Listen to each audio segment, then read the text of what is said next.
Okay, I started the stream. Wahoo!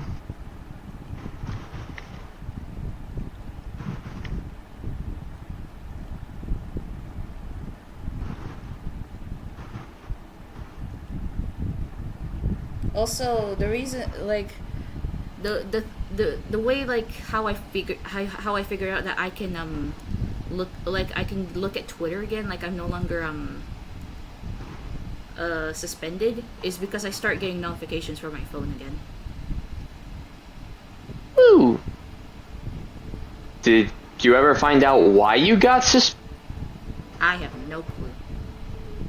I just woke up one day and it says I'm suspended. One of life's great mysteries, I guess. I mean, Tang himself literally said that he just made his Twitter account years ago, and it's just been one day, and then the next day he woke up, he was already suspended as well.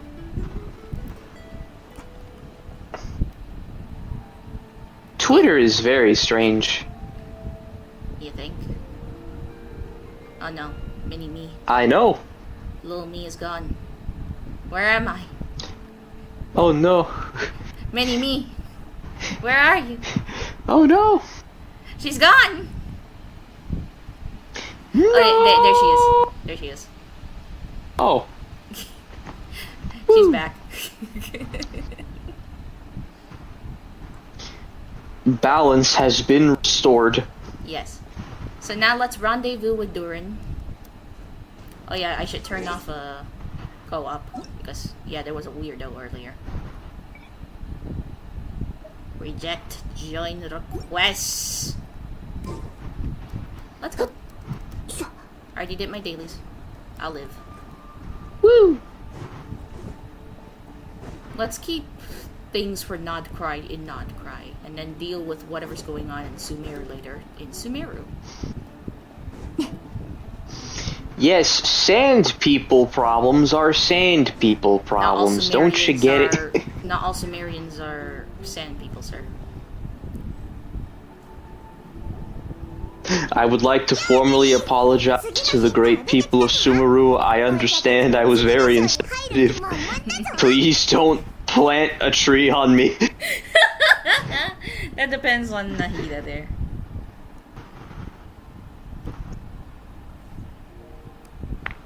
I don't know if it's Sumerians or it's just Sumerian natives. I'm pretty sure it's Sumerians. But I'm pretty sure I'm wrong as well. There's a high chance I'm wrong. I mean, Sumerians make sense to me.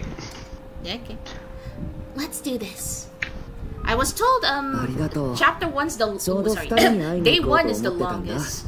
And I already went past day 1.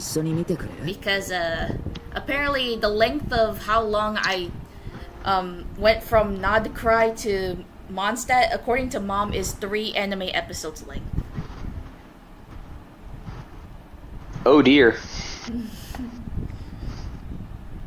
So yeah, that's the longest part. The second longest is day 4, I think, according to Dad.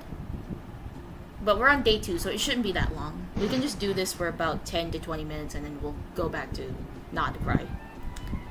As if nothing happened. Apart from the fact that we just watched this Columbinum died.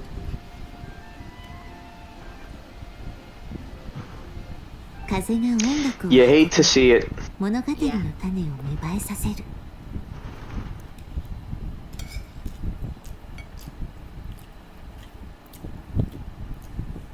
You already want to murder the Tory because of what happened to Master Creepus, aka Deluxe's dad and Kaya's adoptive dad. You want to kill him even more after we learned what happened to Kale. And it just got worse after you learned what happened to Wanderer when he was Scaramouche. Now that's just added even more to the pile, huh?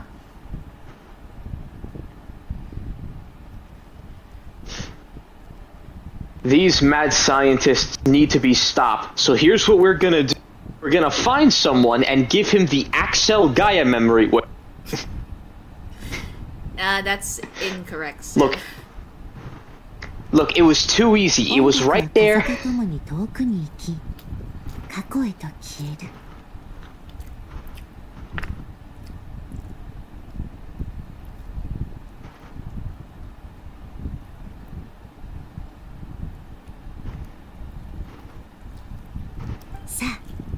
風と物語の出会う地へ赴きなさい。3つの謎で1つの詩を紡ぎ、3つのフレーズを1つの歌につなぎ合わせるのです。So are we going to Star Snatch Cliff? Ooh. So there is some like traversal, but pretty sure we're staying in Mondstadt the rest of the time. Which is good.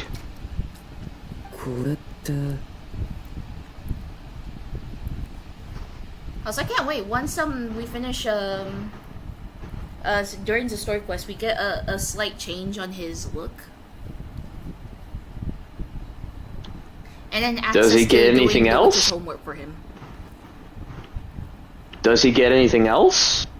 Access to his witch's homework, Sensei. Okay, but like, does he get any new abilities? The witch's homework is a buff, Sensei! Oh! This is the guy who's supposedly the one who brought me into Genshin, guys, but he's extremely behind.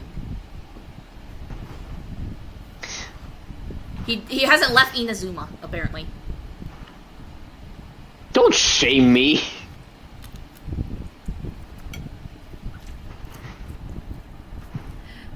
He's like, does he get anything else? It's like, the witch's homework. He's like, does he get anything else? It's like, the witch's homework.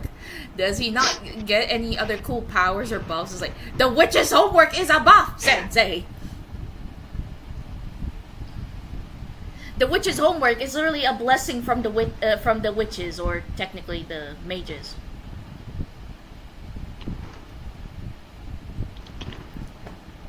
And Durin is part of the buff bestowed him by Alice. Gotcha. Hello, Rare. Welcome to the stream. We're doing Durin's story quest first before we get our butts to Act 7. Wind, melodies, Mondstadt. Are you thinking what I'm thinking? Okay, it's either the windmill or it's the Star Snatch Cliff. It's either one. Durin, you're still getting used to the Mondstadt, it seems. Oh, it's a person. I thought it was a destination. Never mind. Where's Venti? Ginyu Yaro. Yes, that's actually tone deaf bard in Japanese. Ginyu Yaro. You know too? モンドに来たばかりの頃、アルベドが僕をバルバトス様に紹介してくれたんだ。僕みたいな存在は気になるに決まってるからね。Reina's right. Doing your own homework is the real reward. Hi, Dad. How are you doing? なるほどな。で、あいつに会うにはどこに行けばいいんだ?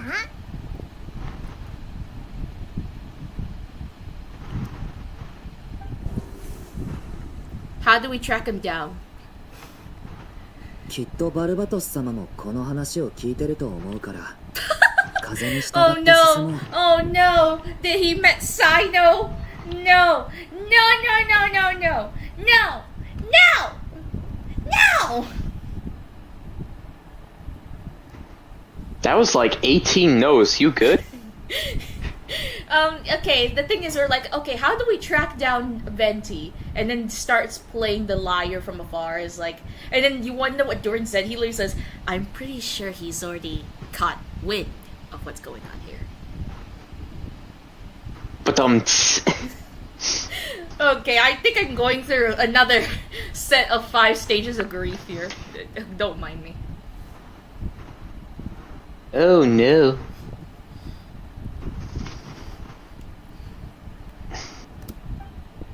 そっか。あいつが神だってことをたまに忘れちゃう。 But yeah, I've never done any of the witch's homework, so I'm trying to gain access for Durin's, and then maybe one whole stream I could just do all of them at once, except for Mona. Mona's level 40, and the lowest level for witch's homework is level 70.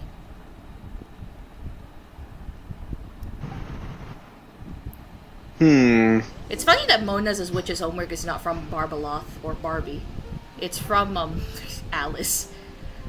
Oh! Oh look, Venti's actually trying to guide us to where he is. By the wind on the floor. Like, you can see wind particles on the floor here. Well, he at least sticks to his guns. Apparently so.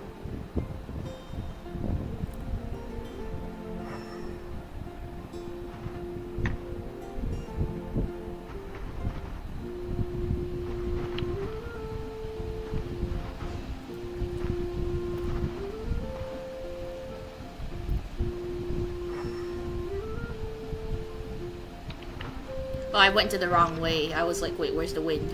And then, yeah, now I see it. So going down these stairs. Is he at the tavern again?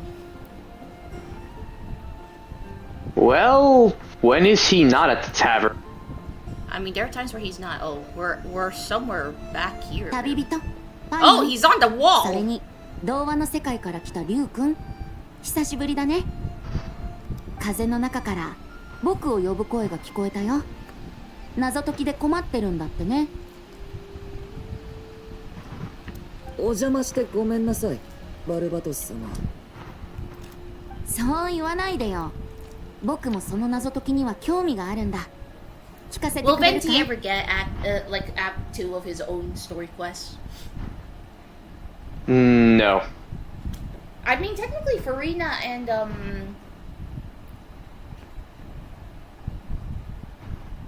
Mavuika does not have Act 2. We still have yet to even have one, I think, for, actually, no. I'm pretty sure the entirety of the Selenic Chronicles is kind of counts for, Columbina. Yeah. Yeah, that Selenic Chronicles is like 4 to 5 patches worth. It takes 5 patches to finish all of them. Because of course it. Yeah, you start at 6.0. 6.3 is where you finish it all, if I'm not mistaken. Or was it 6.4?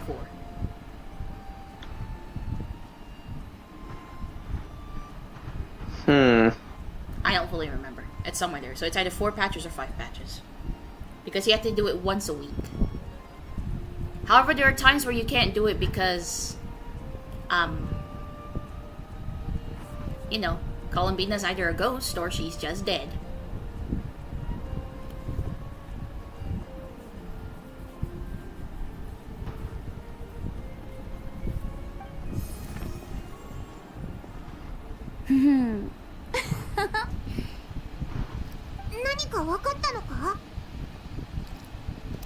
?3 つの謎と3つのフレーズ昔のことを思い出したよ君たちの求めてる答えはその昔のことの中に隠されてるんじゃないかなおお銀融野郎に会いに来て正解だったな昔モンドにやってきた数人の魔女が僕と勝負したいって言ってきたんだ Oh yeah! The mages of the Hexen Circle and Barbados nearly fought each other. I forgot about that. でも僕は武力ではなく歌 They や want ラ to test イ their ア strength against him. そして詩で争いを終わらせようと提案した But instead, Venti's like, let's So not you're- fight and let's just sit down and have tea or just make music together and all that jazz. 僕はライアーを I 引い mean, て good on Venti, but like, of all the things to want to test your strength against, they picked an Archon. Not just an Archon, but also a god. Archon, God, same thing. Actually, no, Archon is just the ruler of the nation, and God is really, you know, a god. Fair enough. 風よ風よ私の代わりに客人を迎えておくれ青々とした草原を歩けば形なき君も姿を得られるそうすれば客人のために一曲踊れるだろう。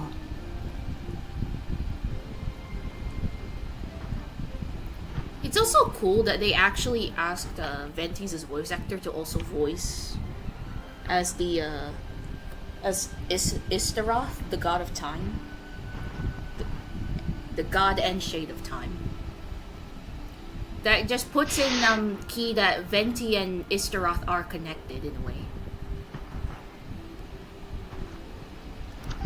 It's not just in Japanese. Nice it's touch. in English apparently. Nice touch, honestly. Mm-hmm. そうすれば客人のために邪魔者を遠ざけられるだろ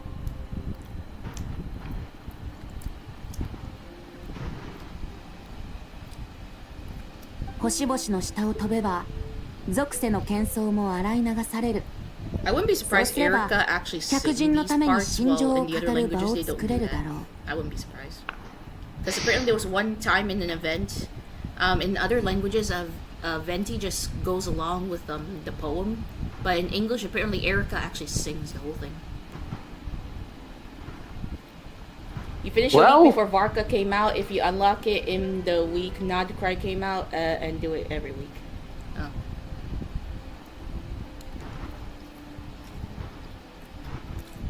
言っておくれ。客人との約束の地へ。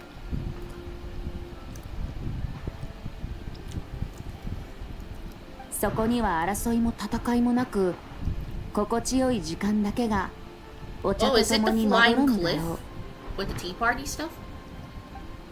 3つのフレーズはここまで。3つの謎の答えはもう分かったかな？森の中、崖のそばと。Oh, is it the flying platform in the sky? I say flying platform. It's like a flying piece of land, and it just has the mages' table of tea and pastries. I mean, that counts as a platform to. 大正解。そういえばあの時この謎を最初に解いたのも君のお母さんだったね。 And your solder. 物語を書く人と物語を読む人の間には何らかのつながりがあるのかもね。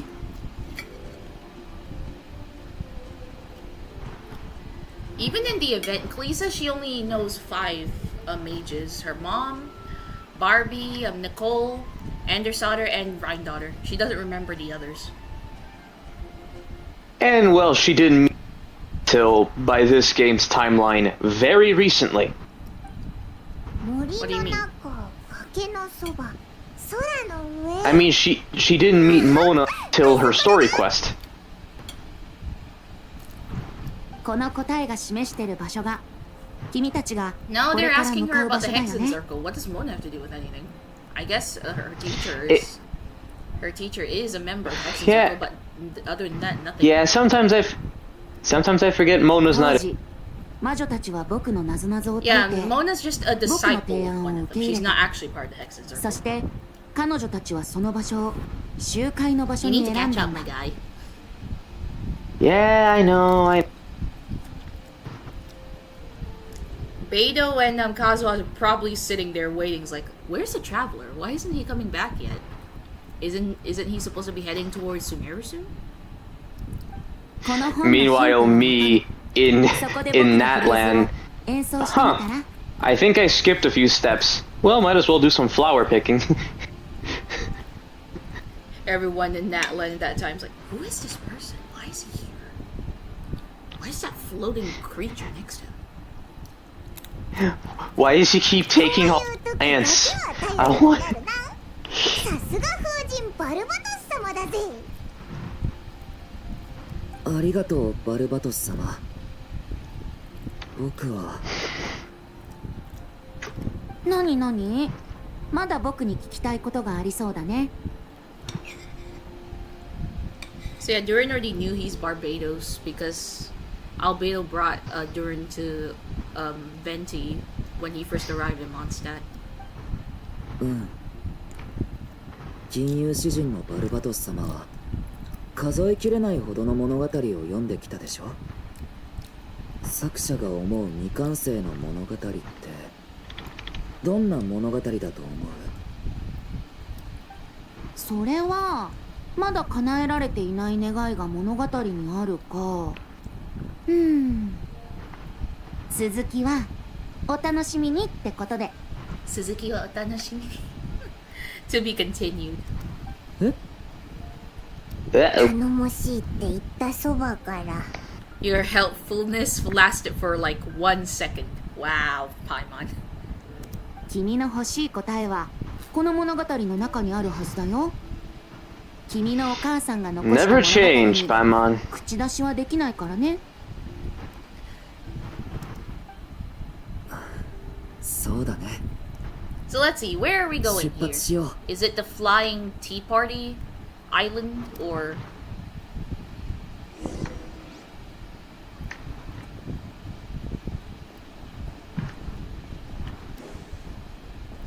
Oh, yep, it is. Head to the mage's meeting spot. Yeah, it's the flying tea party island.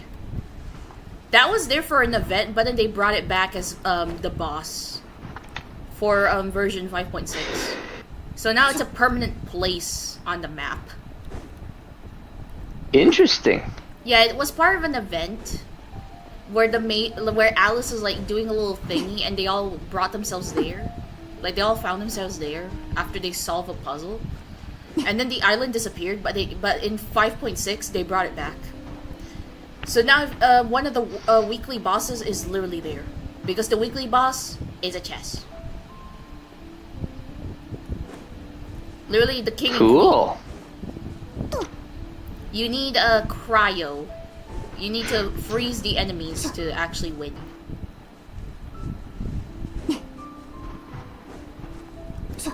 Which is why Skirk came out. Because she's needed. Ah, that explains. Yes. Though I have Skirk, I do not have a Scaffier. Or as people call her, Coffee, apparently. People are just bad with French pronunciation, I guess. Also, Dad, since you're here, it's Oz. The pronunciation is Oz, not whatever you try to say. It's already Oz.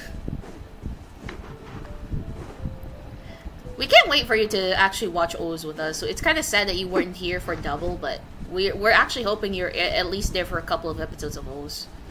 Because trust me when I say, Oz is very fun so far. Yeah, Oz is fun for Sensei here. Oh yeah, there it is, the floating island. How do I get there? I have no clue. How do I get up there exactly? Is there a wind thingy for me? Classic Genshin. When in doubt, find a really high spot and pray. And it's also Genshin. Do not give those who don't use teleports a way to get near spaces.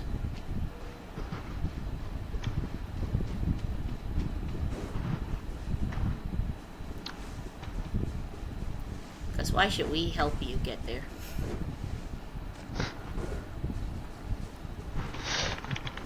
So yeah, either there's like a way to get there without a teleport, or I have to actually teleport, which will annoy me so much. That it will. That it will. It'll be like at least 30 to 40 minutes of this, and it's like 30 to 40 minutes longer than it's supposed to be. Well, you know what they say about journey of 1,000. 1,000 what? Miles. You cut off when you said 1,000, and it's like 1,000 what? Well, you know what they say about journey of a. Now you just said journey of and then it cut off. Well, you know what they say. Journey of. Journey off and then just silence. And again, I can't lie because again, I am streaming, so meaning you can tell what you're saying and it just cuts off. Give me a moment. Palad, stop being dumb and get yourself into trouble. I'm pretending you don't exist.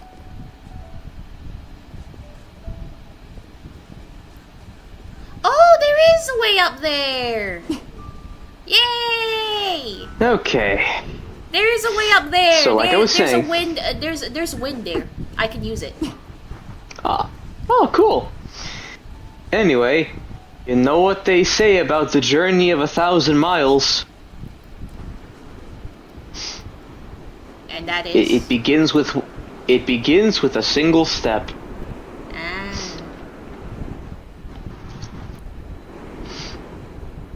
Yay! I don't have to teleport via the weekly boss. I could just climb. I have to fly and then I have to climb a little bit. It's fine. It's not too bad. We here at the Reina Rose channel enjoy the hard way. Yes. The second wind bloom, I believe. Yeah, I think it is the second wind bloom.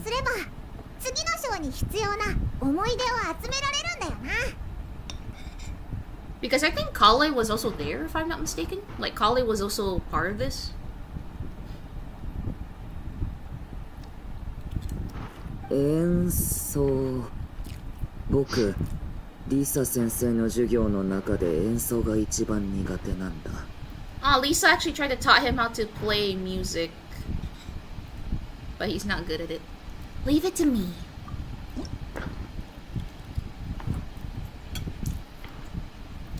Oh!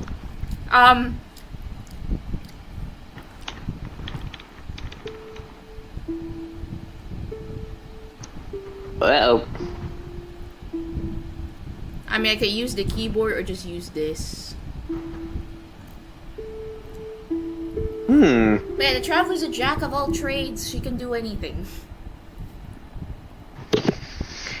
She can make toast, oh God, she can fly, she can shoot fire. What did you say? She can shoot fire, she can fly, she can make toast. What's not to love? Flying is not available at the moment. At the moment is the key word here, folks. Yeah, because we lost our wings. At the moment. We're getting a gun in Snezhnaya. Because what's the best way to fight the Tsaritsa? The American way, apparently. Yeah, because it's in the trailer. Like, it's in the trailer. Apparently, they gave us a preview of Snezhnaya, and at the end, they were like, oh, there's somebody with a gun. It's like, oh, wait, that's Traveler. For in poetry and song will this story start to blossom. But it showed off, like, a gun, and then it slowly moved up, and yeah, there you go, there's the Traveler. We thought it was just, somebody from Snezhnaya. No, it's literally the Traveler with a gun.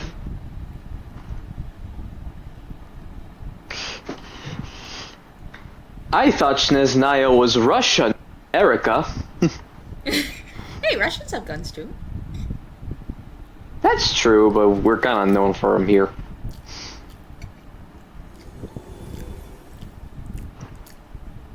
Oh, wait, we're in Simulanka. Oh, there's Alice and Barbie. The 世 prophecy. 界を揺るがす大戦ですら魔法使いたちの集まりは阻止できませんでした。それでも過ぎ去った日々の中で大きなテーブルの上にあった3つのティーカップは空になりました。しかし魔法使いたちの嘆きは長くは続きませんでした。物語の魔法使いが彼女の竜の子が無事に生まれたという素敵な知らせを持ってきたからです。Aww. 魔法使いたちは祝福を授け、この子をどう歓迎するかという話で盛り上がりました。 Look at them. Aww, that's adorable. What should be used to celebrate his birth? Vibrant balloons or sweet candy?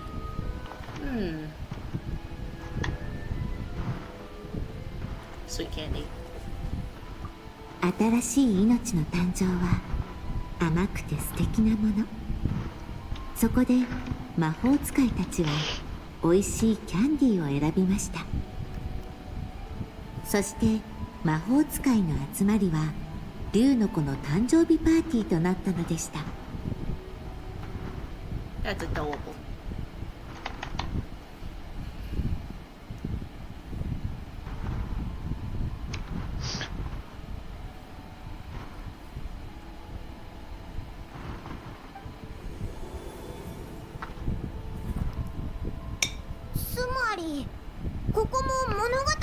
中の世界なんだよな。 Also, the reason why I say Columbina died, it's because we actually had a little fortune teller, like fortune telling segment with Barbie. Ooh. Yeah, right before that whole situation, literally. And yeah, the third, her future card is literally death. Ooh. Yeah. Oh hey, I reached a new trophy level on PlayStation. Ooh, congrats. I just hit 340. 突如新しい客が現れました。彼らも竜の子の誕生日パーティーに参加したいのでしょうか。しかし悩んだ末にプレゼントを用意した魔法使いたちに対し、この3人は何も持ってはいませんでした。Nicole's nowhere to be found. Probably scamming someone else. 6th Street. Wait, wrong Nicole. We're not in ZZZ, Sensei. Get your butt out of there. このままでは客人として歓迎されるはずもありま You're せ in ん。 the wrong lane, sir.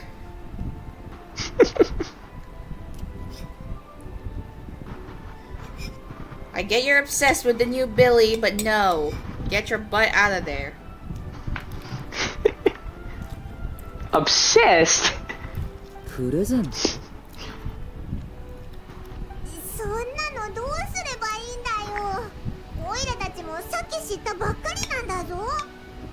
The gift doesn't have to be anything extravagant. It has to at least have a meaning. It has to come from the heart. That's what a true gift is. And also sincerity. Yeah.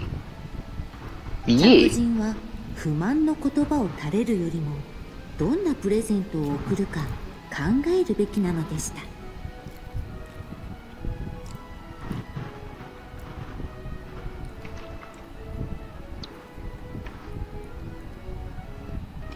Aw, there is baby Durin over there.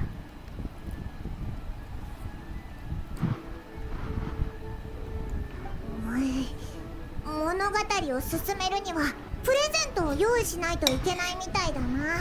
Paimon, I have like でも 5,000 今 things か in ら my 用意 backpack. す We る can に just し choose ても one. どこで手に入れればいいんだ。あるいは辺りを探してみるべきなのかもしれません。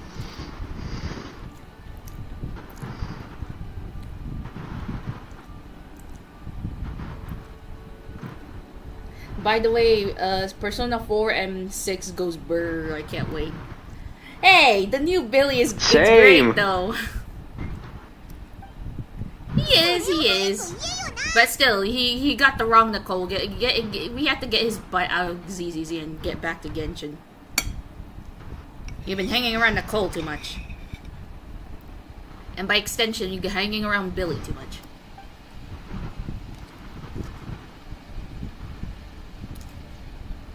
I hang around them a perfectly normal amount. Thank you. I highly doubt that. Aw. How dare you? Why did it give me trial Durin? I literally have Durin in my party. Well, 2 Durin, better the fun. No, my Durin disappeared. My Traveler's there though. That is actually my Traveler because it doesn't say trial. Weird. プレゼントにできるんじゃないか。 Why is it giving me trial Durin when Durin is literally in my party? 客人たちはついにプレゼントになりそうなものを発見しました。合ってたみたいだな。でもどれをプレゼントすればいいんだ。 What is this? A sword? Is that a slingshot? And a book. What is this? The Korean birthday celebration or something? I think it's called a toll. Yeah, I think it's called a toll. So basically, in Korean, they celebrate their baby's birthday, like their 100th. I think it's either 100 days or unless it's exactly 1 year old. But yeah, they laid down these things on the floor, and they get to choose. If it's a pencil, it's a scholar. If it's the stethoscope, it's a doctor. But I'm pretty sure other cultures also do these things. But I remember the Korean one specifically.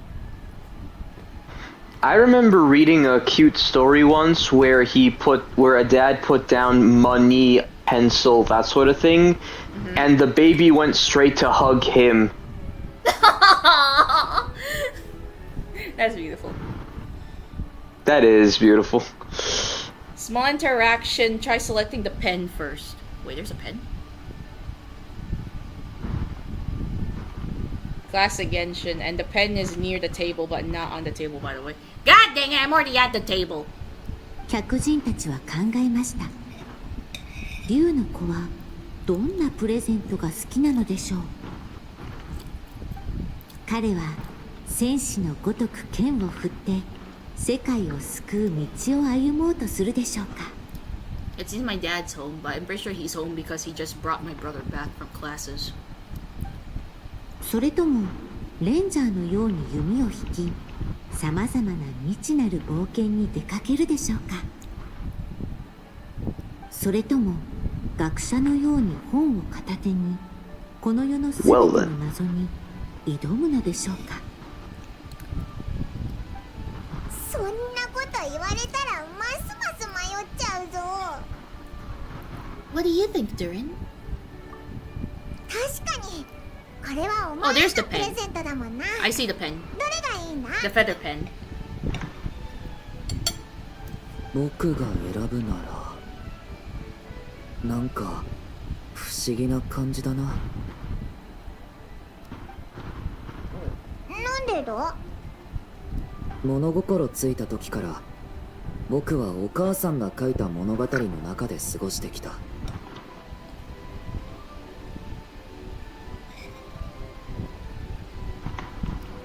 だからオルビット城の積み木の小人みたいにお母さんの物語には全てが書かれてると思ってたんだ。自分で将来のことを考えるなんて yes, Constellation Metropole. Navia's kingdom. Of course. あの時の僕は何が欲しかったんだろう。 I guess it's time for our favorite umbrella lady. Maybe. Possibly. Oh no, that's it's actually an event. That's where we first met the baby Durin. Well, not baby, little Durin. So yeah, Navia got teleported into the book and she became the king of this one metropolis. She has a mustache too. I'm sure she looked great in it. Yeah, that's also the update of the Nilou outfit. It's a shame they didn't make two 5-star two outfits for two outfits for two 5-star characters in the update, because they could have made an outfit for Nilou and Navia.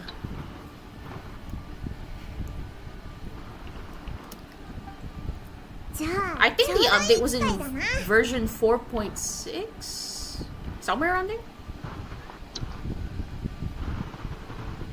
because it's before Natlan. So I'm pretty sure it's the version 4.6, or was it 4.7?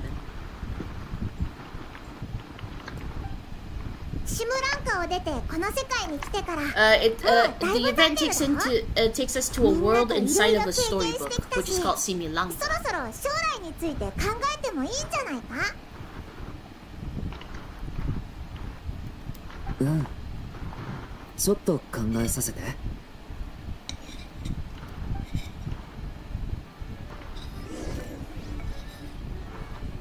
Oh, can I go to the pen?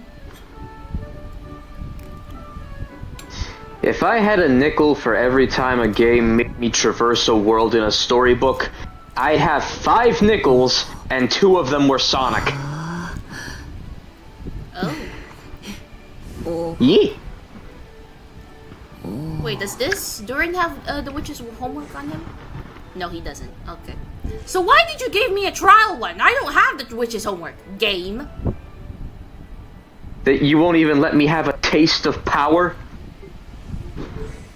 So yeah, the witch's homework, it literally says here in his talent, Witch's Eve Rite, Ode to Ascension.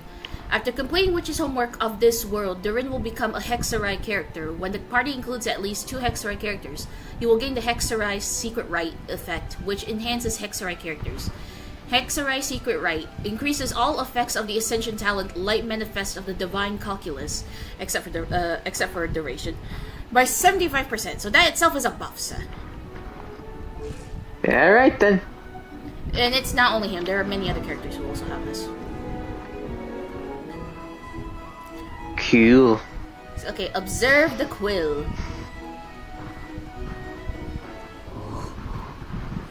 Kono penって客人たちが見つけたのは物語の魔法使いのペン。かつて無数の物語がこのペンから生まれました。つまりこれは魔女 M のペンってことか？シムランカの物語もこれで書いたんだよな。デュリンなら覚えてるか？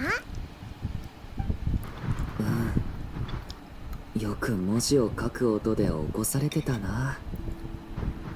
このペンに対する一番深い印象だよ。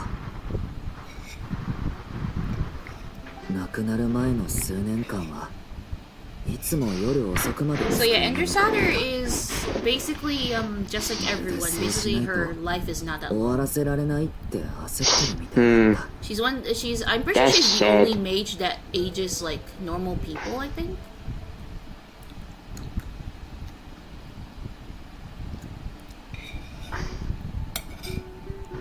But yeah, she already passed away, and Durin is just trying to figure out his origins, which is what this 5-day story quest is. Sounds like a tough line of work. お母さんの遺品だし、あまり動かさないでおきたいな。別のものを調べよう。Well, 4.8. I would have paid for that outfit. Similanka, the gift that keeps on giving. There we go. Well, let me see, Androsauter and, 魔法使いたちは引き続き歓談を続けており、プレゼントを持たざる客に Oh, Androsauter, her hat is basically covering her face if you don't look at her at a certain angle. And Reina, half of her face is covered with her cape. I love that they're all Dodokos, but the Dodokos is like have like their own signature hat accessory, but also the tails are colored depending on the mages. So Androsauter's like That's kind of cool. tealish blue. Reina is amber gold. Barbaloth is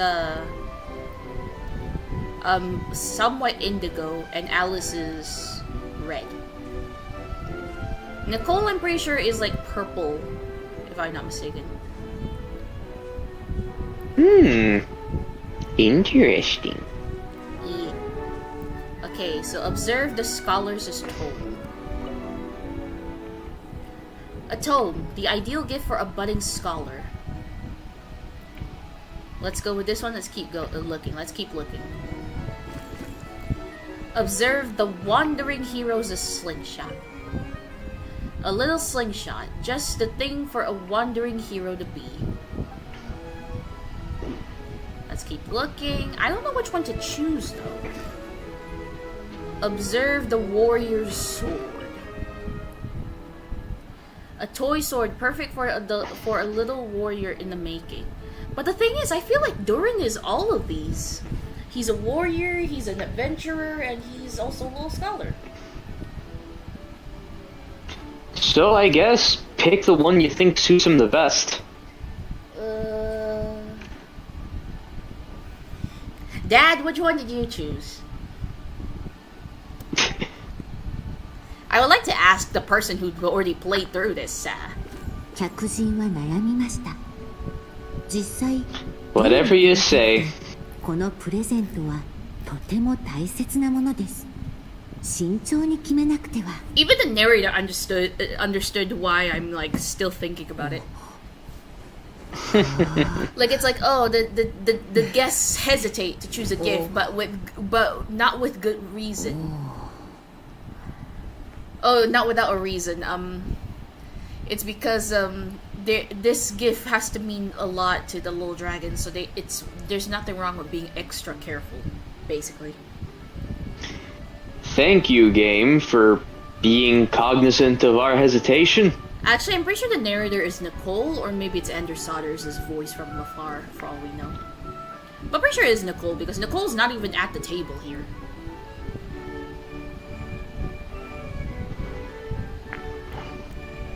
For funsies, I guess.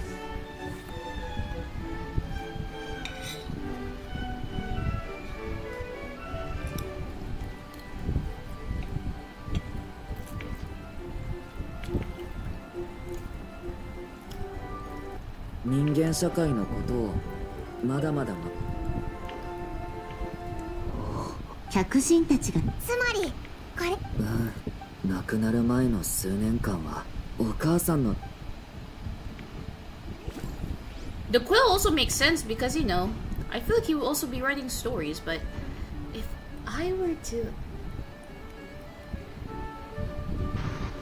It's Anya, it's her book after all. Oh! Oh yeah, the Ender Sodders' full name is Marie Anya Ender Sodder. That's a mouthful. Or was it Anya Marie Ender Sodder? I forgot which one. But yeah, she has a very long name. Technically, she should be called Mage A, but because Alice is also A, she's Mage M, if I'm not mistaken. Or yeah, pretty sure she's Mage M. Since, you know, one of her names has Marie, it like has an M on it first. So yeah, she's a Mage M.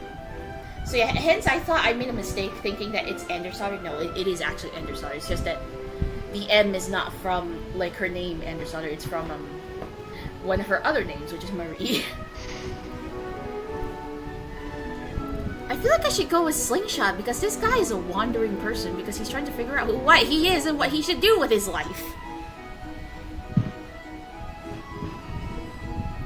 Also, I'm pretty sure I chose the book, but I could be wrong. I'm gonna choose the Slingshot. Also, hello, dear Daniel Lim. Welcome to the stream. I'm just doing day 2 of Durin's story quests, and then we can start Act 7 and sit here for the next 8 to 9 hours for all we know, and then I'll do day 3 after that. So yeah, a little Slingshot, just the thing for a wandering hero to be. Let's go with this one. He is technically a wandering hero because he's also like wandering around and trying to figure out what he is or what he should be. Just like what they're doing right now. He's a very conflicted person. He is. I mean, it's not his fault that he's basically based off a literal dragon that got corrupted and destroyed half of Mondstadt. It's not his fault. He became one with that dragon, by the way. Hence, that's why he looks like this. Because of course he would. And plus, if you actually press his skill and attack, he does go into Dark Durin mode. So he has power over the Abyss as well. So yeah, he is a bit conflicted with himself, and also he's trying to like learn how to control his powers better. Hence why we're going through all this.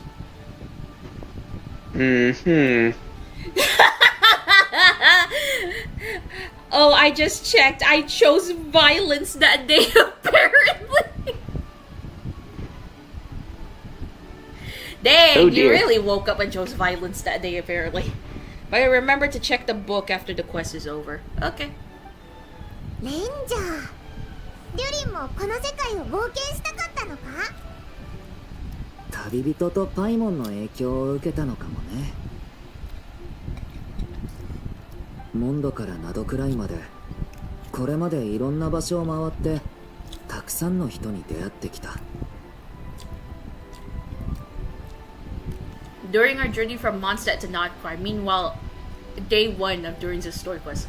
During our journey from Nordcry to Mondstadt, I may or may not have killed, I think I killed Shaska 3 times, and Kinish twice.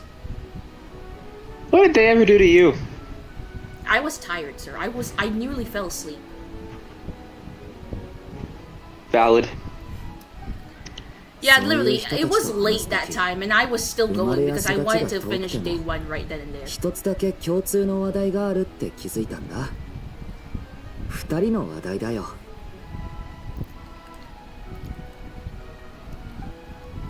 そうだったのか。I feel like if we choose if we chose the tome, I'm pretty sure he would say something about Wanderer and or should I say Arata and Albedo. Yeah, that sounds about right. Because those two are technically like somewhat scholars.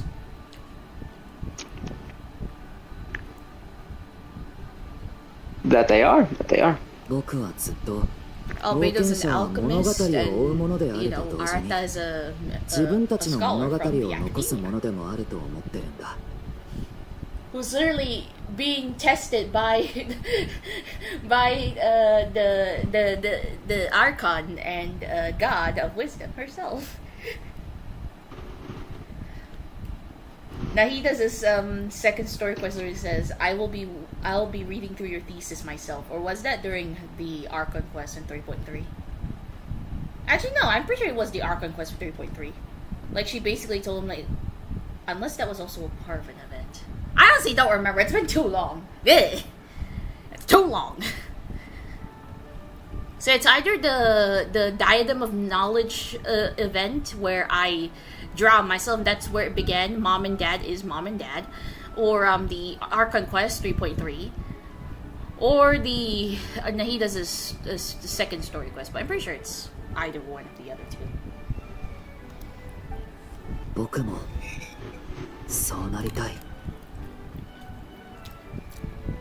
Also, I would like to point out, while I was also traversing through Mondstadt, when I almost arrived in Mondstadt, Dad actually joined call to help keep give me motivation and keep me awake.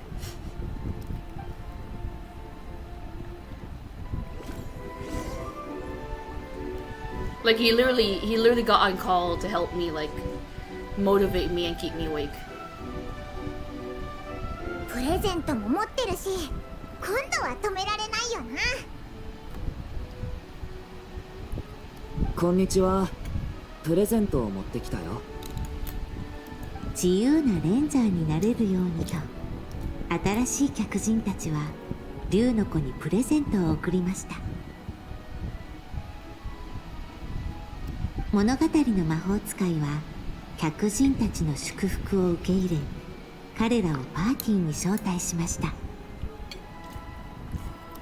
物語の魔法使いは正式に友人たちに竜の子を紹介し、彼が殻を破った瞬間と彼の名前について語りました。 Honestly, I do wonder, how did the devs create Dodoko? Because now it became an iconic thing for the Hexen Circle. I guess they just thought, hey, what if we gave Klee a cute little furry thing on her backpack? And then it spiraled. Aww, look at baby Durin. Aww. My heart melts. He looks so cute.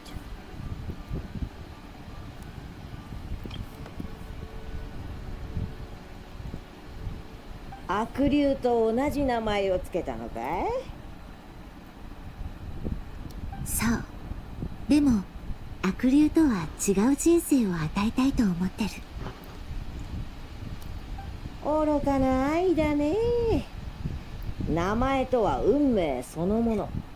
悪竜の名前を持っている限り、彼は必ず悪竜の運命に直面することになる。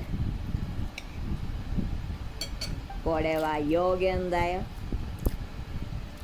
それなら運命を書き換えるまで。Aww. 場にいる魔法使いたちは沈黙しました。予言の魔法使いの予言が外れたことなどただの一度もないと知っているからです。I mean, he did technically become evil, but it wasn't his fault fully. They just misunderstood him, sadly. Yeah, some stuff went down, you know. 母親である物語の魔法使いの決心が疑いようのないほど固いことも分かっていました。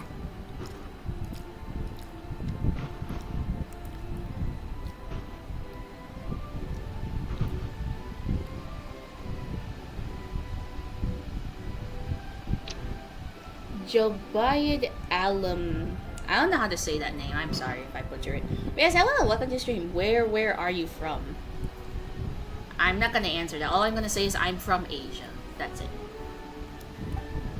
耐え難い沈黙を破って立ち上がったのは Yeah, I'm playing in an America account.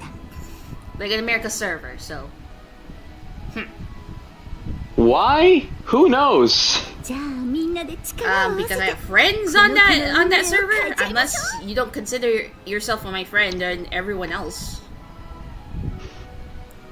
Oh, I see. Our friendship is at Shackling. Okay. No! You see what she does?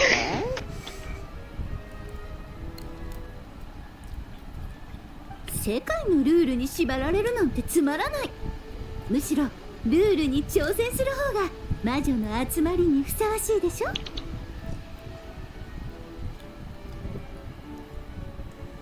So they all have their own like titles. Alice is the Merry Witch. Barbala or Barbie is the Seer Witch, and Andersdottir is the Storybook Witch. I don't know what makes sense to me. Reinhard has yet to talk, and I don't even know what Nicole is.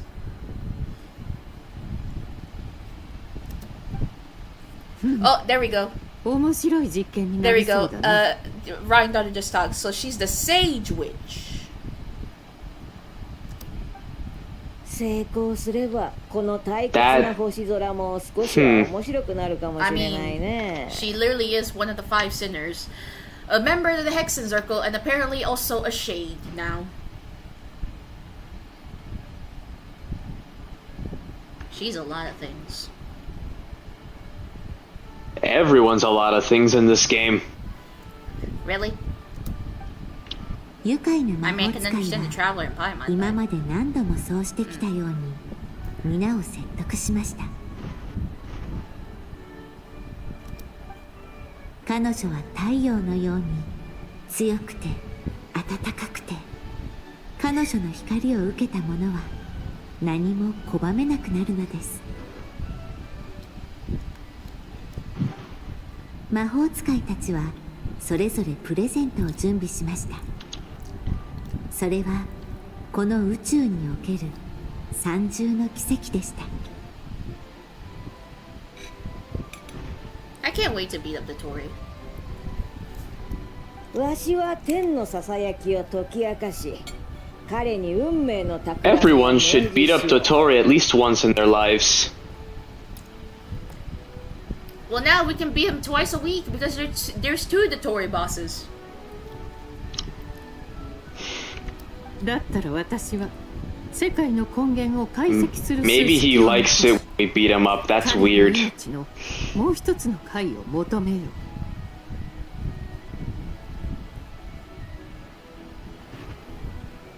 I mean, again, I asked Dad, on a scale of 1 to 10, how obsessed is the Tory towards the Traveler? He just said 10. If only he could have said yes. じゃあ私は不思議な魔法で彼の願いが叶うようお手伝いする。物語の魔法使いはとあるペンしか持っていませんでした。それでも彼女はペン先に注いだ愛でもう一つの奇跡を作ろうとしました。 I wouldn't be surprised these Dodokos are actually a literal merge. I wouldn't be surprised.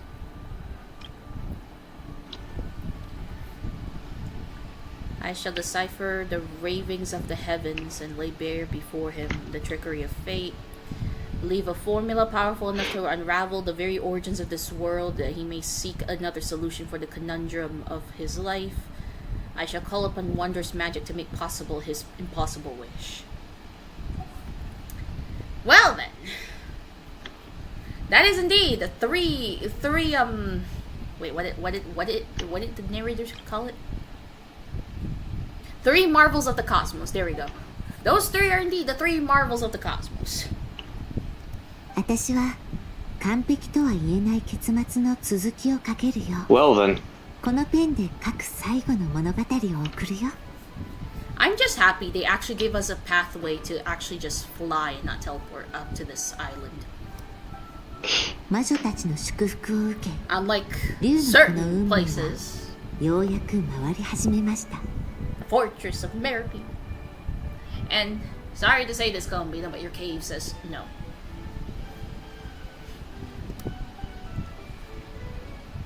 悪竜の名を受け継いだ竜の子は悪竜の運命を背負うことになる。予言の魔法使いによるそんな予言。しかし物語の魔法使いは子供の運命を書き換えると宣言しました。 Oh, it's just a story witch. I thought it was the storybook 彼女 witch. の愛で I あり mean, whichever works. 決心でもあった。他の魔法使いたちからのプレゼントは A lot of the books that we find, like a good amount of them, are actually written by her, anyways.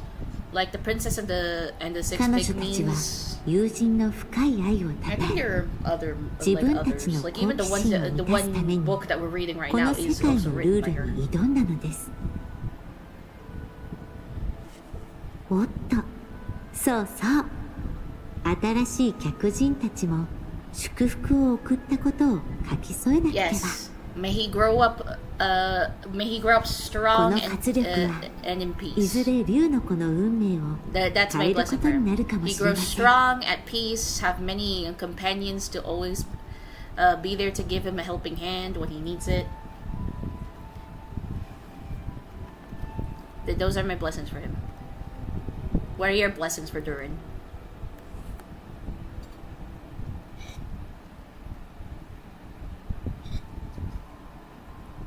Sensei?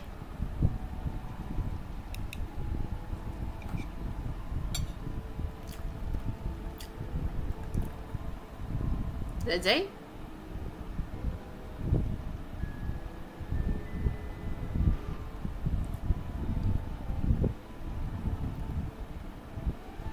What just happened? What? What happened? I don't know, I asked you a question and then you didn't say a word and then I looked at Discord and apparently I disconnected and reconnected for some reason. Huh. Well, that explains why he went quiet for a bit. Oh. I hope it didn't affect the stream. Oh, Dad, Hopefully Dad not. did 07 in the chat. I gave my blessings to Durin, which is he grew up strong. He's also at peace, and he has many companions that are always there to give him a helping hand. And I ask you, do you have any blessings for this dragon? Only that he grows up to be big and strong. That's basically a part of my blessing, but okay.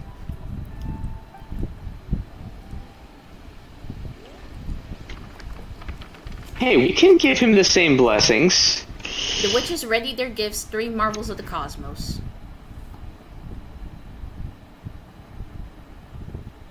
I mean, what I read, yes, those indeed are the 3 marvels of the cosmos.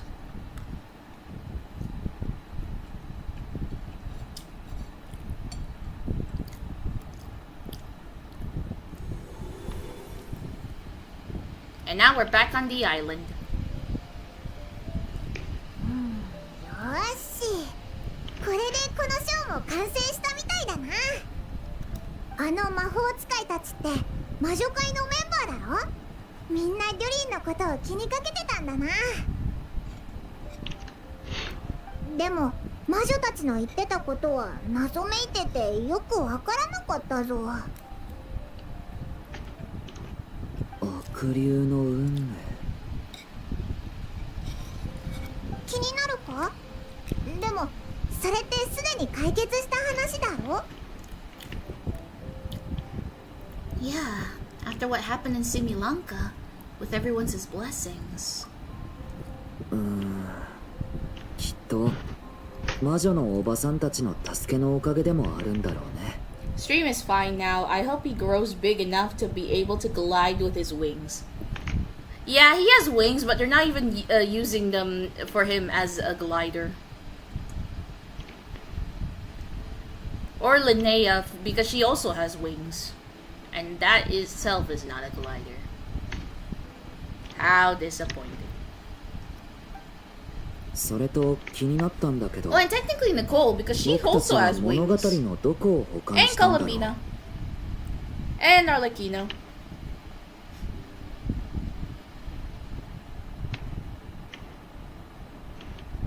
But yeah, stream is fine now. So wait, that means stream died for a second earlier, or maybe it just lagged. Uh-oh.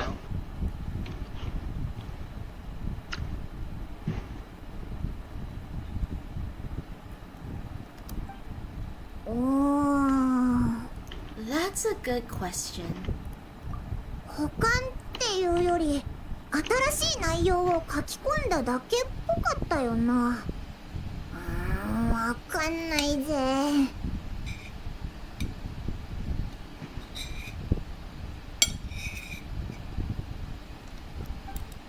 あ、でもインクが消えたのは確かだぞ。他のヒントもなかったし、任務完了ってことでいいんじゃないか？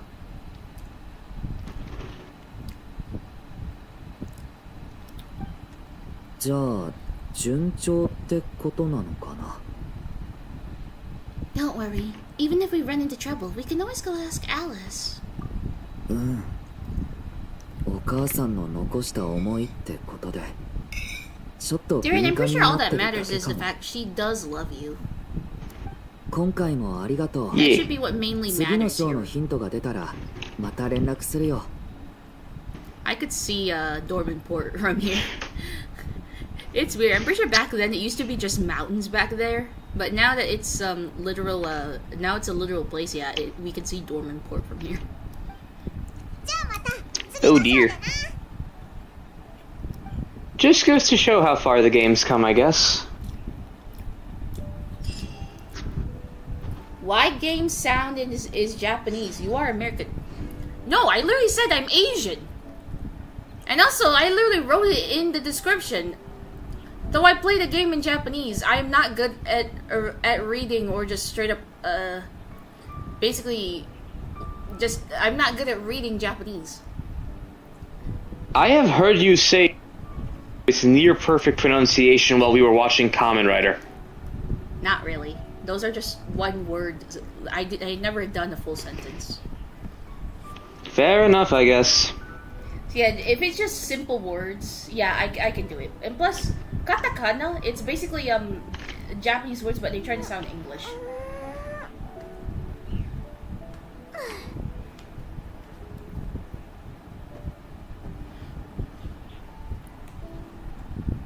Bike, belt, door. Yeah, that's katakana.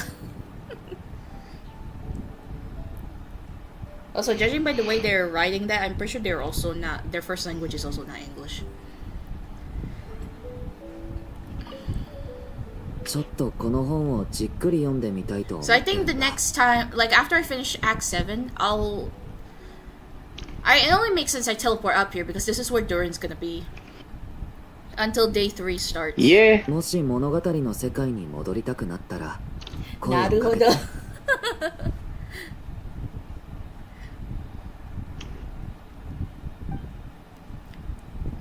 So yeah, I have the right to teleport up here. Oh wait, no, we're not at the edge of. We're not on the island. We're at the edge of the cliff, where we fly up to the island. Okay, so that's where we start the thingy. I mean, there's a domain close by, so I could just teleport to the domain and then climb up here for the day 3 later. Okay, so Dad says read the book. Once we finish this. Okay, the prophecy. Step back into the story. The witches ready their gifts. 3 marvels of the cosmos.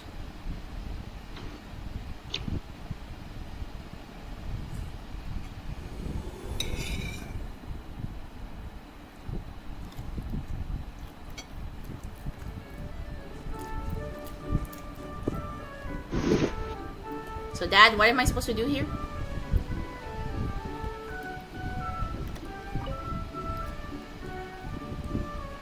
策略の魔法使いは雪国をほぼ全て掌握した。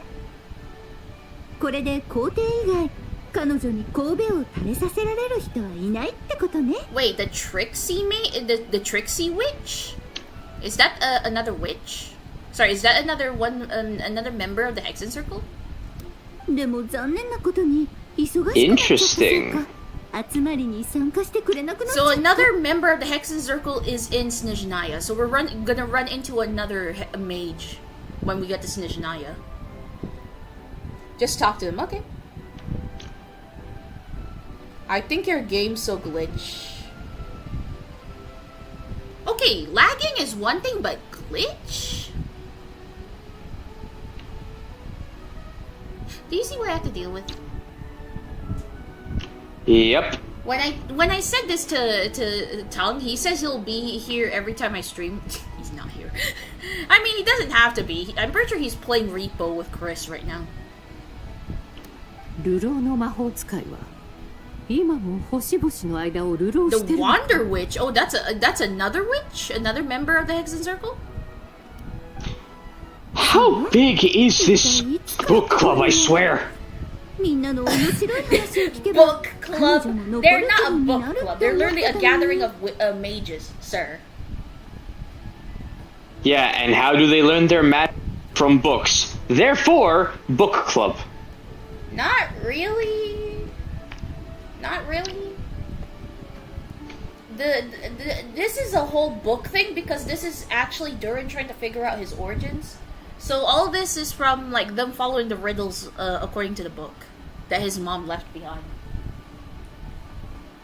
So no, they're not a book club. They're actually a literal gathering of mages. Each of them have their own specialty.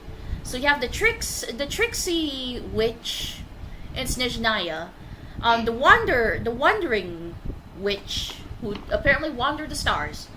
So that's 2 more members of the Hexen Circle, and we know 5 currently. Even though one of them we've never technically met. We just see her in a video and stories from Albedo. Okay then. I'm pretty sure the Wandering Witch is Octavia. Oh! Wait, Octavia isn't the one who created the Miliastra or something? Or am I incorrect?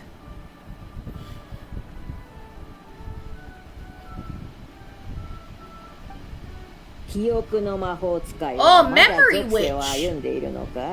Walk the mortal realm. Oh, Memory Witch. Ooh. もちろん彼女には何を置いても果たさないといけない秘密の使命があるからきっと自分 I の think 選 there's 択を like at 後悔 least しない 10 witches? Or was it just だから 9 こ witches? っちがいろいろ言うのは野暮ってものよ Or is it just 8? Dad, how many members of the Hexen Circle are there? I don't remember. It was a whole video. The Mage's Tea Party. I think that's what the title of the video is. And that whole video shows us, it doesn't really show the witches themselves, but it actually shows, like, at least silhouettes of them, I think. Oh, so the Mage O, Octavia, is the one who actually created the Miliastra. Okay. 貴重な集まりの場なのに半数 So that's why you told me to turn back. It's because you want me to gather the lore. So we're missing 3 mages here. Well, 5 we already know, even though one of them is technically passed away, and the other one we only heard by word because she's too busy becoming the sinner, a mage, and a shade. Well then. 元気出しましょう少なくともあなたはいい You 知らせ know を new 持ってきてくれた update, じゃない news for new update. Which update? Which game are we talking about here? We're talking about Genshin. The special program should be next week. Because usually special programs happen a week after second phase, and we're literally entering second phase later today. For NA. Asia, I'm pretty sure it's already switched to second phase. ちょっと感傷に浸ってただけいつかは私もこの集まりを欠席することになるんだね。Yeah, next week we should get info on Luna 8 and maybe more info about Snezhnaya. Maybe. I mean, we got to see one character from Snezhnaya.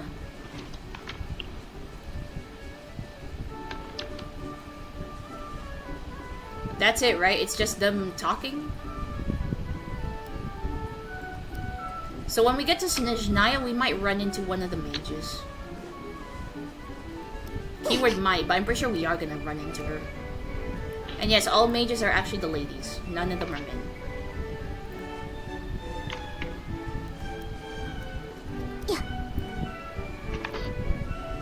By the way, I just checked. Yes. Is it 8 or 9?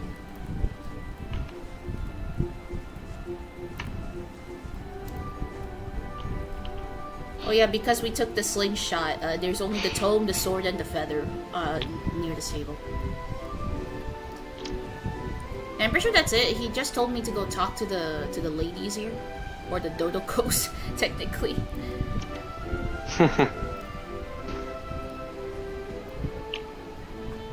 And also, they're sitting on luggages or trunks, whatever this is.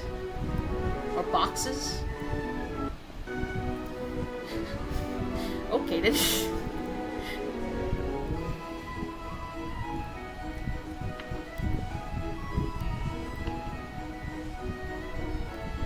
I really need to look back at that video, honestly.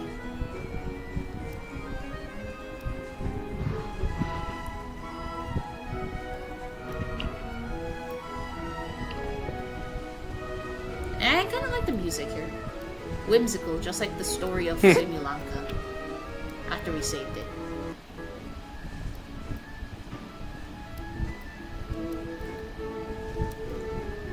But yeah, the event Simulanka is the reason why Durin is super close to Arata. It's because Arata's like, I get it. You feel forgotten. You feel left behind. Don't worry, I feel the same. And they both bonded. And now Durin just cannot leave Arata alone. Apparently Trixie, which was Iona Ivanova, which was mentioned in the second Windbloom, Mage J, okay. Which was also human. Oh. And think she also was shown in the video you want to watch. You mean the Mage's Tea Party? Yeah, I'm pretty sure I can leave now. And plus, even if I leave, I can always come back before the next day reset.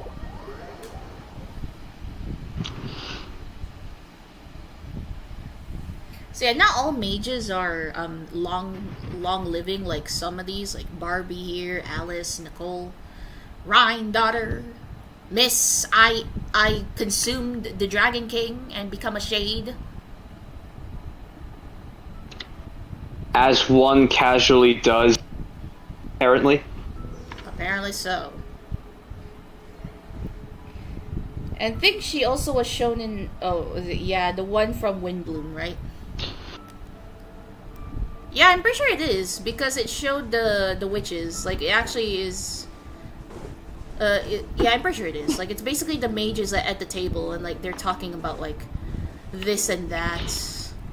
And then it shows a Rhine daughter holding a little baby albedo.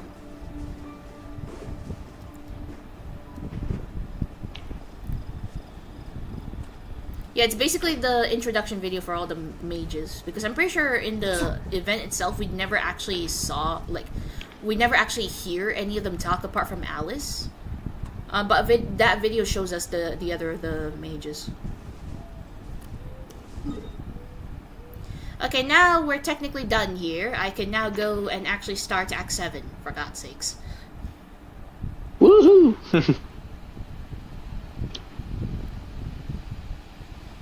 Time for another 7 to 8 hour journey, possibly even 10-hour journey, judging by me. How long is Act 7? If I ask Mom, she's just gonna tell me to ask you, Dad. Oh look! Clorand is in. Clorand is in Nodcry. Oh, dear. And it's not new. I'm pretty sure Chloran was here for the event before, if I'm not mistaken.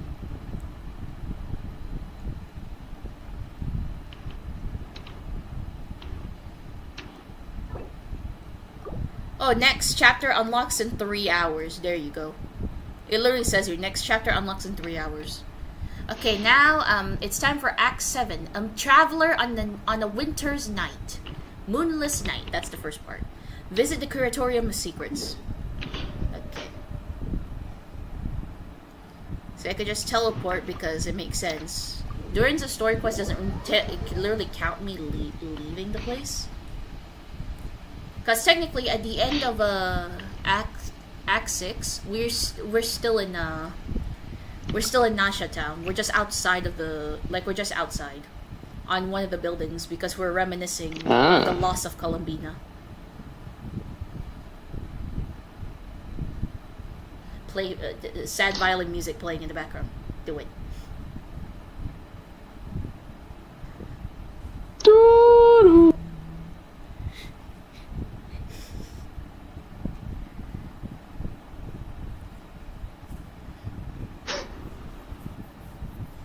But yeah, the special program should be next week, and we should be getting like another good look of Snezhnaya, and maybe some of the characters. Do you think it'll be another Fontaine video situation where me and Dad were watching it together, and then like Dad is trying to tell me stuff, and I was too busy staring at Nouvellette. Like Nouvellette said a line, and then Dad changed the line. It's like, Reina, please refrain from simping in the court. It's like,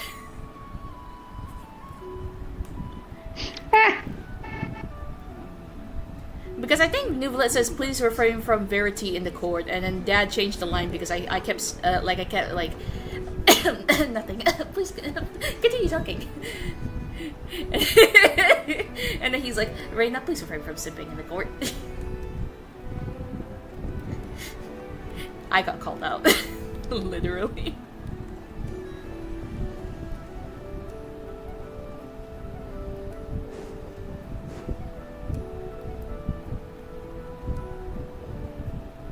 Okay, now let's take the actual situation in right now. We lost our beloved friend, our new beloved friend, because she finally figured out who she wants to see herself as, which is our beloved friend of Columbina, Hyposelenia. Yes, that is the name she has chosen for herself.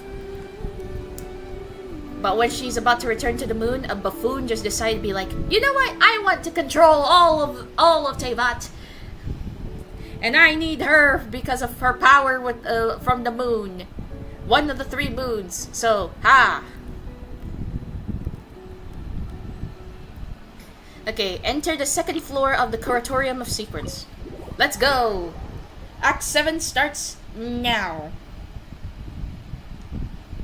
Yee. So yeah, I can teleport to where the quest is. Like, it depends on where I stopped the quest last time. And yes, in Act 6, I literally was still in Nasha Town. It's just one on top of the buildings. So yes, me teleporting to Nasha Town makes sense.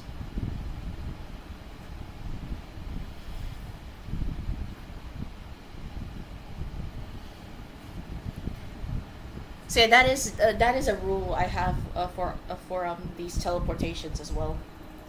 Like, it's another part of the rule. If I'm already in the place, then when I ended the last quest, then I am able to just teleport in, at least near where it is. Hi, Ashru! There's a lizard on the table.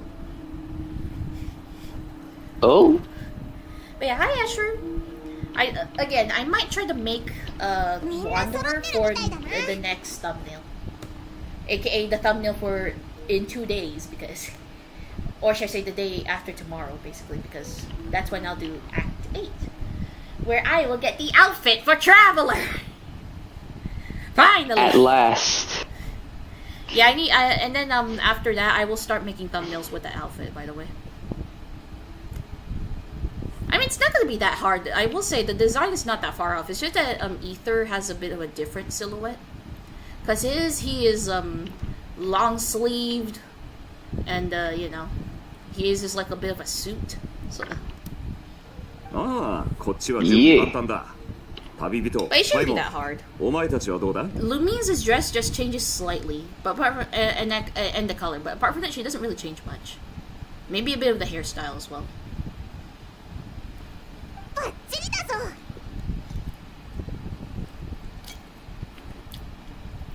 I'm ready too. Okay, can we go over the agenda again? なんだ緊張してんのかまあ無理もない I mean, you guys were panicking, yes, but I'm gonna point out, you guys were in like a time stop situation. Meanwhile, she watched the whole thing happen. So yes, it's only right that she's a bit shaken as well. Oh no. Why did you say oh no? 少し前コロンビーナが That's concerning. 襲われたお前はその時彼女が月の影に消える瞬間を見たんだったな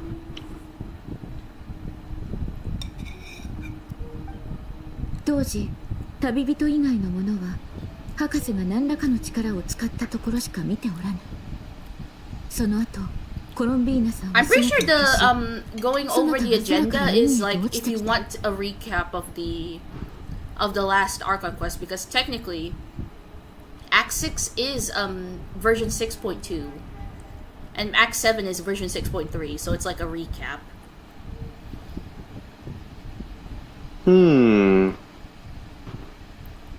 Which I'm gonna go through it even if I literally just did it last week.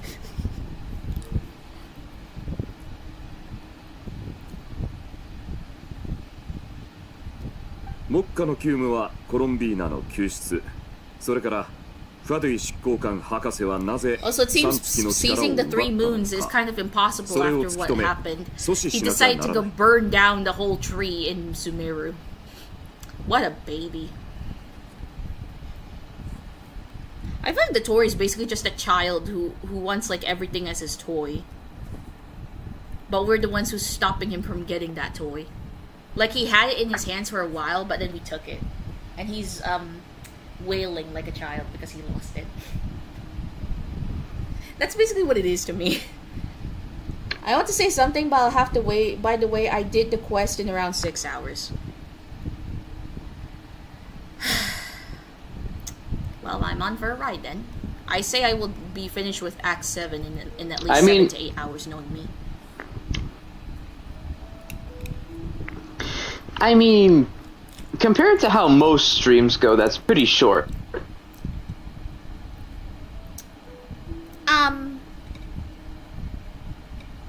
I mean, this is shorter than Star Rail, that's for sure. And Warriors was 10 hours of pain, suffering, and 5 stages of grief 20 times over. And baby, watch it burns and isolation. What was that? I was trying to sing the song from the Finon Crash Out. Oh. Yeet. I mean, the singer did wonderful, but I will say that's a bit too much for me. That's fair.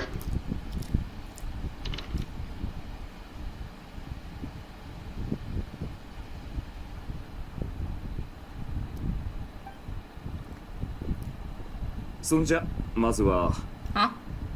Yes, Yehuda?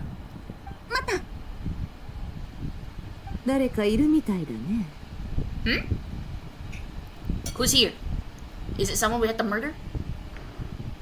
If you're here for bad intentions, come over and I will kick your butt.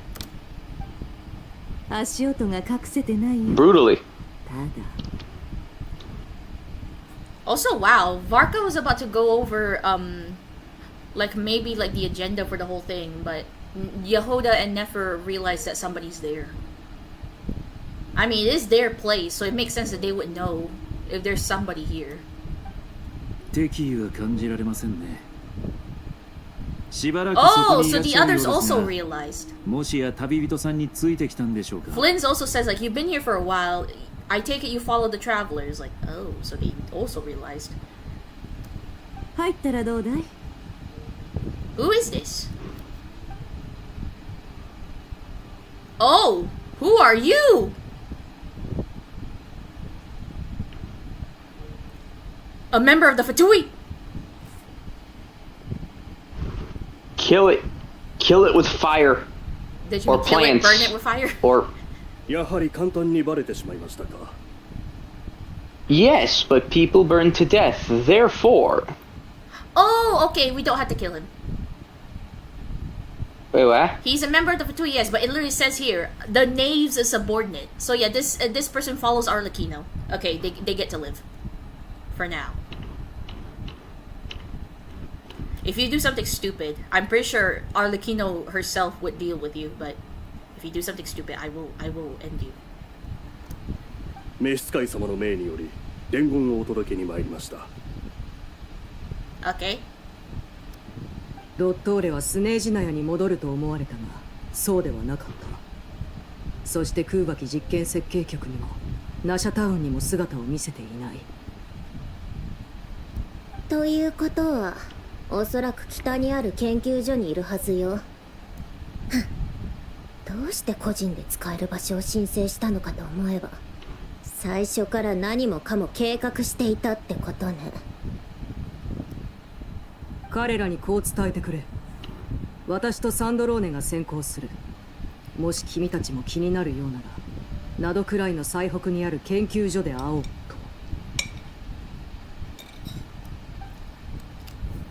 コロンビーナと仲のいい二人だが、行動を起こす前にわざわざ俺たちに情報共有をしてくれたってことか。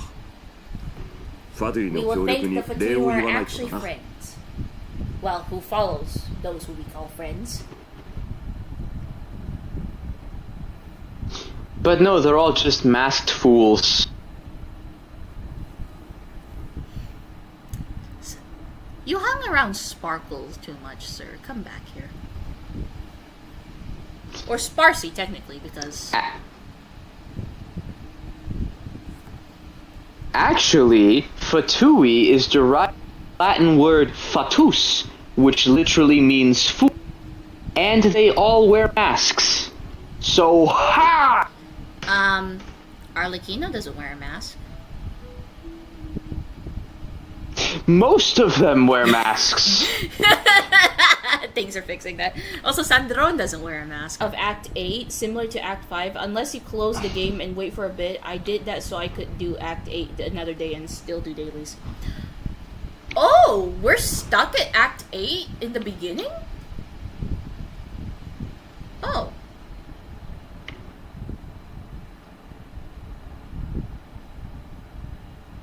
Oh. Okay. I'll try to keep that in mind. Sensei, can you copy that and paste it in the chat so that I can see it? Like, paste it in either our DMs or the VC chat here, just so I remember if that happened. Because I will say I might be extremely delirious by the end of this, knowing how tired I would be. You got it. Yeah, it just continues after Act 7 ends. Ouch. 少女様はすでに組織を離れましたが、上層部があの方を気にかけている。There you go. 嘘偽りはありません。それに今の博士様の行動は不可解極まりない。我々も目が離せません。立場上、人々と衝突することも多々ありますが、我々とて義理も情も理解しているつもりです。We have crossed swords many times before, but it's not personal. We're just on different sides. We don't lack humanity. Do you? I mean, maybe the ones with the doctor, maybe they lack humanity because that guy says, screw humanity. I want to be God. I want to be the one to overpower everything. I care not for those who want to get in my way. They're all just rats I could just dissect later on.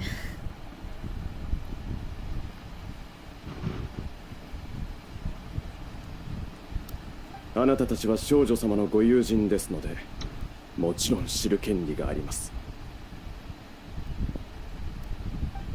さすがアルレッキーノ、状況判断が早いね。おかげでだいぶ手間が省けた。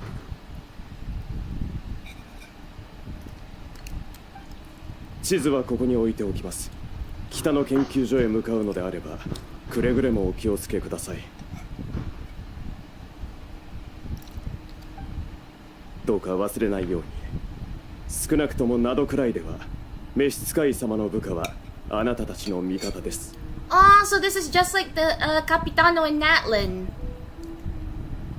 That's kind of cute, I will be honest. Because Capitanos as subordinates are also nice to us in Natlan. お気遣い感謝します。当然の務めです。では私はこれで。何かございましたら空爆実験設計局へお越しください。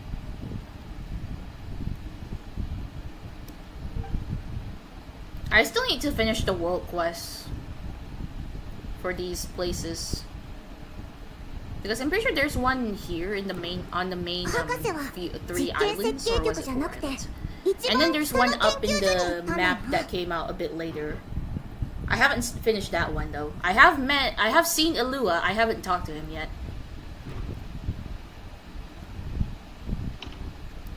傀儡の推測が正しければ、などくらいに来る前から計画してたってことか。徐行のためというのはおそらく建前で、別の思惑があるのだろ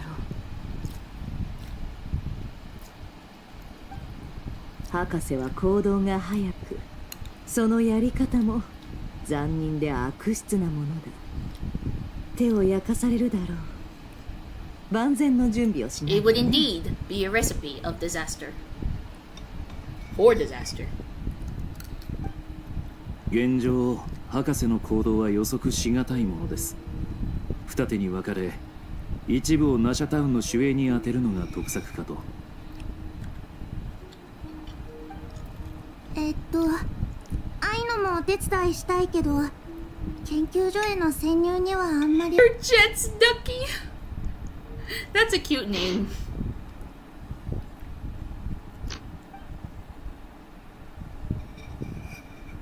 では、イネファさんもアイノさんを守るために残るということでよろしいでしょうか。行動ロジックを検知。アイノの保護の優先度は極めて高くなっております。万が一に備え、ファルカさんも残った方が良いだろう。研究所は私たちに任せてほしい。北風騎士としては留守番なんて性に合わんが、まあ仕方ない。It's 2 in the morning for me. I gotta hit it. Okay, see ya tomorrow for, you know, Oz binge. Sleep well. Yeah. Good night. Good night. Have a good Thanks stream. For stopping by. All the time.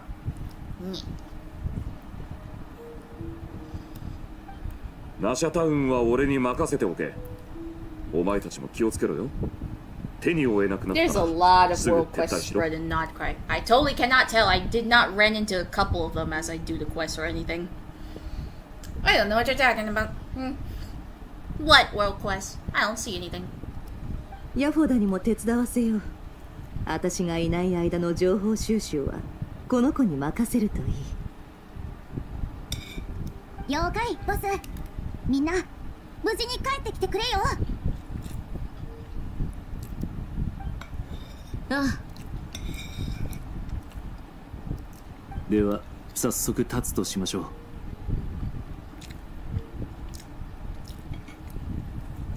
This is going to be a very dangerous mission. Paimon, you should stay behind to help everyone here. 研究所への潜入か。わかった。お前たちが本気でやり合うつもりならオイラは他の奴らの手伝いをしてるぜ。全力でことに当たる必要がありそうだ。行く前に何かやり残したことはあるかい？ Should I change my party? Like, should I change my party and my traveler? What do you think, Dad? Should I switch traveler and the party, or should I keep it as it is? Because right now I'm in the I'm in a team with Varka, Durin, and Nicole, and Animal Traveler. That's technically the party for Durin's story quest, because, you know, what if there's combat? And since Durin is the main star of the story quest, gotta have him in the party. Should I switch? Maybe bring Columbina, even though she's technically... Oh, note, while the Archon Quest is in a special phase, certain systems and functions will be unavailable. To ensure you have the best experience, it is recommended that you experience the next part of the story when you have ample time to complete it. Bold of you to think the game would let you do that. Wait, it won't let me?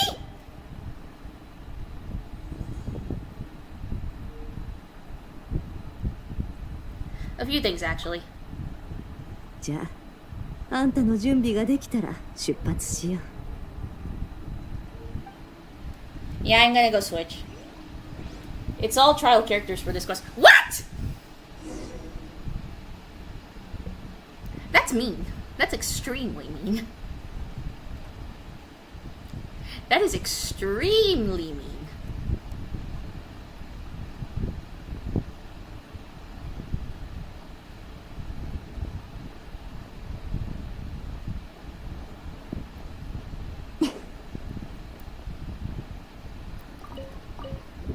Leave the second floor of the Curatorium Secrets. All trial characters? You should have the choice if you want the trial characters. What if you have your own characters? And you want to use them instead of the trial characters? I mean, I get that the trial characters are built better now than the olden days.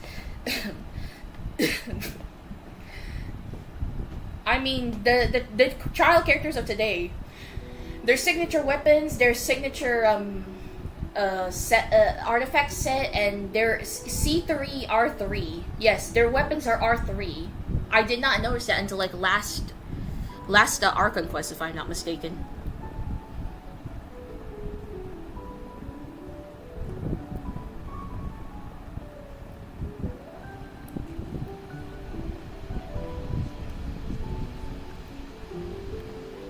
I'm gonna change it either way. So yeah, I'm gonna break off from the quest right now, but I will start from there and actually go. So I'm gonna switch to the Columbina team that I made because I suck. My Columbina team consists of Electro Traveler. Originally it was Hydro Traveler, but no, now it's Electro Traveler. Columbina, Flynn's, and technically it was Baiju, but then I switched it to Nicole. But I could leave it with Baiju because knowing me, I'm gonna get hurt billions of times. The shields ain't gonna protect me all the time after all.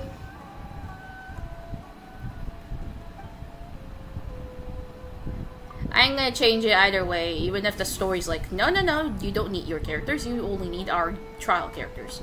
Again, trial characters are better nowadays because it's C3, R3 triple crowned characters with their actual sets and their actual weapons.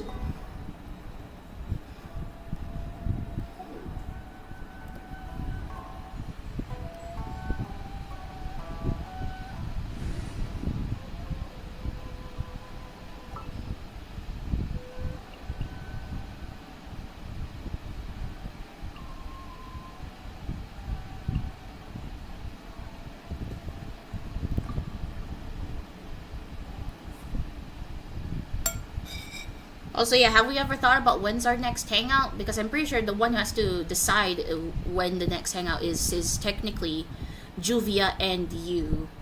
Because we have to look at when Juvia is free, and then we have to look at when you're free. And I can just schedule through there.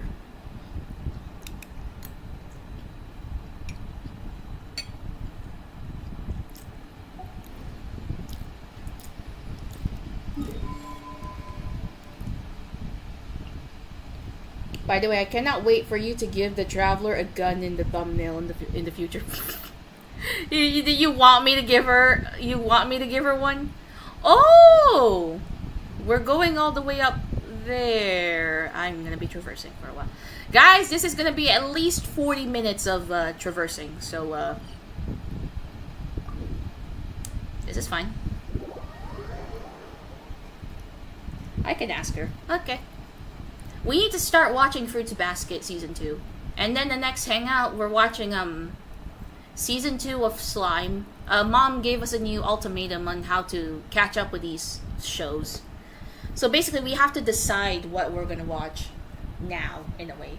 So yeah, the next hangout, since we already finished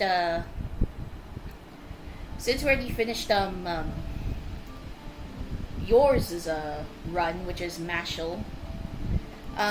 Juvia is next, and we'll watch a couple of episodes of Fruits Basket, depending on how many we can clam together that day. And then the next time we hang out, we have to watch a couple of episodes of Season 2 of Slime, because it's my turn after Juvia. And then after that, Mom's choice, and then after that is yours choice, and then it cycles. Basically, we're watching 4 things at once.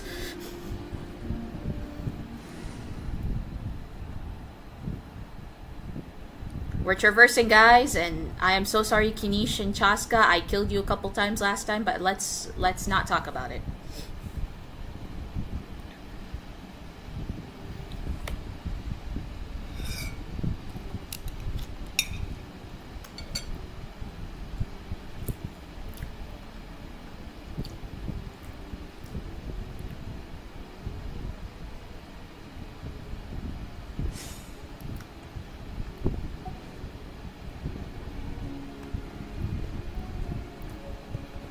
So technically I'm supposed to start at the Curatorium sequence, but this is close enough. So now let's begin our journey to 4,000, nearly 5,000 miles.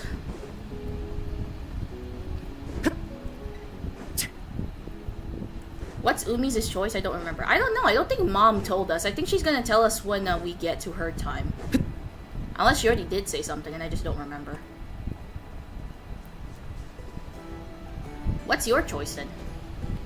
I mean, again, it could be a movie. It doesn't have to be a series.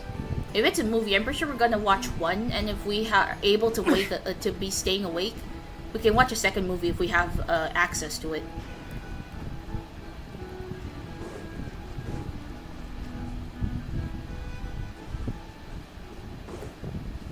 Oh, it's raining now.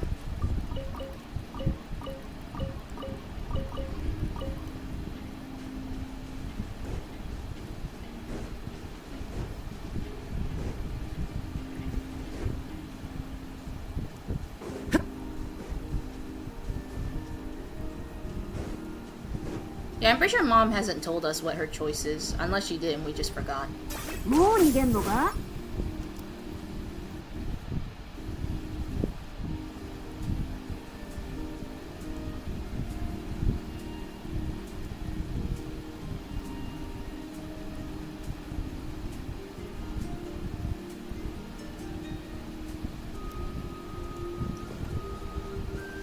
I was about to walk into the goat.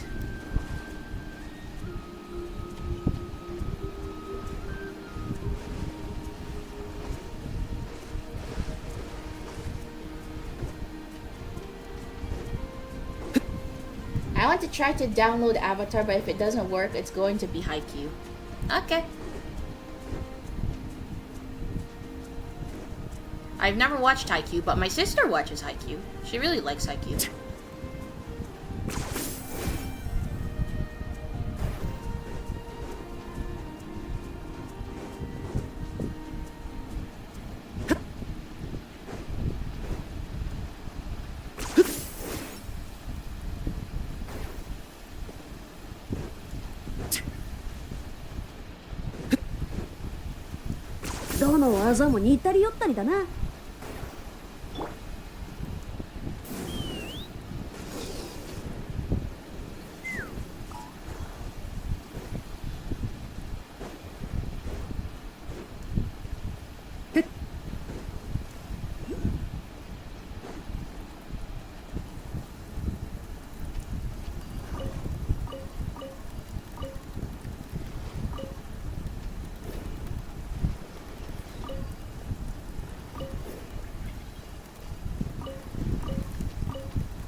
We're gonna pretend we don't see that Lunaculus. It's not there. I don't know what you're talking about.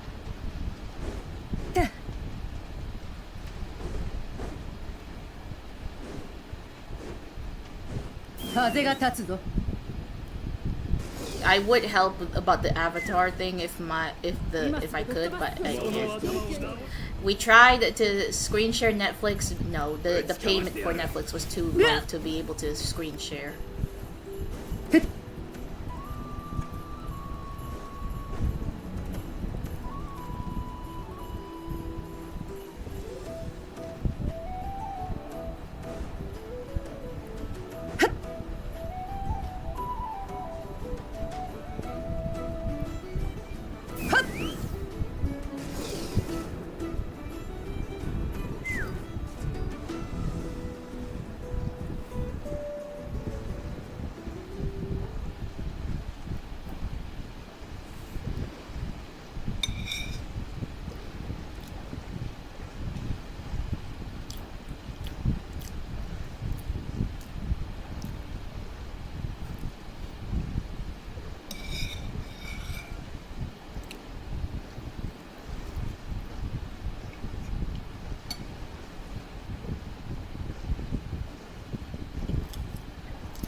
Maybe I should have Reina walked instead.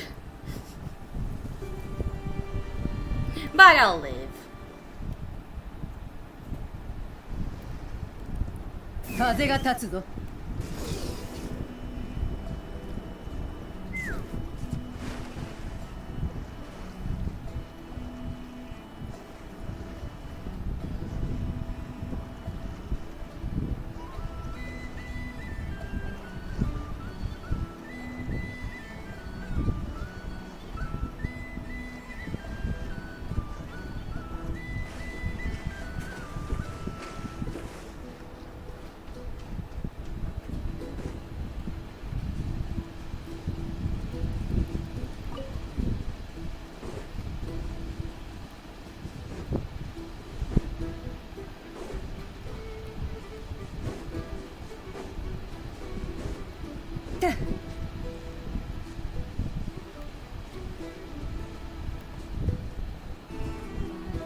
Where is this?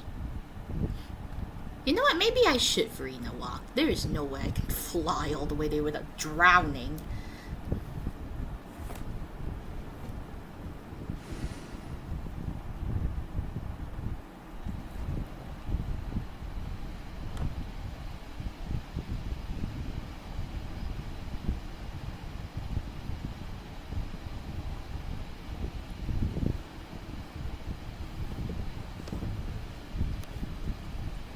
Sorry, Granny, but I'm afraid that you have to leave for a bit.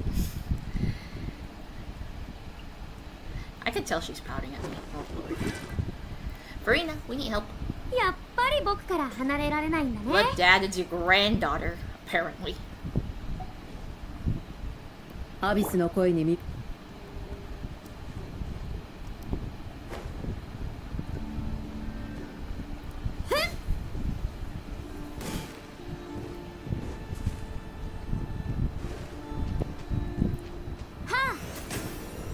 君に捧げよう。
逃げんのか？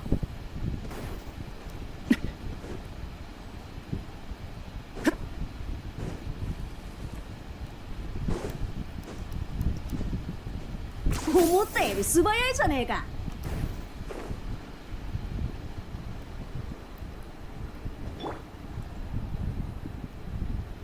光よ。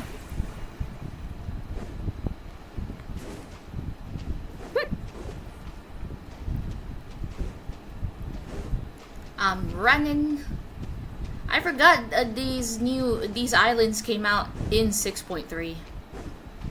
I thought they came out in 6.4, but no, they came out in 6.3. 開幕だ。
君に捧げよう。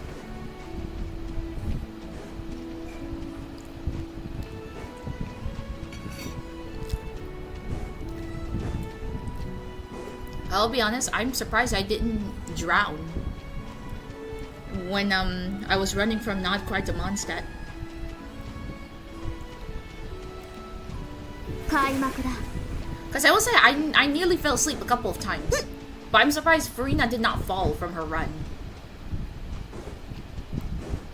She was still running, which is a surprise.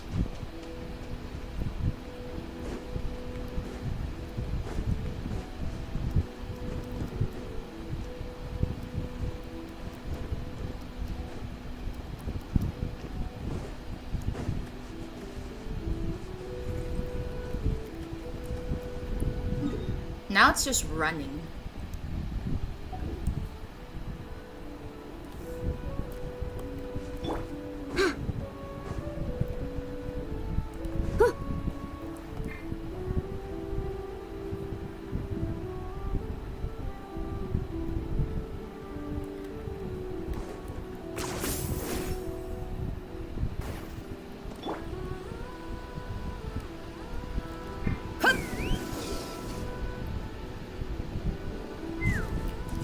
Wait, did I put it in focus?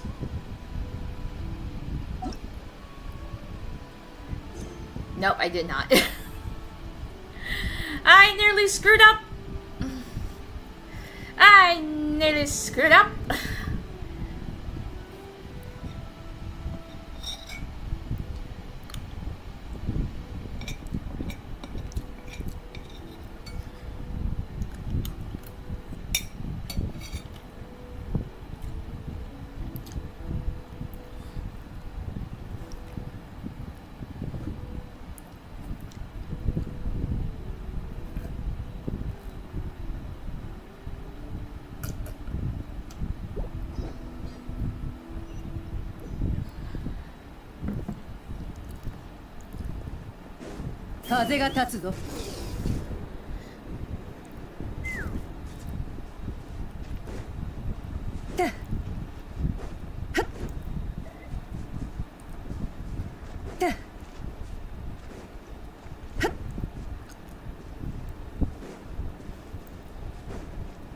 We're almost there, guys.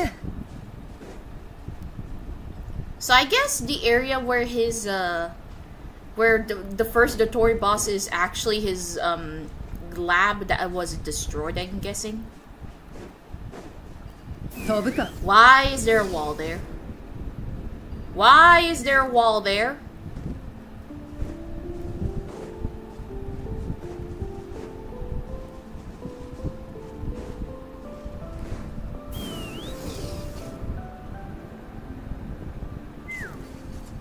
Okay, the wall's not stopping me. Okay.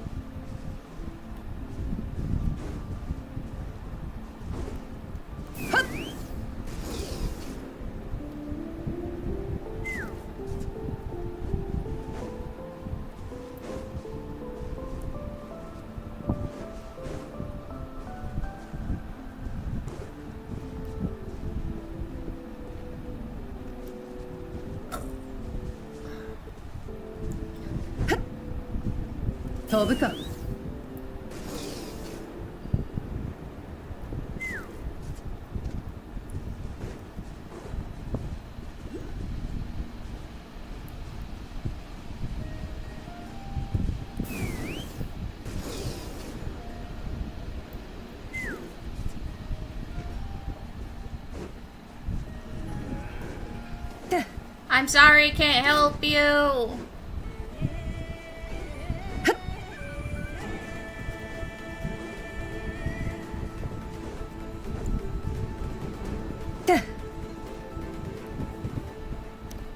I think this is where I can switch. We can run on our own now. World Quest. Don't worry about it. If you say so. Should I bring Nicole or should I bring Baiju?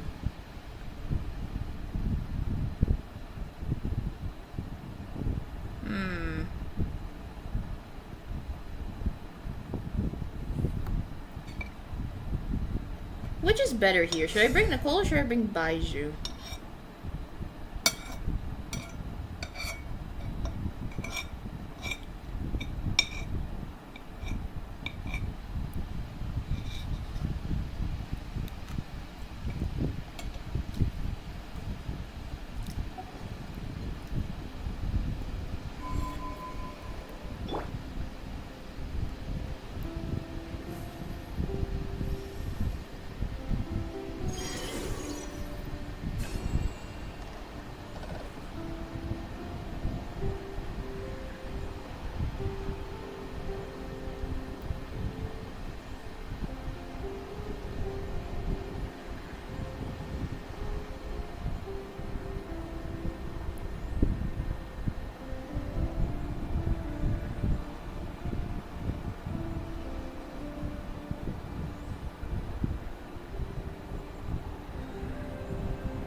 Is it actually gonna bring us to the research facility?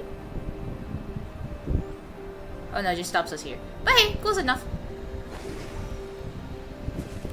Don't worry, Columbina, we will save you. We'll make sure of it. We'll beat out that douche. Special Territory Research Institute. I wonder why it calls us that. I mean, the fact that this place looks like it's wrecked. Oh. Oh, I guess that's the wall. If I pass through it, I can't leave, am I right? Yep. So guys, I cannot escape now because there's a wall here, and once I entered, I can't leave. Oh, yep, now it has changed. I think judging by from the fires over there, I'm pretty sure Arlecchino just destroyed stuff. Yeah, pretty sure that's Arlecchino's is doing. 装置が破壊されてる。アルレッキーノとサンドローネがやったんだろうか。The red fires, yes. These fires, yes. I thought they were Durin's, but I'm pretty sure Durin's has a bit of purple in them. So yeah, these are Arlecchino's fires. And she ain't happy.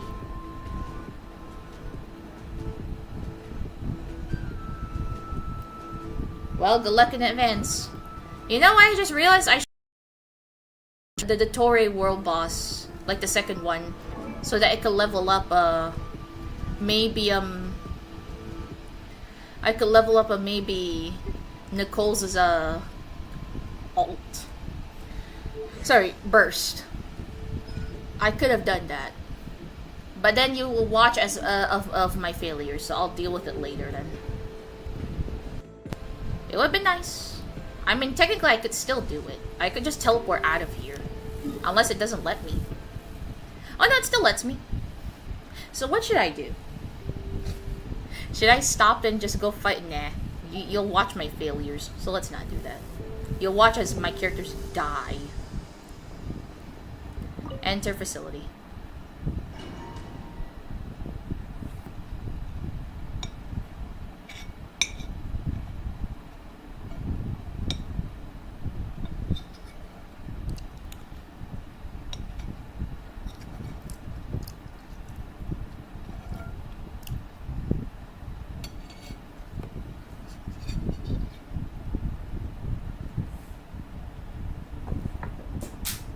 Oops.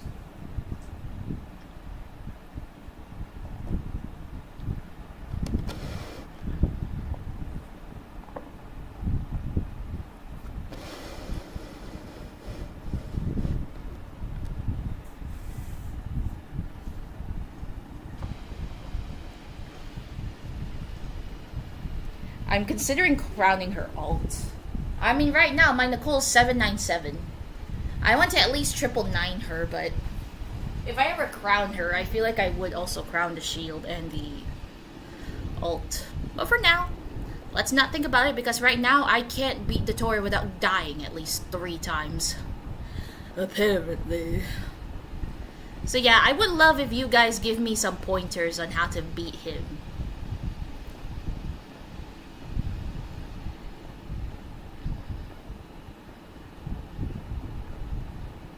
This place is a wreck.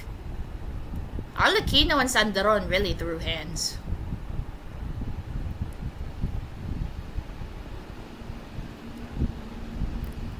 Wait, we have to make sure everything's correct, right?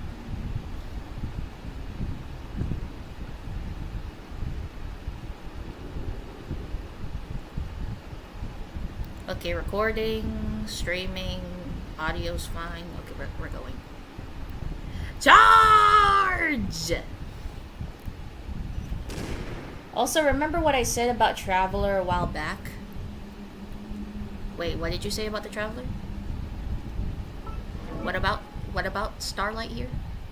Oh, never mind. This is Trial. Never mind. Suck this. Screw you, game! Screw you! I forgot my Traveler's not Hydro. She's Electro. Dang.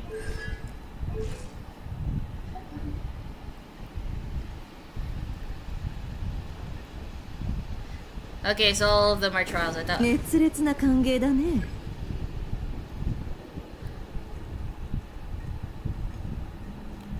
Oh dear, hold on. Wait a minute. Dad, I have a question. How do you play with Nefer? Because I could not understand how to play with Nefer. The event for the little Hexen circle, yeah, the combat event that has Nefer in it, I have no clue what to do. I could not get gold. I was so close. I was at 9,500, and when I try again a couple of times, I could not get there, so I just gave up. That's the only one that did not get a gold medal. Everything else is gold medal. Yes, even that horrific, worst mini game ever. The visuals are cute and all, but it doesn't change the fact that my situation does not allow it to be fun. So yes, what did you say about Traveler back then?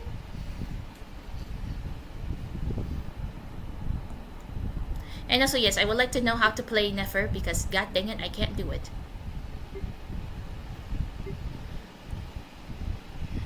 I know gave you Cool Your Jets Ducky because Traveler Hydro application is a bit oof.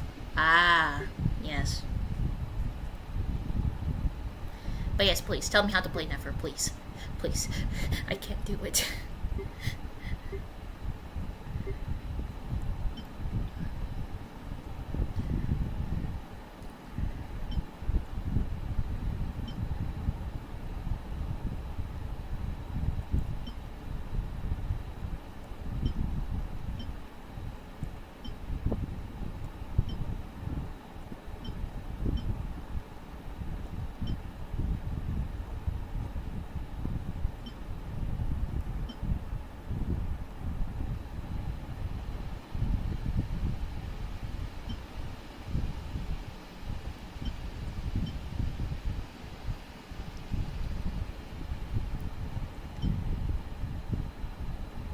Oh yeah, we have the greeting card with us because she did not have it.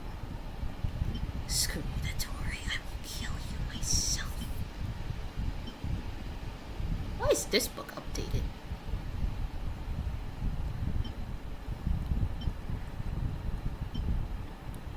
Ah yes, the top quality grape juice from Deluxe.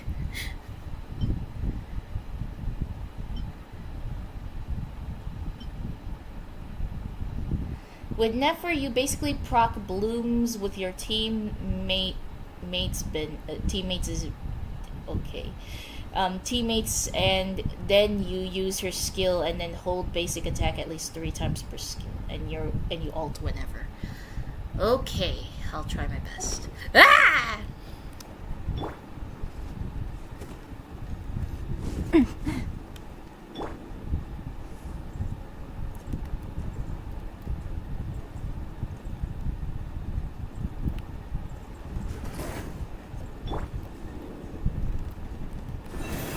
If only it lets me decide on my own placements.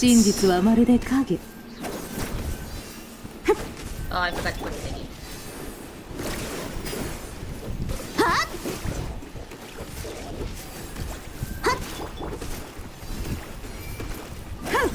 I cannot. 嘘はいけないね。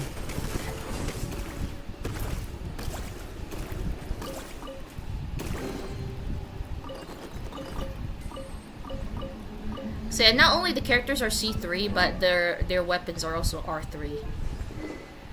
I don't know why R3 specifically, but apparently it's R3.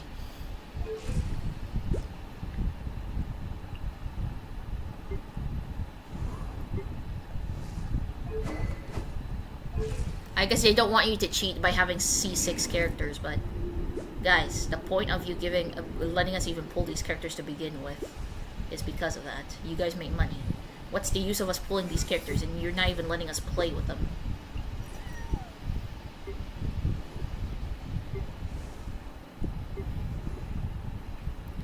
So you have to, when it comes to Nefer, you have to hold her. You have to do charge attacks after. Charge attacks are basically just hold basic attack. What in the world are they? Well, I guess the Tory also sees these guys as like test subjects.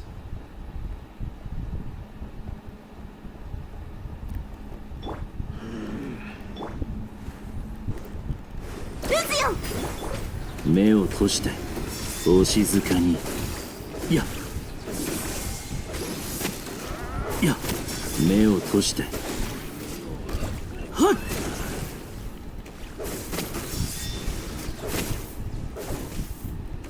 い。いやせいさいやお静かに目を閉して。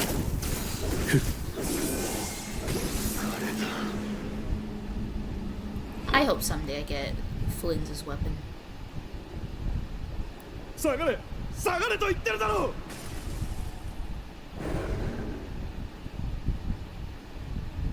It seems whatever is 聞い happening. てない。まずい。来るな。It seems whatever the Tory's doing, the Abyss is not happy.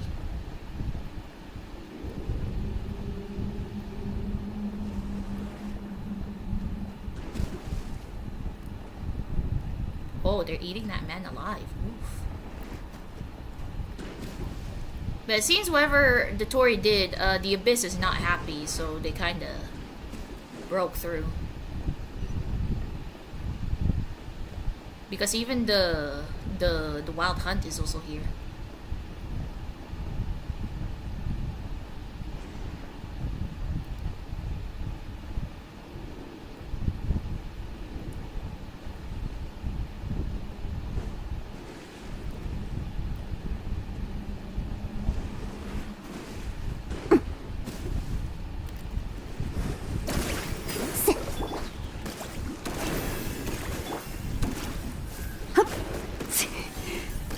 Yometa.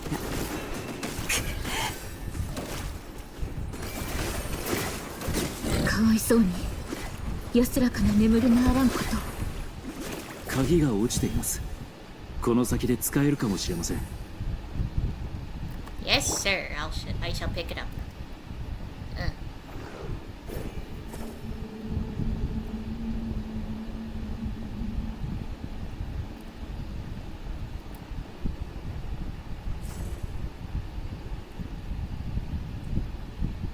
Oh, I see more Wild Hunt over there. She converts the bloom in the field for herself, which makes her able to skill plus hold attack to do big damage. Or you could just use Flynn's. Yeah, that's also a choice. But I need to get used to playing with Nefer anyway because of events. Because yeah, yesterday's event annoys me because that one combat one that has to do with Nefer, that's the only one I don't have. I don't have at like gold. The other ones are gold, so yeah, that one annoyed me just because I don't know how to play with Nefer.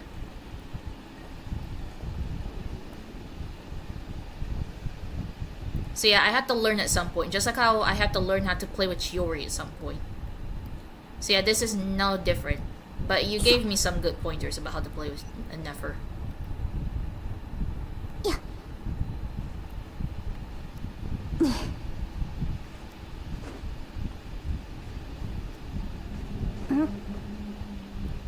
I would like to call for Mom, but she's not here. Unless she's actually here and she's just watching, secretly in the distance, staring down at my failures, just as she always does.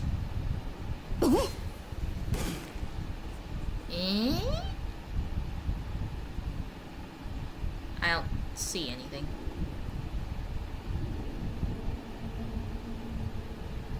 Kisamura, なぜここに?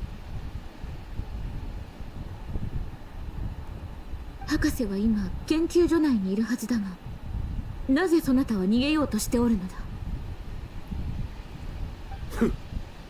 博士様に用があるのか。だがうまくいくとは到底思えないな。あなたがこの先どれだけ生きていられるかは、その発言の価値に左右されるでしょう。執行官がもう2人研究所内に入ったが、それがどうしたってんだ。あの博士様があんだけ大掛かりなことをしてるんだ。何の準備もしてないわけがない。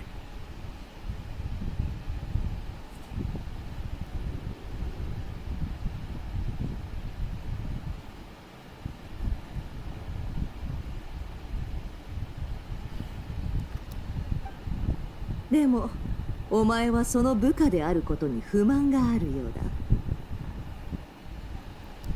それにこの辺りは魔物の痕跡と気配に満ちてる。まさかそんな奴らと一緒にいるのが好きなのかい？ Yeah, that's also a choice. We could just feed you to the dogs. Or the wild hunt. Which one do you want? Make a choice. 博士が何を企んでるのか知りたいの。知ってることがあれば教えて。自分たちのためだけに動いてるわけじゃない。博士の行動は窓くらい全体。あなたたちのスネージナヤにも影響を与えるかもしれないの。Yeah, he could be trying to turn against the Saritsa, you know. The Saritsa literally called him back. He didn't go back. He just played by ear. By the way, have you decided what are you doing after Act 8? Well, on the day of Act 8, since I'm going to be doing day 3 of Durin's story quest after Act 7, pretty sure before Act 8 I'll do day 4, and then after Act 8 I'll do day 5. Just to end it right there. Also, Mom suggested to do 3.8 for Star Rail, since it has nothing to do with Plan Arcadia. So, I don't know when I'm gonna do that. I'll just plan however it is. If we ever have a hangout, I'll plan around there. Next week, I guess, if I feel like it, I'll do Act 9 and 10 of Genshin. Chapter 6. I'll watch the tree burn. Apparently. Just so I could catch up straight away.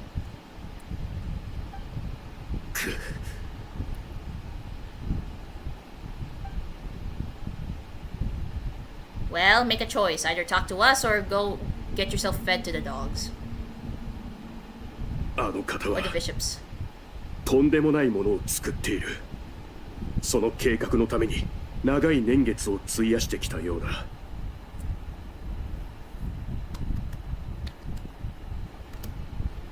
少し前、博士様はスネージナヤに戻ると言ったが、思いのほか早く帰ってこられてな。その手には宝石のように輝くものが2つあった。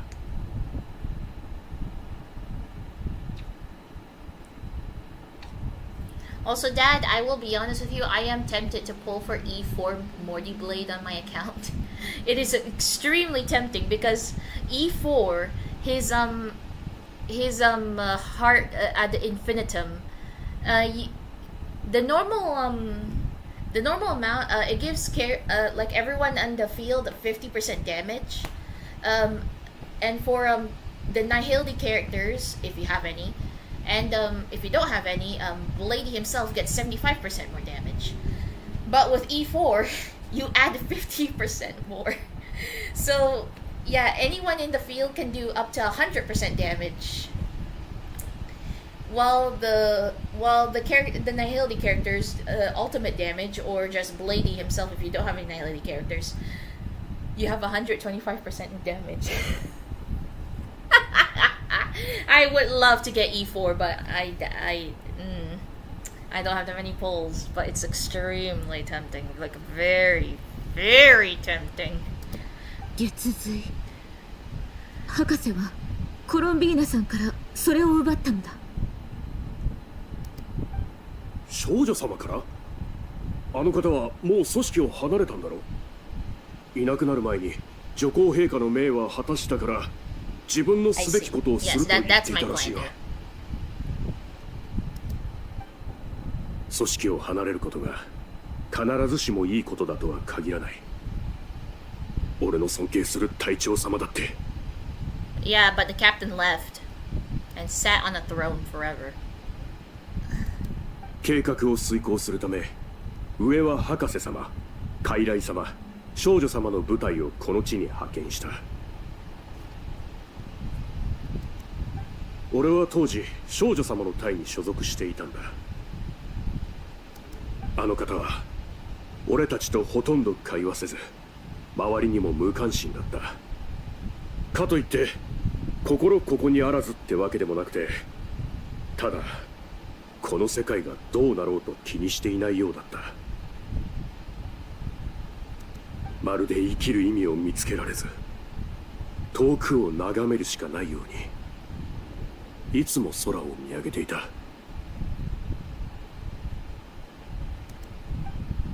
博士様はいつも少し離れたところから彼女を見守っていた。以前は協力関係にあったようだが、やがて少女様が彼を警戒するようになり疎遠になったらしい。少女様が組織を去った後、俺は博士様の隊に移動した。だがあの方もまた同じように周りのことに無関心で、ただ月だけを見据えていた。今の博士様は3つの月を何よりも欲している。月が足りないのなら自分で作ればいいと。Oh no. Yeah, since Columbina oofed herself, that means he's gonna do just that. He's gonna create a third one. 月髄を作る？もしかしてヒュペルボレイヤの虚栄から得た知識かい？詳しくお話しいただきありがとうございます。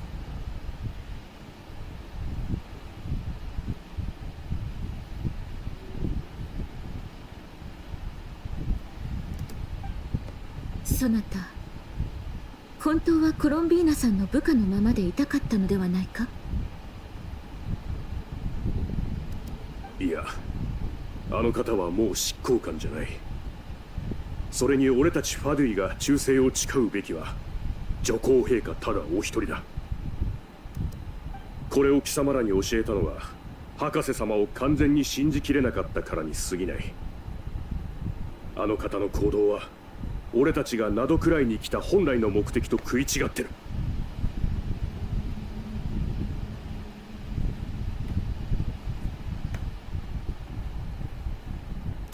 分かった。彼のことは必ず止めてみせる。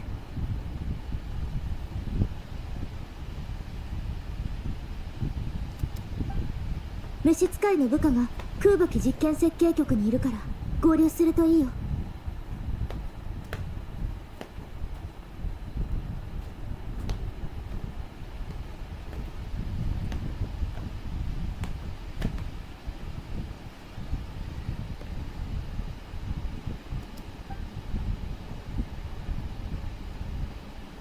月髄を作るね。おまけに完成も近そうだ。ドトーレの技術がそこまで進んでるなんて。 I wouldn't be surprised he actually already start preparing to create the artificial moon marrow. Because he has a... I feel like he already had a feeling that Columbina's gonna escape. Some way or somehow. ここからは苦戦を強いられるでしょう。皆さん、心の準備を。Yes, sir.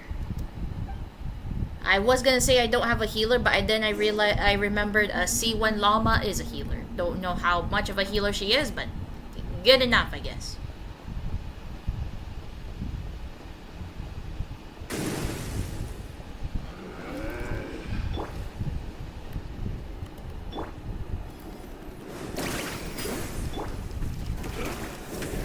Hold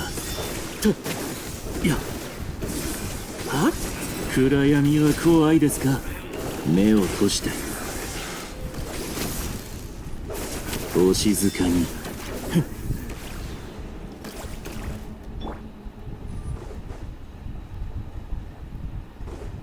They also leave us some healing all around. Oh no, that's a puppy. That's a big puppy. You know, I did say there might be a puppy around, but I'm talking about those annoying wolves. This one is a big, big puppy. Oh no, good puppy, good puppy. Oh dear. I think for this guy it's best to use Flynn's. Because if I'm not mistaken, it's either Pyro or Electro to fight this guy. Judging by the Stygian onslaught. 夜ですね。お静かに。目を閉して。暗闇は怖いですか？ Oh no, Flynn's, your HP. Your HP. Where's the healing? Oh, there you go. Okay, here. Heal up. Not enough. Have some food. Have some chicken. Have some sticky honey roast. Amber approves. You guys can't lie to me. Amber does approve of the sticky honey roast. And I have over 1,000 of them.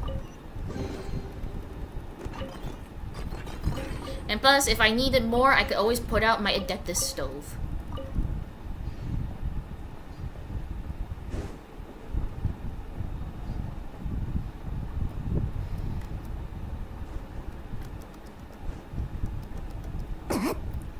There we go. Yeah!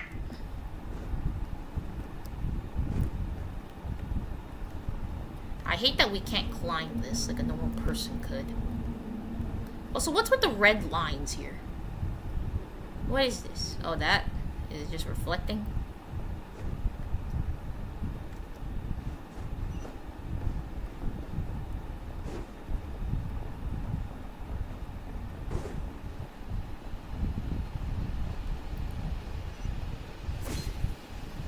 Oh no.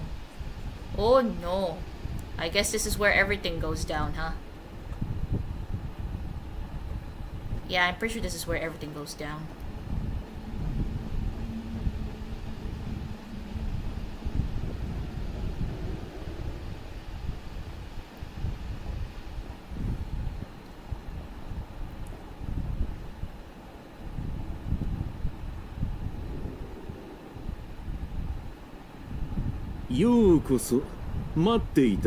Why did it take a while for him to say hello? Guys, did you see how bad the lag for me is? Apparently it takes him like at least a minute to actually like, yes, hello, welcome, sorry. I was too busy seeing my greatness. But yes, hello, welcome to your doom. 気に入るだって？魔物だらけだったじゃないか。よくそのように悠長に構えられたものだ。何も焦ることなどなかろう。すべては順調。お前たちが来たのも予想通りだ。Wait, where's Arlecchino and Sandrone? まずサンドローネとアルレッキーノ。そして次はお前たち。今日は客人が多い。If you're saying that, then where are those two? その二人をお探しかな。ならアルレッキーノは研究所に入ってすぐ姿を消してしまったよ。Maybe he got nervous or was just remembering his lines. Yeah, we saw that. I was like, wait, why is he not saying anything?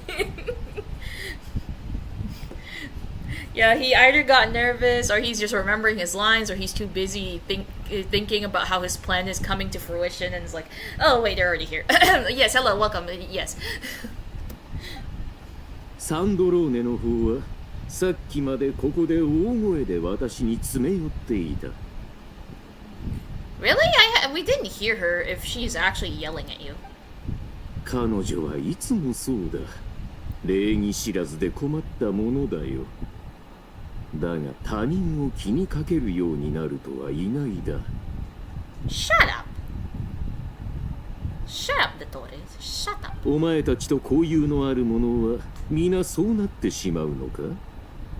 しかしそれは研究者からしたらいただけない。客観性を失ってしまうからな。Where is Sandrone? ああ、彼女なら。Wait, is she in that tank? ずいぶんと大きな夢を見ているようね。She's with Polonia, that's one. 月髄を手に入れればこの世界の神を名乗れるとでも思った？ I think for the next thumbnail, I'll try to get Wanderer. 名乗る。その言い方は好ましくないな。自称ではなく事実だ。研究者であるお前ならその差を理解できないはずないだろう。Oh, did he toss her down or something? Like, did the platform under her just disappear and she fell with Polonia or something? はあ、あなたごときが？あら失礼。淑女も時には出現してしまうの。気にしないで。同僚なんだし、あなたのやり口くらい分かっているつもりよ。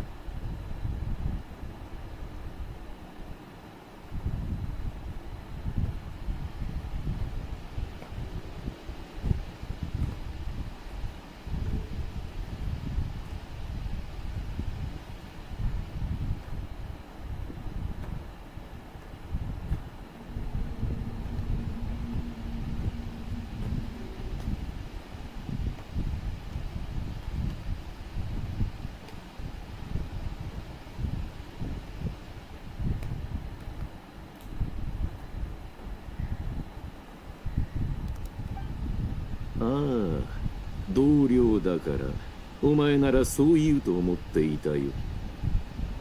言葉を尽くすより事実を見せた方が早いことをお互いよく知っているだろう。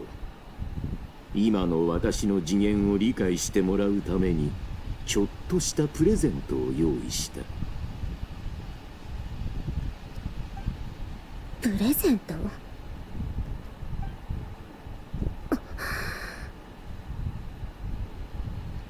あなたの部下たちはどこに行ったの？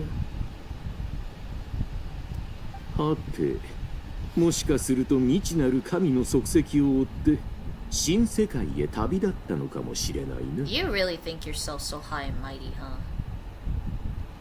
サンドローネよ、お前は教養に欠け傲慢な態度をとってくるが、だからといって私はその部下に八つ当たりなどしない。 He really is 彼ら trying に to も get 新世 Sandro 界へ to 向かう join 権 him or 利はあ something. るのだからな。 Because to me, it sounded like he's trying to persuade Sandron to follow in his, like, ideals or something. まさか空爆実験設計局に人を向かわせたの？あそこは女皇陛下の実験場なのよ。ああ、陛下のご命令はもちろん心に刻んでいるとも。だがお前も知っての通り、それは私の今の目標と矛盾しない。 Or is he just threatening her in a way? 私はただ自分の望む実験をしているだけ。何か問題があるだろうか。私が嘘をつき、お前の気をそらそうとしているだけなのか。それともお前の部下が本当に危険な目に遭っているのか、よく考えてみるといいだろう。ファデュイの兵にまで手を出すなんて狂ってる。私は自分に新たなルールを定めた。すべての人に一度だけチャンスを与えるとね。もちろんお前にもだ。ここを離れたいのなら止めはしない。何しろ我々は仲の良い同僚同士なのだから。この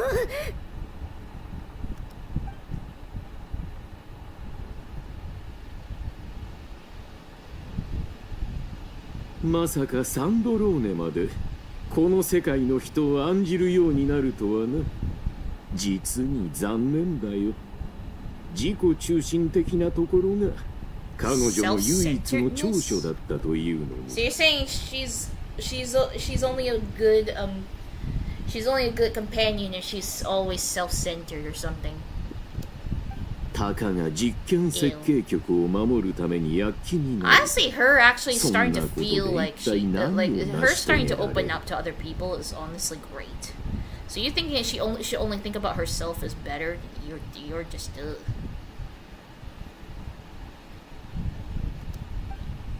人質を取るなど褒められた行為ではありませんね。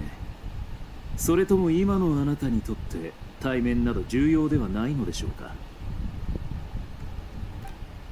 対面？ I'm sorry. Does that word not exist in your dictionary, huh? この手にはすでに月髄が2つ。失われた1つも間もなく完成する。新世界の神となるこの私に対面を語るとは、あまりに滑稽ではない Wait, where does this sound like? Where does this come from? Doesn't this sound familiar? Isn't this just basically fighting with Scaramouche, having two gnosis, like gnoses, and then like constructing his own like hive mind, and then become the god for a new world and all that jazz? This sounds like Sumeru all over. We should have noticed that we're going back to Sumeru after this. Bye, have dinner. Okay, bye. Have a good dinner. そなたに生物を扱う資格などない。私から見れば生きる資格のない人間は5万といる。だが私は慈悲深くその存在を許してやっているのだ。You mercifully permit them? Who are you to permit them? 自分のしたことを必ず後悔することになるよ。それはお前たちに私を後悔させるだけの力があればの話。Dad, did you see the way he spins? The way he spins. He just spins so fast. Sir, are you okay? Wait, why is Shaikisha concerned about you? The fact that he just spins like that. Are we fighting or is this a cutscene? Oh, we're fighting. Okay.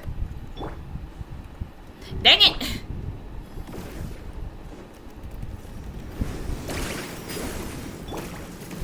Oh no. 宗樹の加護、林野に永遠の安寧を。嘘はいけないね。素直に吐くんだね。効率が悪い。素直に吐くんだね。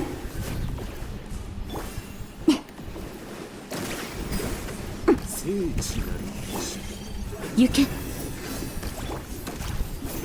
読め。ありえない。Ow.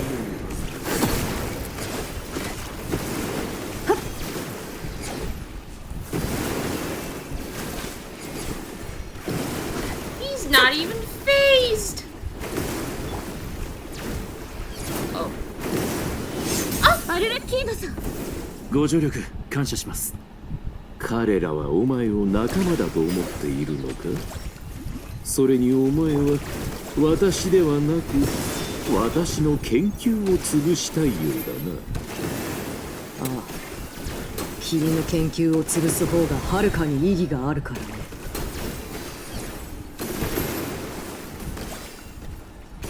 Oh Lord.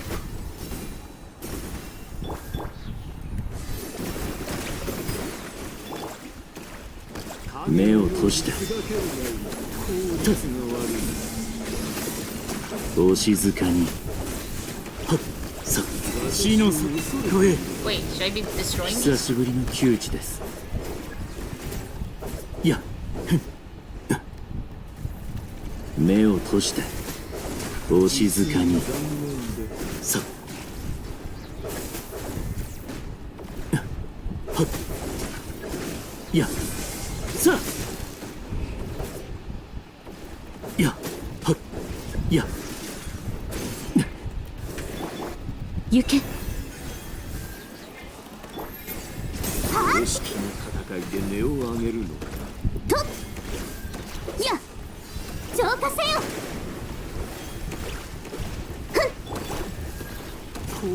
宗樹の加護、皆のために祈ろう。真実はまるで影。素直に吐くんだね。俺ならどうする。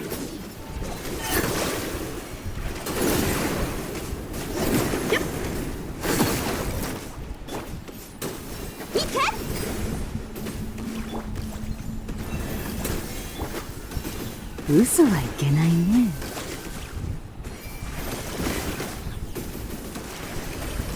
未完成とはいえ人造血髄の影響でドトーレの力はこちらを凌駕している。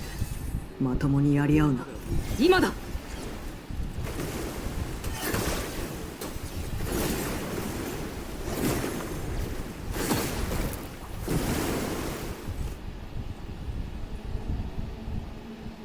引きましょう。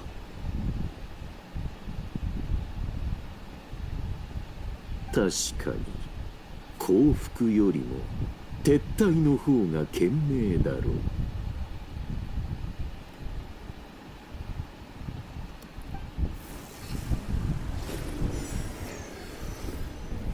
まずい。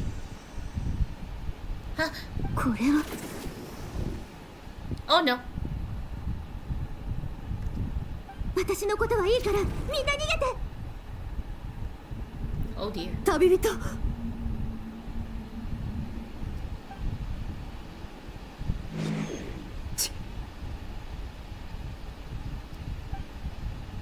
Oh no. Where did Starlight go? Dottore, if you do something to her, I swear to God, I'll kill you myself! Even if it means I'll use these weak little punches and stuff. I will do it!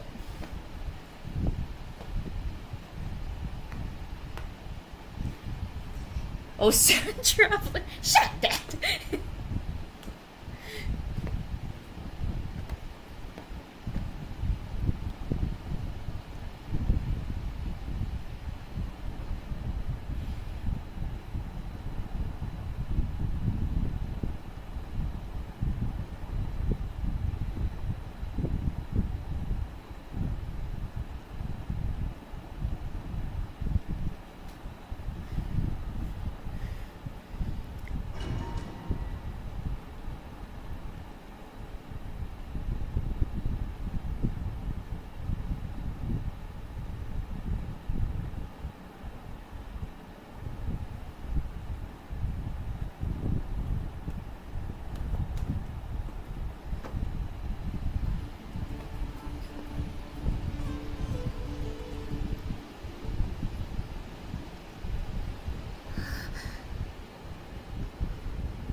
さっきは一体ナッシャタウン、どうしてここに？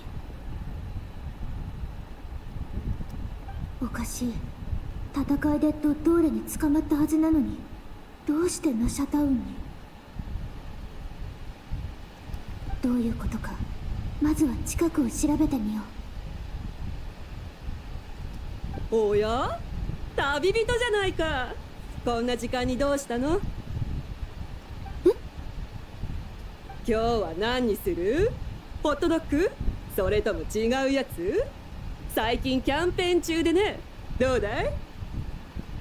ごめん、今はお腹が空いてないんだ。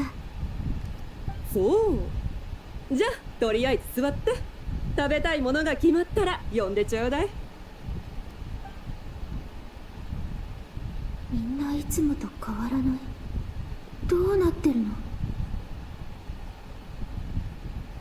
誰かと思えば常連さんじゃないか。何かサービスでもしないとな。Oh。あの人、なんでここに？それは注文を取ってからにしようと思ってね。もう仕事は終わったの？ああ、遠くまで行ってきたから疲れたよ。でも幸いしばらく出張はないから、お前たちとゆっくり過ごせそうだ。あの二人って夫婦だっけ？ってことは隣の子供たちは二人の子。お姉ちゃん、しばらく来てなかったけど何してたの？もっと遊びに来てほしいな。 Have we met? え？忘れちゃったの？この前パパがうちに連れてきて一緒にお菓子を食べたでしょ？ I don't like that there's someone just staring at us from afar. I'm pretty sure that's Dottore. 一体何の話？ちょうどその頃、よくお客さんが来てたから毎日大忙しだったんだよね。少ママがこう言ってたよ。お店のお客さんの中には Yeah, I'm pretty sure 友 this is the 達でもあ Tory る人がい watching. るって。あ、またお客さん。ちょっと行ってくるね。ここの店主に家族がいるなんて聞いたことない。そもそもこのお店は家族経営じゃなかったはず。それにあの子の話にも覚えがない。これは偽物の記憶。ほう、こうも早く気づくとはよかったな。Tory! ここの看板メニューを食べないのか？いつの間に。やっぱりここにあるものは全て幻なんだ。ここはお気に召さないようだ。では場所を移そう。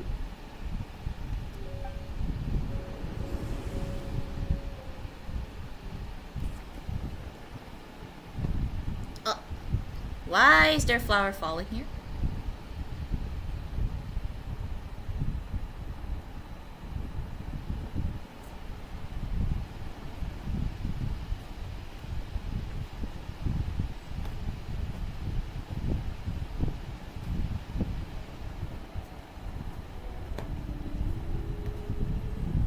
Ah! Kalabina! 私まだ生きてる？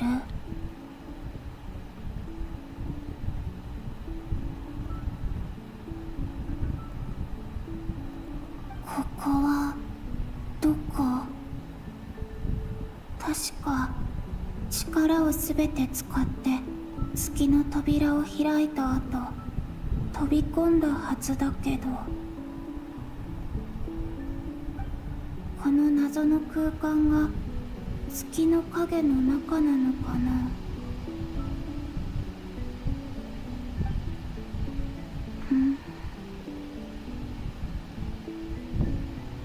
ダメ、何も感じられない。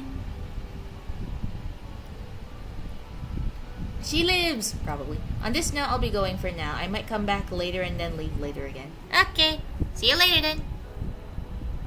もう一度月の扉を開いてみようかな。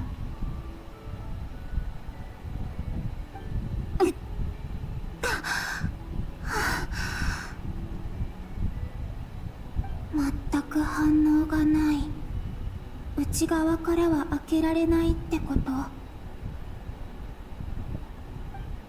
もしここが月の狩人とその恋人を死に至らしめた空間なら、どうして私は大丈夫なんだろう。大丈夫じゃない。ここは空気さえも重く固まっていて、残された力を回復できそうにない。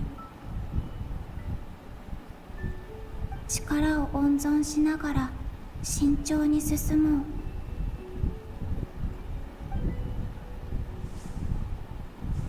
ドットーレの陰謀はまだ終わってない。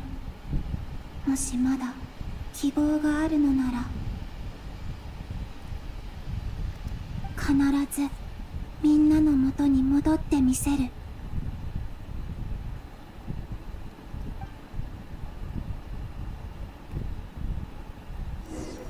Since in this update she's an actual character, we should be fine. ここは一体どこなの？あるいは何のためにある場所？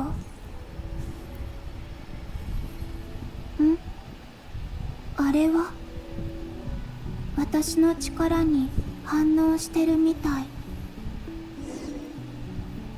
Use your power to interact with the mysterious phenomenon.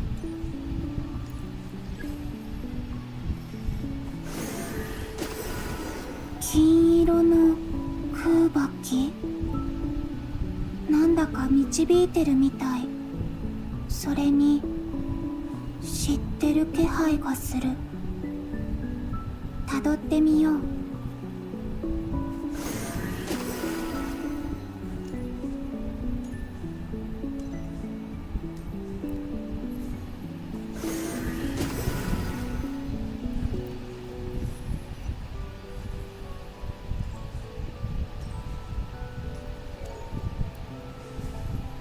どこにつながってるんだろう。出口かな。 I don't think it's that easy. Enter the world in the mirror. Poke.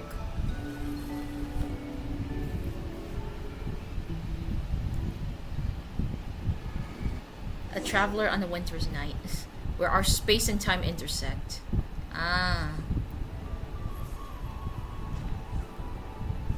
Oh, this is from the celebration. No. お帰りなさい、月神様。あ、ここってナシャタウン？期月の夜はもう終わったはずだよね。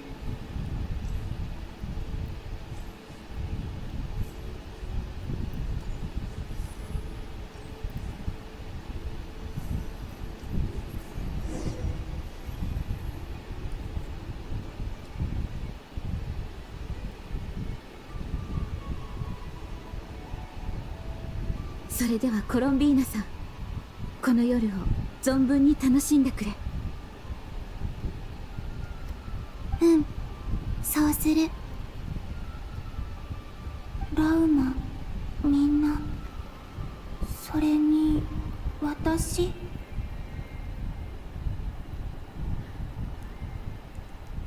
これもしかして私の記憶？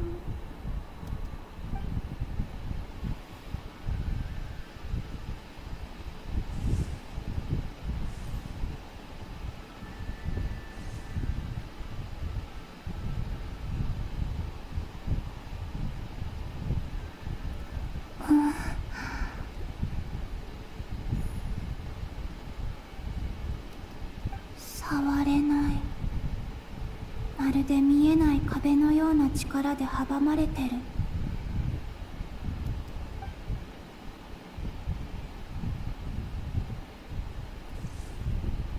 こっちこっち。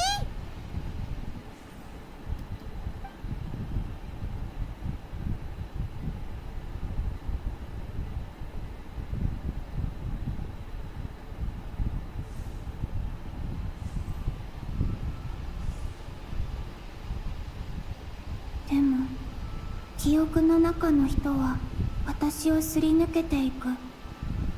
私が消えていたあの時みたいに。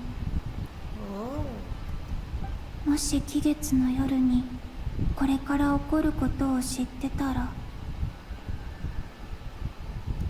とにかくまずは周りを調べてみよう。ここに戻ってこれただけで前へ進む力が湧いてきた気がする。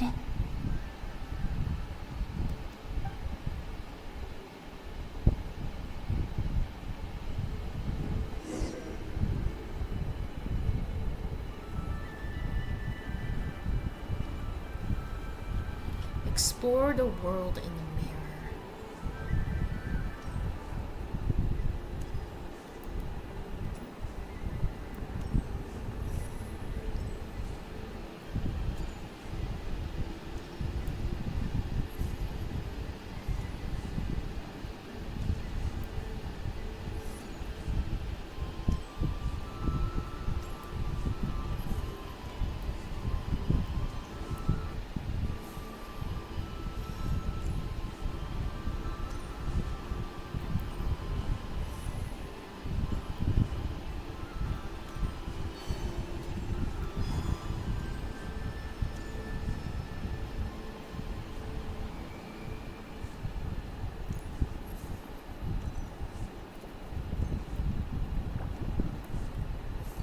おかえりなさい、月神様。おや、本物の月神様だね。アリスの言った通り、今回の期月の夜はなかなか面白いことになっておるようだ。 Wait, could it be that the card? Could it be that the death card was actually Columbina of the future? 確か魔女界のバーベロスさんがやってる占い屋。Wait. Could it be that she tried to tell her past self that she's gonna die?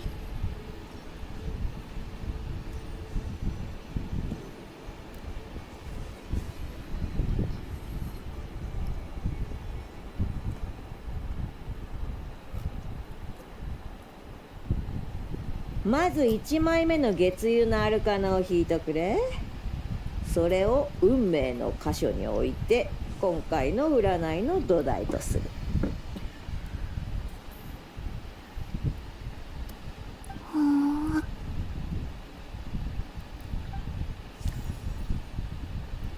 私の運命は月だった。そういえばバーベロスさんの占いってよく当たってる。あ、次は最後の未来を示すカード。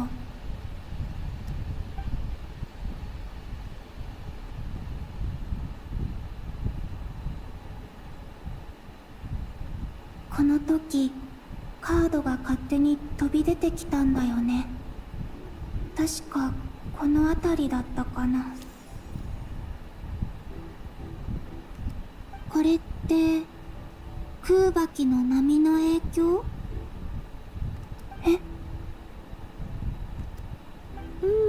実に興味深い。占い師の足でも Yeah, so she was the one who pulled it out. So it wasn't that she wants to tell her past self that she died. It's just that she pulled the card out. どういうこと？今のカード、私の影響で山札から飛び出た。触れようとしただけなのに。もしかしてこの記憶空間は触れられないわけじゃなくて、影響を受けやすい場所とそうじゃない場所があるのかも。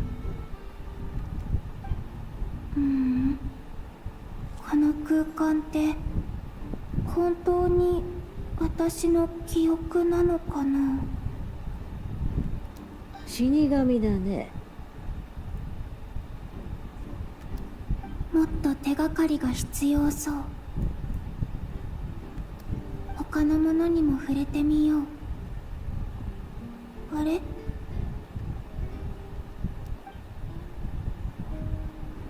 風？違う。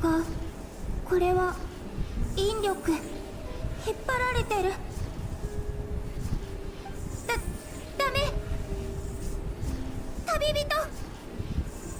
あ。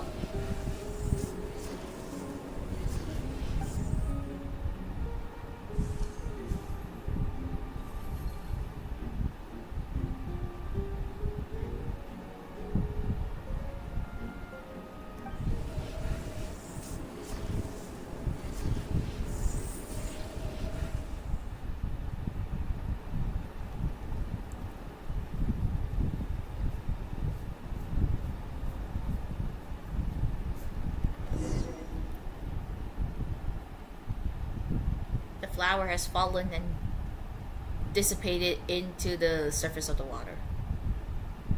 Not really dissipate, just drowned.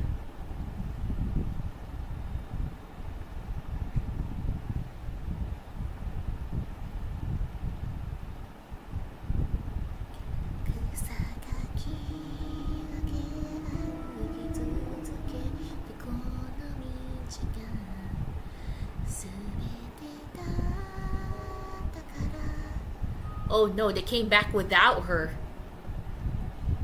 Oh no, they came back without her. Oh dear. Oh, Arlecchino can't even look at them.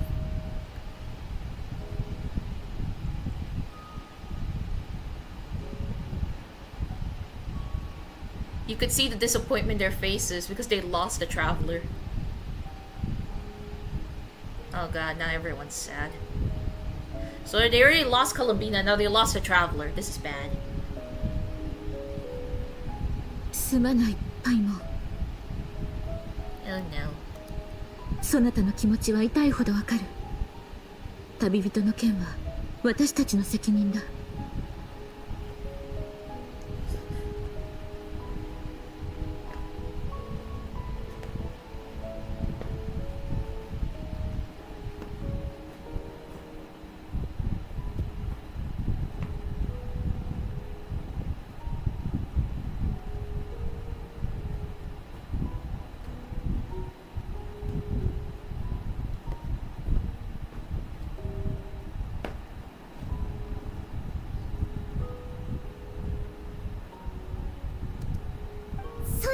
言わないでくれ。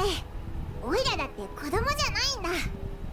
あいつを見捨てたわけじゃなくて、どうしようもなかったんだろ。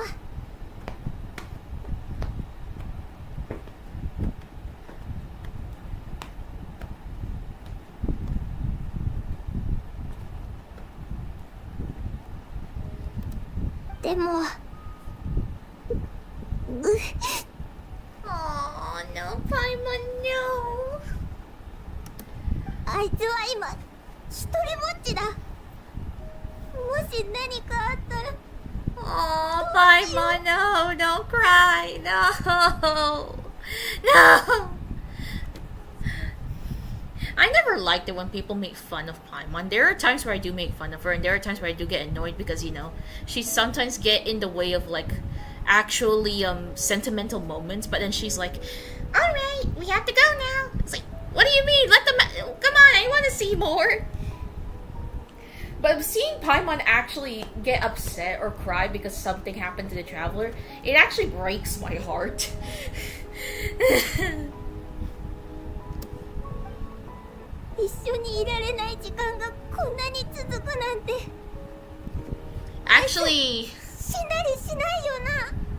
Actually, no, yeah, we never actually been apart from Paimon for too long.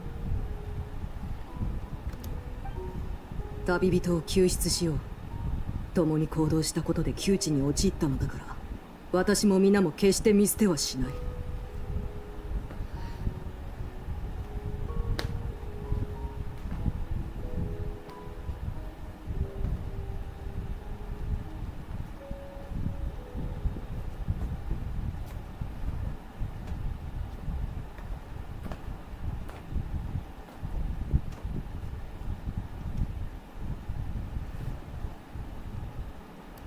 ここへ戻る道中、こちらの方々と情報交換をしていくつか確認が取れた。ドットーレの研究所はここ数日で建てられたものではない。内部にあった大量の魔物のサンプルはおそらく彼が様々な技術を開発するために用意したものだ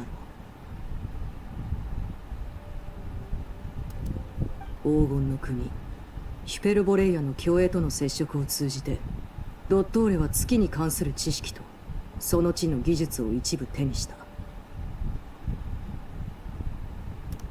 それをもとに彼は天外の蒼月に代わる人造月髄を作り始めたようだ。コロンビーナと異なり、ドットーレはテイワットから拒絶されていない。おまけに2つの月髄を手にしただけで私たち全員を上回る力を得た。Yes, hello. I am in Act 7 and Traveler has been taken and I want to murder the Tory. Literally. 3つ目の月髄が完成すれば、ドットーレは3月の力を完全に掌握する。つまり、テイワットの原初の力を手に入れることになるだろう。Look, Paimon is crying. That hurts. そんなことになったら。ああ、彼の学習能力と野心はファデュイの中でも群を抜いている。ドットーレがどんな強行に及ぶかは誰にも予測できない。I wouldn't be surprised if Mr. Pants is actually all for on this. I wouldn't be surprised. 参ったな。このままじゃ世界は破滅だ。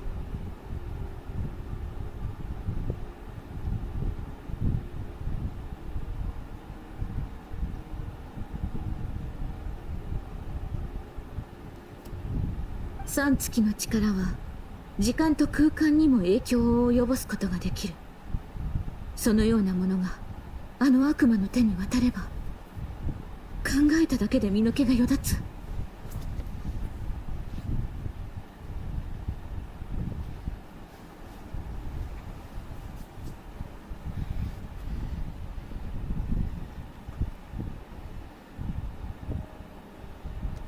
しかもすでに影響は出始めてる。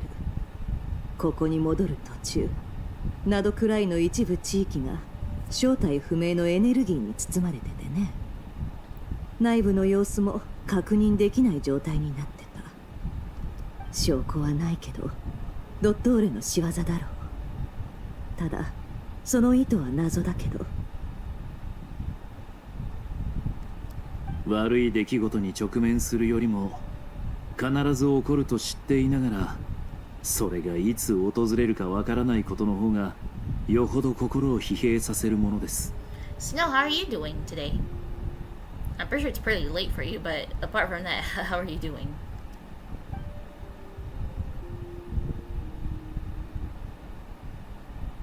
ファディ執行官の博士はモンドでも幾度となく犯罪を繰り返してきた。俺たち騎士団のメンバー、いや元メンバーの親父さんも博士のせいで亡くなってる。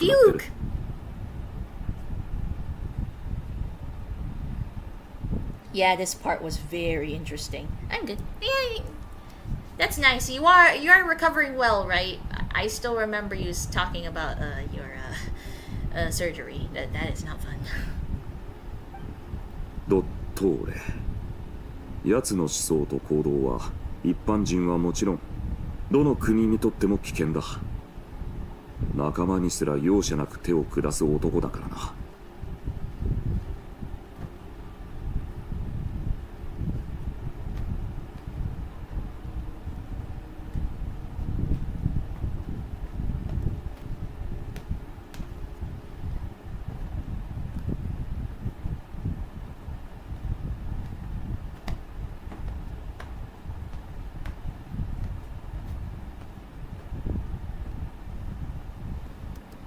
あの男の世界には仲間なんて存在し Been ない doing んさ。 tribal quests in one of my side 信じて accounts るの all は day. 自分だけ。 Ooh.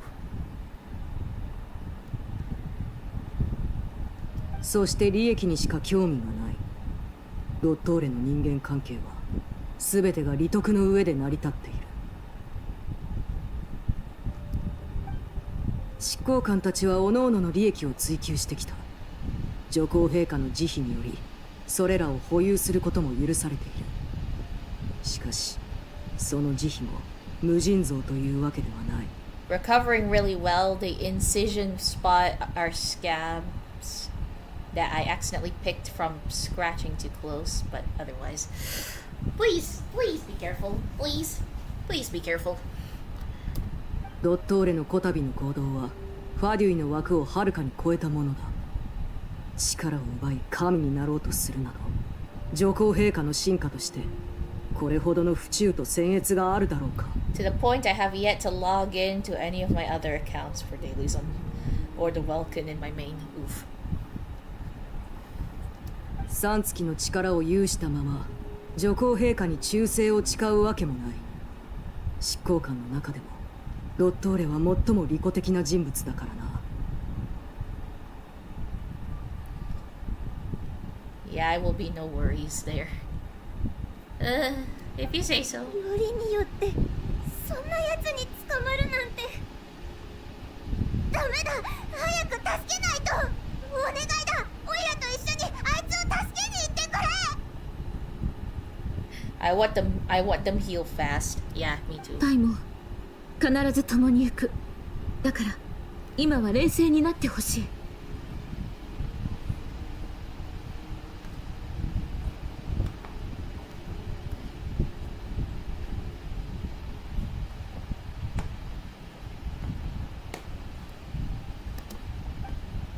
気持ちはわかるが、相手はあのドットーレだ。軽はずみな行動は命取りになる。もっと情報が必要だ。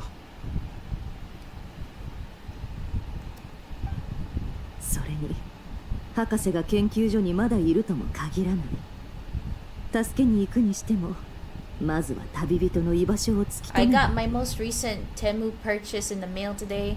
Got a couple pairs of earrings, a ring, 2 hats, a dress I'm currently wearing. It fits nicely, yay. And a couple other things. Ooh. 私が何とかしよう。 But my favorite has to be the Rimuru plushie and decal sticker. Oh, you have a Rimuru plushie. My sister also has one because I bought it for her. ってことは分かってるけど、怖いんだ。もしあいつに何かあったら。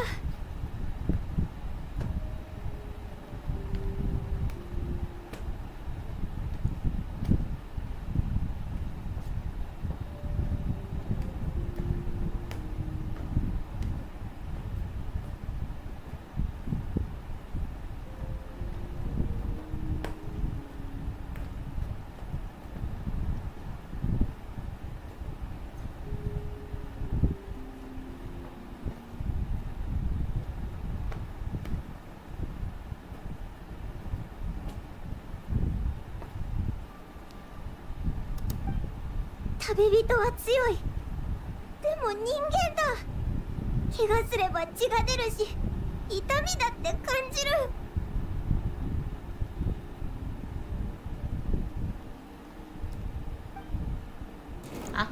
まずは作戦を立ててから動きましょう。じゃあないと死にに行くようなものよ。Wait, how did Polonia get through the door? The door is not tall enough for Polonia. That doesn't look right.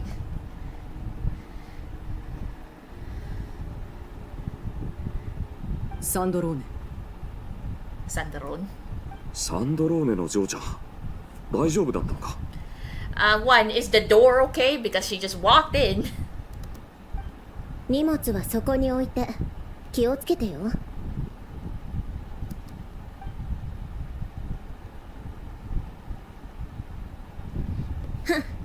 見ての通り、大事なものだけ回収して撤退してきたところよ。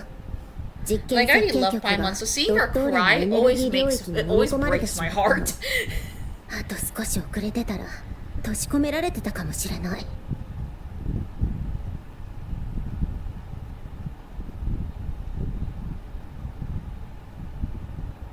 あのマッドサイエンティスト、本当に狂っているわ。いつも新しいものに目がくらんで猟奇的な行動をとって、しかもそれを認めようとしないんだから。 She's so upset about Traveler being missing. I'm pretty sure this is the first time this is happening, I guess.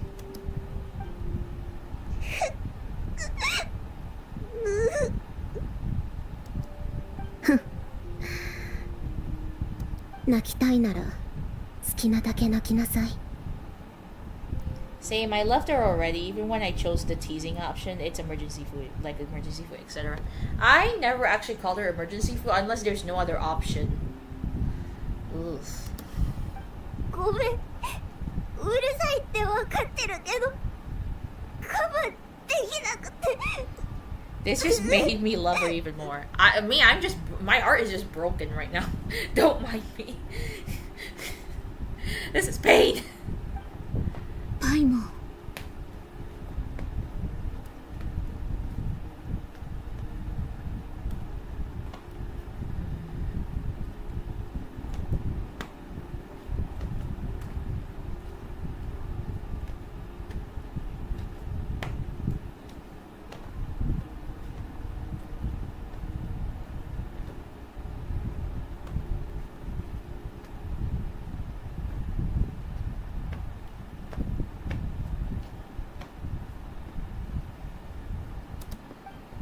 思い切り泣くといいさ。恥ずかしがることなんてない。怖くてどうしようもないときはそうやって発散するのも大事だ。 I mean, they were separate in Sumeru a bit and again in Natlan, but this is the first time she was abducted and in actual danger as far as everyone knows. Yeah, that's true.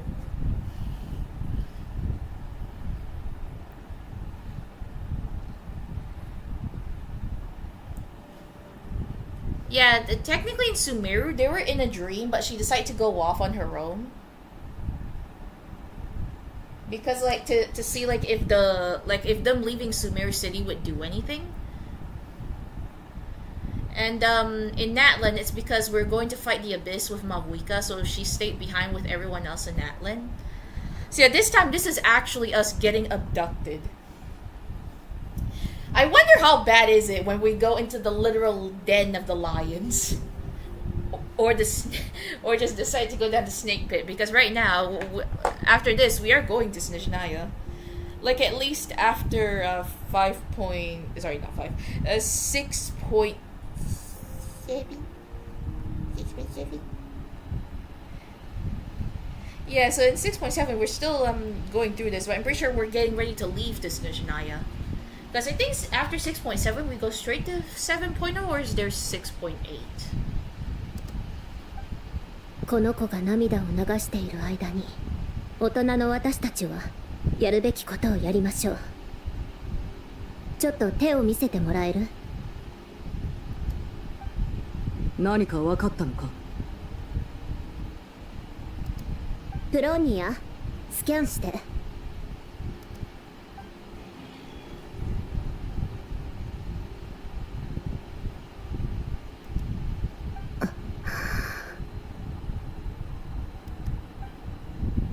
あなたも手を。こんな状況であなたと握手することになるとは思いませんでした、お嬢さん。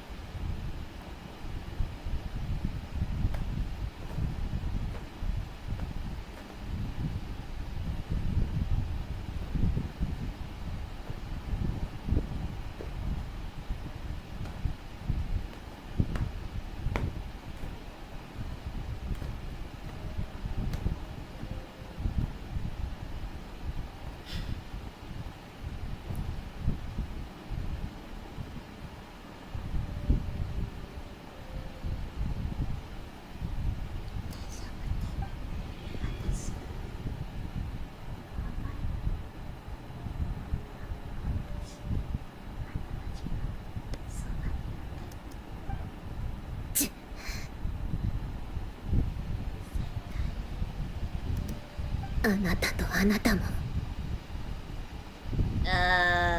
What are you trying to do exactly? I think there will still be a 6.8 because summer event before the anniversary. I don't think this patch counts as the summer event.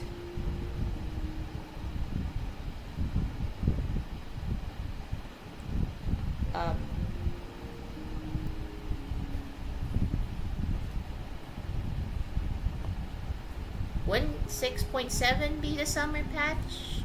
That's also a choice. Also, unless you've forgotten, Snezhnaya is supposed to be in August. They already announced it beforehand. Snezhnaya will come in a bit early. So I wouldn't be surprised if 6.7 is the last patch before we go to Snezhnaya.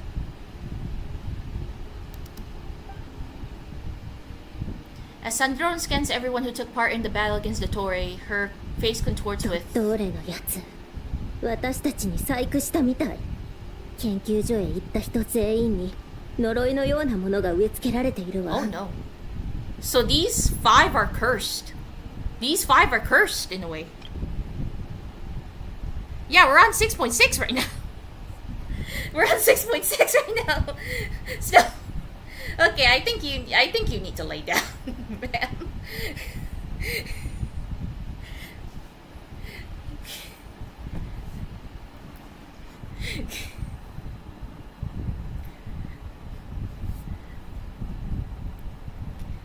So yeah, face contorts with displeasure. Oh no. Oh no.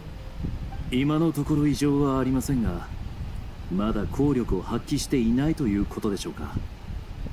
その目的と発動条件を解明する方法は？ Also, I think I will pause in a bit because I'm gonna go use the bathroom.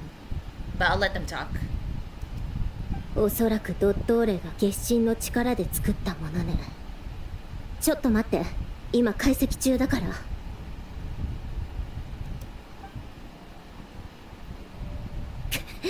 ドットーレ。 Too many games. Too many games that I can't keep track of everything like that. Take it slow, take it slow. また悪質なものを作り出したようだ。エネルギー構造を解析した途端、暗号文が頭の中に浮かび上がってきたわ。ファデュイの暗号規則に基づいて解読すると、こんなメッセージが出てきた。好きなだけ逃げるといい。あるいはなどくらいで死にたまえ。俺たちを嘲笑ってるようだな。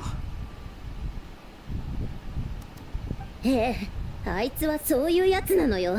しかも嘲笑うだけでは終わらないでしょうね。この暗号文にも呪いにも殺意や悪意は感じられなかった。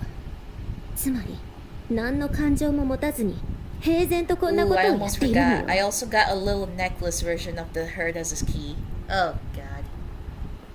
Are you gonna be able to open a door? Are you gonna use it to use the power of the keyblade to find the keyhole? Is that how you're gonna do it? I'm pretty sure not.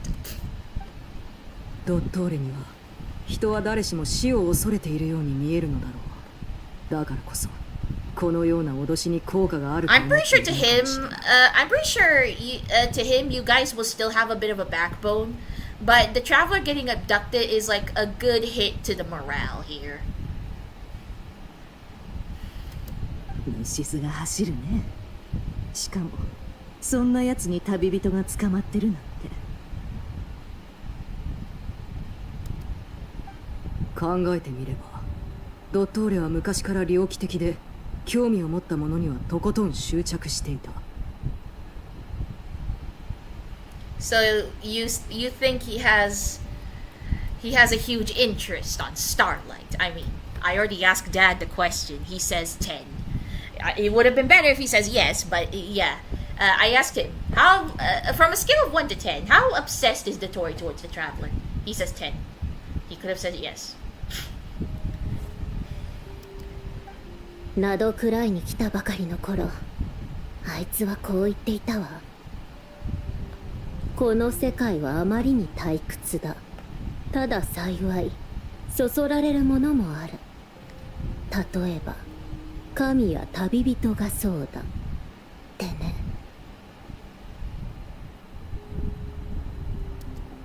あいつにとって、そういった存在は未知の開拓そのものであり、観察すべき対象なの。ああ、旅人はテイワットの第4降臨者。その情報は執行官の間ですでに共有されている。ドットーレが手間をかけて捕らえた以上、すぐには手にかけないだろう。Right away. Keyword right away, meaning if she already is disappointing him, he will kill her. それでも早く助けないと。そうね。それにドットーレの暗号文には何か意図が隠されているはず。逃げるよう促しているってことは、むしろ絶対にナドくらいを離れちゃいけないってことよ。あいつの呪いはナドくらいを離れた途端に発動するのかもしれない。Hmm? Who's at the door? Durin! Where's Wanderer and Albedo? みんな、エネルギー領域をいくつか見つけたよ。アルベドが今その結界の構造を解析してる。僕は先に戻って報告するようにって。We have a big problem. As you can see, one of our high morales are gone. 博士が作り出した領域はゆっくりと広がってる。しかもそのスピードは最初より増してるみたい。もしかするとナドくらい全土を飲み込もうとしてるのかも。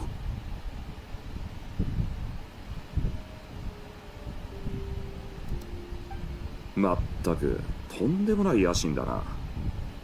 このままじゃナドくらいどころかデイワット全体に影響が及ぶ。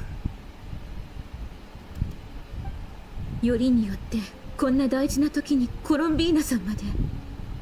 あの方は本当に消えてしまったのだろうか。Oh no, she's stuck in that weird field. Like she's basically like those Hyperborean phantoms. Except nobody can see her. 彼女は自分で月の扉を開いて、レリルとソリンディスが足を踏み入れたあの謎の空間へと。But there's still a teeny tiny chance for all we know. 残念だけど、最悪の事態も覚悟しておいた方がいいだろうね。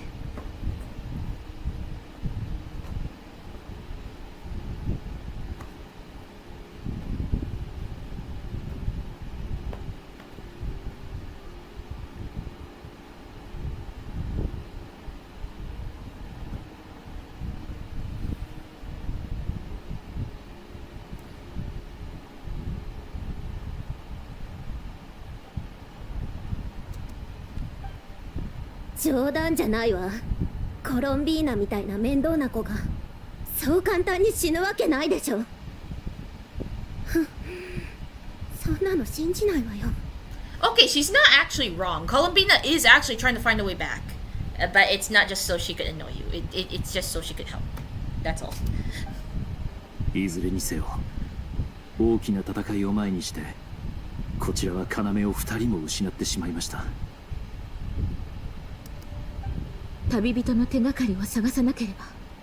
それにやらなければならないこともある。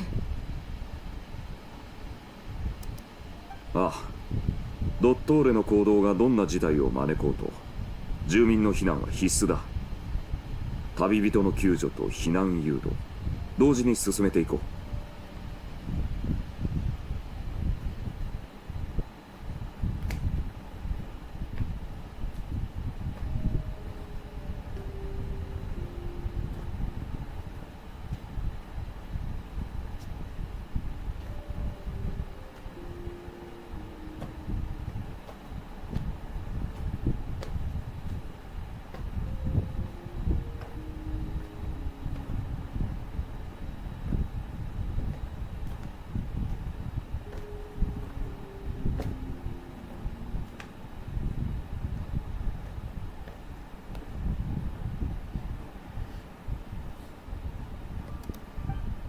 隣国の指導者たちに取り次いでくれる者がいれば助かるのだが、ナドくらいの人々には一時的な避難所が必要だ。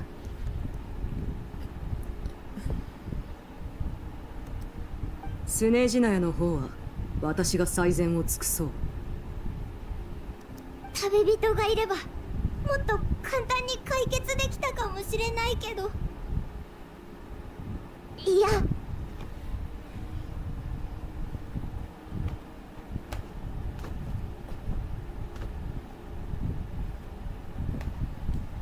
オイラも行くぜ。あいつと一緒にたくさんの人と知り合ってきたんだ。みんなの役に立てるかもしれない。だってもしあいつがここにいたらきっとそうしてるはずだからな。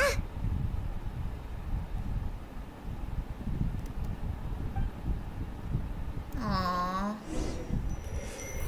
Oh, I guess we're back to Columbina now.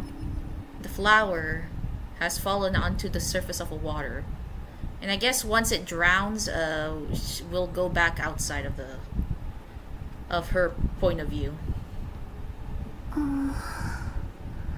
Okay, so before I continue, I'm gonna go use the bathroom a bit, so I'll be right back, guys. I'll be right back.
I'm back. I'm back. Now let's continue and see what happened to our beloved moon goddess here. またここに戻ってきた。私を引き戻したあの力はこの空間のものなのかな。あの記憶の中、期月の夜で私は現実に干渉したみたいだった。あれはもしあの夜みんなに忠告できていたら、ドットーレの計画を未然に防げたかもしれない。I cut her off, hold on. あの記憶の中、期月の夜で私は現実に干渉したみたいだった。あれは偶然？それとも体が重い。あの空間に入るだけでこんなに力を消耗するなんて。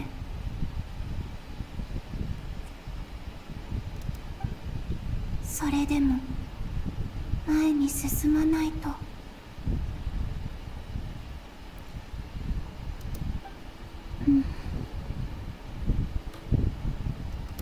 ここまた荒れ果てた状態に戻っちゃった。もう一度記憶の入り口を探してみよう。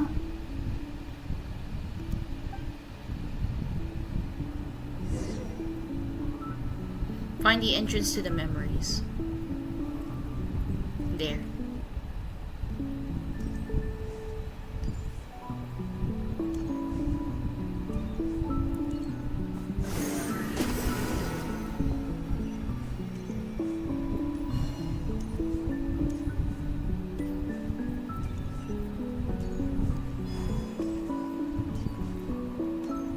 入り口が前みたいに現れない。何か条件があるのかな。散らばった破片を集める必要がありそう。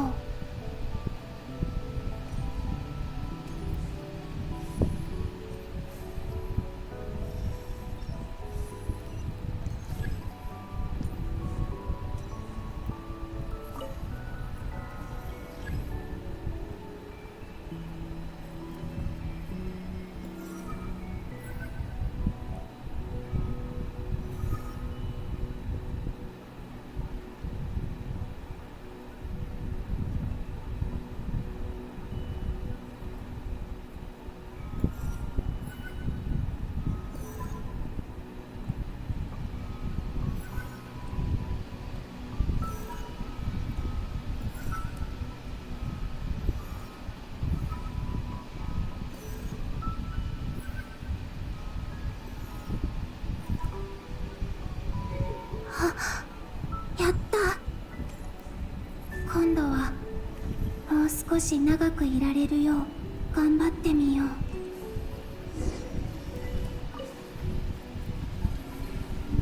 Welcome back. Also, I hate these Shinchin, like, they have no purpose but to annoy us. They don't drop anything and they apply elements to us and whatnot. What are you talking about? Shinchin. I hate these Shinchin, like... Are you talking about the Shinchin mages from the Fatui or something? 星と深淵を目指せ。ようこそ冒険者協会へ。あれ？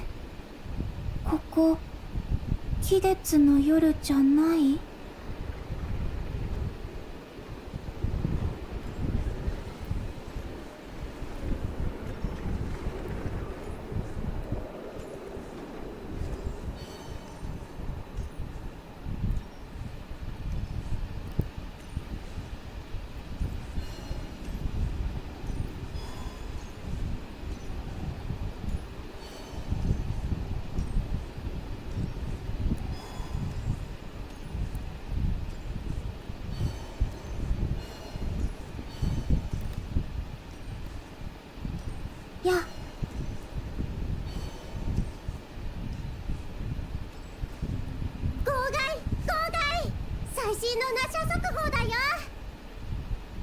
この空間、私の記憶にある場所と違う気がする。私の記 You 憶 know the じゃない Sinchins, の not the かな。 mages, but the actual bug things. 飾り付けも Oh, ない。 they don't drop anything and they are hard 期 to 日 hit の for the 夜が auto 終 aim わった moves. 後のナシャタウン。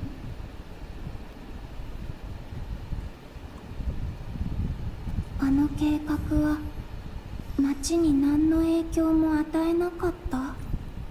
それとも三月の力が使われたせいで誰も気づいてないとか？他の人に触れるか試してみよう。Sissons. Well, for years nobody actually corrected me on how to actually say it. Like I said the word Sitchin for many years and nobody actually corrected me on it.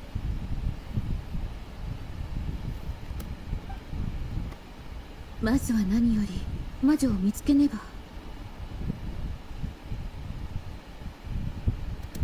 それにラウマと旅人ファルカも。やっぱここはファディのとこに行くべきか。旅人。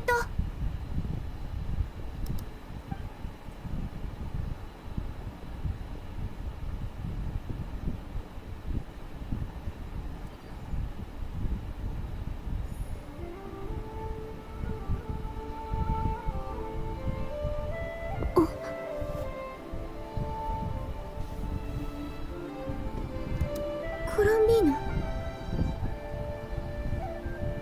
触れた。ここにいるよ。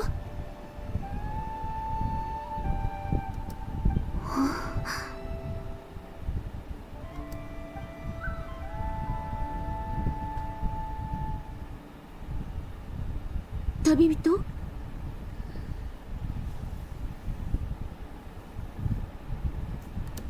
うぜ。ぼーっとしてる場合じゃないぞ。 Oh, this is when Columbina ran into her when she was a ghost. あれ、待って、この光景見覚えがある。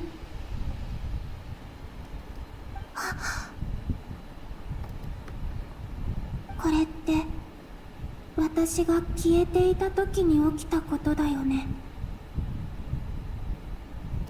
あの時私はあそこに立ってて、もう誰も見つけてくれないと思ってた。旅人が呼んでくれたからみんなについていこうと思ったけど。 This is like slowly going further back. Like it went from Moon Prayer Night to literally either the morning like the day before, if I'm not mistaken, the day before the Moon Prayer Night. もしかして彼女が振り返ったのは今の私が触ったから？この空間は本当に過去を変えられるってこと？今追いかければ。あれ？ Oh, the gravity is pulling her back. また引き戻される。 Oh, so it wasn't that Columbina's ghost went through her that she felt it. It was because the future Columbina made contact with her and she turned around because of it. Oh wow, that is very interesting. Ooh, could it be the creation of Lowentar also because of Columbina? Like future Columbina?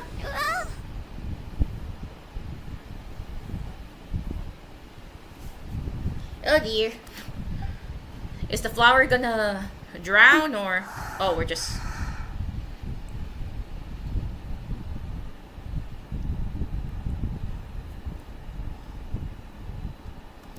あの引力は私が現実に干渉するたびに引き離そうとする。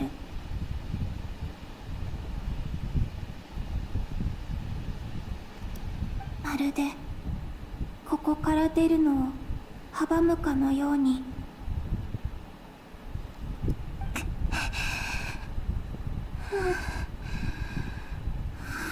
力がどんどん弱くなってく。次は別の方法を探さなきゃ。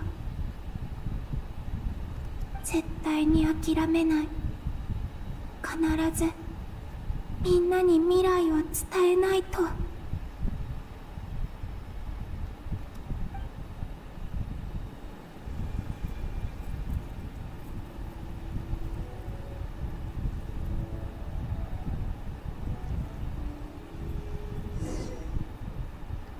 Oh, the flower has drowned. And now we're back outside. We're no longer in the moon's reflection, the moon gate.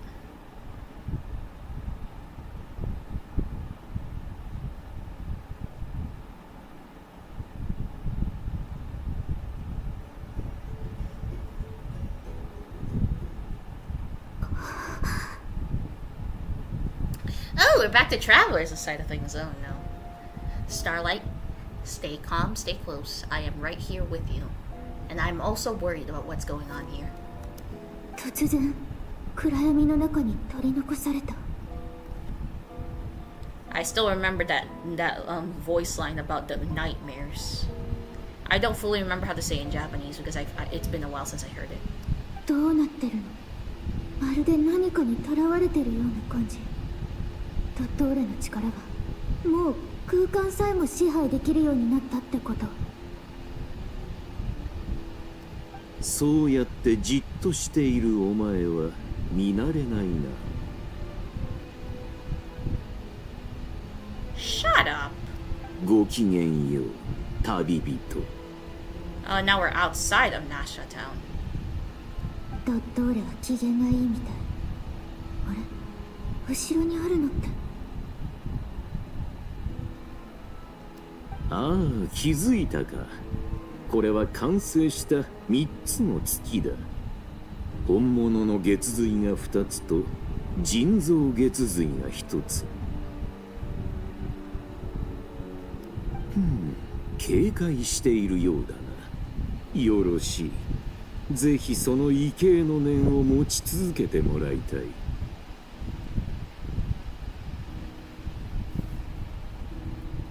先ほどの戦いでは実に素晴らしいパフォーマンスを見せてくれた。相変わらず勇敢で無謀だ。勇敢は英雄の証であり、無謀は向上心のある者だけが手にする栄冠。おっと、これは決してお前をけなしているわけではないぞ。大半の生き物は臆病だからな。3つの月。まさか人造月髄が完成したってこと？どうだ、人造の月とはいえ本物と見まがう出来だろう。ドットーレ、まさかここで現実とは違う幻影の世界を作ってるの？そんなことを気にするより目の前にあるものの本質を理解してもらいたい。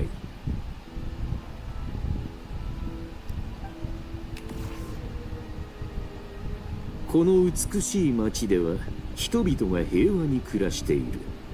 盗みを働こうとする者もいなければ夜の戸締まりをする必要もない。まさに多くの者が夢見る理想郷だ。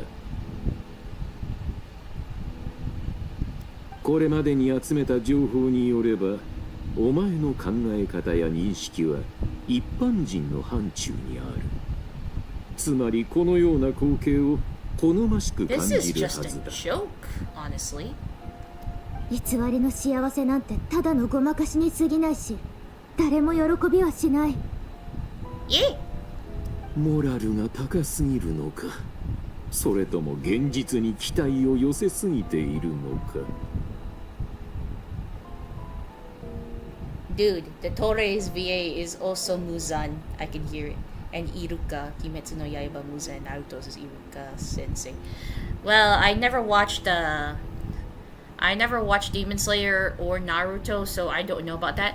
All I know is I know him from Kamen Rider Den-O as the Red Oni himself, Momotaro's.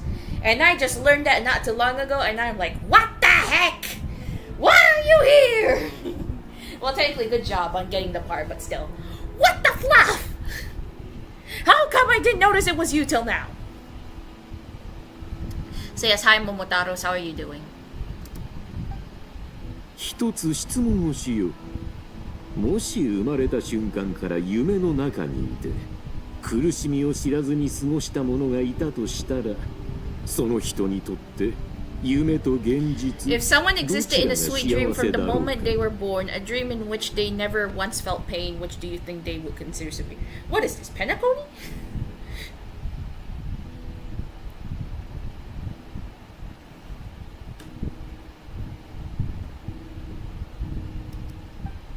そんなの詭弁だよ。あなたのしたこととは何の関係もない。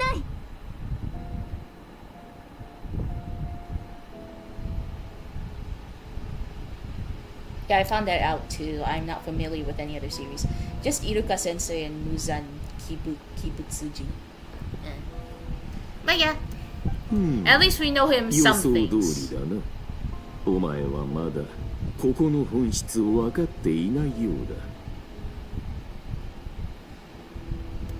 そんな話をするために私をここに連れてきたの。He wants to toy with us. That's all. のんきなものだ。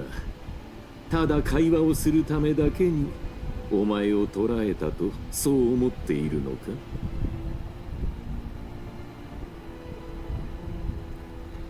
He's apparently also in Mobile Suit Gundam Wing, but also not familiar with it.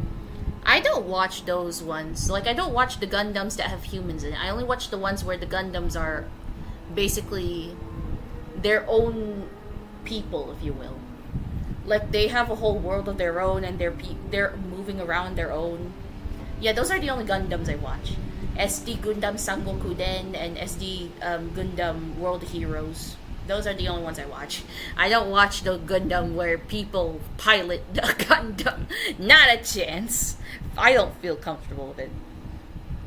I definitely hear the Muzan. Iruka is so far removed that I'm honestly impressed. Honestly, me knowing Momotaros is known to scream, by the way. Like, he always yells at people, basically him being the boss, if you will, so yeah. I could not hear, like, I could hear some bits of it, but because I'm playing, like, this in a certain volume, and I can't fully hear it, but now that I'm hearing it closely, there is a bit of it there, just a bit of it. 私を殺さないのは何か目的があるからなんでしょ。だってあなたはもう絶対的な力を手に入れてるんだから。 She's right, you bozo. ほう、ちゃんと事実を理解しているようで何よりだ。 It's like the difference between Linny and Blade, but a bit less. 前回お前と対峙したのは確かスメールでのことだったな。懐かしい。時が経つのは早いものだ。お前も私も随分進歩した。 Is he just moving us around just to annoy us or something, or just trying to like throw us off? Also, if you think Linny and Blade are different, apparently Blade's Japanese VA is also from Kamen Rider Den-O as well. He's a different character. That guy is a bit egotistic. Trust me, that guy is a bit egotistic. And when I learned about it, I'm like, this cannot be the same person. This cannot be the same person. アルレッキーノとサンドローネがお前と手を組んでいるのは少しも意外ではない。お前はいつもそうやって誰とでも自然に関係を築く。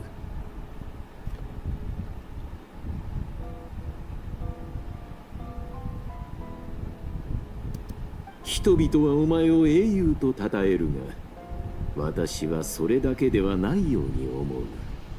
おっと、これは褒め言葉ではないぞ。As if Starlight would care if you're complimenting her or not. I'm pretty sure she could care less, especially if it's from you. 今までもそんな風に敵のことを評価してきたの？ああ、そうだとも。私はあくまで研究者。観察対象に客観的な評価を下すのが I 務 mean, め you're だ。 not that different in Deno, honestly. That guy's a literal demon. Well, everyone keeps mistaking him as a demon because he's literally red and he has 2 horns. And he yells so much because he's always the boss of the whole place, if you will. The boss of the group. ただお前は勘違いをしている。今この瞬間、私たちは敵同士ではない。Oh, are we not? Starlight, I think we should try to find a way to break out.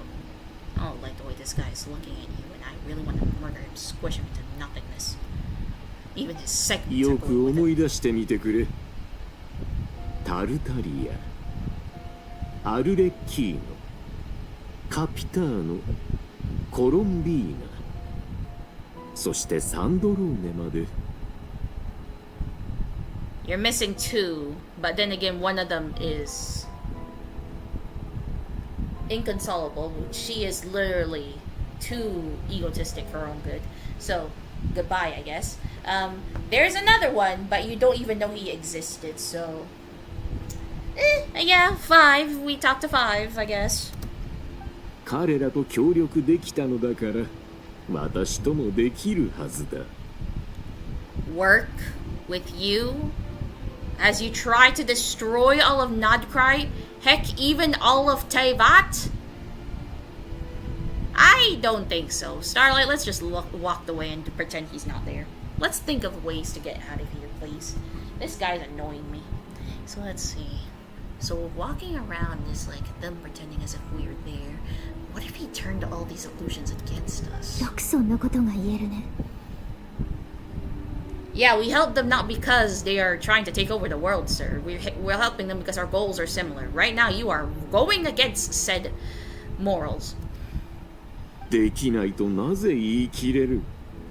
善人は善人とだけ付き合い、悪人は悪人としか交友関係を結べないとでも言うのか？私たちならもっと実りあ Good る関 associate 係を only with 築 the け good, る the bad befriend only the bad. What are you on about here? I mean, yeah, we consider the 5 that you speak of our allies, but of course, even we know that there's always a bottom line, and they too also have a bottom line when it comes to this camaraderie. まさか交友関係を結ぶ基準を友情や尊敬できるか否かだけとは思っていまいな。世の人々は利害関係で結ばれている。お前が認めた人は必ずお前に何かしらの利益をもたらしているはずだ。モラル、志、尊敬、関係性を美化するための言葉はいくらでもある。しかしそれらの枠を外すと、結局のところ人と人との間にあるのは相互利益に他ならない。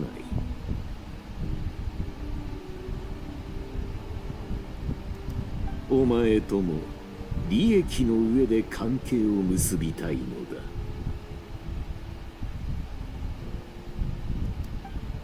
博士が言ってることは本心みたいだし、私を捕まえるためにずっと計画を練ってきたんだと思う。でも一体何を企んでるの？ Yeah, judging by from how he talks, yeah, pretty sure he was already planning it. I wouldn't be surprised if in Sumeru he was thinking of taking the Traveler until Nahida negotiate with the Electro-Gnosis. Or was it the Dendro-Gnosis? Yeah, I'm pretty sure it was the Dendro-Gnosis. Sorry about that. So yeah, I wouldn't be surprised that the Tory would have kidnapped the traveler until Nahida negotiate with the Dendronosis. Because he already took the Electronosis, unless... Oh wait, no, she gave him the Electronosis for leaving them alone. 相手は今3月の力を持ってる。正面から戦っても勝ち目は薄いよね。ここは相手の話に合わせて様子を見よう。Starlight, I hope he's not able to hear what's going on in your head. 相互利益って言ってるけど、そもそも3つの月を持ってて神を名乗ってるあなたに手に入らないものなんてあるの？いい質問だな。だが答える前に同じ問いをお前にしよう。Oh.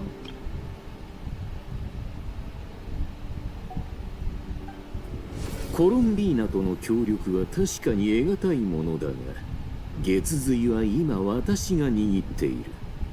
しかも私の方が彼女よりも完璧だ。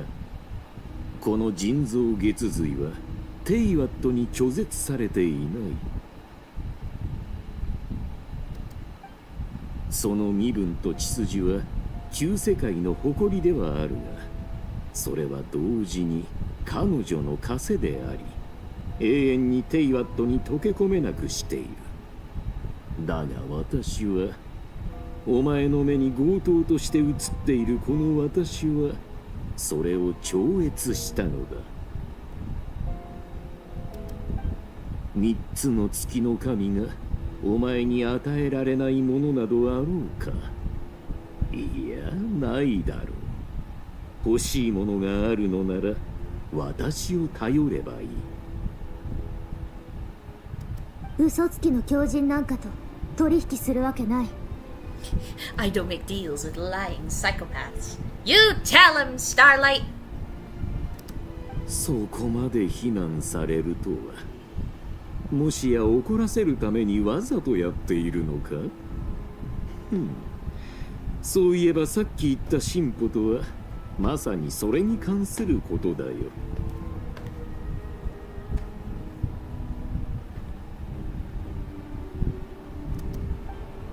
過去の私は未熟だった。些細な挫折に落ち込み、苛立ちを覚えることもあった。例えばクラクサナリデビがお前と協力し、私に歯向かってきた時もそう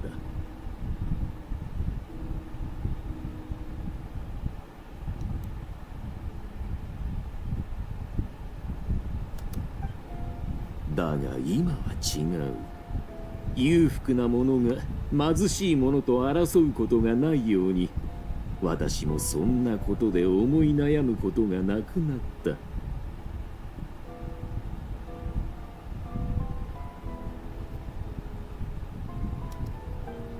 人と人との関係は、所詮感情や利害関係から抜け出せないものだ。だが神と人であれば違う。つまりお前と私のことだ。Ours? What do you mean? You speak as though you have relations with Starlight here. I'm sorry to say, but you ain't taking that. However, mine and Starlight's relationship is indeed unique. Now get out of our face and leave us alone. We're trying to find a way out here. 私は極地へと至り、かつてない視点を手に入れた。そしてお前もまた、そこらの存在とは一線を画すものだ。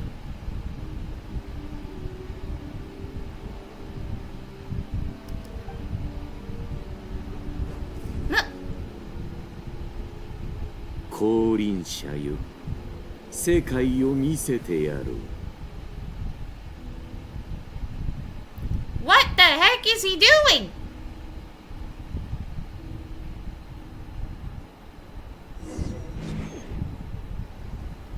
He put us on a seat and then just dropped us here at the water. What's the use of the seat exactly, you dummy?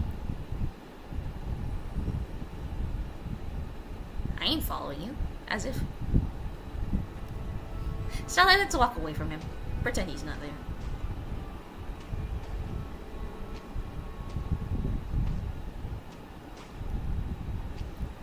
Let's leave him. You made me be able to Farina walk. Okay. Bye bye. I ain't going.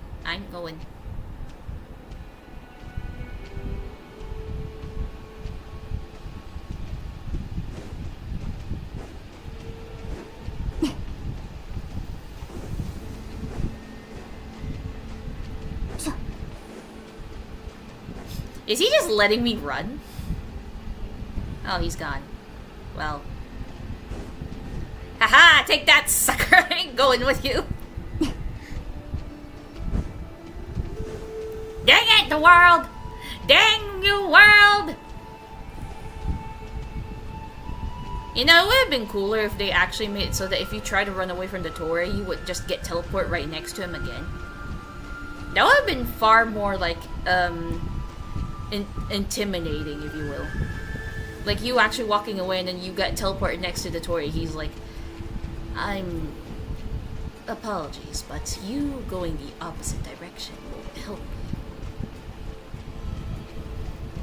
So yeah, Oyo, you might want to fix that. I feel like it's more intimidating if you try to run away and the Torii just teleport you next to him. 立つ、歩く、飛ぶ、座る、寝る。これは最も一般的な行為だ。Are you done?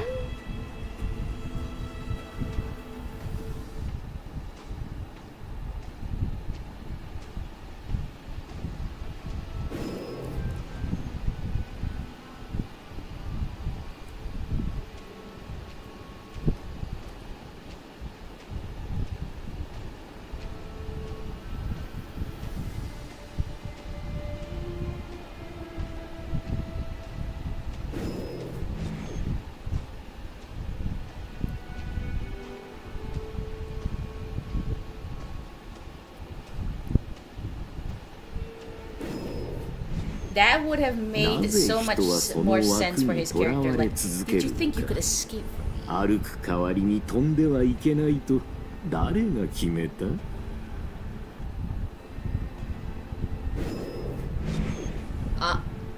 What the?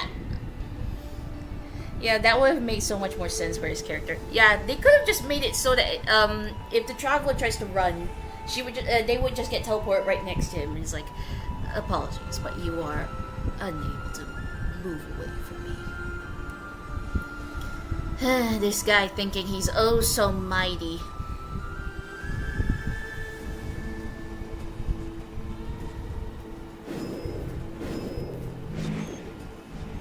What the? Where are we now? You're just teleporting us all over the place.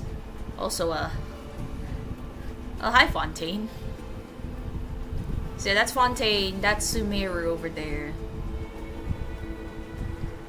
I think that's Inazuma, possibly? Or is it something else? That possibly could be Natlan, for all we know.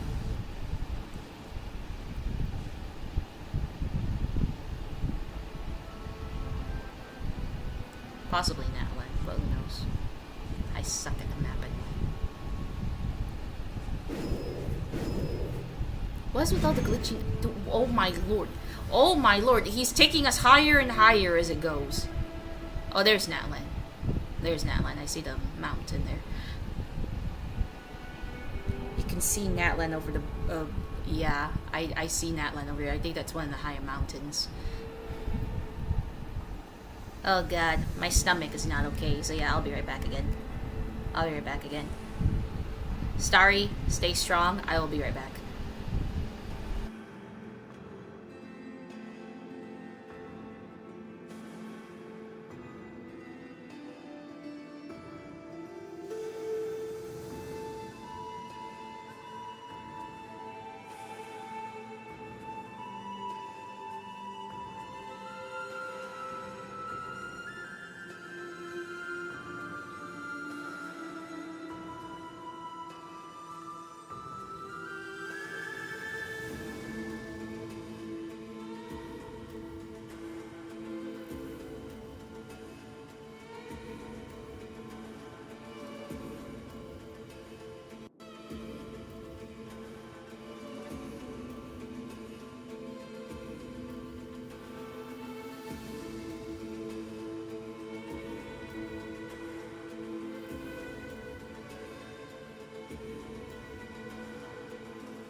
back. I feel like I'll have to go to the bathroom again in a bit, but who knows? We'll just hope. Oh, this is my traveler now. Frankly, I'm pretty sure it has been my traveler for the entire time. Attack him, kill him, slaughter him. Yeah, we're literally in the sky right now. Above the clouds. お前の能力や経験からすれば、天理の下に生、死、時、空を司る四大執政が存在することをすでに知っているだろう。 You govern life, death, time, and space. Well, the space one though, they already left and served someone else. 刃物で傷つけられた者は失血や感染で死に至り、湖に落ちた者はもがき苦しみながら溺れ、追いゆく者は孤独となり、孤独な者は老いてゆく。そして新たな命が生まれ、同じく苦難の道を歩み始めるのだ。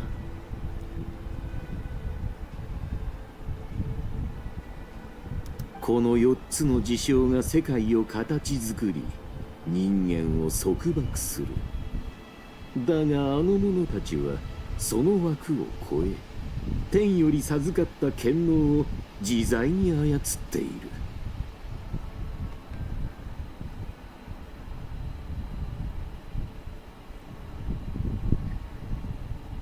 Like you can see the volcano or the Ochkanatlan mountain. Oh, the volcano is further away. Yeah, the volcano is indeed further away. But pretty sure this is Ochkanatlan here, and the volcano is there, possibly. 神が地にひれ伏し、生きとし生ける者のしもべであると認めない限り、公平など花から存在し得ない。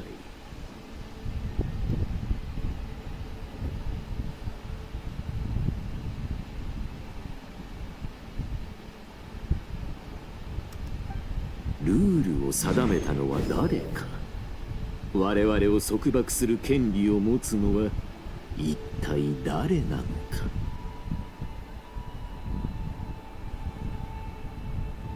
The second one was the summer resort, which is permanent. Yeah. Oh, I'm fighting them. 肉体の限界は否定できるものだ。What's this T button? What is this T button? But yeah, this is trial because this is not the sword I have on my traveler. What? Oh, so that's his power. Oh, heck no.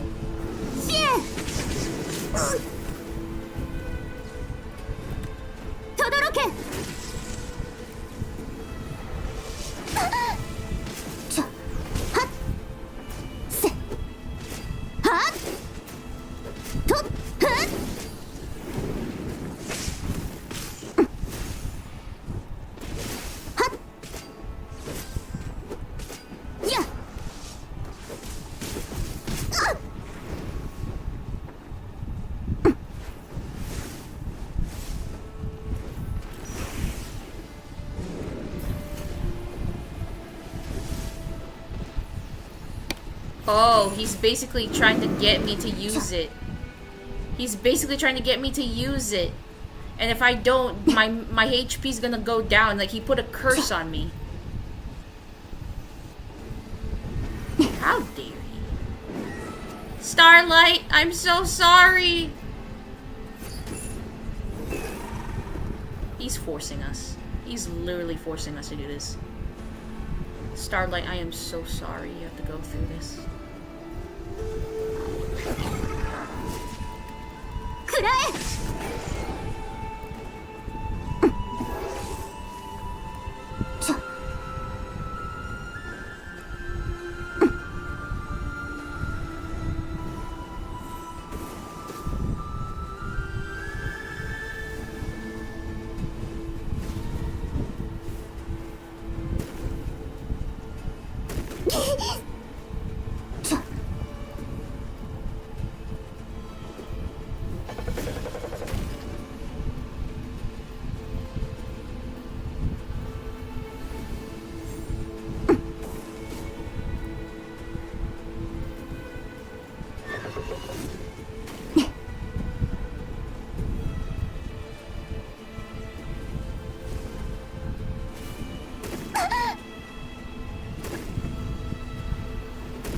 The doctor shields you with the 3 moons. Oh, how kind of him. Oh dear. Oh wow. How nice of him. Oh. Oh, for the love of...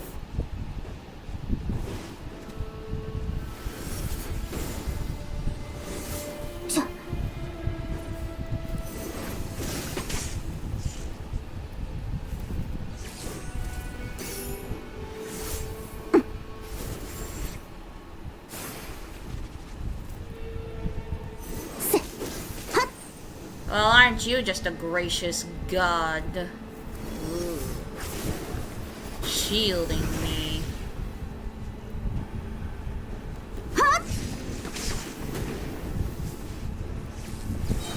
Starlight, we can do this. Ow. Ow. Ow. Ow. Starlight. I really don't want to do it, but he's kind of forcing us to do it.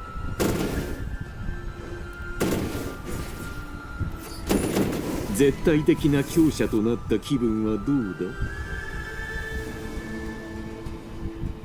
doesn't matter. You're just a joke.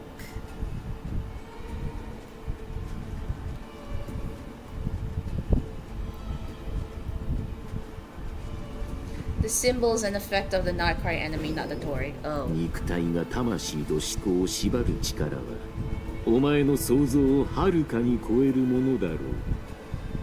I thought it was from the Tory. But yeah, he does force you to use it since the enemy regains its full health otherwise. Well, screw you, the Tory!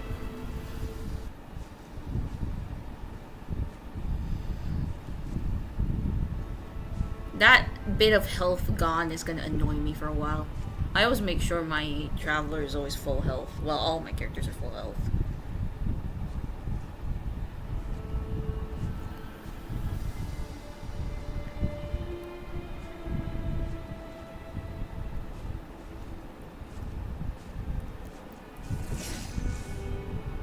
Dang it! I can't hurt him.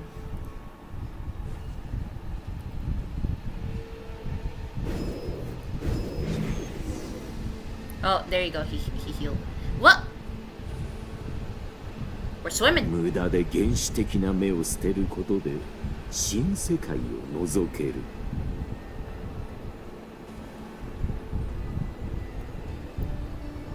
過去の私たち、そしてこれまでのお前たちはなんと浅はかだったか。世界の真理は生、死、時、空よりも古い3つの月にあると気づけないとは。I tried to, lol. Oh, are we gonna fall into the water? 私はある実験に至った。抑圧された本性、追放された力、そして支配された魂。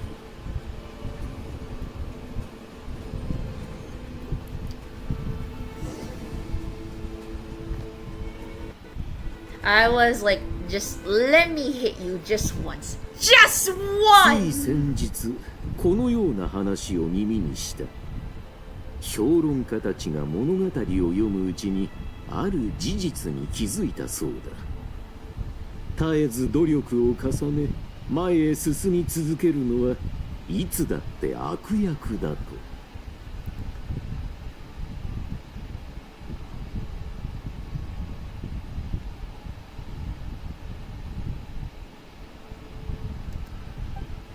昔教令院の持論にも似たようなことを書いた者がいたよ。私はその言葉が好きで、そういった役を買って出ることを恐れなかった。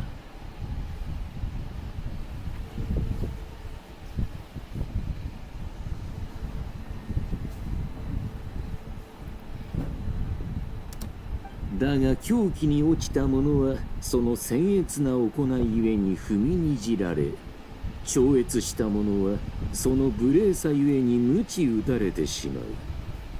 そうして大半の臆病な生物たちは恐れを抱き、私に追随することを選べなかったのだ。しかし実験の犠牲は無意味ではなかった。見ただろう。私は今お前にかつてないものを与えられる。その理由はまさに私が悪役だからだ。相互利益こそが私たちを結ぶ永遠の絆だ。お前も心のどこかで悪を受け入れ、幸せな人間になりたいと望んでいるのではないか。胸に手を当てて問いかけてみろ。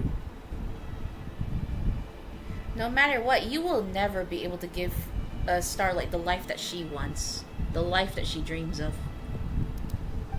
無垢で完璧なものに何の価値があるという。脆く退屈なまでに色あせている。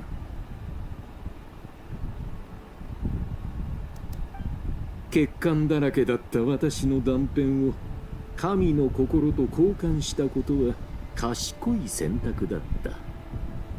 磨き上げられた悪こそが真の求道者となり得る。きっと多くの者にこう言われてきただろう。お前は特別だと。So what if they did? What's that to you? 私が降臨者だから。その通り。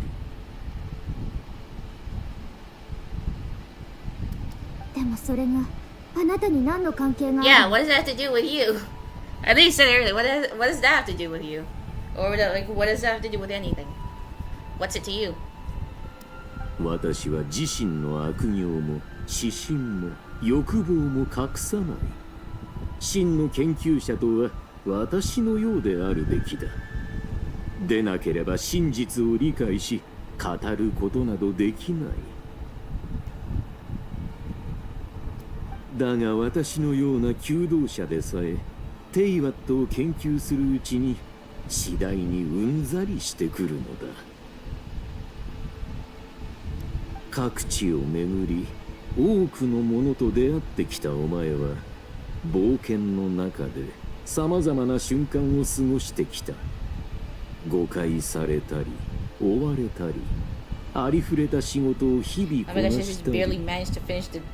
Dailies from my main account just seconds before the reset at 2 a.m. Oh, good job. You did it. But seriously though, moments when you were misunderstood or even became a wanted criminal, or all the while you have spent your days doing some of the most mundane jobs in the world. So what? You've been stalking us, huh? But yeah, so what?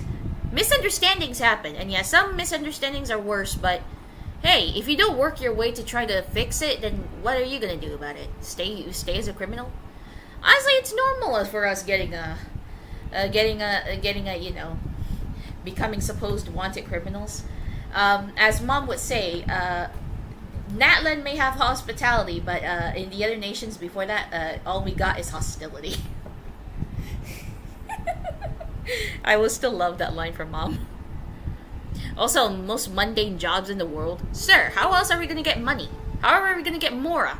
Just sit around twiddling our thumbs? Like me? You buffoon. At least she does something. 私の友人パンタローネからもちっぽけな報酬を受け取っている。お前は戦い、 Mr. Pants? 勝っても負けても探し続け、 You fight and toil, それ claim は永遠に終 minuscule わ rewards る from ことが your ない。 friend Pantala. Since when Mr. Pants give us Mora? You make it sound like Mr. Pants is the one who governs all the Mora in the world.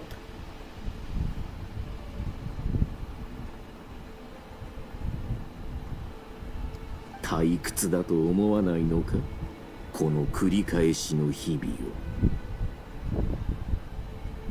I mean, that's also called a burnout, and some people actually already left Genshin because they're tired of the same thing, but honestly, is it any different from what we do in the other games, though? It's normal, honestly. You must sometimes grow weary of being stuck in the same loop day after day. So what? 私はあなたと違って生きることに真剣に向き合ってるし、この旅を楽しんでる。Pantalon does own the Northland Bank. I'm sorry, but do you think the Northern Bank reaches everywhere? And plus, that's like undermining Rex Lapis. Unless they use his Gnosis by giving it to Mr. Pants. And he's the one making all the Mora, which I'm pretty sure it's kind of nonsensical because don't you need like godly powers to even do that?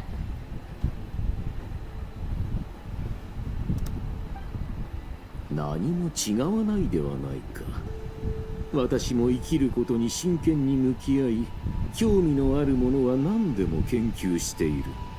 I'm sorry, you could care less about the lives that are around you. Starlight, meanwhile, embraces those who she sees as companions. これまでに数多くの面白いものを作り上げてきた。人造月髄もその一つだ。コロンビーナの生まれ持った特別さなど替えの利かないものではない。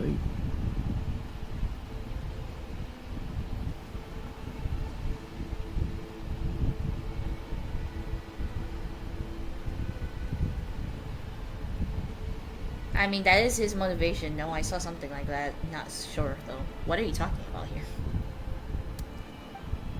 いい加減にして。あなたのせいでコロンビーナは消えたんだよ。別に怒らせようとこんな話をしたわけではないのだが、そもそも怒る必要などないはずだ。コロンビーナがお前のためにしたことを You think you're better than Columbina?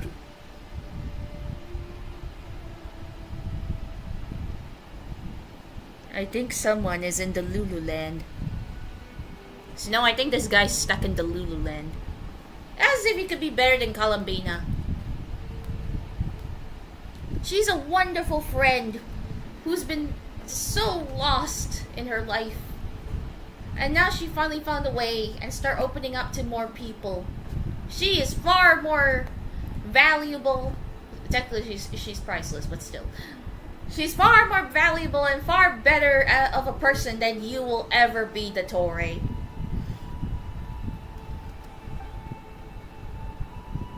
お前の旅の最終目標は知っているぞ。血縁者が歩んだ道をたどり、旅の終点で彼から答えを得るのだろう。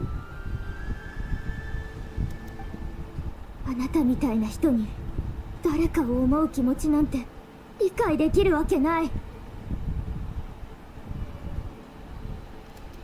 理解できないからといって助けられないとは限らないではないか。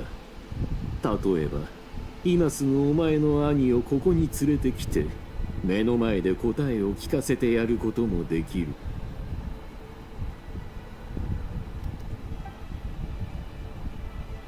ふざけないで。あなたなんかに私とお兄ちゃんのことは永遠に分かりっこない。誤解があるようだな。私は3つの月の力を持つがゆえにそれを約束できるのだよ。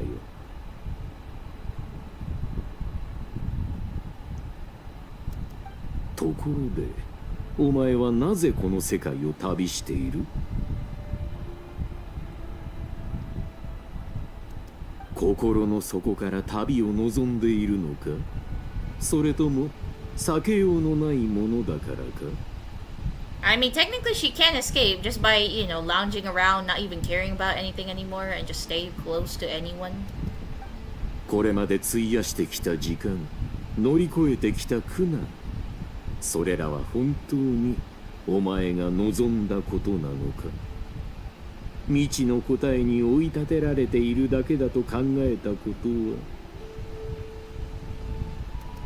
多くの友を得てきたお前だが、心の奥底にある空白が何を望んでいるのか、それを理解してくれる者は誰一人いないのではないか。お前が求めているのは家族か友人か。彼らはそれを知りながら何もしてこなかった。そうだろう。だが私は違う。私は親切だからな。実験に協力さえすれば、その見返りとしてあらゆる無意味な抗いと旅を終わらせてやる。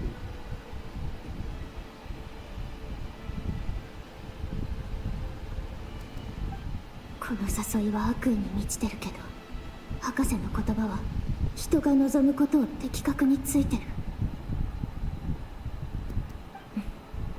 私だってわかる。感謝の気持ちを知らない他人、処理しきれない面倒ごとは終わりの見えない創作。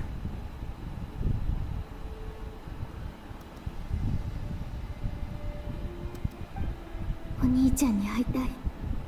こんなに長い道を歩いて、これほどの経験をして、私がお兄ちゃんにどれだけ会いたいか、どれほど一緒にいたいか、私自身が一番よくわかってる。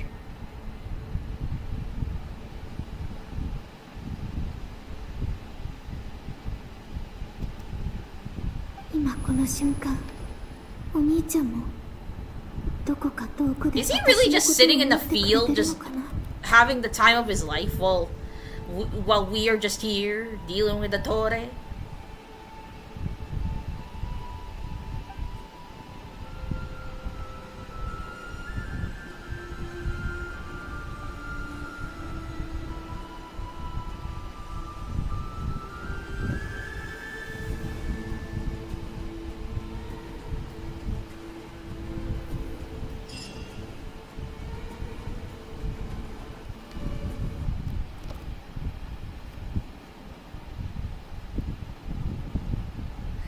I mean, that is his motivation. No, I saw something like that. Not sure though. Oh, I'm pretty sure you're talking about like, okay, I think he's in the Lulu land.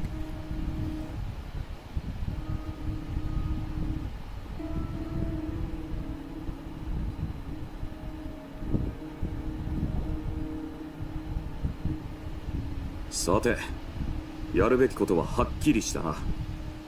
これから各組織と連絡を取り、住民に状況を説明して避難させなきゃならない。Our friends.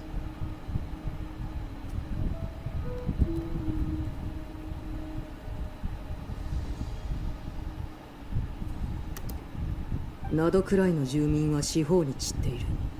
人口が最も集中しているのは南に位置する3つの島とピラミダだ。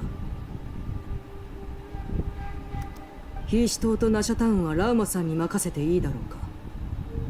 ファデュイの面々とピラミダは私が引き受けよう。ああ、私はナタとスネージナヤの双方に援助を要請するつもりだ。実験設計局を境に北側の者はファデュイ部隊と共にスネージナヤへ向かってもらい、南側の者はボイニッチ商会に協力を求めよう。私は信者たち、それからファルカさんと共に住民をナタまで護送する。ボイニッチ商会は気分の館と親交がある。英月氏が信頼と主導権を握れるよう手紙を書こう。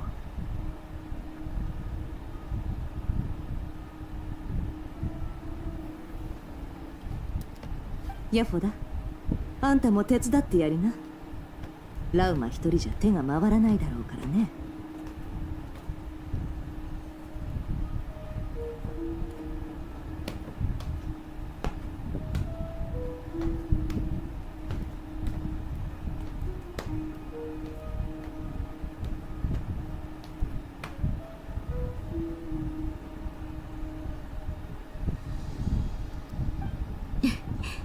願いが叶ったようだな。まさかネフェルが自分の右腕を一日貸してくれるとは。Oh yeah, she did say before that she would like to ask Nefer at one point to borrow Yehoda for the day. 一日くらいなら構わないさ。けどそれを超えたらレンタル料が発生するよ。ボス、Yo, that's a bit embarrassed. おっと、悪かったね。じゃあヤフォダはどう思ってるんだい？姉さんはあたいの大切なボスで、シカ姉はその目を直してくれた。だから蒼月の子で 2,3 日くらい手伝ってもいいって思ってる。2、3日ね。まったくいつの間にラウマに懐いたんだか。それとも自分を安く見積もってるのかね。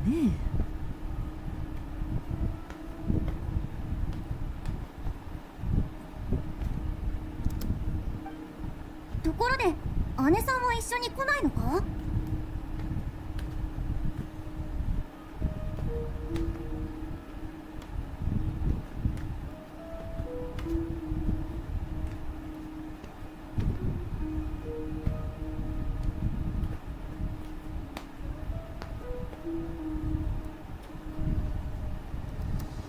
全員で住民の対応に当たったら他の仕事をする人がいなくなるだろう。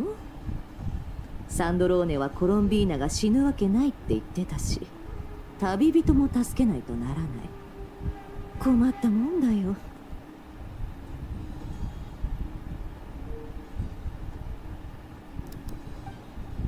姉さん、あたい心配だよ。避難対応が済み次第そちらに合流しよう。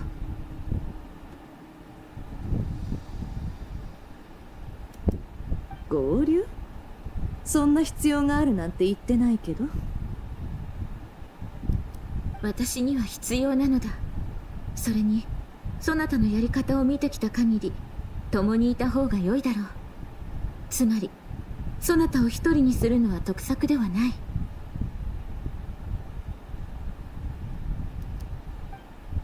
そんなの気にすることないってのに。今は自分たちの行動がうまくいくかを心配しとくれ。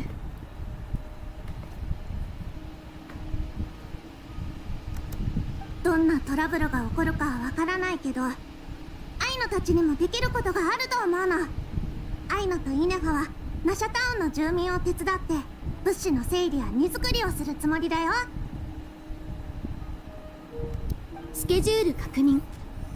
ナドくらいの重要な研究成果と技術サンプルを保管し、住民をナタまで護送する。I'm about to rage quit this witch's lodge. I hate it. Oh, are you doing Nicole's house? I don't have that yet because, you know, I'm still catching up with the Archon Quest. はい、了解しました。全力で任務を遂行します。ああ、頼んだぞ、嬢ちゃんたち。ライトキーパーには連絡済みですので、後ほど同僚が手を貸してくれます。いわゆる人海戦術というもので、辺境地域をつぶさに調べ避難するよう説得しましょう。私はこの機会にスメールに戻らせていただきますわ。 Not helping? などくらいの現状を宗神様にお知らせする必要がありますからね。ああ、それとモンドへの連絡はドゥリンに任せよう。なんたって走るより飛ぶ方が速いからな。もし十分な速さをアピールできれば飛行免許の試験を免除できるかもしれない。任せたぞ、ドゥリン。 Gliding exam waived? Wait, what do you mean by that? 本当？じゃあ頑張らないと。僕はしばらくここに残ってサンドローネさんの研究を手伝うことにするよ。さっき錬金術について話を聞きたいって言われたんだ。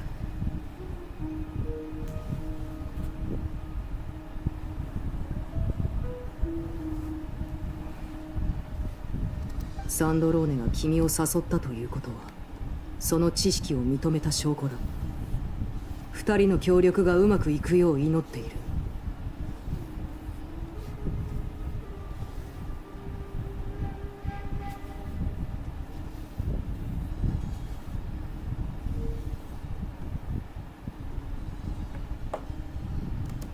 ありがとう。実を言うとサンドローネさんが機械以外のことに興味を持つなんて意外だったんだ。彼女は最近フォンテーヌの技術を研究しているようで、実験設計局を離れる時もわざわざその資料を運び出したそう。investigating some Fontaine technology 今も部屋でそれを整理しているから。Finally! You okay there, Snow? そういえば一人ここに来てないけど、彼のことだからきっと自主的に調査をしてくれてるだろうね。Yes, Arata went off on his own. But then again, he knows the Tory. I mean, he himself was a lab rat for the Tory anyways. One of his many guinea pigs. I don't want to have to do it again. Please don't make me do it again. Oh god. Snow's just dying over there.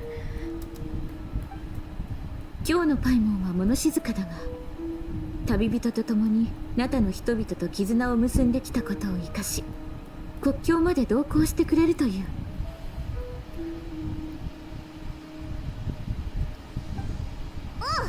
おう、オイラも全力で手伝うぞ。ああ、それと忘れちゃならないのが呪いだ。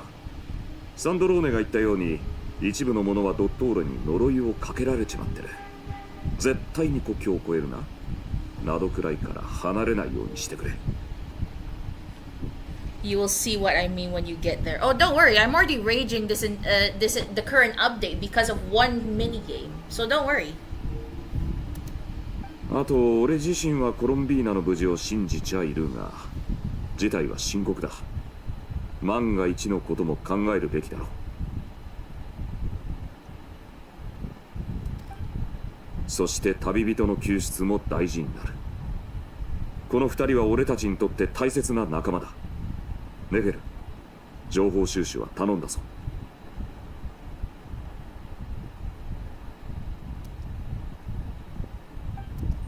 よかった。みんなここにいたのね。ネコー！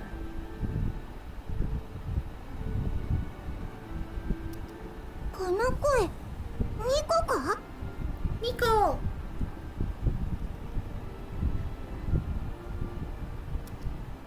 急に頭の中に声が不思議。ごめんなさい。こんな形でしか話せなくて。時間がないから手短に話すわね。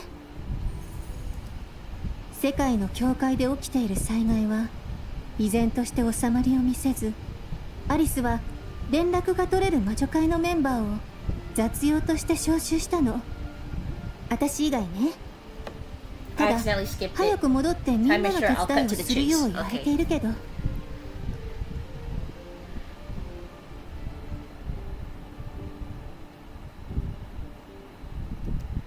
それからおしゃべり好きなあなたにぴったりな活躍の場を見つけてあげたの。これをみんなに1台ずつ渡してあげて。任せたからね。A Dodo communication device with angel wings? あ、それってドド通話機か？検索中、未知のデバイス。解析中、未知のデバイス。判定、かわいい。かわいくていいものです。気に入りました。しかも今までのドド通話機とは違うのよ。私なりに改造しておいたの。例えば、ついまた話がそれてしまったわ。とにかくみんな持って行ってちょうだい。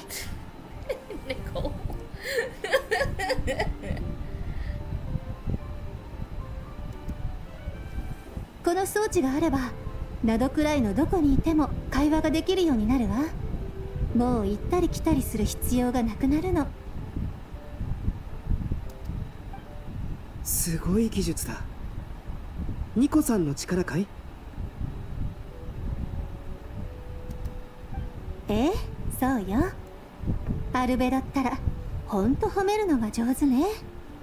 危うくまた自慢話をしそうになってしまったわ。けどそれは今度にしましょう。とにかく私は通信を維持するためにみんなのそばにいるわ。さあ、準備ができたら行動開始よ。ここでみんなを見守りながら成功を祈っているわ。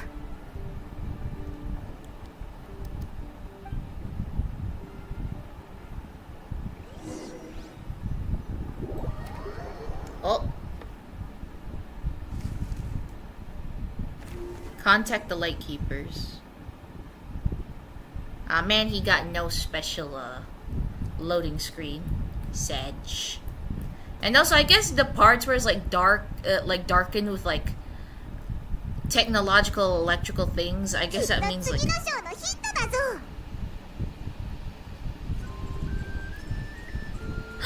Is that... Am I finally going to get to meet him?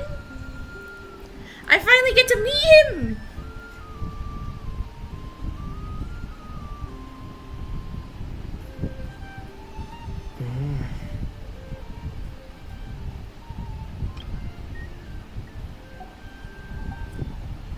No. フリンズさん、ちょうどいいタイミングでいらっしゃいましたね。僕も今しがた到着したところです。イルガ坊ちゃま、お気遣いありがとうございます。ただ After all, this 少 is し前か technically the らこ update ち where らにいた he ようで is, すが。he did appear. Like, this is the update where he became a playable character, if I'm not mistaken. 見ていたのになぜすぐ声をかけてくれなかったんですか？あなたがどのくらい座っていられるのか少々気になりまして。そもそも僕が近づいていることに気がつかなかったのですか？ His design is very interesting, honestly. それはフリンズさんがいつも音もなく出てくるからでしょ。気づかなくて悪かったですね。それに何度も言っていますけど、坊ちゃまなんて呼ばないでください。本物の坊ちゃまってわけでもないんですから。礼儀作法をわきまえている方を坊ちゃまと呼ぶことに間違いはありませんよ。フリンズさん、いや、フリンズ様、お願いですからそうやって人を持ち上げないでください。おべっかを言うのが好きすぎませんか？やはりあなたは僕をよく分かっていらっしゃる。新しい友人たちは僕を褒め上手だと言っていましたが、あなたもそう思われますか？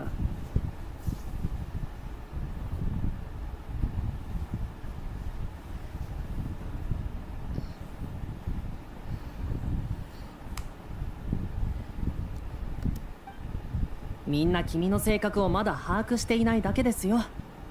フリンズさんはいつも褒めて褒めて相手を舞い上がらせて、そのまま天まで登っていく様子を見るのが好きなんでしょ。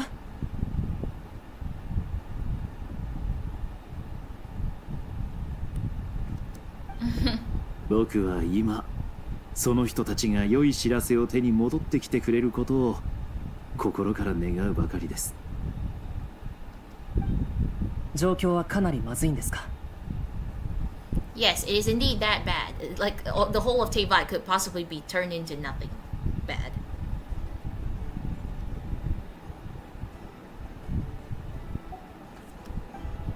作戦会議を先ほど終えたのですが、現状はこうなっています。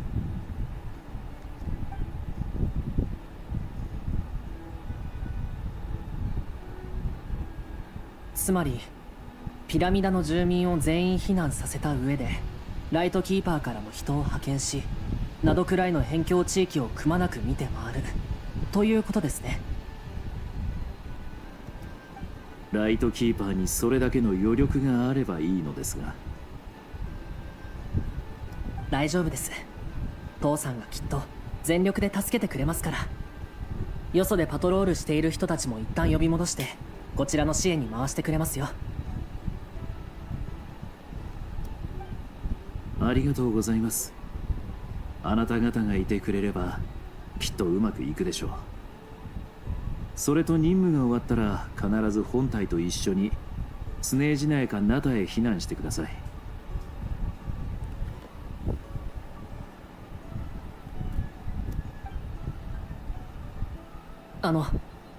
フリンズさん。坊ちゃま、何か言いたいことがあるのでしたら僕の考えを当ててみてください。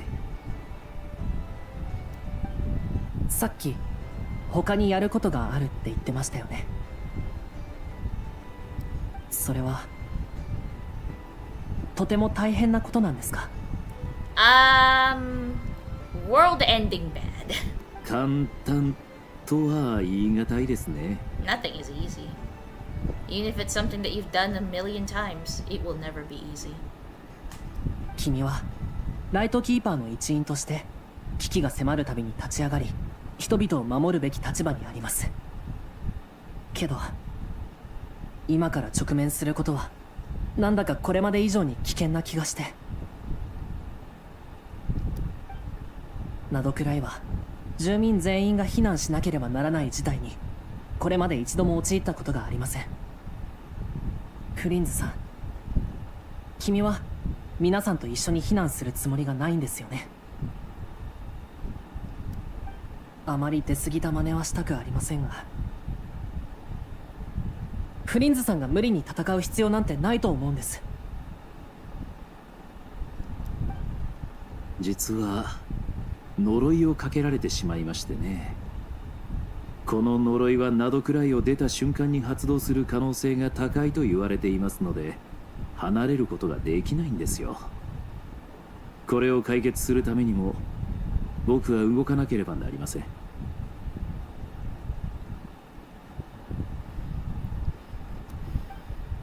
そんな、どうして呪いなんか。 He's not the only one.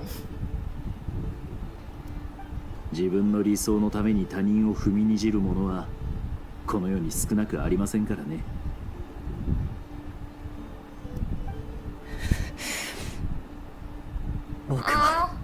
He really cares about Flynn's. I guess it's because he knows Flynn's for a while. 僕は怒っています。フリンズさん、君は軽く言っていますが、どれほど深刻なことが分かっていますか？ You're making light of what is an incredibly serious situation. I mean, he is a lantern technically, so yeah. そうですね。それがどうかしましたか？どうかしましたかじゃないですよ。僕は怒っているんです。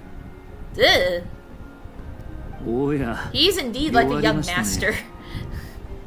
起きてしまったことは仕方ありませんし、そのために僕は行動しなければなりません。怒っていらっしゃるのなら水でも飲んで落ち着いてはいかがでしょう。 He really acts like a young master, honestly. I'm getting that energy from him. ちょっと、僕の怒りなんてどうでもいいってことですか？あんまりです。では心から遺憾の意を表します。そうですね。今度東大にお越しください。一緒に釣りをして、 Well, as much 肉 of で a も焼 sunlight き、 you can get カ from ード there ゲ at ームを least. して、それから日光浴をしましょう。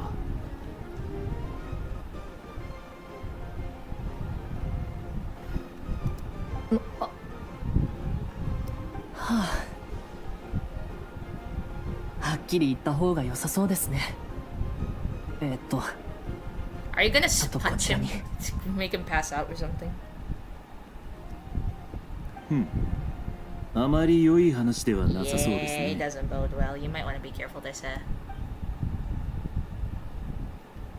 Yes. 先日、フリンズさんが恐ろしい事件に巻き込まれたと聞きました。無事で何よりですが、けど一部の人が噂していますよ。 Horror show? A フ horror リンズさ show? んは What do 人 you mean 間じ by ゃないの that? ではないかって。I mean, he is a ratnik. What do you mean? 確かにひどい目に遭いました。ところでその一部の人というのはあなた自身のことではありませんか？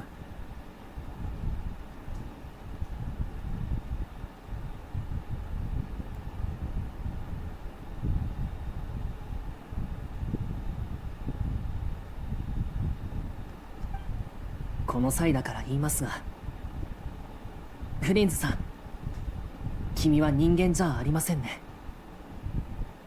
What makes you say that? おやおや、なんと恐ろしいことを。Yeah, that is indeed a very horrifying thought. What makes you think he's not human? もういいです。この話は全て片付いてからにしましょう。いいですよ。ですがその言い方はなんだか縁起が悪いですね。必ず生きて帰ってきてください。お願いします。I don't think we can make that promise, especially with what we're facing. そこまで真剣に言われては約束するしかありません。それと代わりに同僚たちへお礼を伝えておいてください。皆さんのご協力に感謝します。行動する際は安全を心がけるようにと。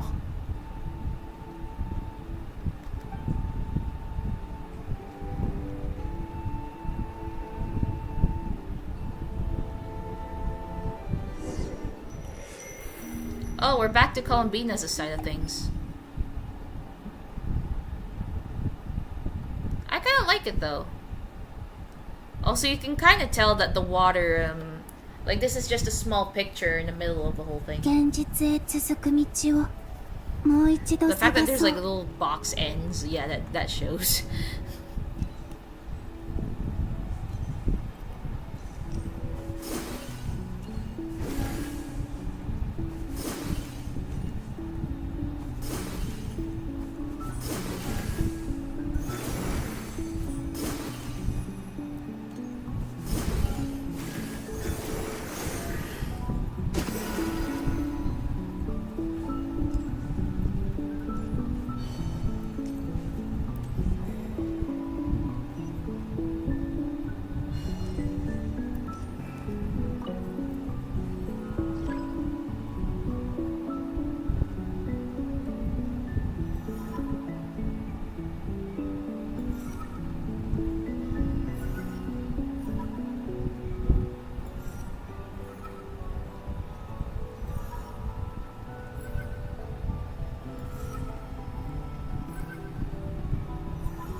実に干渉したせいで空爆をかなり消耗しちゃった。今度は慎重により少ない力で手がかりを残してみよう。私が期月の夜に言ったことをみんな覚えててくれますように。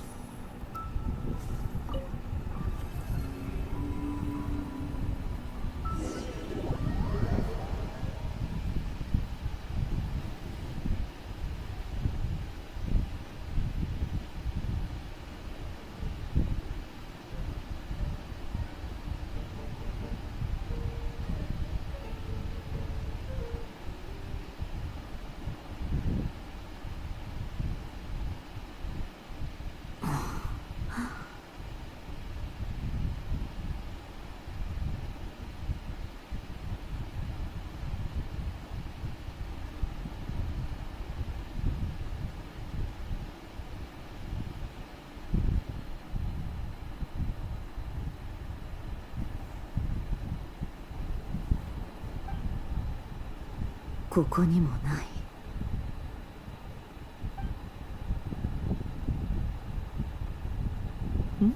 フリンズ。おや、ネフェルさん。ここで何してるんだい？まさか。上に人員を増やすよう伝えてほしいとイルーガ坊ちゃまに話してきたところでして。用事も済んだのでこの辺りを見て回っていたんです。Oh, is she currently in the current timeline? そういうあなたもどうやら同じような考えを持っていてしかも物事の裏を考えずにはいられない性格のようですね。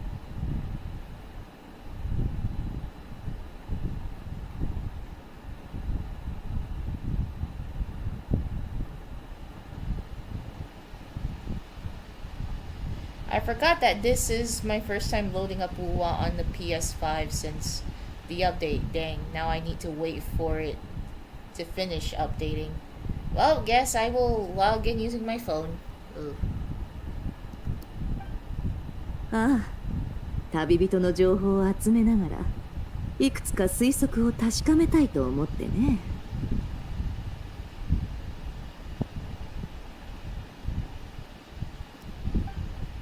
それにドットーレに対抗するには相当な力がいる。旅人を救出するためにも希望の持てる答えが欲しいのさ。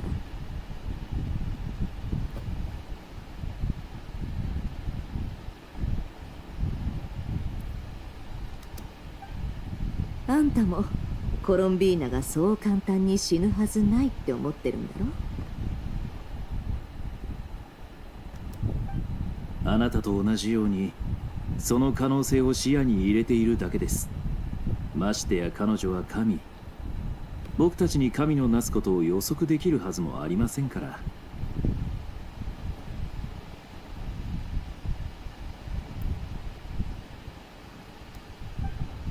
コロンビーナが期月の夜に言ってた。月光で私たちにメッセージを残すっていう話覚えてるかい？もちろんです。僕たち二人がここで出会ったのもそれが理由でしょ。どの辺が調査済みだい？ナシャタウンの月光が指す屋外はほぼ確認しましたが、特に何もありませんでした。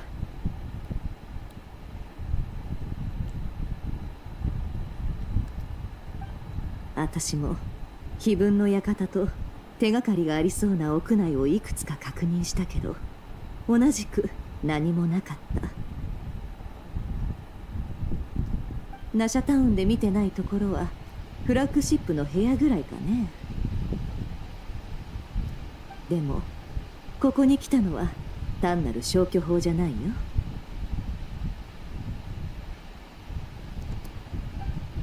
ほう、他にも何か理由が？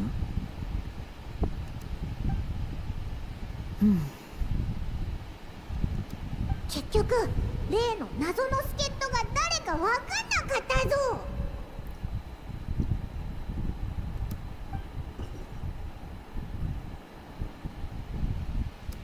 The noise is coming from indoors. 空耳か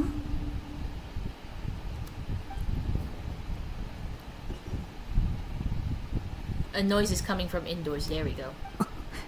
行くよ。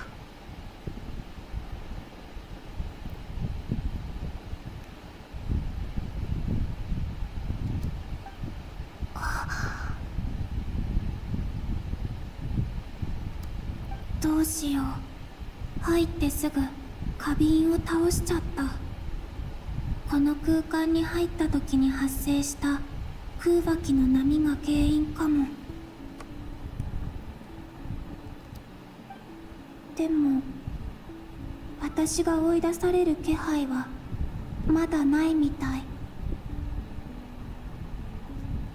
気をつけていれば私の影響だと見なされないのかな。ここってフラッグシップ？確か旅人はここに泊まってるって言ってた。外の酒場の方には行ったことあるけど、ここは初めて。この空間は一体どういう仕組みなんだろう。でも確かなのはこれは単なる思い出じゃないってこと。旅人の話だと部屋はそこだったはず。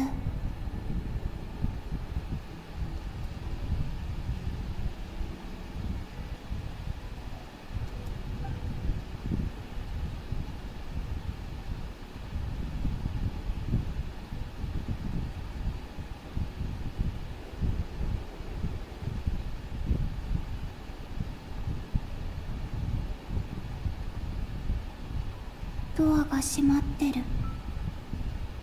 でも今の私の状態がこの前の消えていた時と似てるなら、もしかすると。 One annoying thing about WoW on the on the PlayStation that isn't on mobile, I don't know about PC, is that you can hit a button in the freeze menu to return to login. The PlayStation's button is for that is just gone.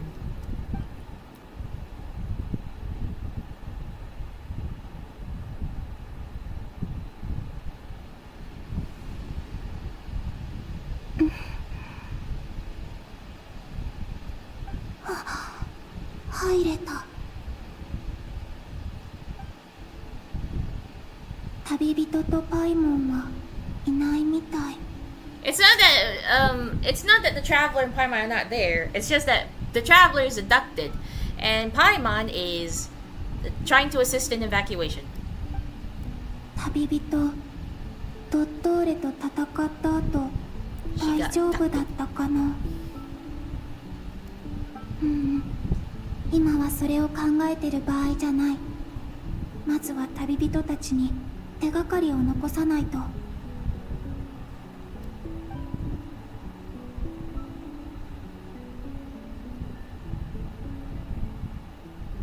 お願い、見つけて。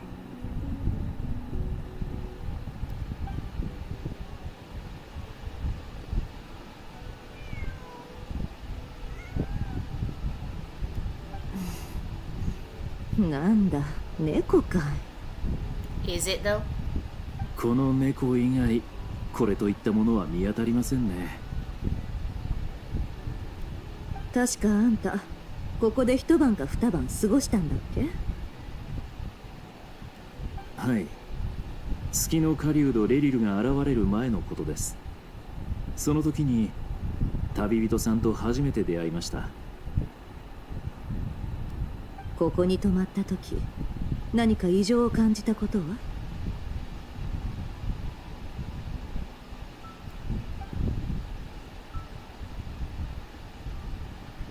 フラッグシップの夜が墓場と比べて想像しかったということ以外は何も。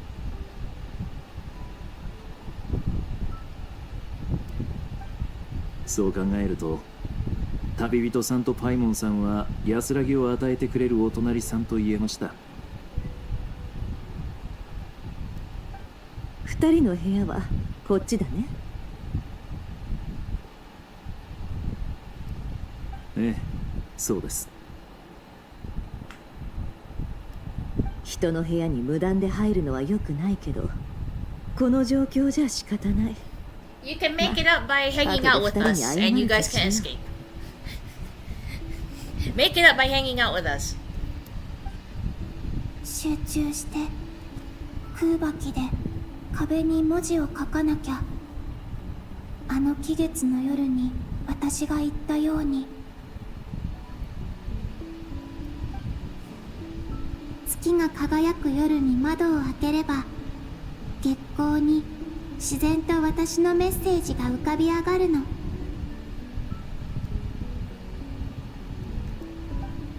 始めよう。今回は力を緻密にコントロールしないと。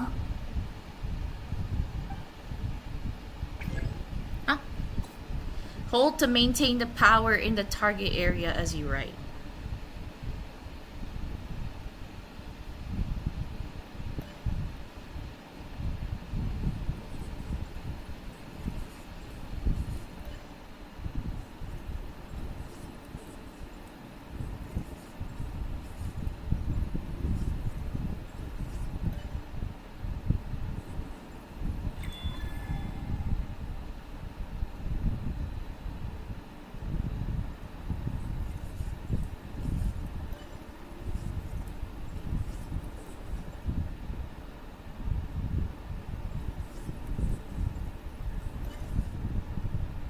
This is hard for me because, again, the lagging takes a while for it to actually register.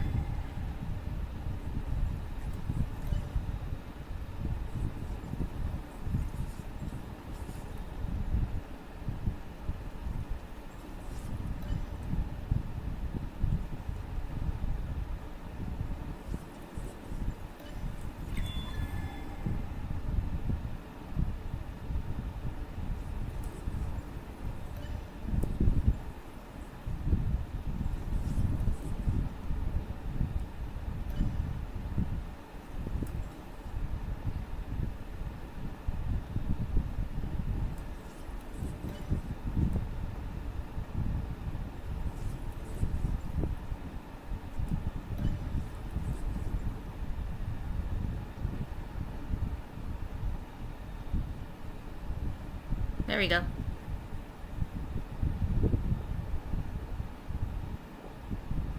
あれ、外から物音。旅人が帰ってきたのかな。 Sorry, but no.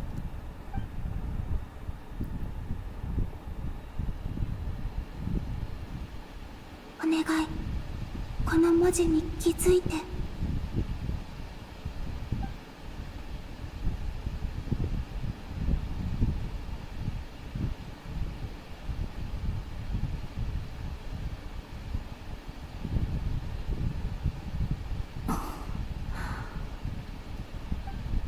どうだい？何か感知できたかい？残念ながら。はあ、最後の場所も空振りか。 The window. Hello. ナシャタウンの最後に過ぎませんよ。コロンビーナさんは友人が寝泊まりしている場所にメッセージを残すと言っていました。ラウマさんの家や僕の墓所にも Again, she 何か did 残す say 可能性は open the 大いにあり window ます。 where the moon is brightest, but I guess right now the moon is not that bright. そうだね。こうなったらありえそうな場所を片っ端から回るとしよ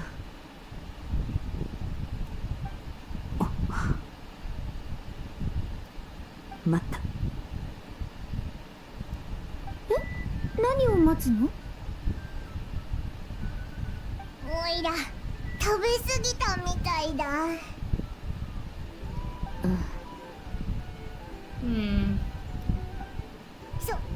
そんな目で見るなよ。せっかくのお祝いなんだしたくさん食べなきゃだろ。Oh. 旅人アイモン、よかった。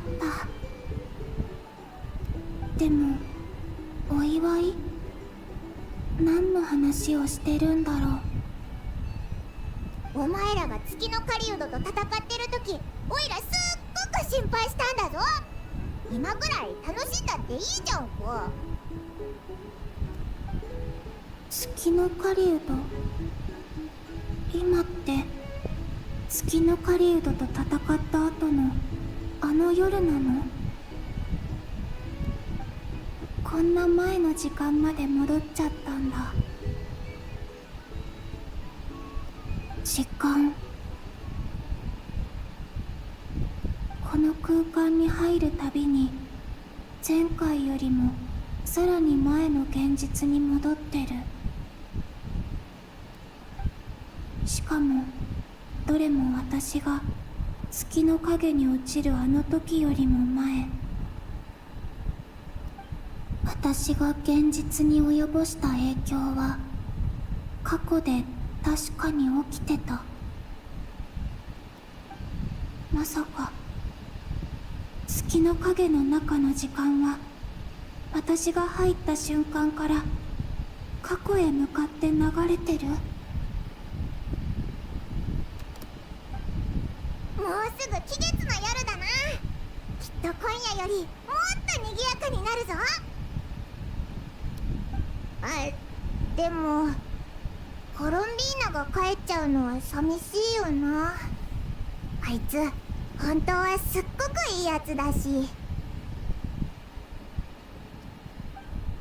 パイモン。ダメ。前みたいに触れたとしてもきっと何が起きたのか理解してもらえない。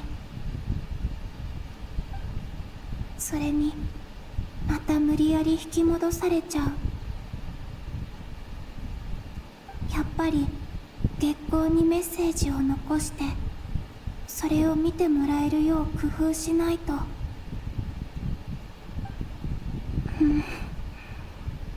いや、期月の夜になるまで私だって月光で何かを残そうなんて考えなかった。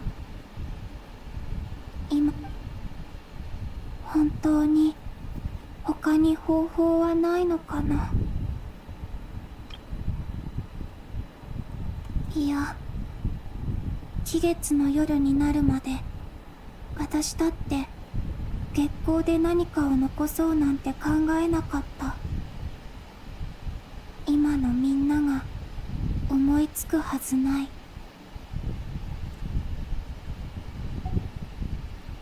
落ち込まないで。きっと何か方法があるはずだよ。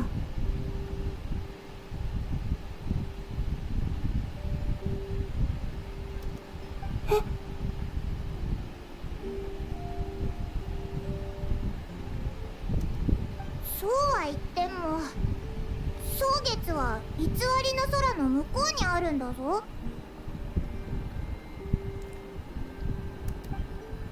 それを越えてコロンビーナに会いに行くなんて、そんなことできるのか？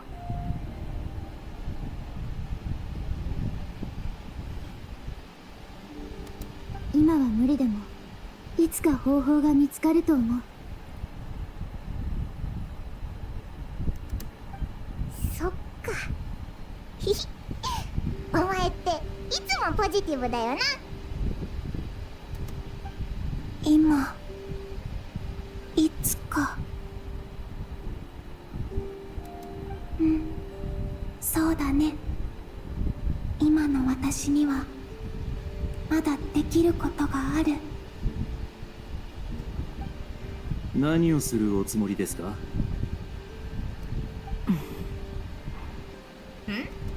フレンズ、あんた隣に泊まってた時、窓を開けたことはあるかい？いいえ、この暗くてジメジメした部屋の窓は埃まみれな上に古く立て付けも悪かったので、月光さえ通しませんでしたから、わざわざ開けようとは思いませんでした。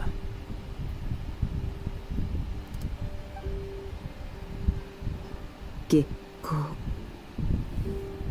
That's it, guys. She literally said about the windows. ああ、あなたが何をしたいのか分かった気がします。少々お待ちください。店主がまだいるか見てきますので。いや、そんなことしなくていいよ。Oh no. 今は一刻を争うからね。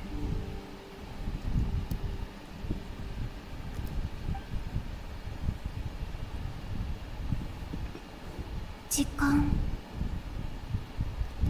今のみんなは私の書いた文字に気づかないかもしれない。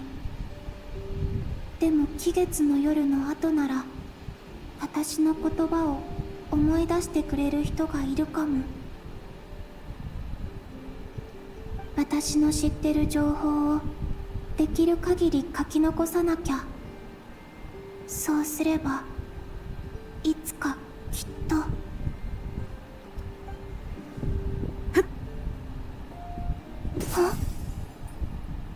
わっ、おいおい、コップを落とすなんて眠いのか？うん、ちょっと。じゃあそろそろ寝ようぜ。お前もここ最近は大変だったもんな。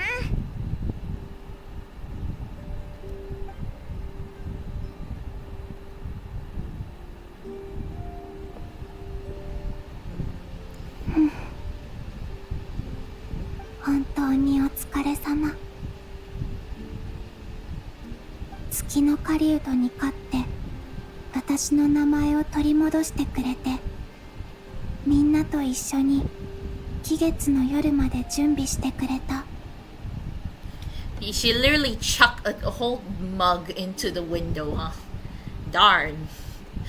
Darn. Never. That is gonna cost 今も君 a は good penny. きっとどこかで運命の不条理と戦ってるんだろうね。私が残せる情報はこれくらいかな。はあ、ずっとここにいられたらいいのに。でもそろそろ行かなきゃ。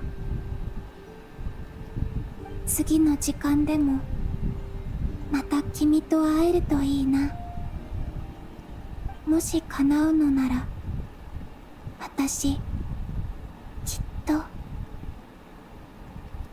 みんなのところに戻るよ。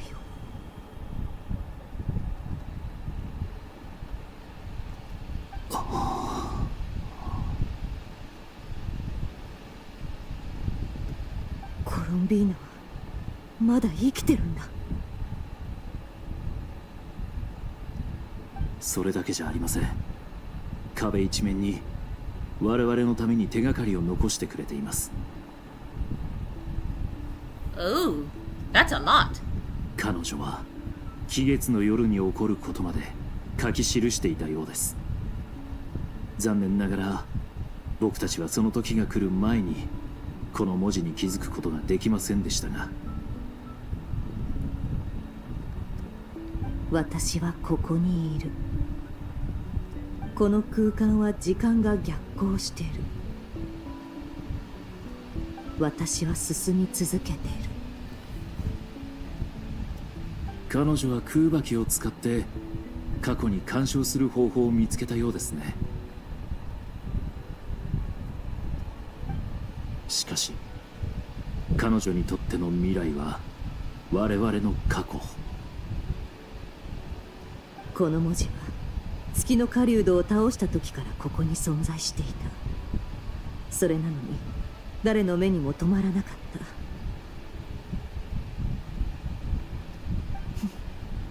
鶏が先か卵が先か。あんたはこういう問題を考えたりするかい？ Oh dear, not that question. Which came first, the chicken or the egg? 存在と起源についての哲学的な問いでしょうか。そういったことは心に余裕がある時間にしか考えません。 So there's just been a lot of messages on the wall and we just never realized because she's just constantly moving backwards in time ever since she fell into the moon's gate or the moon's reflection. 私は考えない。起きたことはすべて規定であり、経験したことはすべて事実である。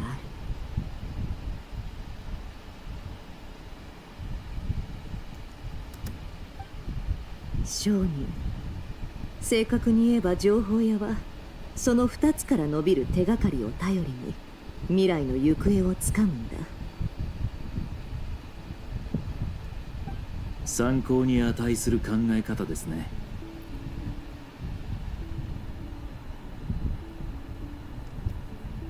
考え方というよりは生き方だね。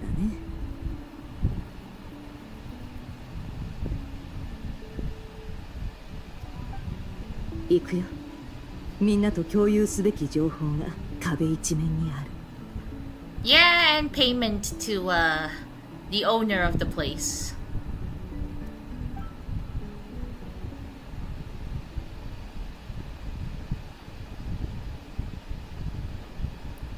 Is the flower gonna sink? Oh.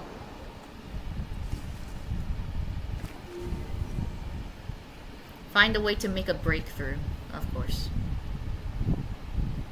I wouldn't be surprised if these two in the future are gonna be like at least put in a team just because of this. もう。Yes? 今のところ博士のエネルギーの本質は空爆に近い体系に属しているものの異なる性質を持っているようだ。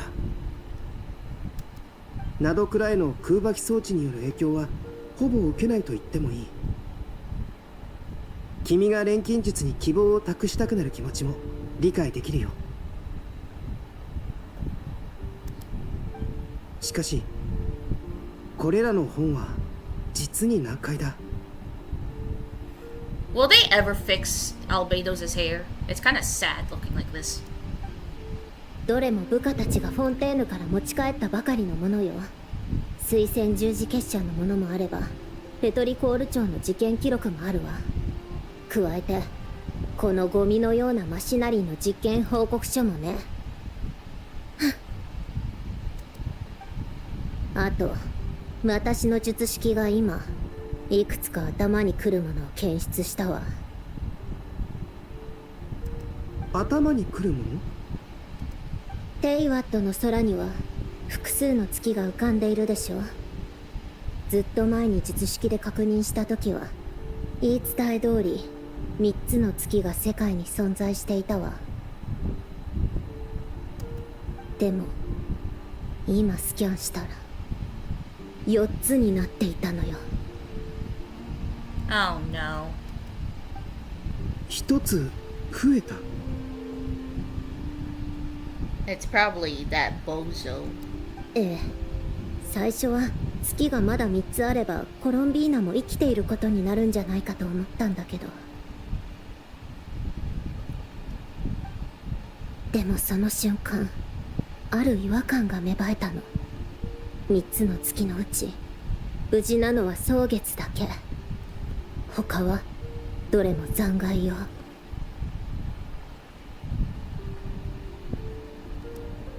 砕けた月が生きているものとして認識されるはずがないわ。だっておかしいでしょ。死んだ月が生きている月と同じように扱われるなんて。これじゃ月神の生死の判別には使えないわ。もしかするとそれぞれの月髄を3つの月と同一視すべきなのかもしれない。そう考えると死後に残された3つの月髄が今なお月として認識されてもおかしくないわ。なるほど。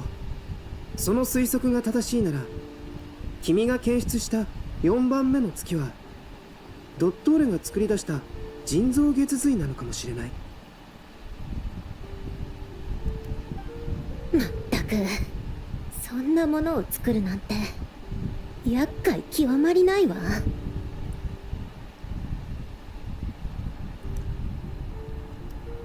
やるべきことが多すぎるとどうしても焦ってしまうものだよ。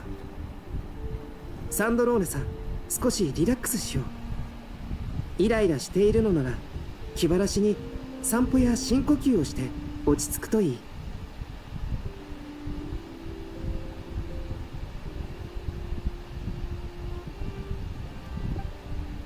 こんな時にどうリラックスしろっていうのよ。私には時間と結果が必要なの。We do have progress though. Just wait for Nefer and Flins to call you guys over.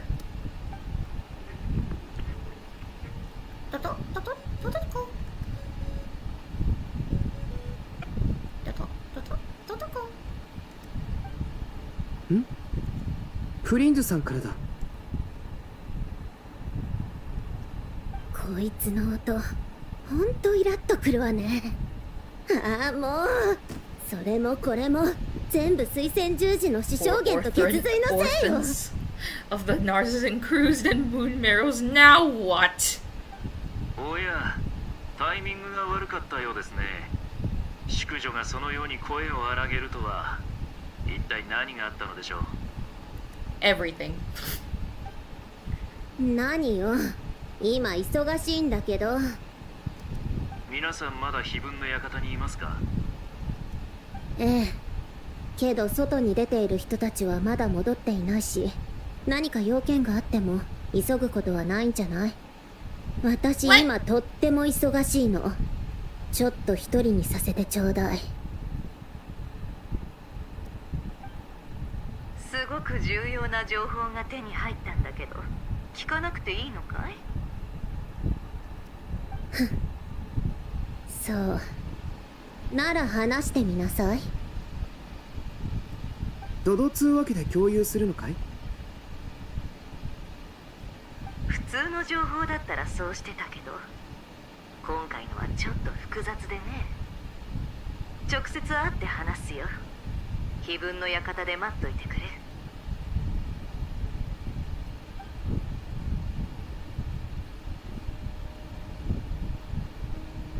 Is everyone here? それで、その情報って？ Oh no, it's just the four of them. 外に出ている方々や避難民の護衛をしている方々はまだ戻られていませんが、先に重要な情報だけお二人にお伝えします。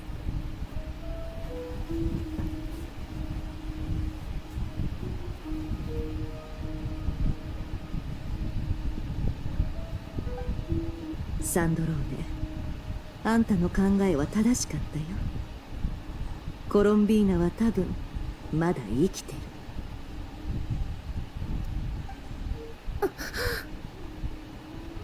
間違いなくここ最近で一番の朗報だね。 Yes. You see, there's just writing on the wall. And Nefer just decided to chuck a whole mug into the window. Because why not? 時間を逆行している上に現れる場所も不規則。あの子月神って思ったよりずいぶんしぶといのね。死んでないだけでも十分ありえないのに、そんな状況になっているなんて。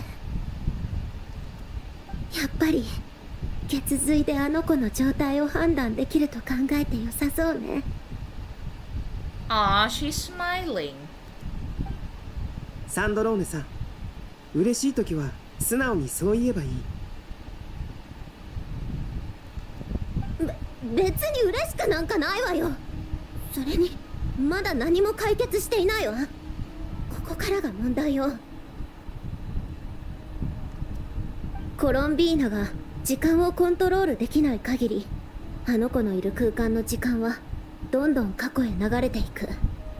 時間の流れが異なるということは、私たちが交わることもない。このままじゃ出口を見つけられないわよ。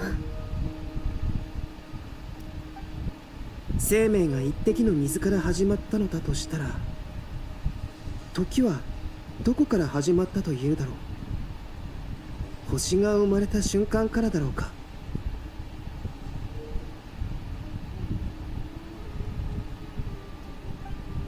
いや、違う。コロンビーナさんが行き着く先は、彼女のいる空間が作られた瞬間のはずだ。でもその空間は外部から干渉できないように思える。どうやってコロンビーナを助ければいいんだい？しかもコロンビーナがまだ生きてるなら、レリルとソリンディスも生きてる可能性が出てくる。それなのに I mean, she's in there, but she's seen neither hair nor tail of the other two, though. 出口がないのかもしれないね。She has yet to see Tholindis or Rarer in there. その点に関しては僕もネフェルさんと同意見です。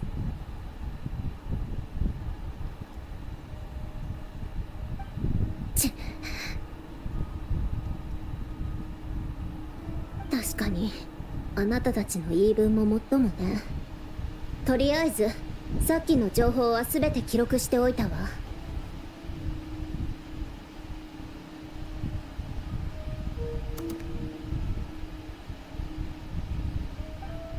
君の研究の役には立ちそうかい？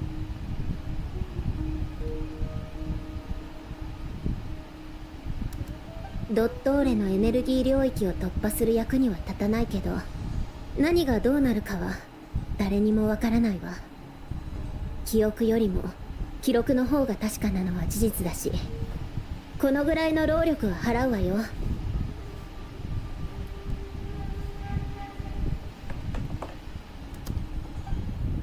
じゃ、失礼させていただくわね。アルベドから貴重なアドバイスをもらったことだし、これから静かな場所で研究に専念するわ。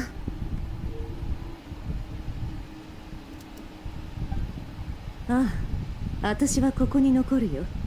他にやりたいこともあるしね。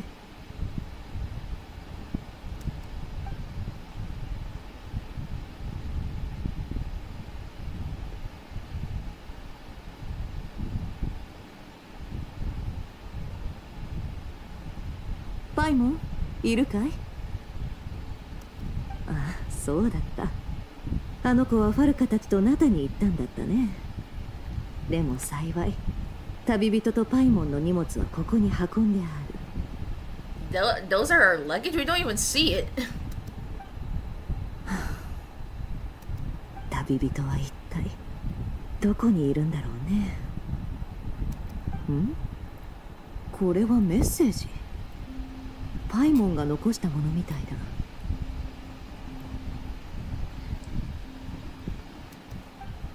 おいらちょっと出かけてくるぞ。この荷物の中に必要なものがあったら遠慮なく使っていいからな。旅人へ、もし先に戻ってたら休んでてくれ。早く会いたいけどお前が疲れて倒れる方がもっと嫌だからな。パイモンより。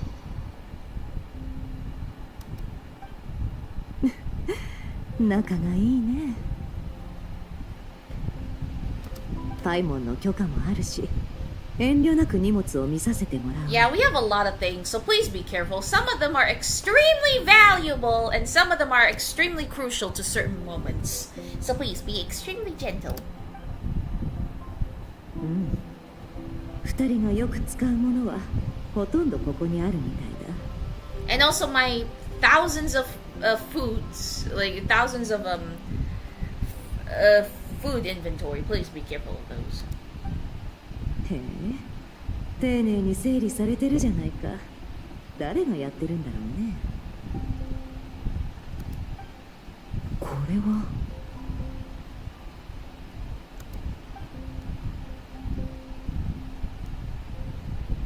Among the daily necessities, there's a photo. Ooh. 写真機が切り取ってるのはまさにきらめく一瞬ってやつだね。しかも一番仲のいい人だけが見られるものだ。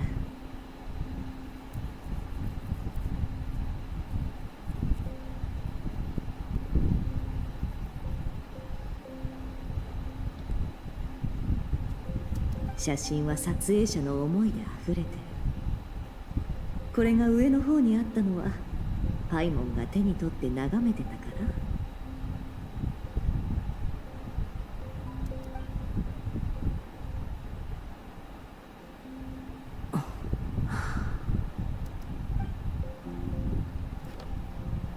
There's also a thick adventure handbook in here. A record of a traveler's achievements and memories in Teyvat. うん。間違いなく旅人のものだね。これで決まりだ。You might want to be careful. Some info in there should not be something that other people should know. Like, I don't know, a mysterious greater lord. 頑張っとくれ。私たちが必ず見つけてやるから。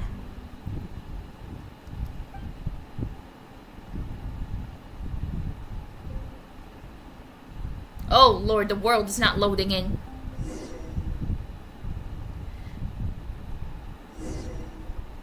I'm sorry?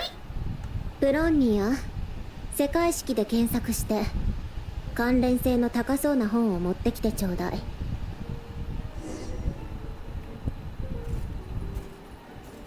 I am Polonia now. This is weird.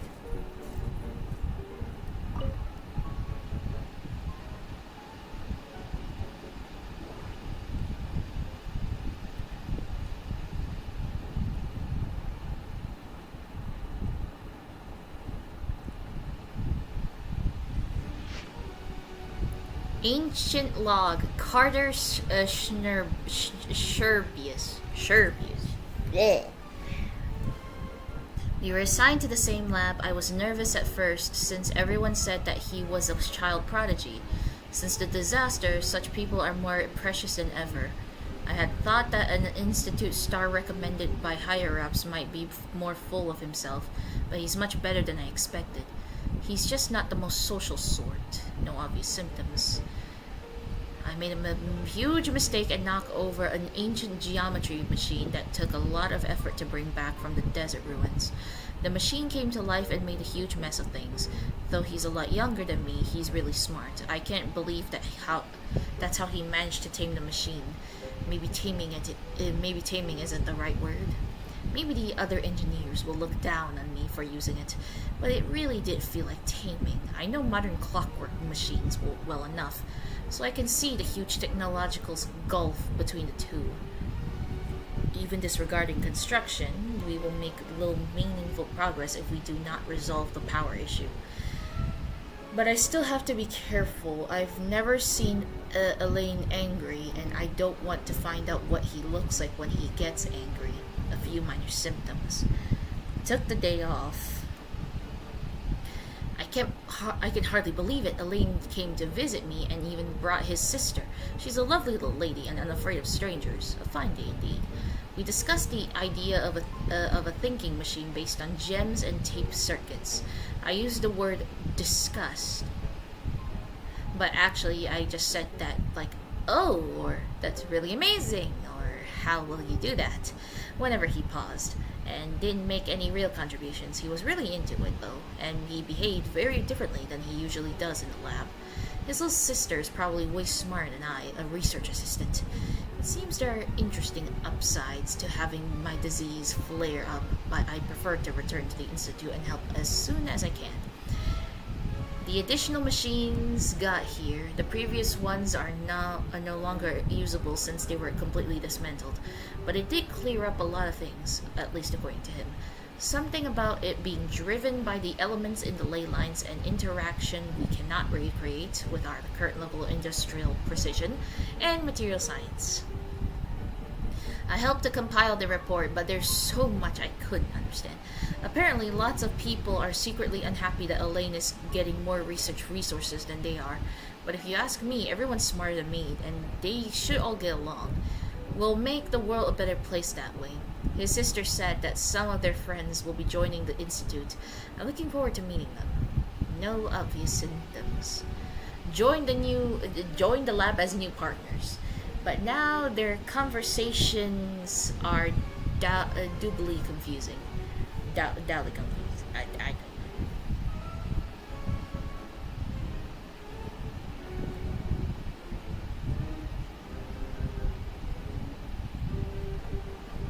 You know, I'll be right back. This is gonna be a lot of reading.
Again, my stomach is not doing well today, so I may have to go to the bathroom again in like a couple of minutes, or even in about an hour or so. Whatever. See, I joined the lab as new partners, but now their conversations are doubtly confusing. Oh, I understand every word on its own just fine, but once they string them all together, I can't make heads or tails of it. Jacob is really the only one who even close to being on the same level as me. I feel ashamed just writing that. An adult looking for reassurance from a child as young as he is. I feel like I've lost all the self-respect a grown-up should have. Based on the research on primenergy machinery? Seems like they decided to adopt this name. Elaine and Rein, whichever, are thinking about trying to use the characteristics of Usia and Numa to construct a new kinetic core. A few minor symptoms. Ah yes, Numa and Usia. Numa's the light energy and Usia is the darker energy for Fontaine. I may have contributed. Well, maybe. I went on a picnic with Elaine, his sister, Rein, whichever, and Jacob. It was technically supposed to be a field research, but the idea came from Elaine's sister and me. We thought they lived all too little outside of their research, so we asked the Institute's director to arrange something. Petrichors is not exactly the most exciting place, but the scenery is quite lovely. Since you can see the great waterfall, I brought a camera from the Institute to take photos for them. I do hope we'll have more outings like this one, especially since that means more opportunities to take photos of his sister. After all, Elaine is always working, given how he will not be with his sister as she grows up. These photos will come in handy later when he begins to regret not spending more time with her. Then he'll be able to see how she was at different times, and it won't sting quite so much. If only my family had enough money for a camera, and if only things hadn't gone so wrong, I'm sure my mom would have taken lots of photos of me.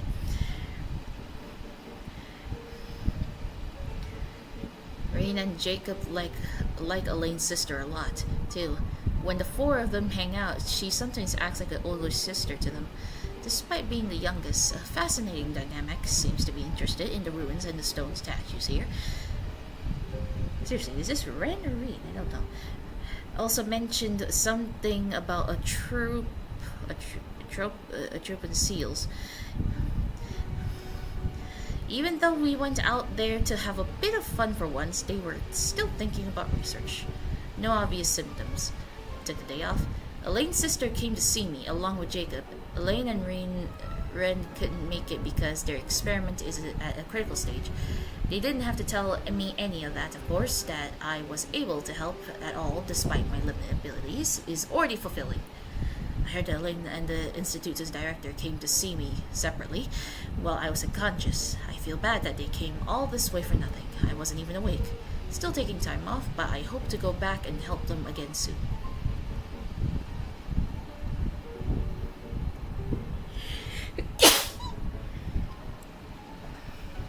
Good.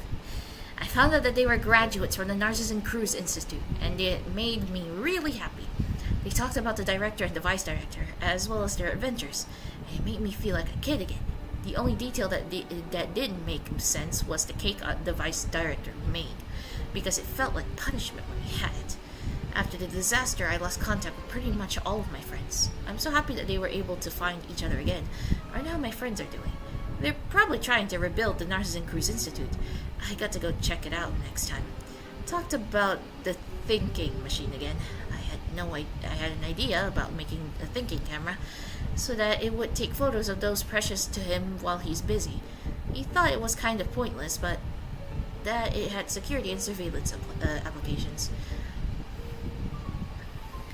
They did it. The light bulb came on. I was lucky to have recovered in time to witness this historical moment. It's quite a pity, but I hope Reina and Jacob will make the breakthroughs of their own in their own research topics. I also hope that they get better assistance than me. No obvious symptoms. Took the day off. There are several visits while I was unconscious. It's a shame all I could do is read the letters that I left behind. Jacob left me a note inviting me to his and Ren's lab. There's something they want to talk to me about. I hope I can get out of bed soon. Anne brought flowers for me, but they had already wilted by the time I woke up. Took the day off.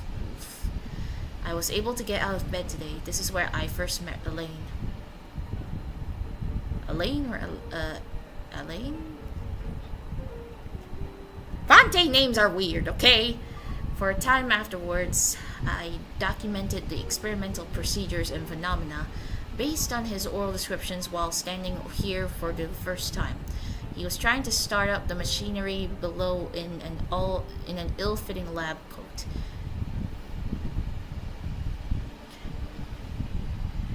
Reina and Jacob later entered through the door, and Elaine would temporarily forget to act the young genius, rushing towards them like an energetic kid. Here I bore witness to the first successful controlled annihilation reaction. The brilliant light cast a deep dark shadow, and I believe history was made in that moment. Will someone like me, so excited I knocked over the ink bottle, play a role in an event that will go down in history? Behind the locked door on the other side is Reina and Jacob's lab. It seems access was limited due to the dangerous nature of the research. They're destined to become towering figures in history.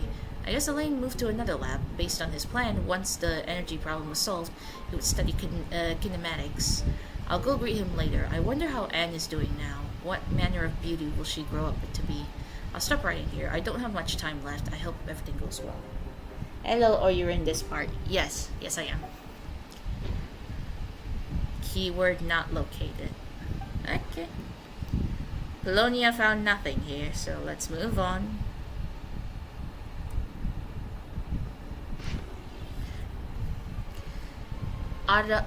Autumniki sermon dictation concerning the apocalypse.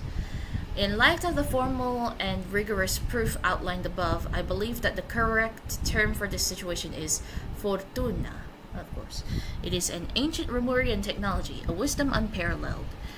I never imagined that Remurian ideas would be so similar to the computation graph that I have named the world formula. This is strong evidence. Human civilization is bound to lose its potential and amid ongoing exploration and evolution. Humanity's decline is, in truth, unfolding at this very moment. To put it bluntly, ladies and gentlemen, the apocalypse draws near. Oh wow. This is not the hallucinatory babbling of some wandering monk from Sumeru. Rather, it is a logical deduction grounded in reason and natural philosophy.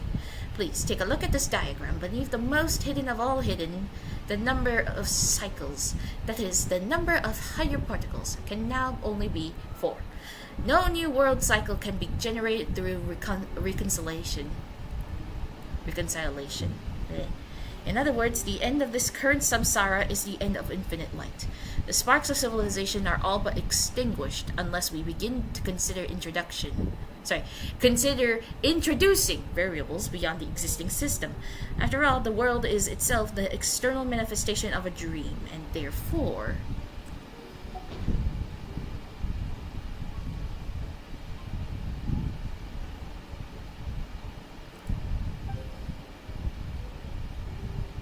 Well,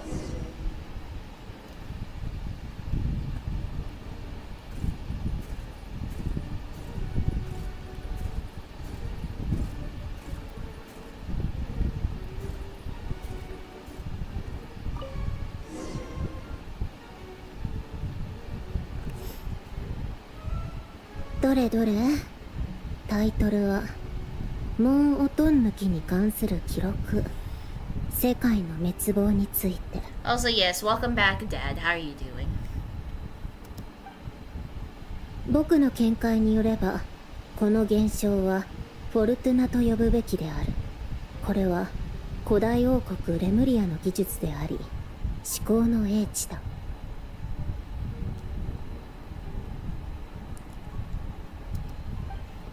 まさかレムリアの理念が僕の名付けた世界式とこれほど類似していようとは。これこそ有力な証拠と言える。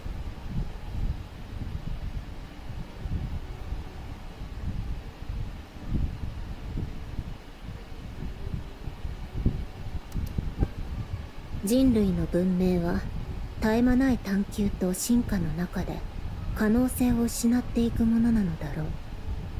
人類の衰退はまさに今この瞬間にも進んでいるのかもしれない。文明の灯火は消えかけている。外から変数を取り入れることを検討しない限り。変数？変数って何のことよ。まさか降臨者？ドットーレがあいつをさらったのは降臨者が理由だからでしょうけど、三月の力は世界そのものに由来しているわけだし、奴はこれ以上何も必要としていないはず。Going good. How's the quest? Oh, honestly, it's going good. I finally met Ilua. Because in the world quest, I haven't heard him talk yet. Or at least we haven't actually interacted with him. So now we actually interacted with Ilua, and I feel the young master energy from him. 変数って何に対する変数なのかしら。世界式は世界全体を計算している。そこに変数を導入すれば。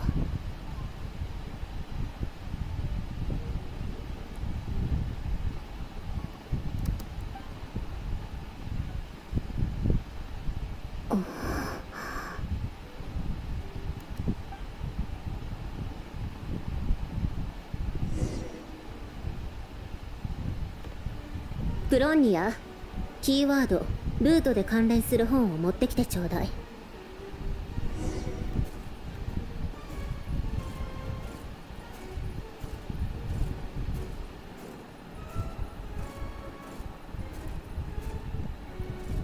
Aw, man.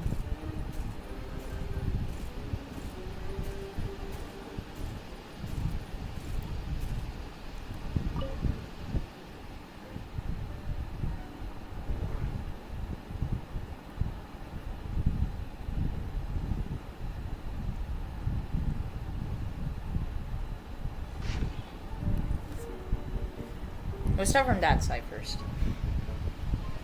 The research notes of Master Ruggiero,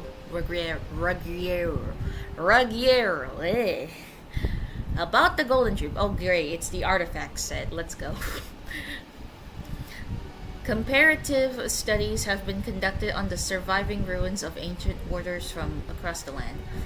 While they all had different names, the scripts and images left behind support the conclusion that they shared the same origin. Ancient scholars believe that all arcane arts originate from a pre-Remurian civilization, a belief that now seems to be much more than mere speculation.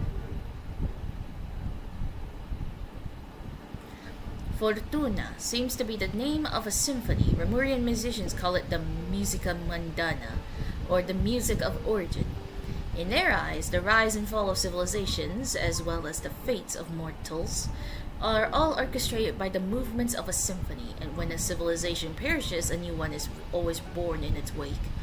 Their philosophical systems is complex and enigmatic, bearing almost no relation to modern Fontes' natural philosophy.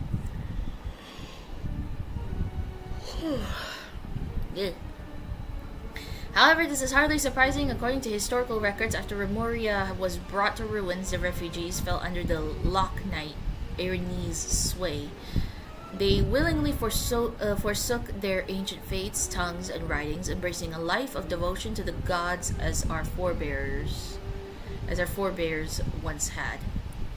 I hinted at the matter to the Golden Hunter in an oblique way, since the Marichuzi hunters who first pledged themselves to his cause were all descendants of the Lock Knights. Praising the benevolence of Erinese seemed like the safest approach, and inquire about his knowledge of natural philosophy from that era. He was silent for about half a minute, then told me not to probe too deeply into those ancient philosophies, saying there was a reason they had been forgotten. Still, as a gesture of gratitude, the Golden Hunter was willing to tell me the names of these patterns. The seal of chimical marriage. According to him, this symbol is even older than the Remurian civilization itself. It was one of the gifts bestowed upon King Remus by the Golden Bee. What exactly those were remains unclear. The rise and fall of empires and civilizations, the ascension of mortals, and the emanation of light. What is this? Even dreams of surpassing the gods. What is this? All of these can be represented by this formula. I cannot understand it at all. He declined to elaborate, and so I can only record these matters here, as they were told to me, in the hope that those who come after might one day decipher their meaning.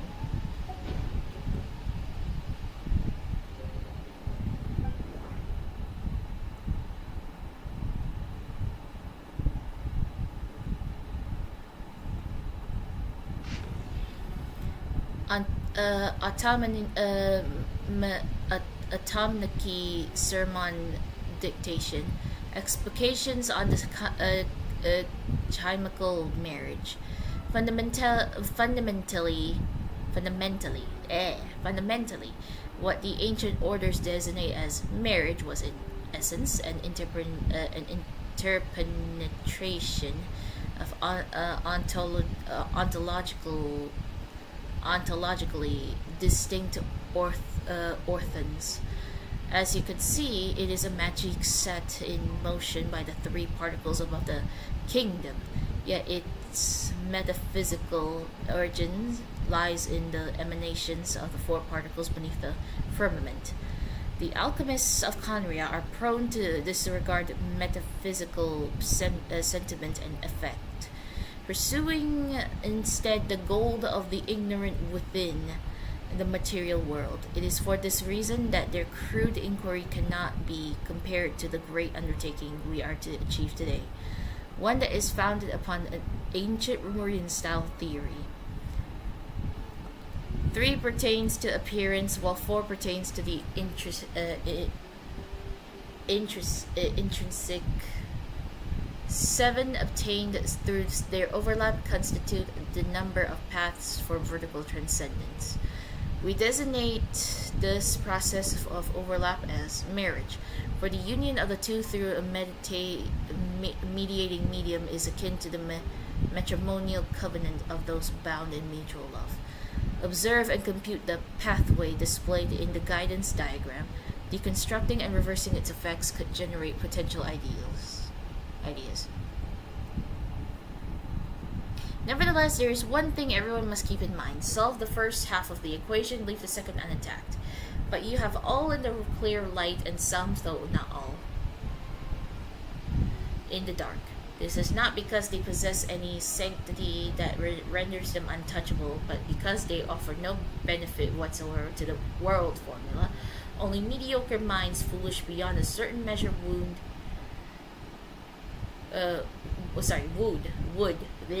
would actively seek the trespass upon such prohibitions. Because in the eyes of the ignorant, taboo and precious are semantically identical. They fail to recognize that in most cases, taboo, like convention, lacks merit for deeper inquiry. I was about to say injury, that's inquiry. Take heed, what we speak of is the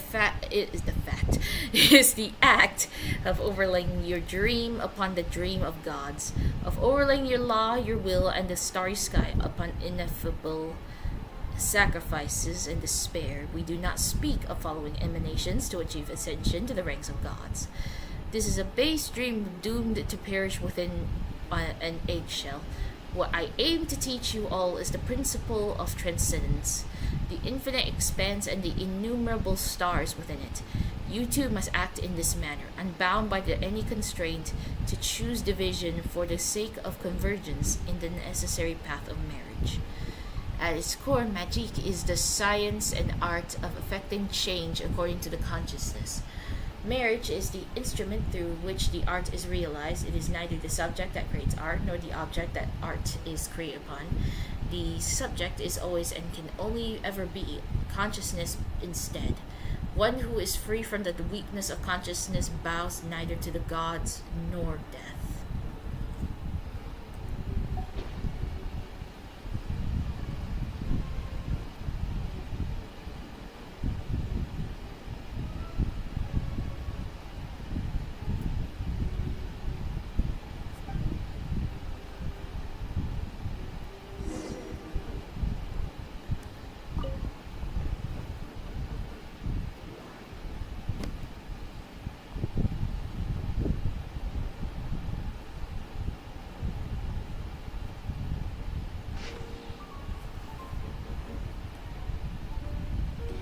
Ancient log. It seems the ordinary Dahare machines can no longer satisfy him. As a result, the director used national resources to obtain something truly horrifying. Rumor has it that someone was nearly killed. I hope this will help him achieve his research objectives. They even got him some rare Dari mechanical parts being studied by Sumer researchers as part of the package. Things went out of control for a third time. Guillotine may be willing to risk his own life, but that doesn't mean the rest of us feel the same. I came up with an emergency damage control strategy, and I hope we won't need to use it before he finishes his kinematics research. However, given his personality, it seems unlikely that he'll ever truly complete that research. Seeing that his experiments into machines were intended to create a mechanical dog as proof of his accomplishments in kinematics and material science. It's actually a good idea and could be showcased in the city. And the creature is much more personable and likable compared to the automated turret next door. At least he lived long enough to be poached by the Martusi hunters. It wasn't easy for us to survive this long either, but what will we do with this blasted crazy killing machine that can repair itself? Whatever, that's a problem for future generations. Oof.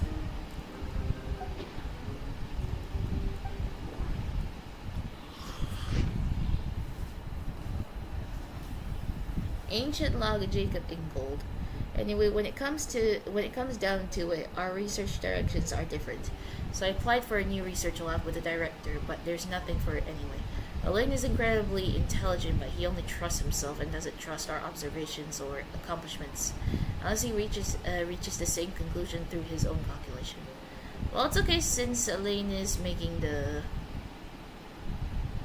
world a better place in his own way. I trust him because this is the world that Anne lives in.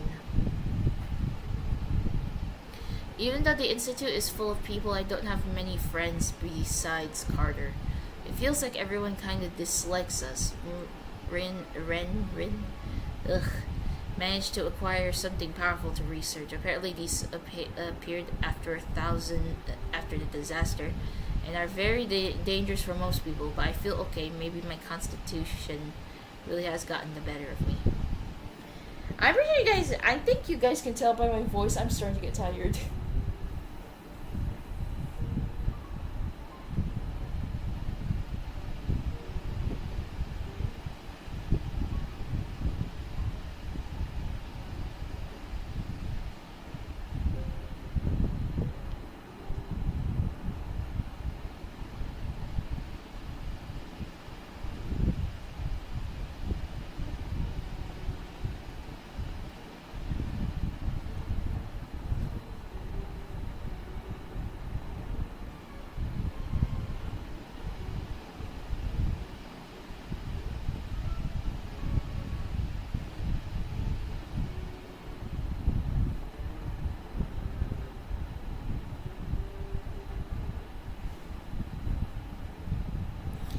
See, I helped Ren out.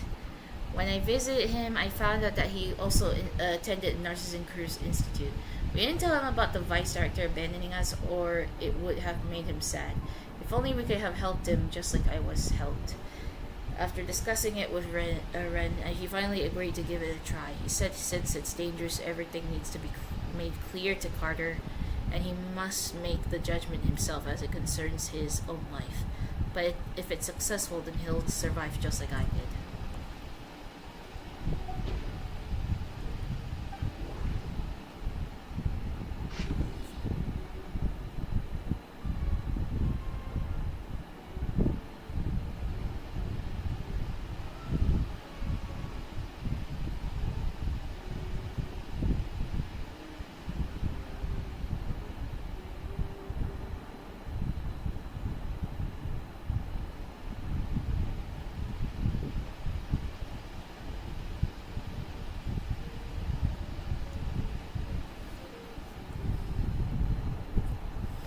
Angel, I'm following Guillotine's instructions. The research went well. We create a clockwork mecha that can release energy. To be honest, we no longer need to call it a clockwork machine, as it doesn't rely on elastic potential. It'll be compelling to see what results he achieves next in kinematics. There's no way old-fashioned clockwork mecha can withstand such power output. Even young geniuses must stumble now and then. The thought of using this sort of unstable energy source is impressive, though we have long observed these unique energies in Fontaine atmosphere-watering organisms. It has always been regarded as a latent threat rather than a potential resource. Aren't there a few young geniuses too many nowadays? The director's pleased, sure, but won't someone spare a thought for ordinary people? I mean, not all of us are as simple-minded as Sherbius.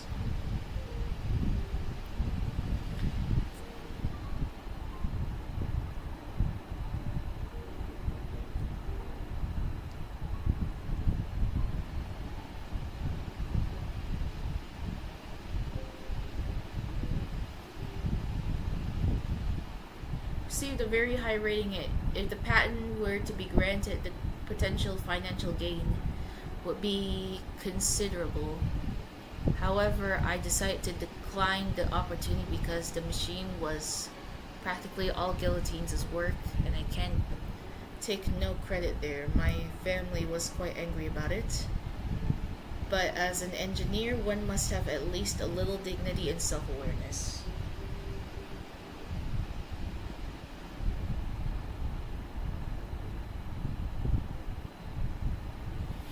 Still making improvements, and output efficiency has increased.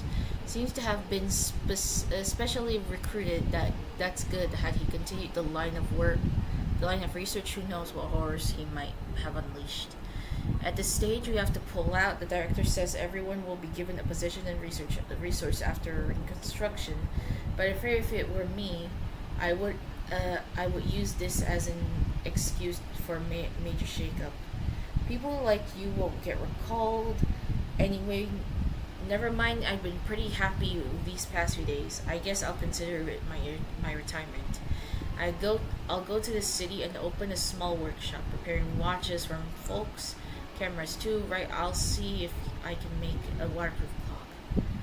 With the way things are going, I might make a killing in the future.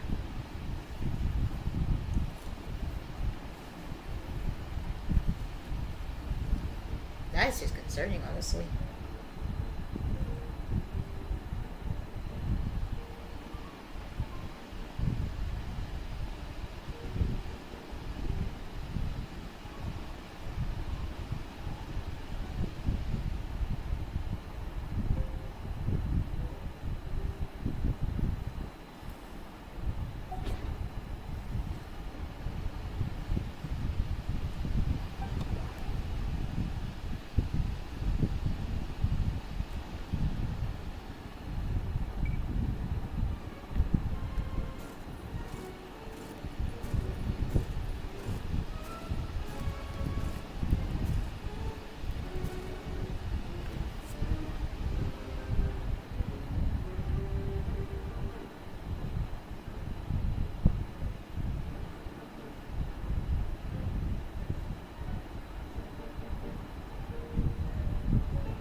門音抜きに関する記録、密号の解釈、関連する署名はどれも難解ね。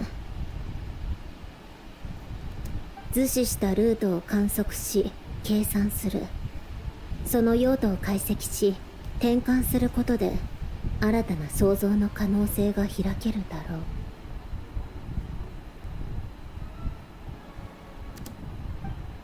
これルネの後期の原稿じゃない。ルートを解析するだなんて随分とぶっ飛んだ考えね。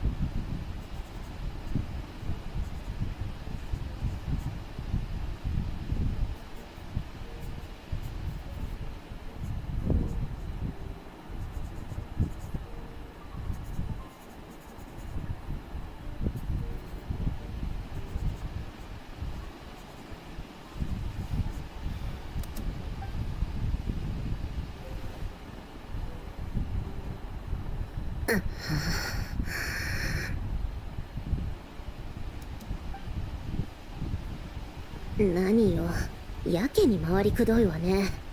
自分の知識を見せびらかすのがほんと好きなんだから。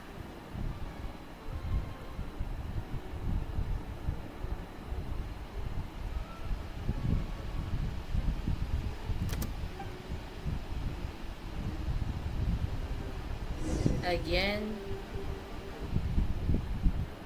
プロンニア、樹上で検索して関連性の高そうな本を探してきて。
Let's see, the biography of Guillotine, the Lux edition. Oh lord. By the way, some of these books we already read in the past, while others are new. Really now?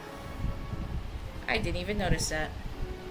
Chapter 7, Guillotine in his later years. No one can know the root cause of every incident in this world. Humans are neither wise enough to predict the future nor able to stop unfortunate accidents from recurring. It's a shame there's nothing more to say. Elaine Guillotine, in response to a question about this earlier years from Nellie Cochran, chief editor of the Steambird. Koshran.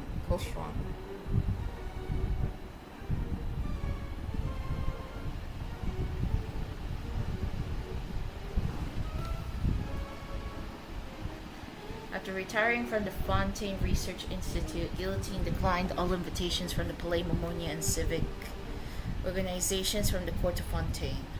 Instead, he withdrew to the Beryl region countryside, living in near total isolation from society. Notwithstanding, even prior to this, the reclusive old man has never formed any deep connection with others. If we were to take Madame Nellie Cochran at her word, then Elaine Guillotine was at heart a lonely shut-in, always burdened by a profound sense of insecurity. It was for this reason that he maintained a detached attitude towards others, as if by pretending to be unperceptive, he could hide the keen sensitivity of the spirit. He could not ease his own pain, nor share it with anyone. All he could do was enclose it like a pearl within the shell of his heart, shaping and polishing it with his very flesh and blood. Of course, Guillotine's students would not accept their claims, dismissing them as attention-seeking monsters and nothing more than a smear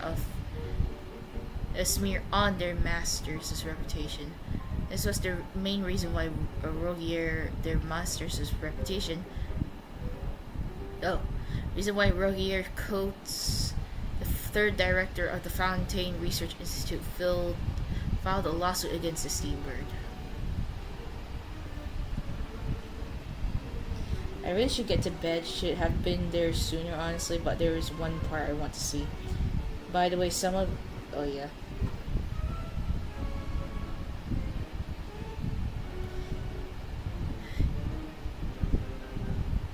He never employed any servants to tend to his daily needs. There were rumors that in his youth he had created a mechanical device capable of independent thought and had used it to assist money in his work with Marianne Guillotine at the Marchese Phantom. As a result, he had no need for servants. He only needed to create money of the same device. However, he only needed to create such claims.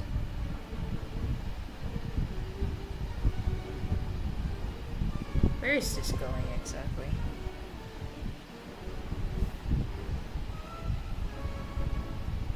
He never employed any servants to tend to his daily needs.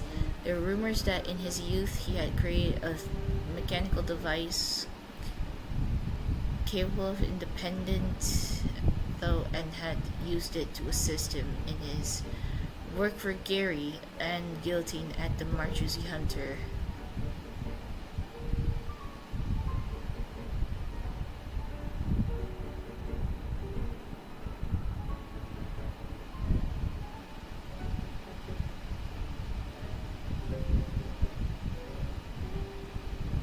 I have no clue what's going on here.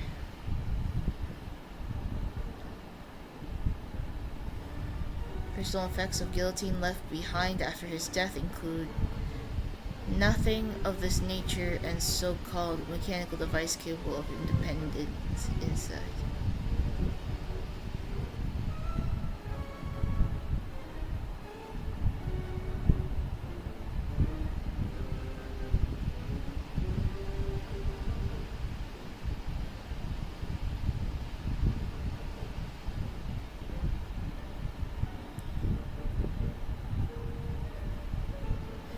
Devices capable of independent thought are entirely inconsistent with the ideas expressed in the manuscripts as he wrote in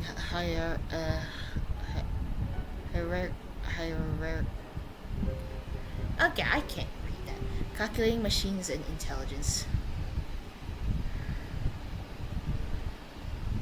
The real question isn't whether machines can think, but whether humans can. Fontaine, Natural Philosophy and Engineering, Science Press, 3rd ED, Section 13, P5.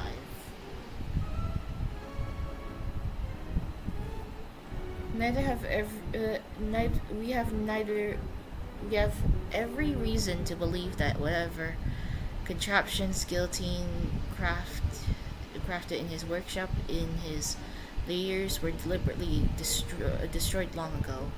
After all, it's hardly uncommon for an engineer to interfere.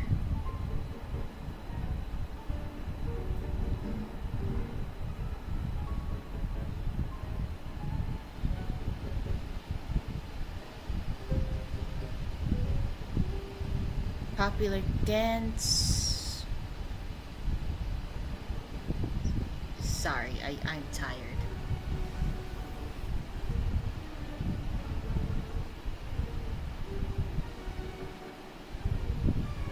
I have no clue where that came from. I literally have no clue where that came from. Ugh.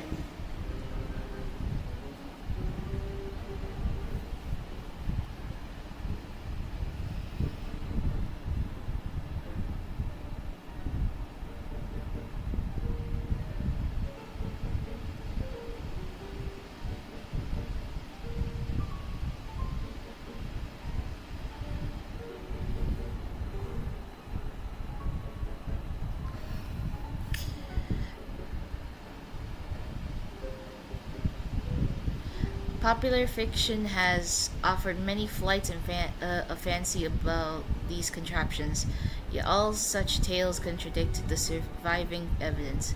Nevertheless, we must recognize that as a cultural symbol, Elaine Guillotine's posthumous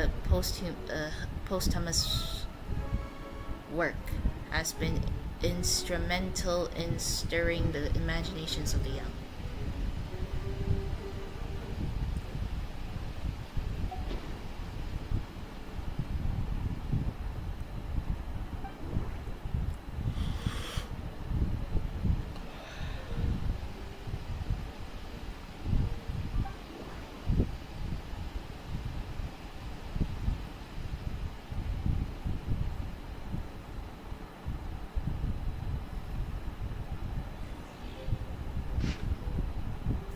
Oh god, there's 3 pages.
My goodness.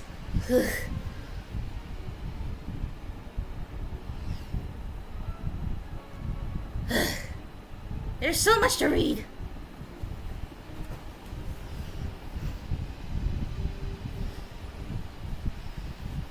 Why is there so much to read? Why?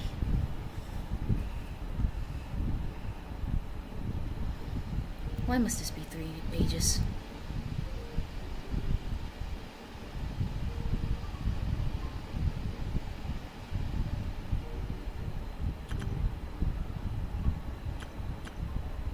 How long was I out, honestly?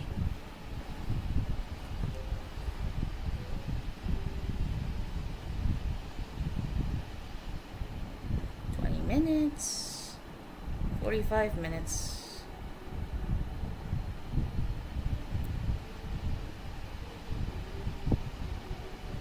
For a while, it seems.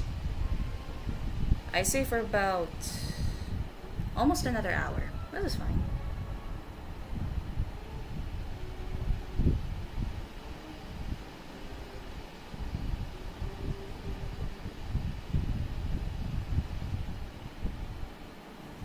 Anyways,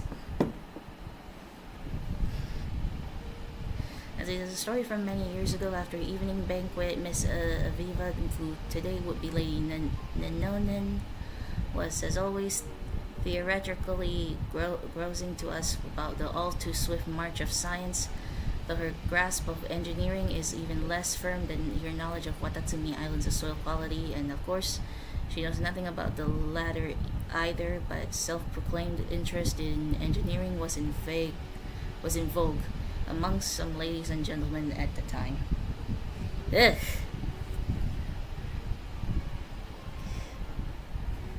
Well, I gotta deal with it. Our ancestor has already conquered this land thousands of times, she said as she cleared her throat, twirling her jade plumbed and blue gem encrusted folding fan with endeavoring in vain to wear a visage of despondency. A few hundred years ago they conquered the oceans with ease using new diving equipment. Today some noble young folk have suddenly got it in their heads to use a so-termed gravimeter to break free from the Earth's shackles and conquer the skies. And surely I fear their dream may yet become reality in the near future. Indeed, it is just as you say, humans, what a mighty and energetic species with such great wisdom. No matter the circumstances, humans ever seek to change their living conditions with unimaginable passion. The Steamboat editor immediately opened. In truth, when it comes to mechanical engineering and theory, humanity is already on par with the Creator. They have conquered most of the natural world, and by their will, they can reshape this world anew. That's not what I meant to say, Miss Avivo said with an affected sigh. Those distant and dark unknown continents, those ruins hidden deep beneath the seas, all that romantic exploration and trailblazing, such great achievements, that which has put the glorious achievements of our science and reasoning on full display, having all but become lost to our civilization. Our forebears reached too high and achieved too much, leaving too little for us to explore or conquer. Could there be a sadder fate to befall those ladies and gentlemen amongst us who were born to crave the exploration of the unknown?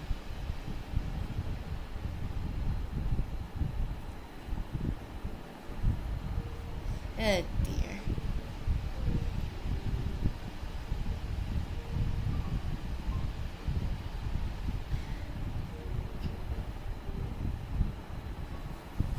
Hear her pretentious invocation of the legendary king Arjadai's words seemed an attempt to prove how truly this state of affairs hurt her. However, everyone simply sat around lazily, at most giving polite nods. Lady L lightly yawned. Well, I yawned for a while.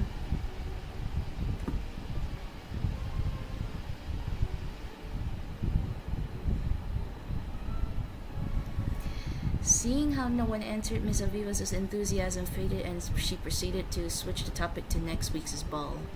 This was evidently a more popular topic and the stiff atmosphere once again grew lively. Monsieur Ratar was just about to regale us with a tale he had heard in Sumer regarding a tower, a mage, and a glass ball. But before he could begin, Mr. Sirik, who had remained silent until now, interrupted.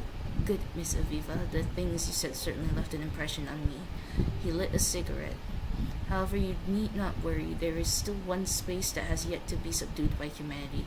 Indeed, if the required techniques do not emerge, I fear it will never be. Where's that? Ratar asked, a sullen look on his face. He had been so very confident about his monkey story after all. Time. The room fell silent momentarily before all present broke out into laughter. A preposterous talk, Dr. Rainier declared, trying not to laugh. Firstly, how can time be considered a part of space? Can you separate yourself from time and exist independently in space alone? What do you mean? I mean to, at this moment, still be speaking to me. And in the next moment, disappear without a trace. Is this possible? You wait for a moment as if waiting for the others to think. Obviously, anyone with the capacity for rigorous thought would know for certain that much like length, wide, width, and height, time is also a dimension of space. As such, it is a part of nature that can thus be conquered. Utterly preposterous, the doctor muttered and did not refute the statement.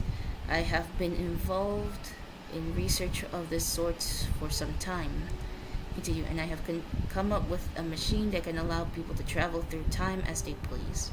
This machine will be ready in 2 months. At that time, Miss Aviva, I invite you and all the ladies and gentlemen present here to my workshop to bear witness to humanity's next great achievement, the conquest of time. Miss Aviva did not speak.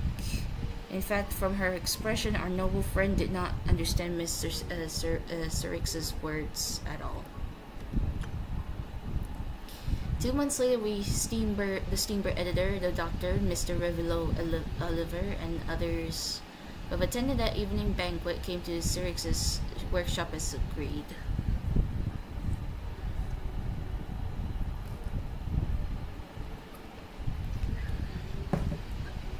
Hold on, I'll be right back.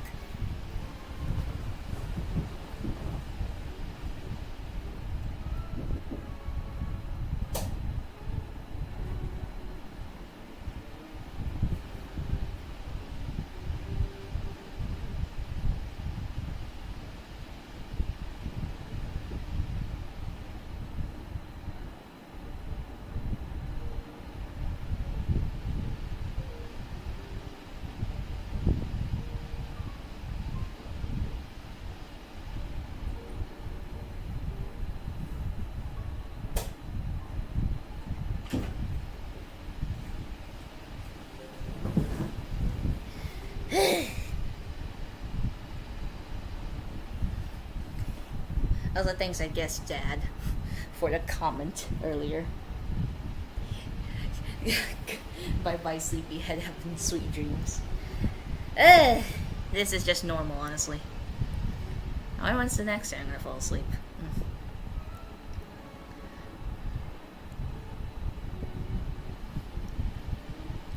Zavia was not there, for she never had much interest in such things, but instead found more meaning in attending a social ball at Saloon Karatat. Surprisingly, Sirik had grown older and more frail in just 2 months. In the dim light of the lamp, his other enthusiastic, arrogant expression has hardened into something indifferent and solemn, almost like the emaciated ascetics of Sumeru. He welcomed us to take our seats, speaking in a calm tone. Well then, how is your plan to conquer time progressing? The Steamboat editor asked directly. Where is the time machine you spoke of? Sirik did not reply. Instead, he pointed to the desk next to him. Our gazes followed, and in the middle of the table was a gold-plated, whale-shaped model airship about the size of a small clock.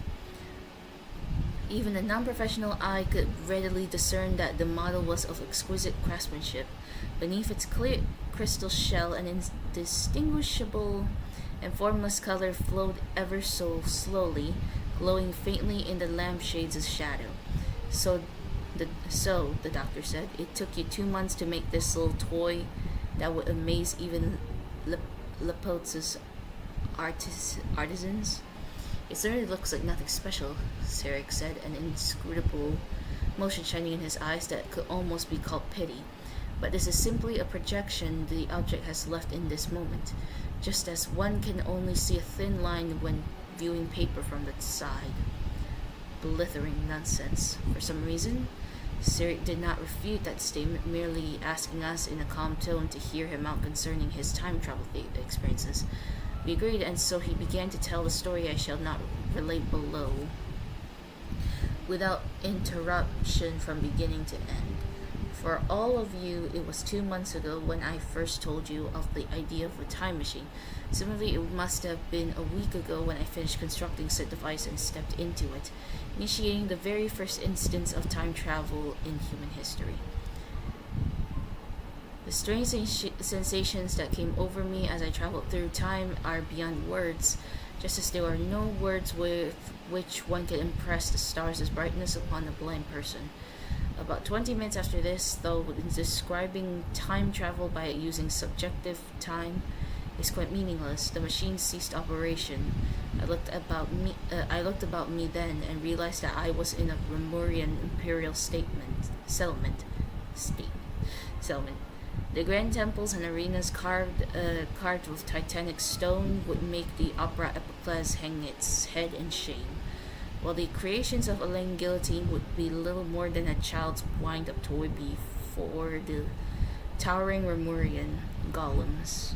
Just as I was beside myself in awe, a few patrolling troops discovered me. Seeing my strange style of dress, they took me to be a spy for the barbarian tribes. They seized me, naming me a lowly slave, a degenerate believer in a false god, and threatened to throw me into a deep cistern to feed the vipers. Fortunately, the local edil, I later found out that her name was Idea Anavana, realized that my identity was anything but ordinary and had me sent before her. She endured my calamitous grammar and catastrophic accent. At that time, I could not even pronounce Remuria, with it coming out something more akin to Umlia. While asking me many questions, which I answered truthfully, quickly she accepted the fact that I was from the future and showed me the stone slate that the slaves had recently dug up. The slate was a perfect square, each line and column engraved with 7 symmetrical sequences of symbols. These were not in Remurian script, but rather the characters we use today, regardless of the manner in which the text was read or the order or direction. The information within the text did not change. It was an elaborate riddle involving dogs, pastures, sighing finches, the summer rains, the song of the roses, a wishbone on tigers of stripes, and the ordered patterns of rocks. Despite my long-time love of wordplay games, this endless cycle of riddles made me terribly dizzy. For some reason, I knew that I must solve it. No matter the price, I spent half a year doing so alongside Idea. And as it turned out, the key to deciphering it lay with the name of a slave now 30 years dead. While the answer was a date set several hundred years after the Empire's fall. I bade Adia farewell and stepped back upon the time machine, forwarding myself to that date in hopes of finding the secret behind that stone slate. There I met several Marichuzi hunters, and they showed me another stone slate, which again had 49 mirrored characters on it that formed another riddle. Again, the answer was a date, one set in a future still further off. Following these stone slates as directions, I crisscrossed the fabric of past and future, shuttling back and forth 13 times. Each stone slate's riddle was trickier than the last. One of them could only be cracked using a bad romance novel that would only be published 300 years hence. The fifth word of the 37th page of the book would form a conjugate with the full name of the 375th Mason Gardiennage officer from 375 years ago. Another riddle's cipher was based on the white flower that will only bloom several millennia in the future. I know not its name, and its pistil structure is very strange indeed. It might be a mallow of some sort, but I cannot be sure.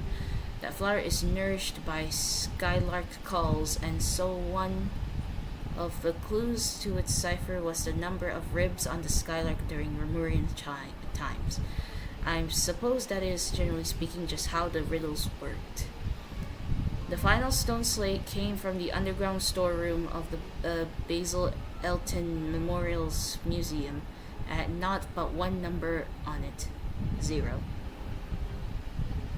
I do not know what I was thinking at the moment. After all, settling my destination to 0 is an action utterly devoid of meaning, but I punched the number into my machine all the same and pulled the control lever.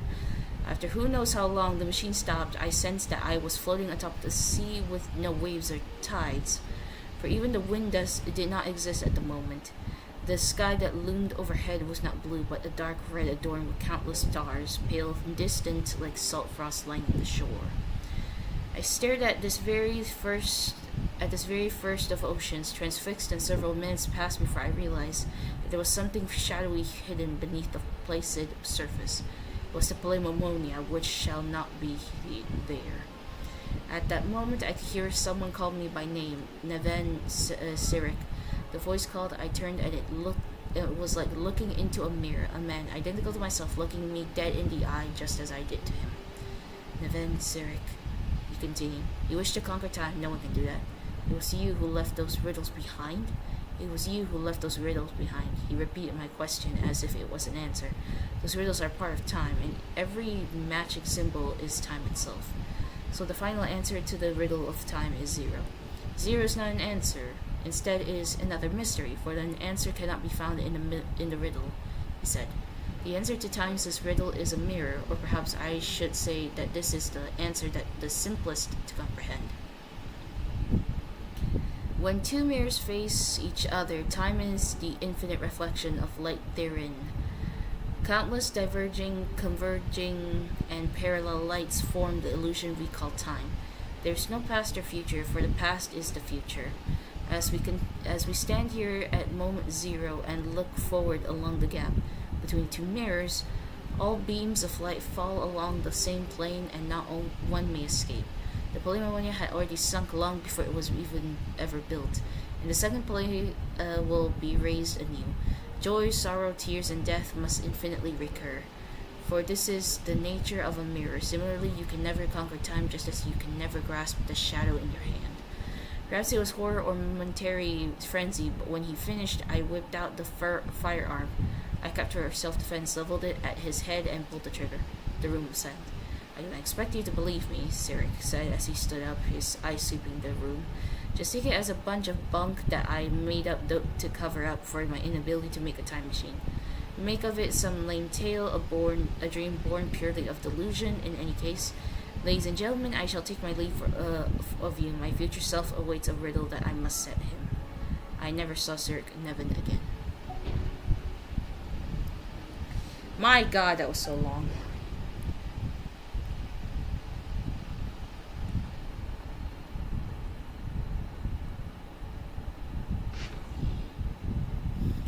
For the love of the history of the decline and fall of Remora, collected edition. The ocean gave birth to all, yet also devoured everything. Legend has it that in the first era, the earliest peoples were self-supporting in their virtue, needing no laws or authorities. The envoys of the heavenly city walked the earth, and with their guidance, the people enjoyed enduring peace, prosperity, and abundance from the ancient days. This heaven-blessed reign lasted countless generations until people grew tired of their inscrutable eternity. Their offspring ceased to listen to the oracles. Instead, they desired things never promised to them by the divine, trying to break free from their fate. Enraged by their behavior, heaven sent gigantic waves to smash the settlers' cities. 100 days of rain came afterward, and the roaring tides drowned all sin and irrigation. And thus were the early peoples brought to an end. When the tide receded and the earth was revealed again, no cities nor civilizations now stood above the high waters. Survivors and the newborn alike lived amidst the forests and rivers. Shorn of all knowledge and wisdom, human lives were no different from those of wild animals on the earth or in the sea. Driven on by the laws of nature, muddling through time with neither beginning nor end. Untold years passed, the throne of Gurabad was established and overturned in the far south, and the noble kindred of the east once reached the rim of the high waters. All while our ancestors remained bound by ignorance and superstition. Civilization and order were finally restored to the land named Fontaine the day the great King Remus descended upon Merpes in his golden fortuna. He taught people how to farm and raise crops in the land and built temples and cities with giant rocks to house the people. More importantly, it was he who spread the beauty of music and art which differentiated humans from other living things, causing them to see themselves as masters of all things. With his immortal fleet, Remus conquered all the islands on the high waters. Even the great dragon beneath the abyssal depths submit to his power. Those were the best days since the end of the earliest peoples, and eternal prosperity seemed so near at hand. The God King and his people indulged in the sweet dreams of carefree lives and fantasies of never-ending progress. However, the seers prophesied discord. The greatest empire will face the most utter destruction, and this is Fortuna. Thus did the God King derive the primordial plan from the 7-day rotation and the flowing winds of sea and land, and composed a harmonious symphony of prosperity. He believed that so long as all the cities echoed with this greatest of songs, they would escape the judgment of fate and at last reach the land of eternal bliss. But thusly did the ancient writers concur. Oceans will rise, empires will fall, and the only constant is change. Greatness and glory unto Remoria and its immortal ruler, Remus, king of all under heaven and universal harmost. Today, the glamour and luxury of the bygone eternal city is beyond the imagination of even the most knowledgeable scholars. As you sail past the ocean pillars along the royal fairway to the giant port playing host to Fortuna, the imperial ship, you have first seen a lofty tower. The Tower of Remoria was not built to receive the heavenly oracles, but to guide ships traveling between islands in the high waters. He said that the tower stood at the border of reality and dreams, even if sailors were to be lured into slumber by sirens. They could follow the sound of the bell to break through the mist and find their way to Remoria. Continuing along the royal fairway leading to Macamos, where the brave Remorian warriors lived. The grand temples and arenas were built with giant carved rocks to commemorate the city's glory and victory.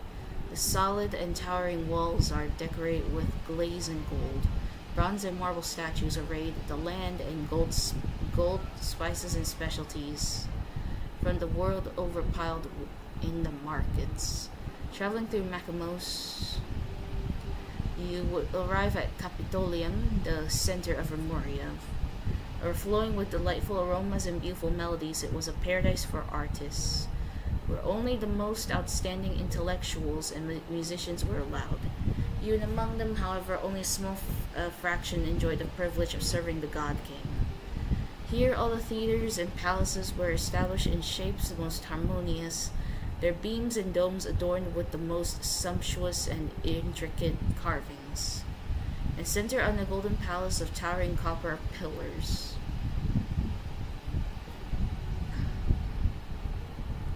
The king, resting peacefully at the heart of the palace, listened closely to every melody and every note coming from every corner of the empire. Upon hearing any discord, the God King would correct it immediately with a pluck of his strings. bringing perfection to the symphony of his empire. To keep all the people upon the high water from destroying the symphony of universal harmony, King Remus promoted 4 humans of great capability to high posts. He shared his power and authority with them, making them his partners in governance, the harmos for all cities, to eliminate all discordant sounds. To spread the harmonious symphony throughout the world, he built far-reaching fairways, which conveyed the melodies as never-ending ripples from Capitolium to every corner that sat above the high waters. Yet fate's decree was not for even such as God to defy, and to even attempt to escape the destined judgment was a mortal sin. Amongst the God King's sins, the most terrible was the attempt to pass power that should have been reserved for the godly domain to humans. Thus, this power and status led to corruption and decadence, leading to violence and revolts. Such is fate's cunning that it uses the very powers that rebel against it to its own ends. When the day of destiny arrived, Remuria, the grand immortal city, faced an inevitable end. Today, the God King's melody is played only in Capitolium, and his mighty reign has ended. Thusly do the ancient writers concur, oceans will rise, empires will fall, and the only constant is change.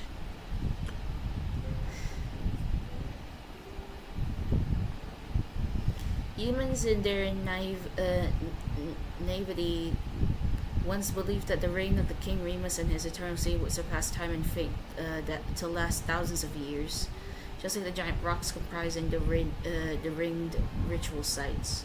Until that day when the earth collapsed all at once, the tall tower was uprooted and drowned in the titanic waves alongside the great hall of pillars. Until that day when the royal fairways and temples were reduced to ruins, and the city along with its residents, warriors, intellectuals, nobles, and even the Golden Palace, as glamorous as the shining sun, fell into a chasm of eternal darkness. There was the moment when the absurdity of their eternity finally dawned on them. Glory to our noble navigator, the ruler of rivers and seas, and the queen of all waters.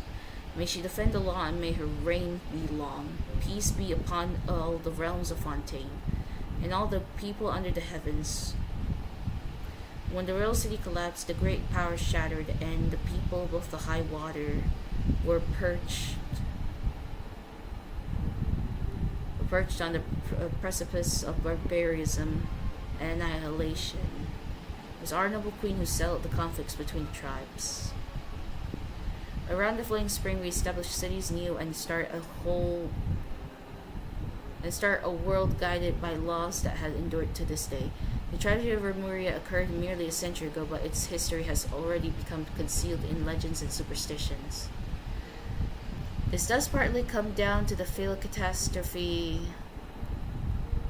that destroyed it. So ruthless and swift was the disaster that all the researchers in literature, people passing down said knowledge, now sleep beneath the waters with the eternal city. Another key reason is the purposeful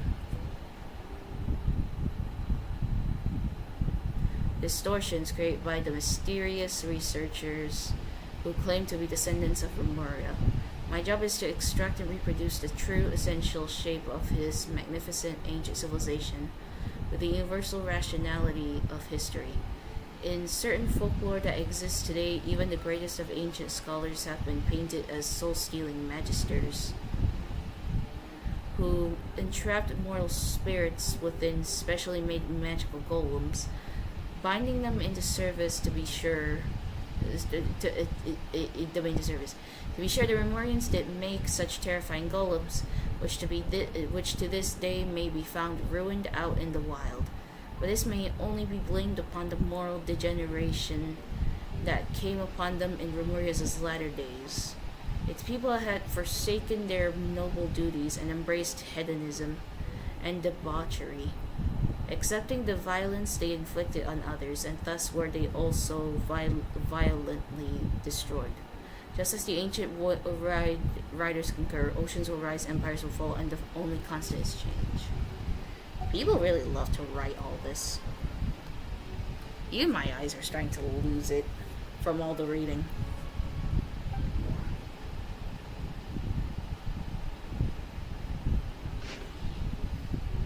Chapter 6 is the Grand Detective Herlock, the Alchemist, and the Clockwork Saint.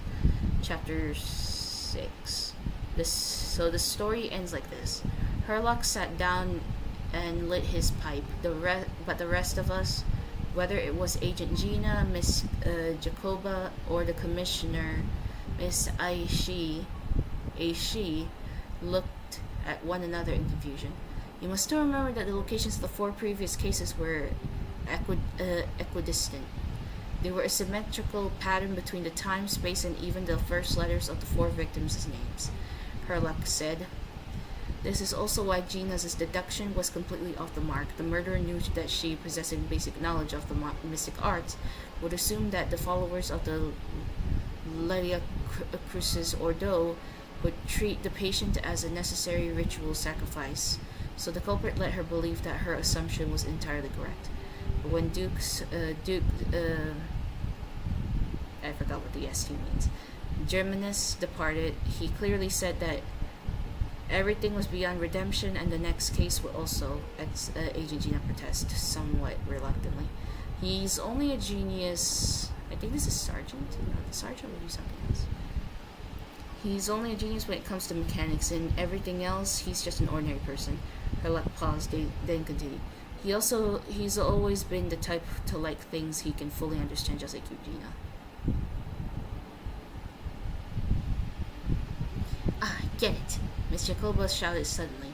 "My dear Herlock, now everything's crystal clear. The 4th victim's death wasn't a carefully planned murder. It was pure coincidence. He only went to kill those 3 unfortunate gentlemen to avenge his comrades from the Lilia Crucis Ordo. But the traps he set weren't limited to just those 3 locations. He was worried that the plan might fail, since the 3 victims were all well-protected figures. After all, so he added a few extra traps. Yet he never expected that with Gina's interference, the plan would go far smoothly than intended." "Miss Jacoba, please don't speak as if I were the accomplice." Gina's face turned as red as a sunsettia as she protested indignantly. "How adorable." "Indeed," Herlock said calmly. It was unclear whether he meant that Miss Jacoba's deduction were correct, or that Agent Gina was indeed an accomplice. "Most of the experimental devices proposed by the Lilia Crucis Ordo are built based on simple, basic tree model logical structures." How does then again, I don't think she has to do the actual reading. She can just scan through and just think if it's correct or not. "They do not recognize their own masters, following only the commands they were initially given. So they end up killing said masters. This is why I keep saying, don't put too much trust in Clockwork Mecha. Like humans, machines have no heart." I remained silent as usual. Miss Jacoba glanced at me with what seemed like a hint of puzzlement. "What's wrong? Why are you standing there in silence? Is there something on your mind?" "No, I just expect the truth to be so simple. I just didn't expect the truth to be so simple." Of course, my understanding of Clockwork Mecha cannot compare to that of Duke St. Germanus, but I've done a bit of research to suggest that those mechanisms were merely activated by Mr. Marcello's mishandling. Seem a bit too contrived, but to imply that there was another mastermind behind it all felt like stretching into the territory of conspiracy theories. After all, no one besides us could have pulled off this operation I envisioned. So I decided to abandon further speculation, choosing instead to enjoy the reaction of the adorable Agent Gina. "This is why you don't understand deduction." Agent Gina seemed to have regained her confidence, not to mention her mild sense of superiority over me. Excitedly, she raised a finger. "Isn't there a saying that goes something like, when you have eliminated the possible, whatever remains, however." Stop right there. That's Fanto something mass Rob something's story. We don't have the publishing rights from their publisher. Herlock took another drag of his pipe. He seemed to be lost in thought once more. Regardless, this case came to an abrupt close. A person who did not manage to witness the end, a person who did not manage to achieve his ideals. A person who indulged in fairy tales, who dreamt of following the hero he admired yet never saw his dream fulfilled. Someone who had everything, someone who lost everything. Someone who woke up, someone who woke never and wake up, someone who never wake again. Unstinting in sacrifice, unflinching in farewell, undaunted by pain. Yet, in the end, the sacrifices remained only sacrifices, the partings remained only partings. Clocks tick through tranquil years, fish swim in crystalline springs. And how grand the dream is, it will fade away like this, forlorn, wordless, silent, and after that. Oh my god, that is so annoying, all that reading. And to think... Actually, no, the worst one is still from, version 3.3. The writing is just, my lord, that's way worse.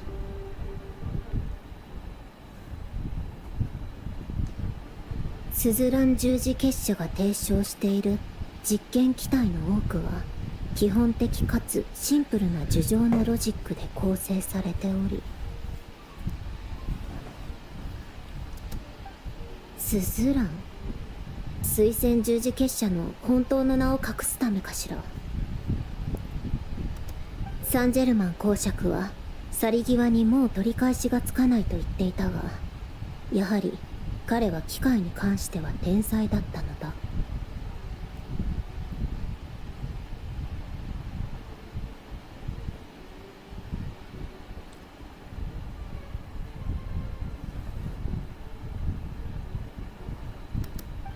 しかしそれ以外のことに関しては凡人であった。はあ？何よこの言い草、笑っちゃうわ。これ結局何の本よ。名探偵ハーロック、錬金術師とクロックワークの政治？ただの小説じゃない。まったく。でも作者は自分がルネのことをよく知っていると断言しているし、ひとまずルネがこんなことを言う人だと仮定して進めましょう。記憶、願い、魂、人格、これらは神秘学の領域に属することが多いけど、アルベドは錬金術の根幹にも含まれていることを認めていたわ。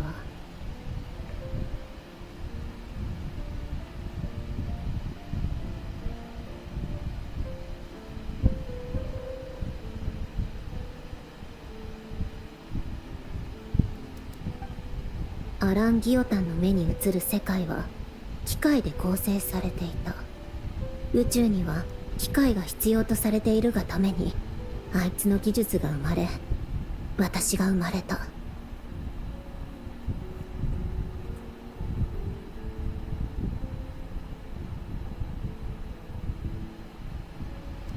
ルネ、フルネームはルネ・ド・ペトリコールだったかしら。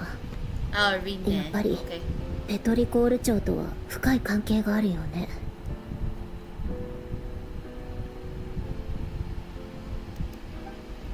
あの町はレムリア文明に関する資料が最も多く発見された場所。アランの研究成果の一部はレムリアの技術から来ていると言っていいみたいね。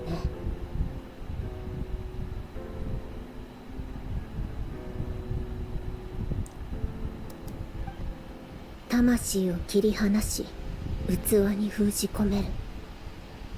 一見無関係に見えるこれらの技術はルネの研究を支えてきた。死生源の区分けに錬金学の理論が一部取り入れられているとすれば、密合のモデル？こんなのアランが認めるわけないわ。ましてやこれに関連する理論やパラメーターを事象数式に組み込むなんてなおさらよ。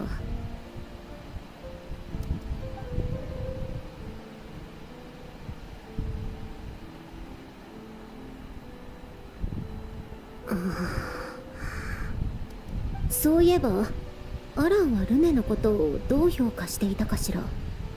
あまり名前を口にすることはなかったけど、たまに何か言っていたわね。思い出したわ。確かここにルネのことに一度だけ触れた古いメモが。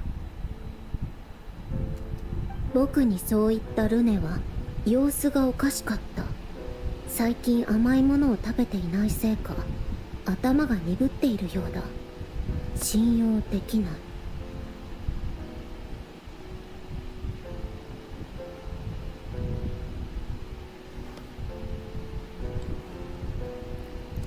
い。いかにもあいつらしい物言いね。私のグズな部下たちったら意外といい仕事をしているじゃない。ちゃんと資料を持ってきてくれたのね。ご苦労様。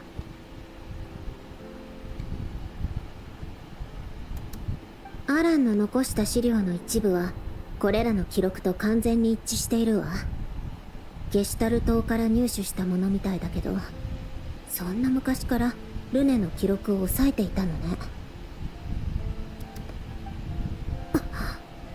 それなのに一度も信用せず使いもしなかった。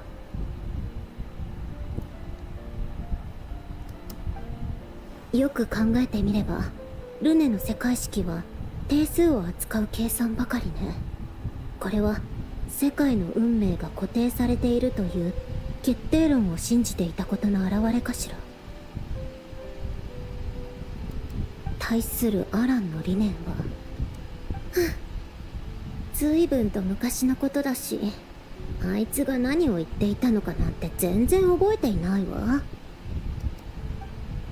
強情さに欠けて機械技術だけを深く信奉していたあいつは何て言っていたか。確か世界は変えられる、そして努力には意味があるだったかしら。少なくとも昔のあいつはそう考えていたわね。世界を救いたいと願ってあの術式を作り上げたけど、世界の運命はあまりにも巨大でその終焉は計りがたかった。結局成果を得ることなく生き、そしてこの滅びゆく夢の中に私を残した。アラン、あなたはルネの研究に目を通さなかったの？それとも目を通した上で相入れない理念を同じモデル内に置きたくなかった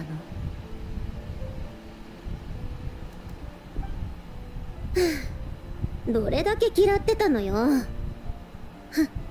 今やドットーレっていう狂気の塊みたいなやつが現れてしまったわ。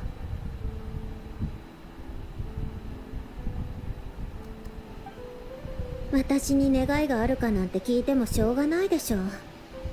その問いを投げかけるべき相手はドットーレよ。あいつが憧れているものをあなたは見たくもないでしょうけど。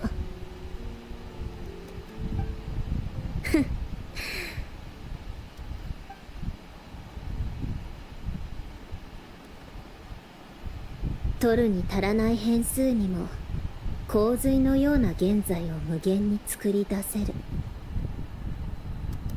始めましょう。この相入れない破片を一つに組み合わせてみせるわ。まず大きな輪の存在とその解明を確立する。完全なる虚無と完全なる実在、その二つの間を探り、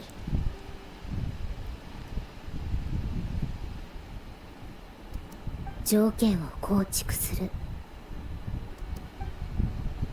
変数。文明の灯火は消えかけている。外から変数を取り入れることを検討しない限り、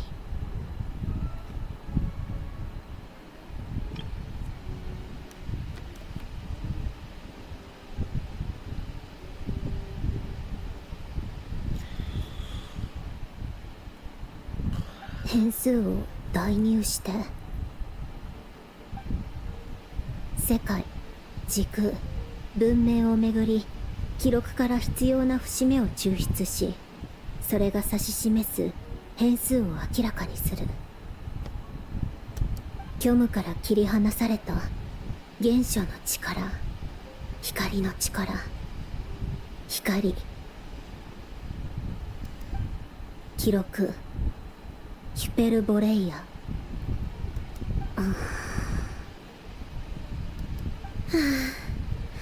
複雑すぎるわ。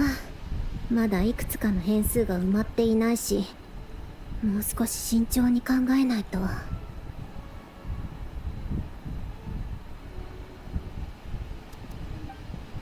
どう？このモデル、狂人の落書きみたいでしょ？だんまりね。どうせあなたは喋れないし、とりあえず肯定的な反応として捉えとくわ。そういえば、精神を病んだ人の妄想って自分が世界を救うことから始まるらしいわよ。私がこんなのを書いているところなんて見たら、アルレッキーノとコロンビーナはきっと病院に連れて行くかもね。あとロザリンも、もう随分と前に亡くなってしまったけど。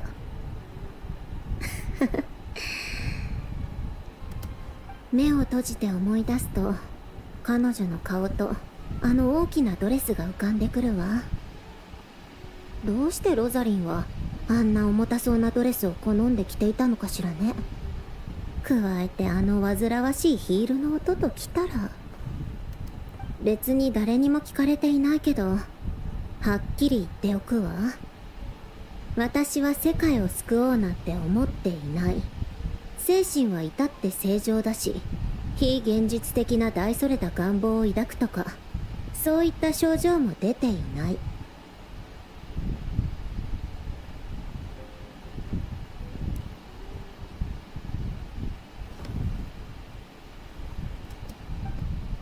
世界が答えを必要としているのであって、私が世界に認められようとしているわけではないの。そして世界が私に懇願しているのであって、私が世界に懇願しているわけでもないわ。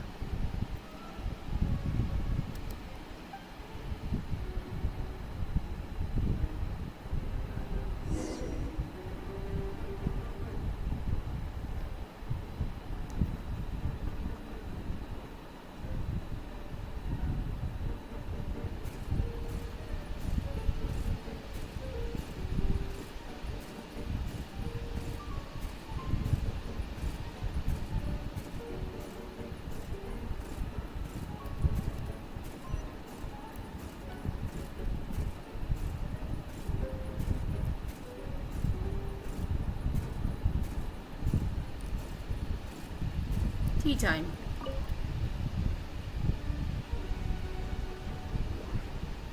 Take out the refreshments. Prepare tea.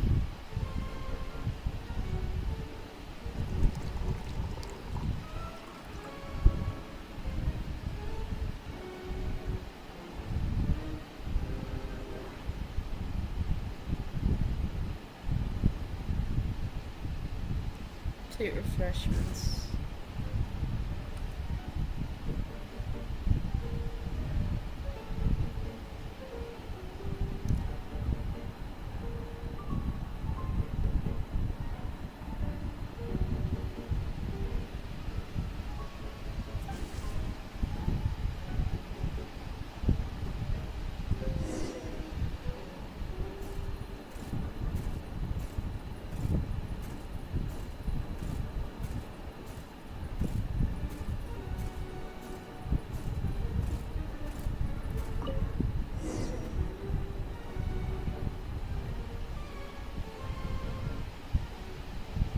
あら、お茶菓子？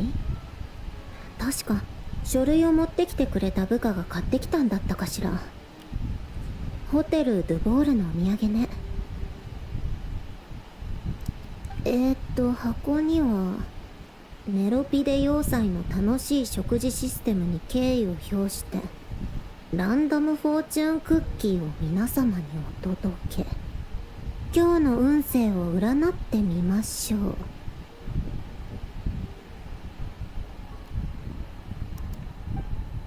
どうせ大したことなんて書いてないんでしょ。どれどれ。早寝早起きして太陽を浴びて十分な水分を取れば全てうまくいくでしょう。はあ、何よそれ。じゃあ早寝早起きする人にこの危機迫る世界の救世主をやってもらえばいいわ。 You never know.「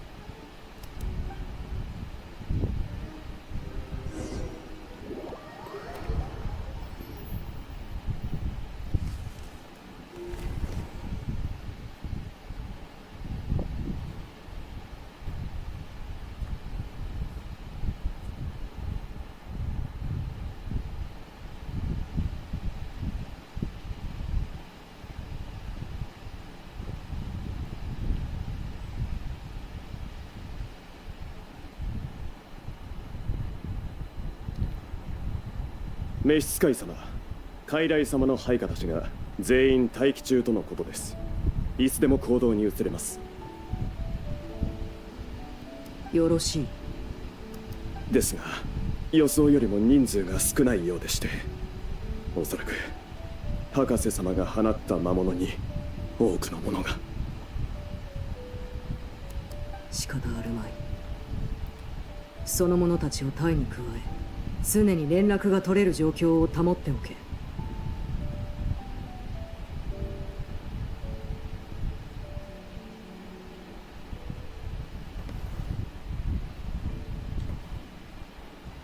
はっ。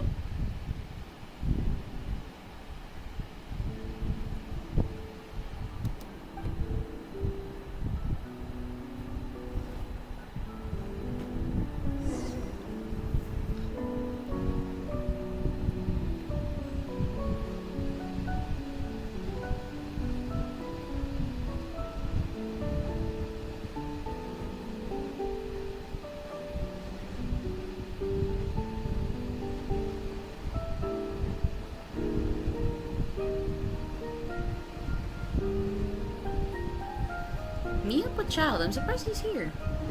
But then again, this is apparently close to Snezhnaya.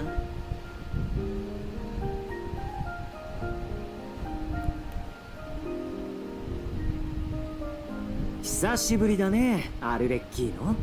調子が良さそうで何よりだよ。そういえば、スネージナヤからナドクライへ向かう際に必ず通る道にドットーレが研究所を建てたみたいだね。見つからないようにここまで来るのに随分と時間がかかったよ。ご苦労。休まず駆けつけてくれたということは女皇陛下のお言葉を持ってきてくれたのだね。そりゃもちろん、これも俺の任務だからね。ドットーレのことだが、女皇様の命によりファデュイ内務局が審判を下すことになった。あいつが裏切ったか否か、スネージナヤに対する脅威であるか否かは内務局が公平に判断するよ。そして結果が出るまでの間、女皇様は俺にナドクライの避難民の受け入れ対応をするよう命じた。避難民たちは近くにいる。後ほど私の部下が案内するから引き取ってやってくれ。ああ、わかった。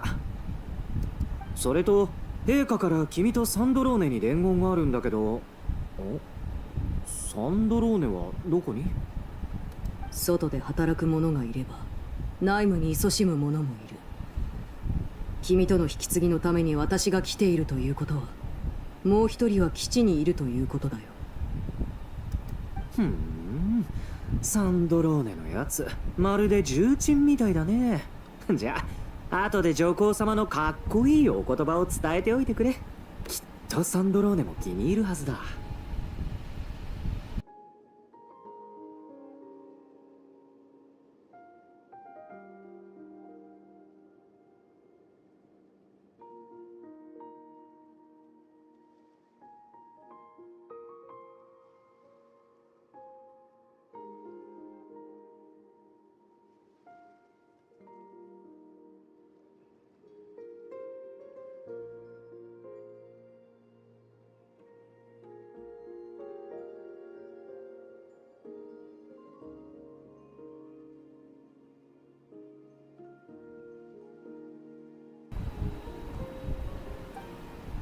でも一体何が。待った、どうなってるんだ。部下たちが魔物になった。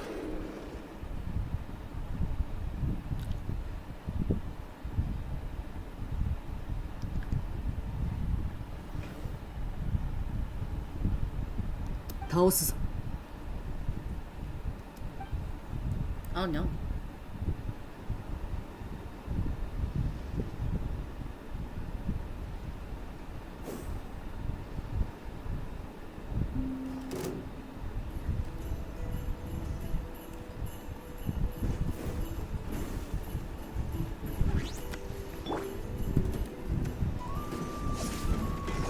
Huh? Yeah. Huh? 隙を見せるのはほんの一瞬だ。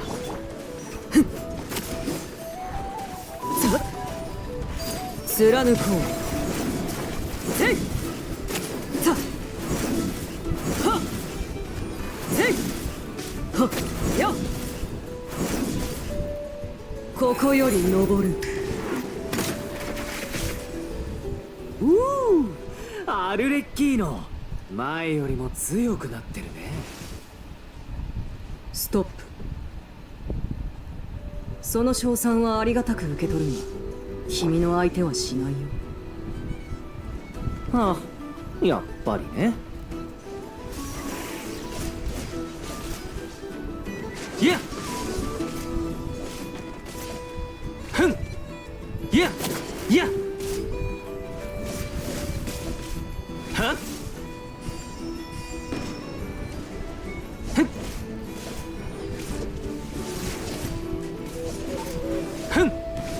いやさてはっあほっはっ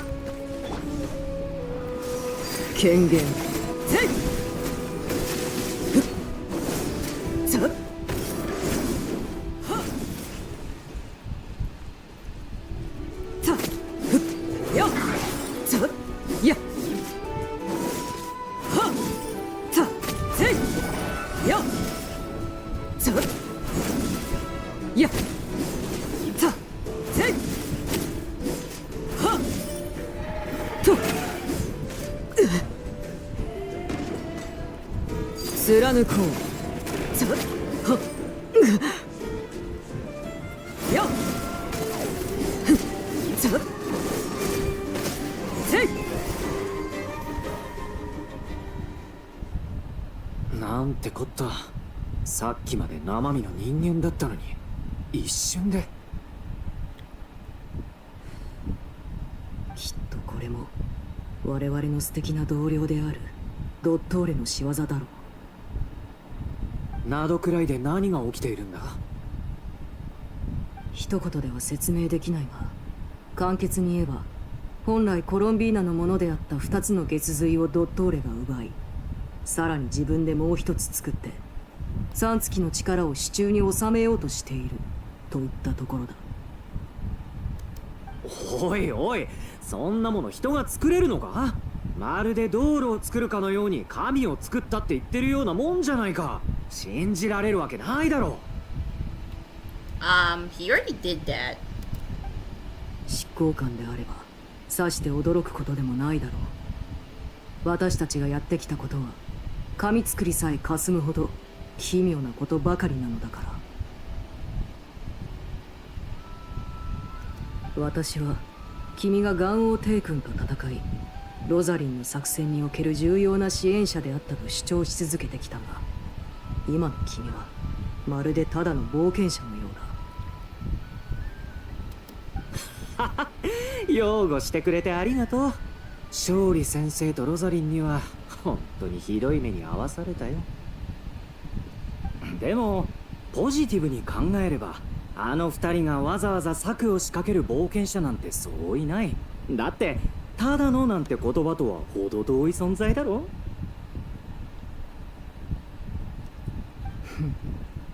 また痛い目に遭いたいということかな。であれば君の評価を下げざるを得ないね。違う違う、そういうわけじゃないって。続けてくれ。現在ドットーレは新しい力の実験中だ。その影響が外に害を及ぼしている。この人々の変異は彼の実験の副産物であって本来の目的ではないはずだ。先ほどの修行の移住はサンドローネの配下だった。実験台にされたに違いない。ドットーレは意図的に生かしておいて利用したのだろう。おまけにドットーレと戦った私たちは全員呪いを受けてしまった。私はナドくらいから出ることができない。ひどい話だな。道理で陛下がこういう指示をされるわけだ。執行官に非常事態時の独断権を与える。ドットーレが脅威と判断された場合、アルレッキーノとサンドローネによる粛清を許可する。陛下に感謝を。サンドローネにもこの良き知らせを伝えておこう。Darn, straight up eliminate the Tory. あと、まだ研究開発プロジェクトの成果をナドくらいから回収できていないから、撤退した後も現地への攻撃を一時的に控えると言っていたよ。賢明なご判断だ。そうだ、相棒はどうしてる？君たちと一緒じゃないのか？ Uh-oh. You see, child, Starlight, Paimon's fine. She's dandy. She's just sad at the moment. But, Starlight, however, I leave this to you, Arlecchino. 相棒？旅人のことか。残念ながら、彼女は私たちがドットーレの研究所に突入した際、どこかに転移させられてしまった。捕まったのか？どうして？ドットーレとそこまでの確執はないはずだろう。Okay, child, you are angry on Starlight's behalf. I am actually surprised. A little bit. 同感だ。だからドットーレには何か別の思惑があるのだろう。ダメだ。助けに行かないと。No, you're gonna get yourself cursed. 場所もわからないんだ。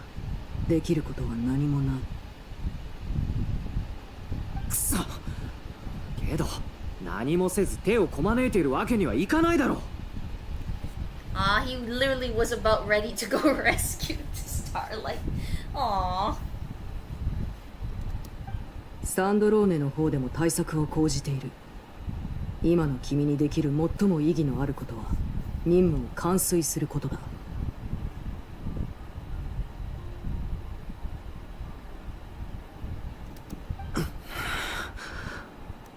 分かってるさ。じゃあ任せた。ああ。最後に必ず各国の神々と住民たちに制御不能な災害がナドくらいから外へと拡散しつつあることを伝えるようおんどりに言っておいてくれ。その元凶はネジの外れた実験狂いだ。我々ファデュイとここにいる仲間たちは全力で収拾に当たるつもりでいる。だが万が一ナドくらいが完全に陥落すれば事態はさらに悪化するだろう。ドットーレは今もファデュイの一員だ。故にこの地を守るファデュイは最後の瞬間まで戦う。そんなに悲観的になることはないさ。それにもし本当にそうなったら陛下も黙っていないはずだ。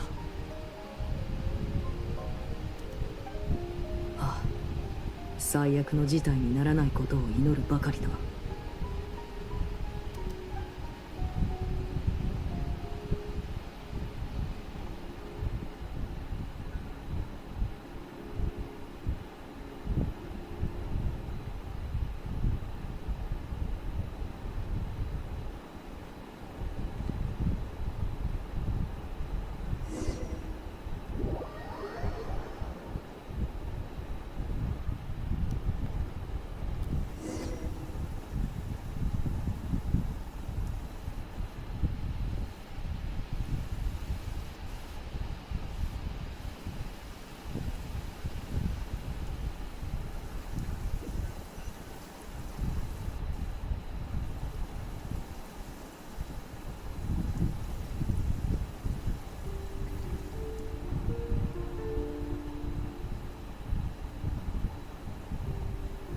ちょうどいいところに戻ってきたね。うん。僕って飛行免許の試験免除してもらえるかな。モンドでは街の外に着陸して歩いて入るよう気をつけるから。You did great, Durin. 僕が申請しておくから安心するといい。今は目の前の新しいものを観察しよう。I wouldn't get too close to that if I were you, Albedo. We don't know what will happen if you touch it. 博士のエネルギー領域ってどんな構造なんだろう。空爆の引力と積力の原理に当てはまらないみたいだけど。ああ、不思議だね。でも突き詰めれば結局は3階の力から成り立ったものだ。魔女界都市省の研究によると、テイワットの元素力は原初の公開の力から変化したものだと分かっている。そして公開の力と巨界の力は対立関係にある。君の体内には魔竜ドゥリンの力があるからきっと感じ取れるはずだ。このエネルギー領域にはアビスのエネルギーが存在しないことを。アビスの気配はないね。とても純粋でけど荒々しい力だ。そこである仮説を思いついた。コロンビーナさんと一緒に月の狩人と戦った時、トリーさんが教令員から持ってきた増幅装置を覚えているかい？あれは僕が知る中でも極めて精巧な装置の一つだ。構造、製造技術、材料、すべて完璧だった。特に目を引いたのが動作原理だったよ。トリーさんは詳しく語らなかったけど、僕なりにいろいろ推測してみたんだ。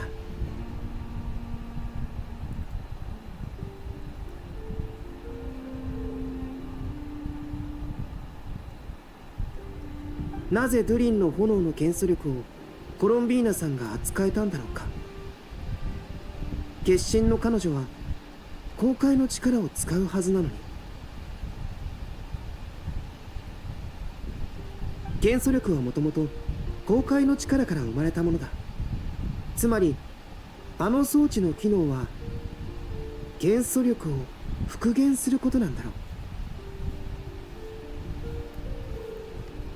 光から生まれた7つの元素をあの装置は光に復元する。この理論は光がプリズムで屈折することに似ている。あるいは中に本当にプリズムが隠されているのかもしれない。その構造はプリズムの観測から着想を得たのだろうか。そこから導き出される法則はまるで世界の真理と基盤のように揺るぎないものだ。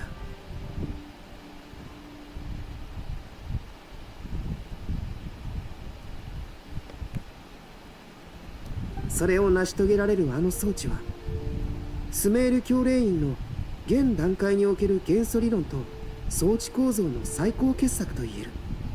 新た？そしてその大胆とも言える偉業と確かな理論は暗くさなりデビによるものだ。さて、目の前のエネルギー領域に話を戻そう。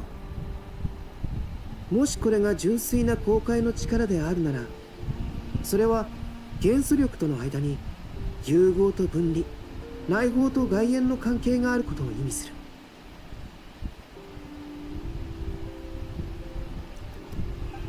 噛み砕いて言えば、元素力で公開の力を薄められるかもしれないということだ。試してみる？ああ。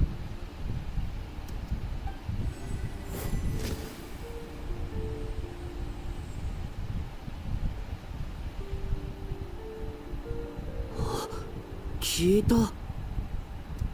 エネルギー領域の端に明らかな乱れが生じた。元素力が領域内のエネルギーに干渉、さらには相殺している可能性がある。ドゥリンもやってみてほしい。うん。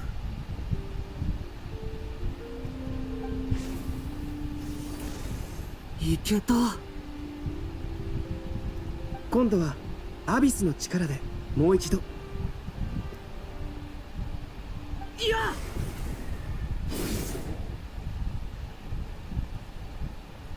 やっぱりアビスの力による攻撃を受けると領域のエネルギー消費がより顕著になる。これで確信が持てた。領域は純粋な公開の力で構成されていて、元素力で薄めることができる。でもこれほど大規模なエネルギー領域を相殺するってなると、一体どれだけの元素力が必要になるんだろう。全部を相殺する必要はないよ。別の方法を試してみよう。理論の説明は以上だけど、君はそのまま見ているつもりかい？なんだ、気づいていたのか。And I thought we could see you poking from the side of the rock earlier, so yes. いつの間に？しばらく前から見ていたよ。アルベドがまるで学会の登壇者のように話すもんだから、ついな。スメールじゃ誰かの発表を邪魔すると、その人生を壊しかねないんだ。You can end a person's whole career by interrupting them mid-speech. Ouch.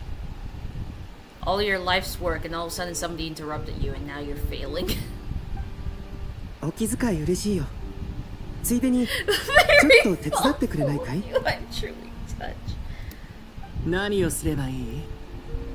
風元素を操って円形の刃のような風を放ってほしい。一点に集中させるんだ。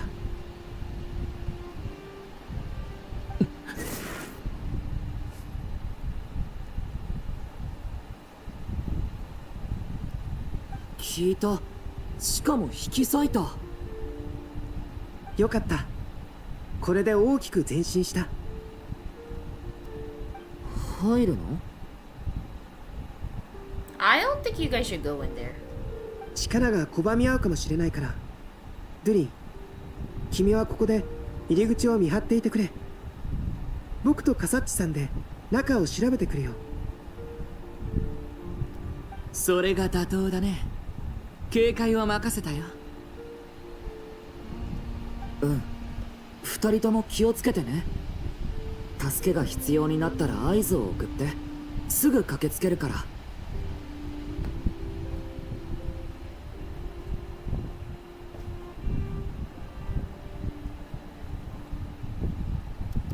いつの間に合図なんてもの？先月新しく調合した錬金薬を持ってきているんだ。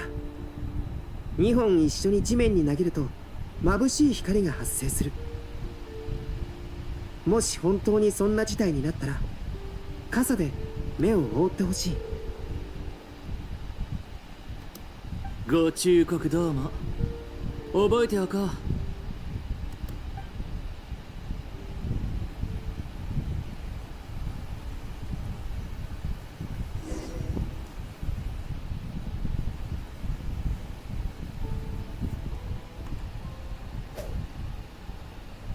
Oh, look what weapon we have here.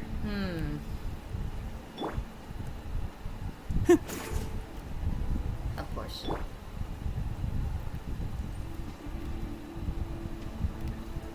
Okay, nothing from Durin, so we'll just walk in.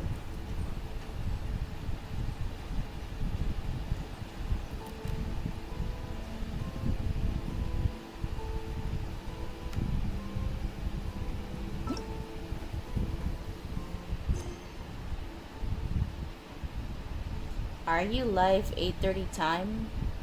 Your first languages are not English.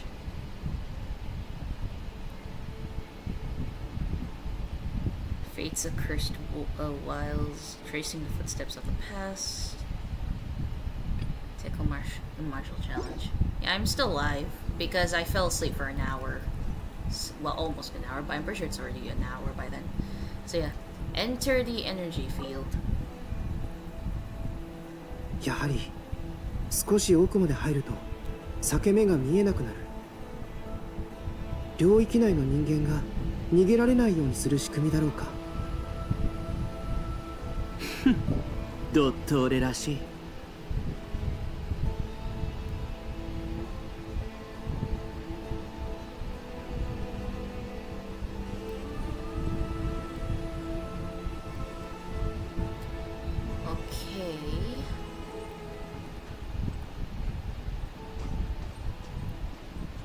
中は飲み込まれる前とあまり変わらないようだ。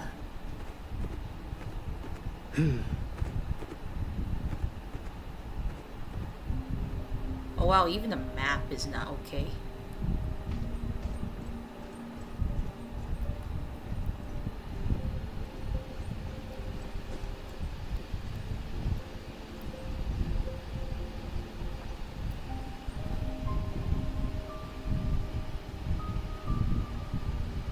脈も呼吸もない。死んでいるようだ。でも体には傷一つない。それに死体のそばには必ず動物がうずくまっている。こっちを見てる。動物の目じゃないな。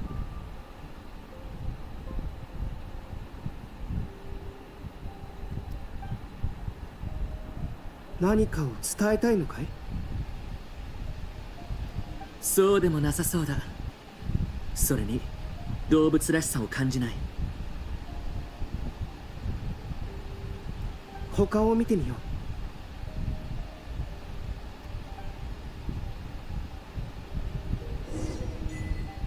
The Heretics is Utopia. .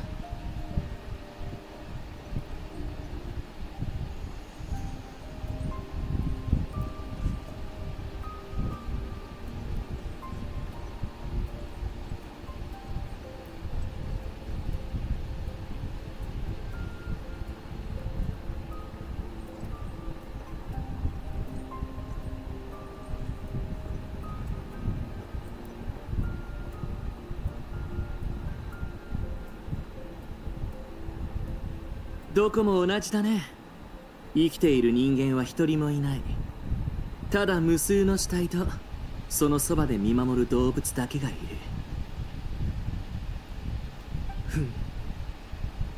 まずは動物たちがペットだった可能性を除外しよう。結論を直接言わないのは僕の気持ちを考えてのことかい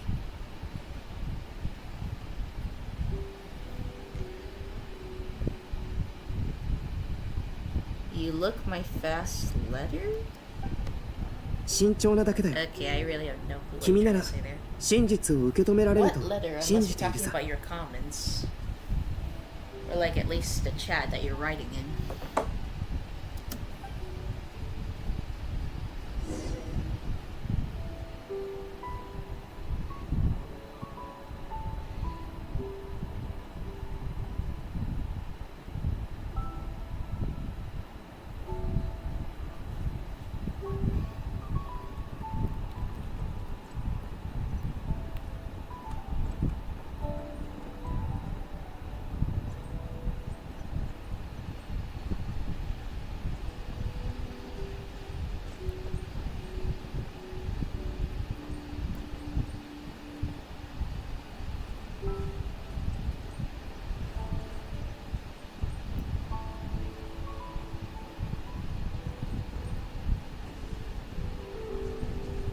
気をつけろ。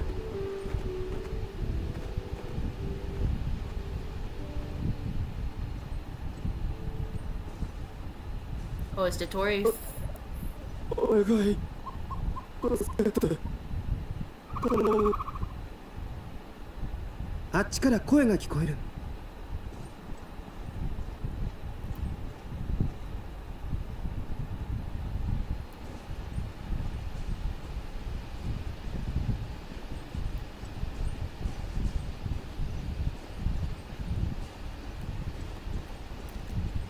疑似用か。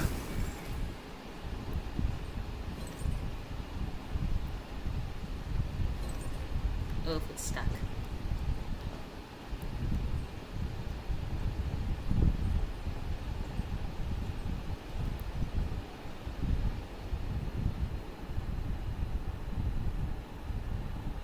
Oh, お願い助けてお願い。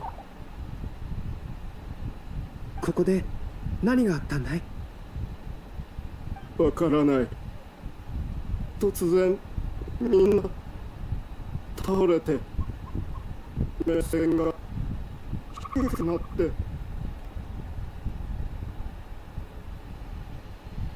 Your pink's so hot. What are you talking about? まだ少しだけ意識がそこから出たい。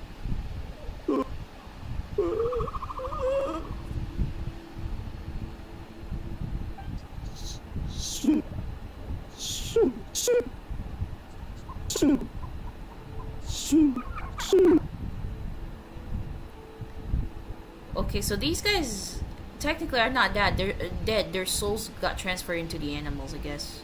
どうやらこのエネルギー領域では巨大な実験が行われているようだ。それともエネルギー領域はどこも実験場になっているのか。ヘドが出る。人間の意識と動物の意識を入れ替えるなんてね。他のことを置いたとしても実験のテーマが過激すぎる。彼らは自我を失ってはいるものの完全な動物にはなっていない。だから動物のように立ち去ることもなく無意識に自分の遺体のそばにとどまっているんだ。 I work in store, watch your life? That I have no clue what you're trying to say here. 早く行こう。こんなところに長居したら何があってもおかしくない。そうだね。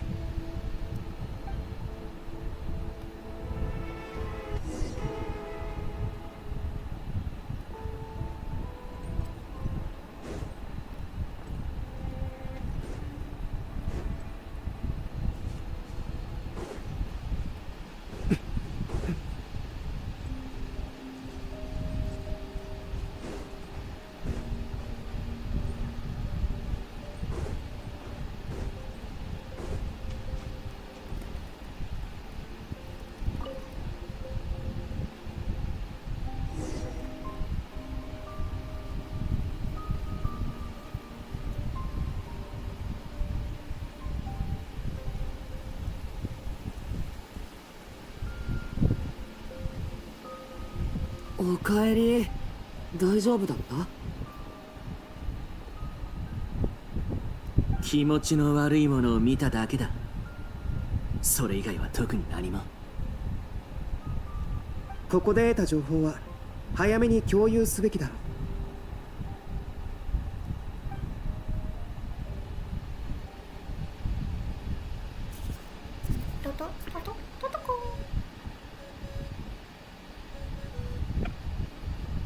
ん？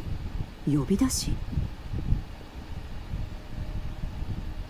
ネフェルさん、アルベドだ。エネルギー領域を突破する方法を見つけたよ。十分な検査力を適切に操れば領域を破れる。それからドットーレは領域内で残虐な大規模実験を行っている。中の住民を早急に避難させないと悲惨な結末を迎えることになるだろう。私たちの予想通りか。胸くそ悪いったりありゃしない。それでそっちは順調かい？これから始めるところさ。結果が出たらまた連絡するよ。Ah, that's why she has her chessboard out. うん、気をつけて。もちろん。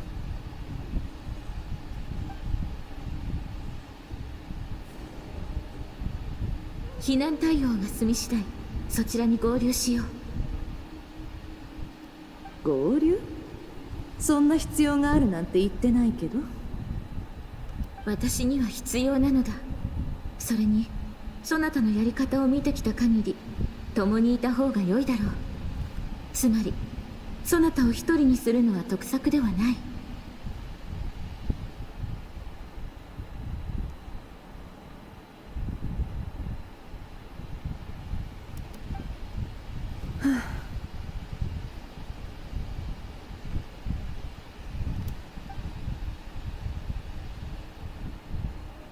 さて、演算状態に入るとしよ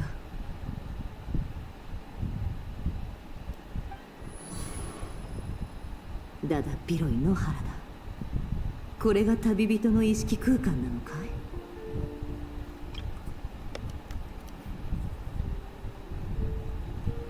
い？もっと豊かな心の持ち主だと思っていたけ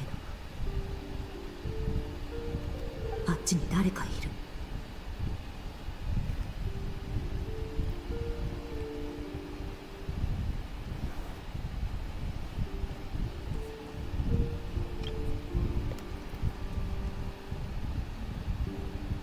何を見てるの？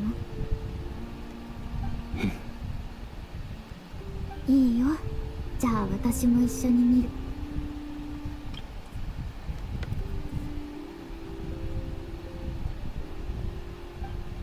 お兄ちゃんが出会ったこと、経験したこと、全部知りたいの。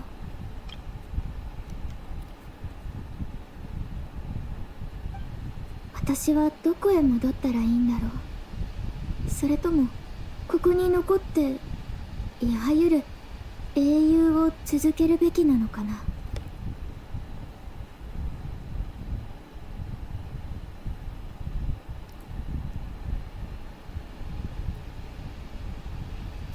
走って戦って任務をこなして生活のために汗を流してパイモンのためにも稼ぐ。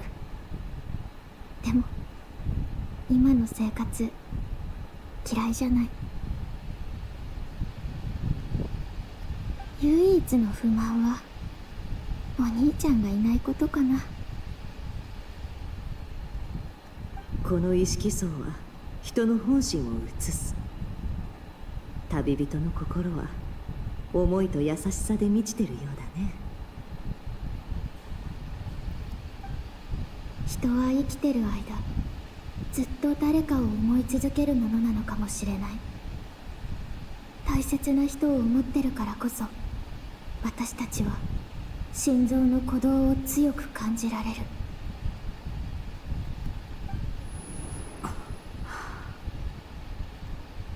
さらに深く潜ってみよう。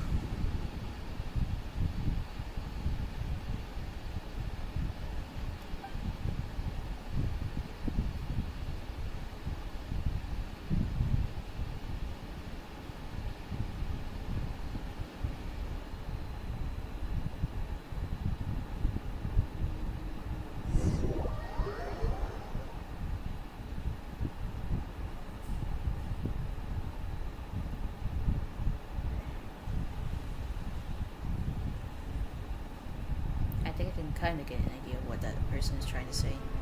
They're working in a store and they're watching the live stream. ナシャタウンは生活する場所としては決して便利とは言えない。だが雰囲気は悪くなく人口も多い。何が言いたいの？そう構えるな。別に深い意味などない。ただお前の冒険の始まりにふさわしい場所を考えていただけだ。それともカーン・ルイヤに送ってほしいか？カーン・ルイヤはもうこの世界に存在しない。三つの月が何を意味しているのかまだ理解できていないようだ。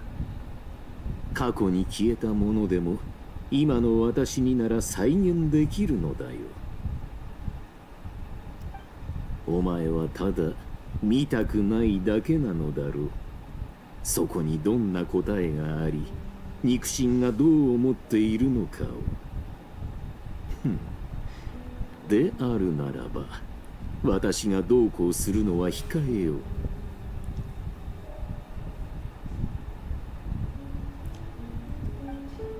協力関係を築くには多少なりとも温情が必要だからな。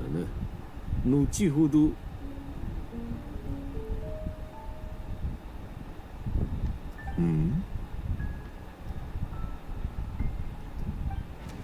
まずい。何を What are you?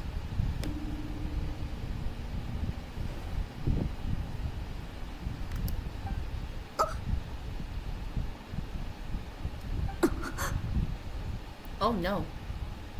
何をするつもり？動くな。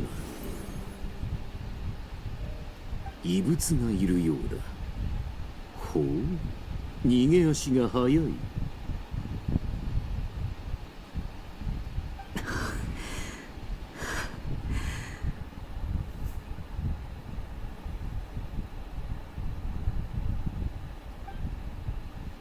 あんたが助けてくれたのかい？早く接続を切らないとドットーレがあなたを捕らえて壊してしまいそうだったから。Oh dear. そういうのは一度で十分よ。あなたは勇敢だったし、よくやったわ。ありがとね。でも今はそんな話をしている場合じゃなさそうだ。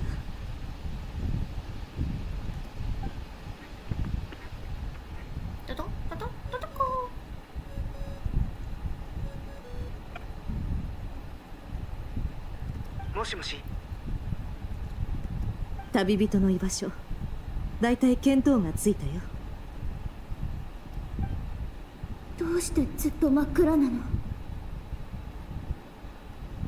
目を開けても何も見えない。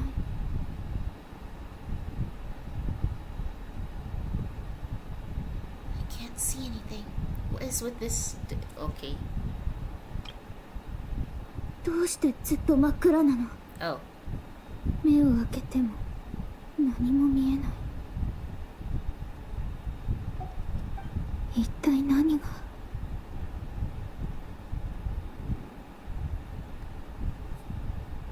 おっと、すまない。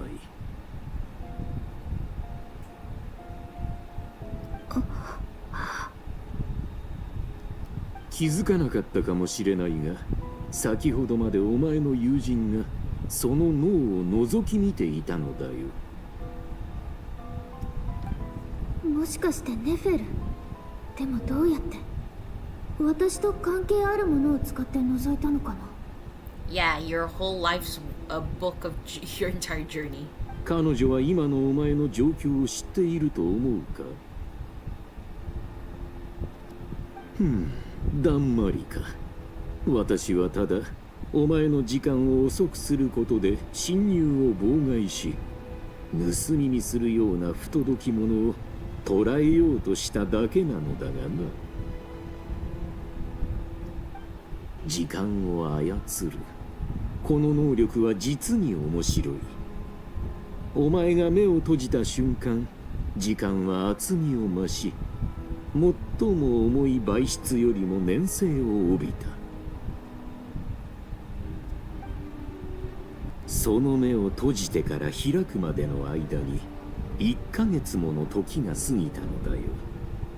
しかしその1ヶ月は他人に何の影響も与えず意味も持たない。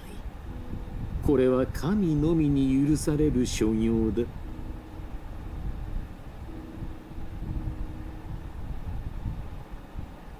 また自分の力を見せつけられて嬉しいの？いや、今回のはただの試運転に過ぎない。私は実践派でね。それに何を隠そう、まだ制御しきれていない。少し眠らせるつもりが1ヶ月も経ってしまった。時間の権能というのは実に繊細な操作を必要とするようだ。まさか怒っているのか。たった1ヶ月だ。大したことではない。1年や10年、ましてや100年だったらどうなっていたか。 Oh no. A little mistake happened. Oh dear. Oh my. 私をここに閉じ込めて何百万年だって眠らせたらいいよ。口では協力関係を築きたいとか言ってるけど、どうせこんなもてなししかできないんでしょ。何百万年、それに何の意味がある。お前は人間というものをまだよく理解していないようだな。人間とは極めて現実的な生き物で、自分の感じ取れる範囲のことにしか実感を持てない。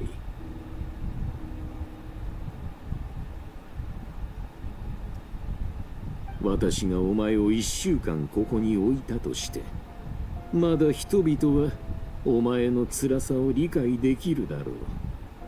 しかしその時間が100年、1000年、1万年と伸びたら、そう、数字が大きくなるほど全て意味を失ってしまうのだよ。人々はお前の苦しみを想像できず、理解もできない。残念ながらこのテイワットには確かに神がいるが、多くは凡人だ。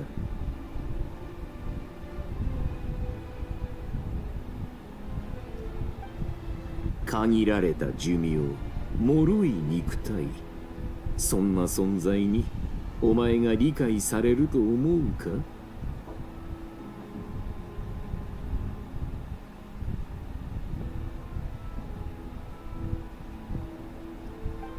お前の長い寿命、そして特別な出自は彼らとの違いをはっきり示している。ではどうすれば異端者が排除されずに済むだろうか。Being an outcast is already normal. I mean, if you look back at Inazuma, oh wow. 異端者。はあ、お前のことを思うと心が痛む。この世界はお前に数多くの使命を背負わせながら、その絶大な力で小さな望みを叶えてやろうとすらしない。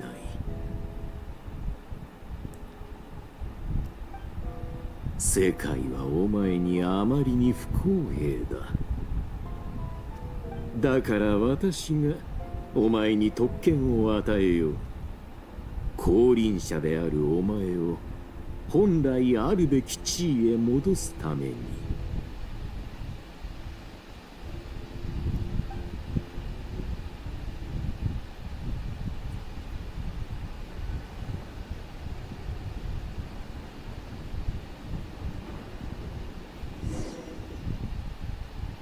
Oh, we're back to Columbina. How far behind is she now?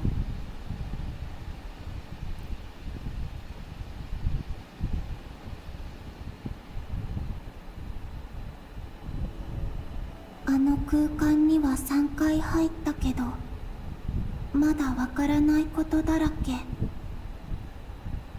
私が戻った過去は時間をどんどん遡ってる。でも場所はどうやって決まってるんだろう。今ある手がかりから考えると、どの過去も旅人の近くに現れてる。確かに旅人の周りからはどこか知ってる気配を感じたけど、一体どういうことだろう。ひとまず考えながら先に進もう。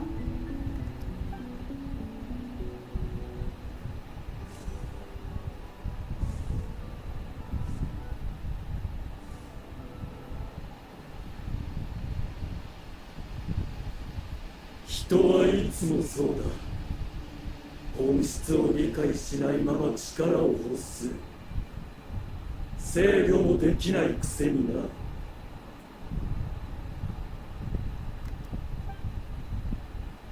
ここはスターダストビーチ。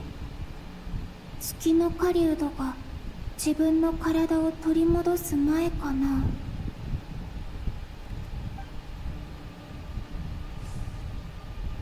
また大砲になんか仕掛けたんだろう。今度こそ思い通りにはさせないからな。大砲。あの時私は銀月の庭にいて、ナシャタウンから伝わってきた空爆の異常な波を感じ取った。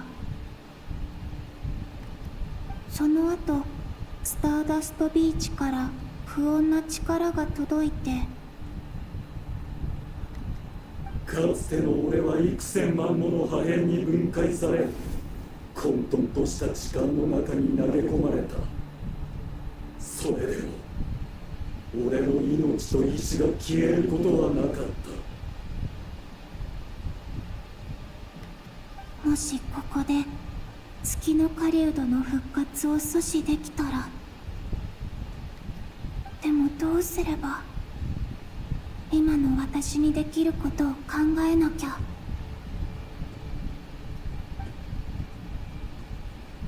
旅人、後ろ光が。あ、間に合わない。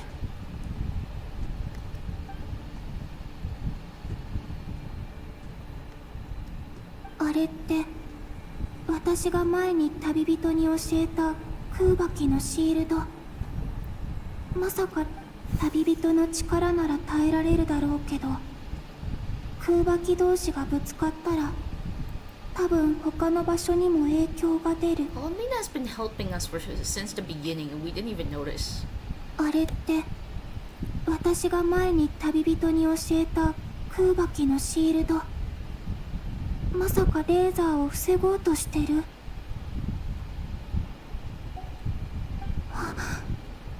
瀕死と蒼月の子たちに被害が出るかも。ちなみにコロンビーナさん、一つ伺いたいのですが、先ほど空爆のレーザー砲がそれた時、飛散したレーザーのいくつかが瀕死島に向かいましたが、何かによって防がれていました。あれもあなたが？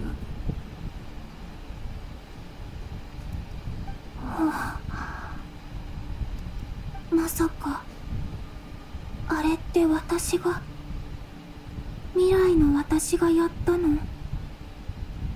でも今の力じゃ。そ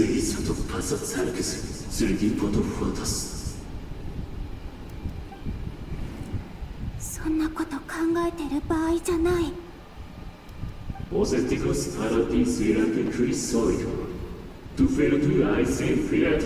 Golden House? Oh wow. 絶対間に合わせなきゃ。蒼月、大地などくらいに眠る月光よ。この呼びかけが届くなら、感じられるのなら、もう一度だけ答えて。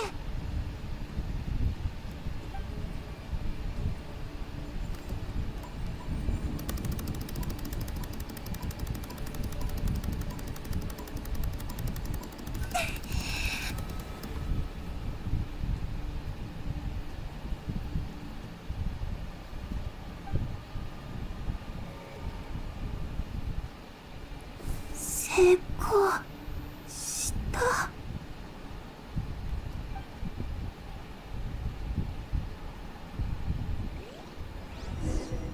Interesting. And she sunk. Oh god. Well, back to wherever we're going. It's either Traveler with the weirdo, or it's our friends conversing about the possibility of where the Traveler is. 起きなさい。ちょっとこえてるの？ I'm already awake. I fell asleep earlier, but I'm already awake, okay? コロンビーナ、起きなさいってば。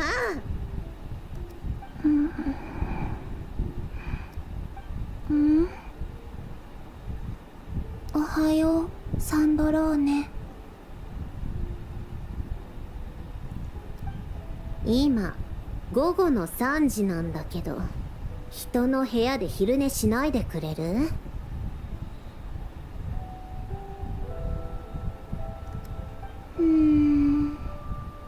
ここ落ち着くんだよね。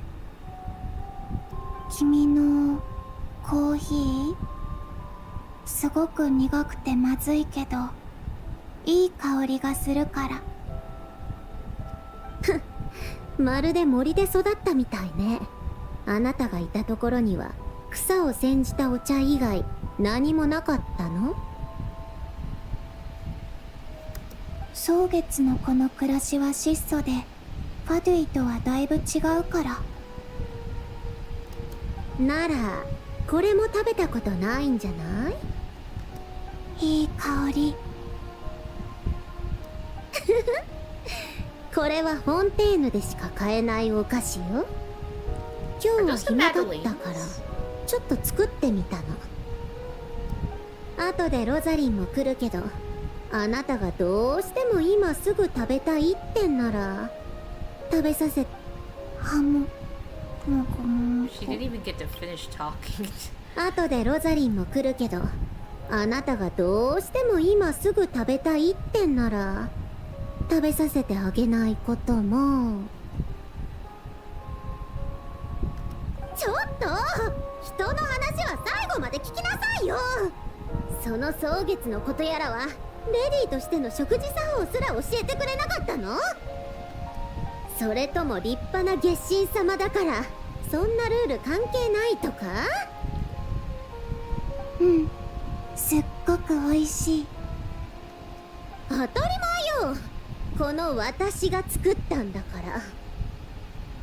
サンドローネの機械油の匂いが混じってるかと思った。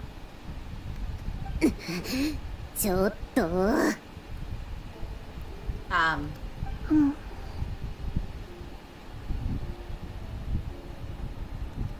ねえ、前から気になっていたんだけど、なんでもともと暮らしていたところを離れてファデューに入ったの？まさか食べ物がまずいなんてつまらない理由じゃないわよね。あそこは私が想像してたのとちょっと違ってたんだ。神として信者に頼られていたんでしょ？適当に願いを叶えてあげればただ飯にありつけて悪くなさそうだけど。じゃあただ飯のためにサンドローネは他人を助けるの？どういうこと？博士から聞いたんだけど、サンドローネって偉大な機械一個に作られたんだよね。機械工よ。あいつ余計なことを。その機械工は推薦なんだっけ？推薦十字結社よ。そう、それ推薦十字結社と関係があるんでしょ？じゃあサンドローネはその人たちの願いを叶えてあげるの？はあ？冗談でしょ？お金を積まれたって絶対嫌よ。あの連中とは全然知り合いじゃないし。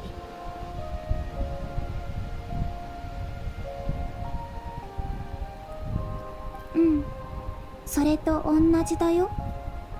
私も私に願いを託した人たちとあんまり親しくないの。そう、その点だけは意見が合うわね。アランのやつ、晩年になって私に何かやりたいことはないか、何か願いはないかって聞いてきたのよ。ふん、願いなんてないし、逆に他人の願いを叶えてやるつもりだって全くないわ。アランって誰？あいつよ、言ってもどうせあなたは覚えないわよね。とにかく私が言いたいのは、あなたも私も他人のために身を捧げるようなタイプじゃないってこと。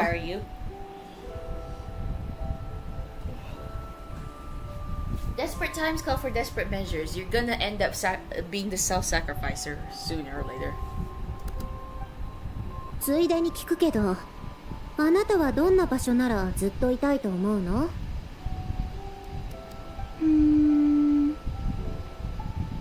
私にできないことを求めたり、私を崇拝したり恐れたりせず、ただ自然に話してくれる人がいるところかな。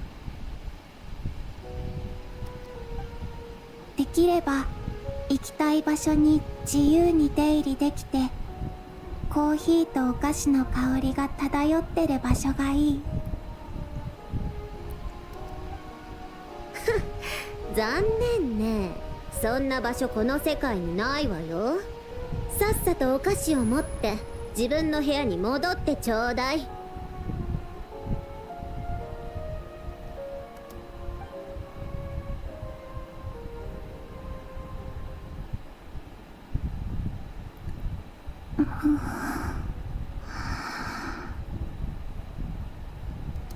私、気を失ってたの。や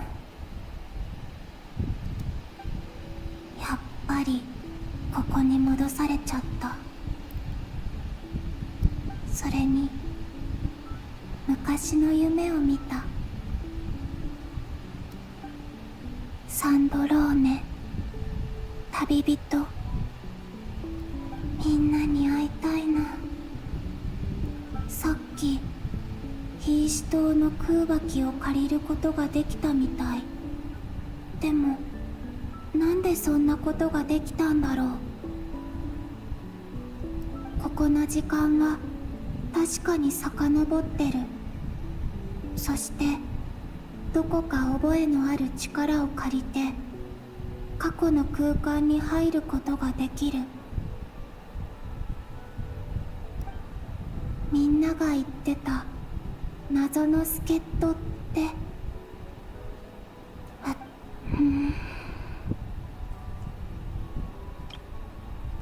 みんなが言ってた謎の助っ人って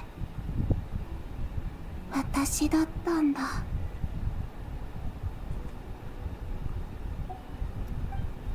もうあんまり力が残ってないみたい。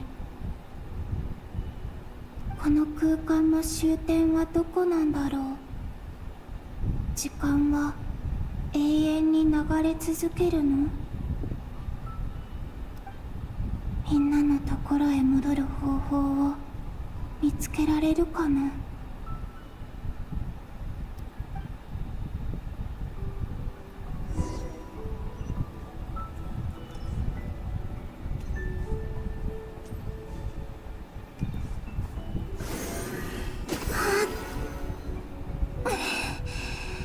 力をちょっぴり使うだけでも厳しくなってきた。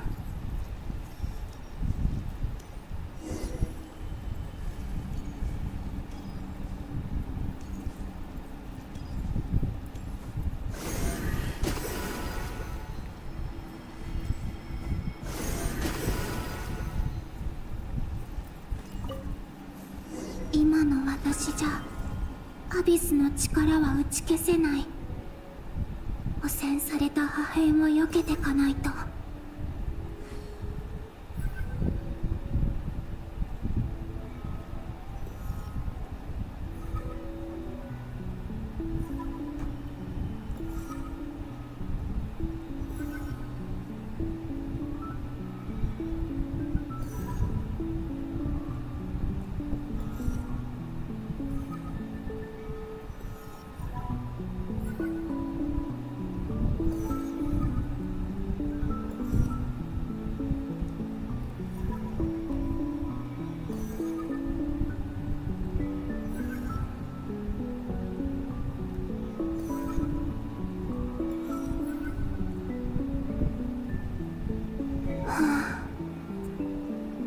行こう。次はどこだろう。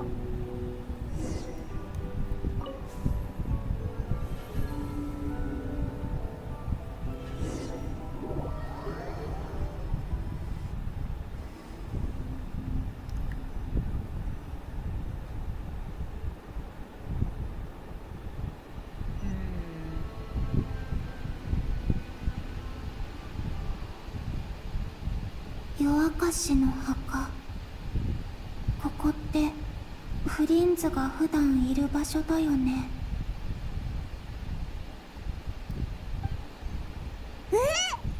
こんなにたくさんの資料を全部読むのか。 Oh, so she's the one who helped us with the books or the files. 仕方ありません。現状ではこれが最善です。みんな資料を探してる？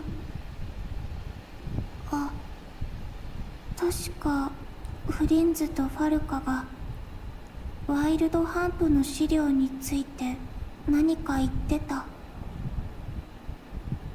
この時のことも私がやったってこと？などくらいの歴史に深く入り込むことで月の狩人たちの本当の目的を暴くのです。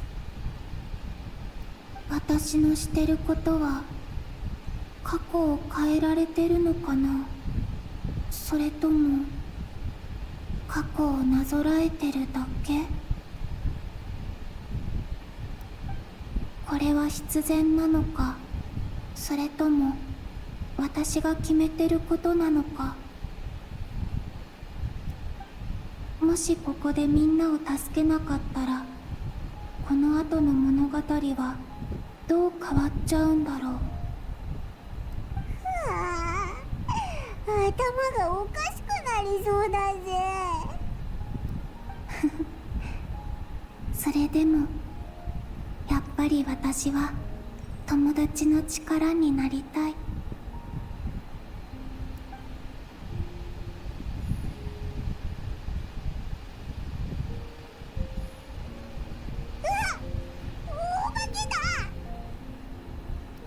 確かこの本もだよね。今度は他のが動いた。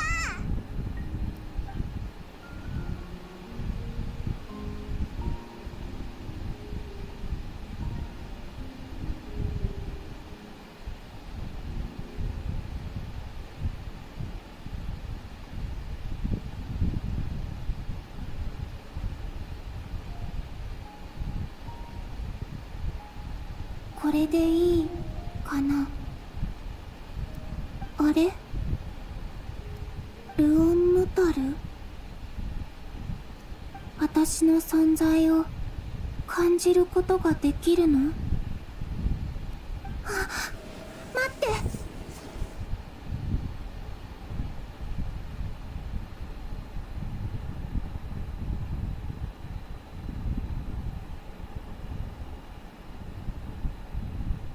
ルオンノタル。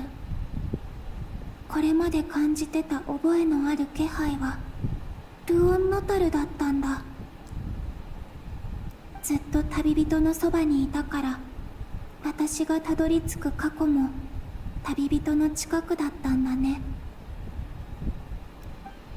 でもなんでルオンノタルなの？月神の眷属で私とつながりがあるから？だとしたらなんで他の月齢じゃなくてルオンノタルなんだろう。あれは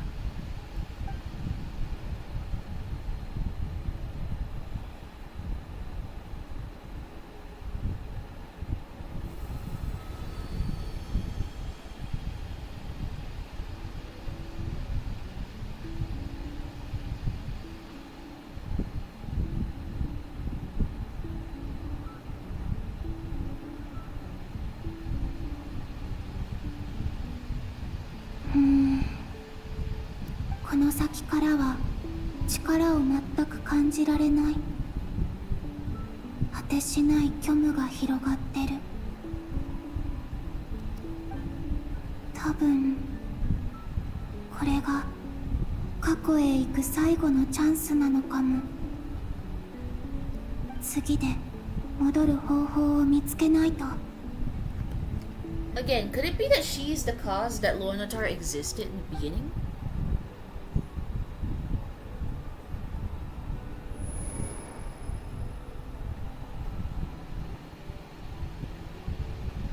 Hishiとこれはどこの過去とつながってるんだろう。ルオンノタルは今回は気配を感じない。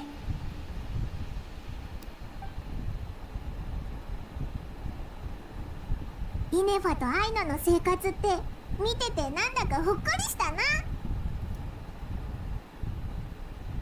あ、旅人パイモン。落ち着かなきゃ。残された力でできることは限られてる。この空間に残された時間ももう長く。戻る方法を見つけるにはどうしたら。落ち着かなきゃ。残された力でできることは限られてる。この空間に残された時間ももう長くない。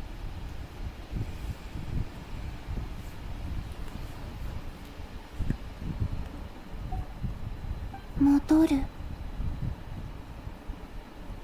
でもどこに戻るんだろう。期月の夜のあの瞬間、それともその後の未来。この状態のまま戻るの。ドットーレが期月の夜にあれほどのことを成し遂げたのはずっと計画してきたから。私のを除いて月髄の力も2つ奪われてる。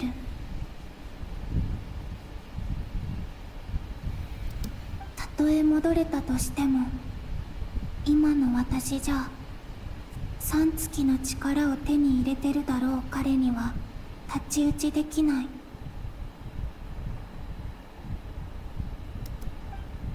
むしろドットーレの計画を早めることになる。奪われた力に対抗する方法を見つけないと。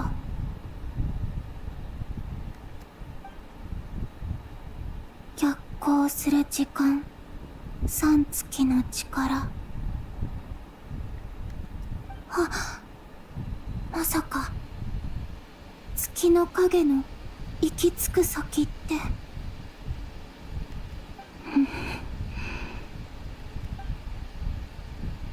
何をすべきか分かった。いつの間にかもう蒼月の子が暮らしてるエリアに入ったみたいだな。景色も雰囲気もガラッと変わったぞ。でもどうやってみんなに私の計画を伝えればいいの。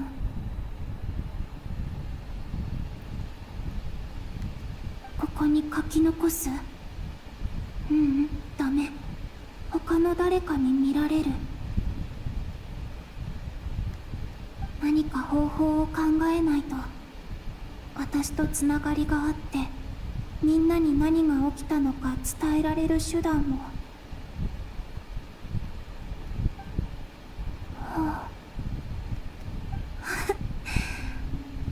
そっか、そういうことだったんだ。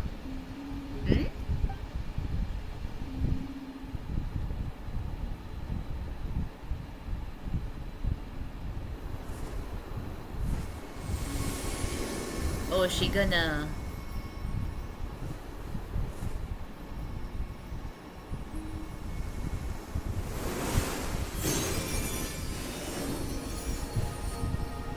Yep, she's the cause of Lunatar.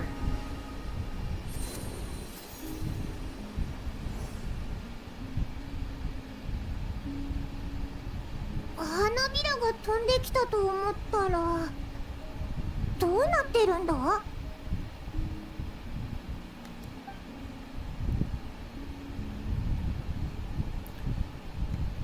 私がルオンノタルを誕生させたんだ。自身の魂の一部を使って。だからこの空間に入った時から知ってる力を感じたし、過去を訪れるたびにあの子の近くに現れた。だって私とあの子はつながってるから。こんにちは。お前の名前は？そして月の影にもう過去へつながる扉がないのは、この時点よりも前にはルオンノタルがいないから。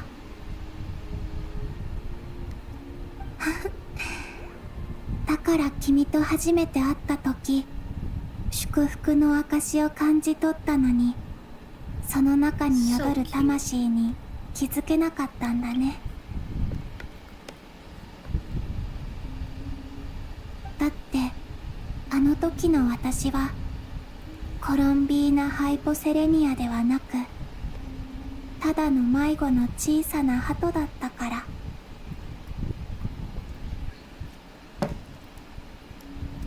ほら、オイラたちは忙しいから、遊びたいなら別の人と遊んでくれ。 She really is a little moon rabbit. ああ、パイモンが邪険に扱うから。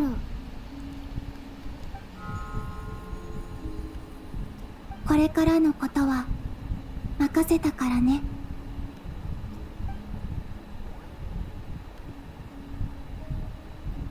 A moon rabbit at its finest.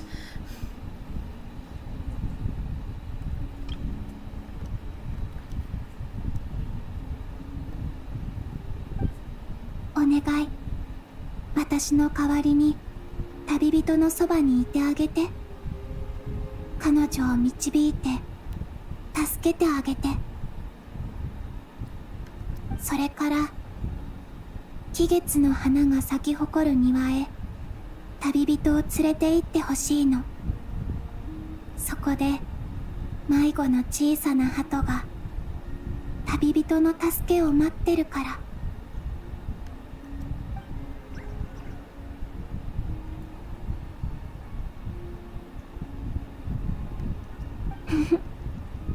お願いね。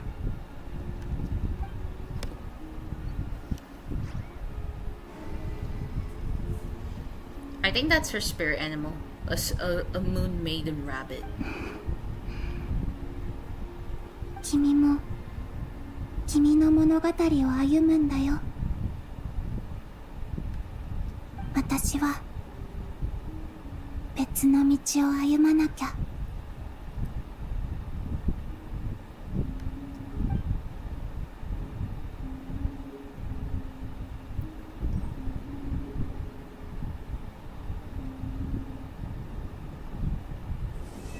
Song of the Welkin Moon, Act 7 complete. A traveler on a winter's night.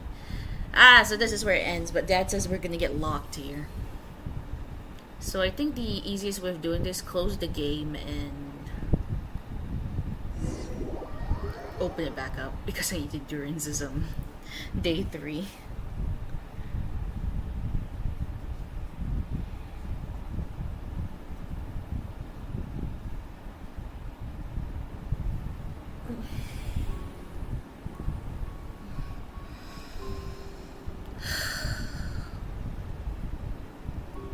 何をしても責任を問われない快感を味わってみないか。そう、他人をアリのように踏み潰す喜びよ。五体満足のまま息の根を止めるも肉片にするも自由だ。頭を引きちぎったって手足をもぎ取ったっていい。私を信じろ。お前は自分が望む人生まであと一歩のところに来ているのだよ。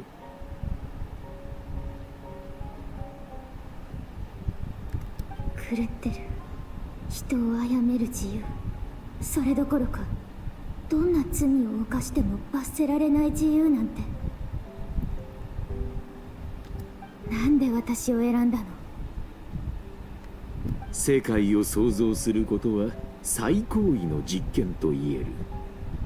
私の研究はその高みへと至った。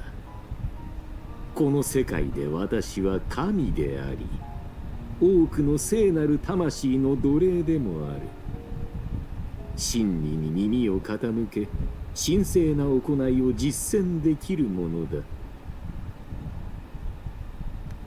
神の実験室、完璧な遊び場には面白いプレイヤーが必要なのだよ。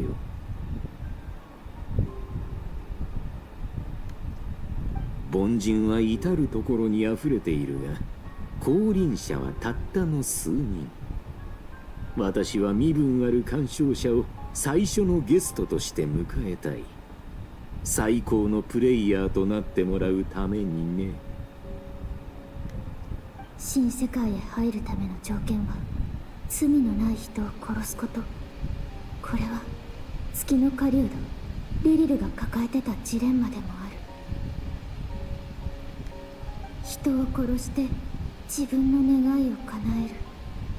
私がそれを成し遂げたレリルは一体何を得られたの？考えはまとまったか？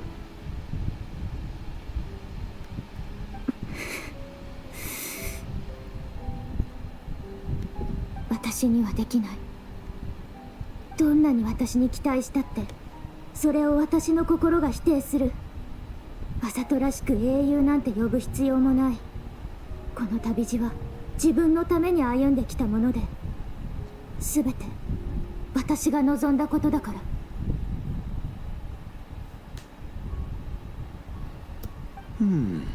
初めて会った時から大きく進歩したものの、心の中の譲れないものは変わっていないようだ。それはお前の足かせでしかないというのにな。では私の誠意を示すためにいくらか譲歩しようではないか。お前に少し時間をやろう。その間に学ぶがいい。立派な人間である必要などないということを。そうすればお前はもっと楽に生きられる。私がそこまで落ちぶれるとは思えない。だがお前の抵抗の意志は確実に薄れてきている。世渡り上手な者ほど真の利益に惹かれるものだ。そうだ、もう一度私の研究所を訪ねてみないか？前回は少々慌ただしかったせいで見せられなかったものもあるのでね。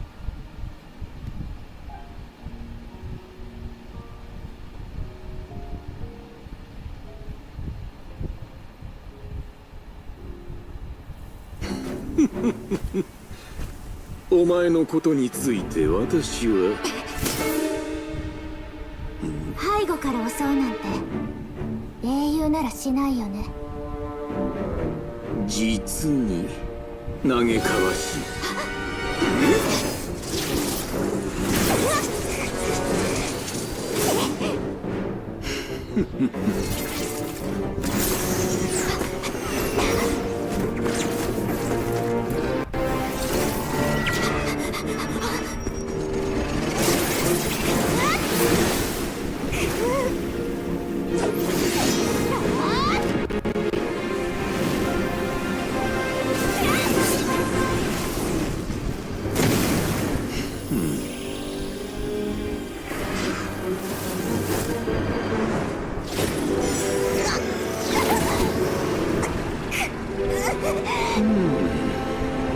次は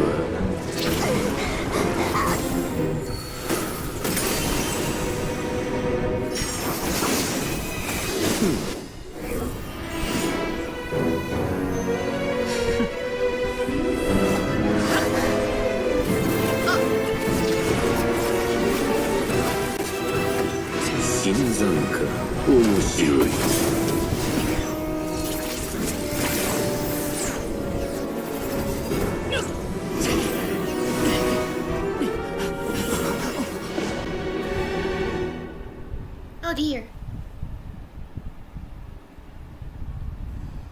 thank you for saving me there,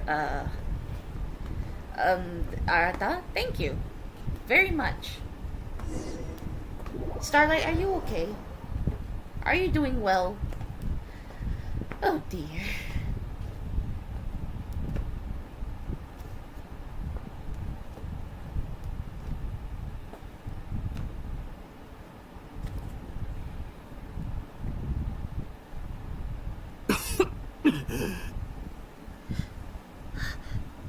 Guy, how did you get here?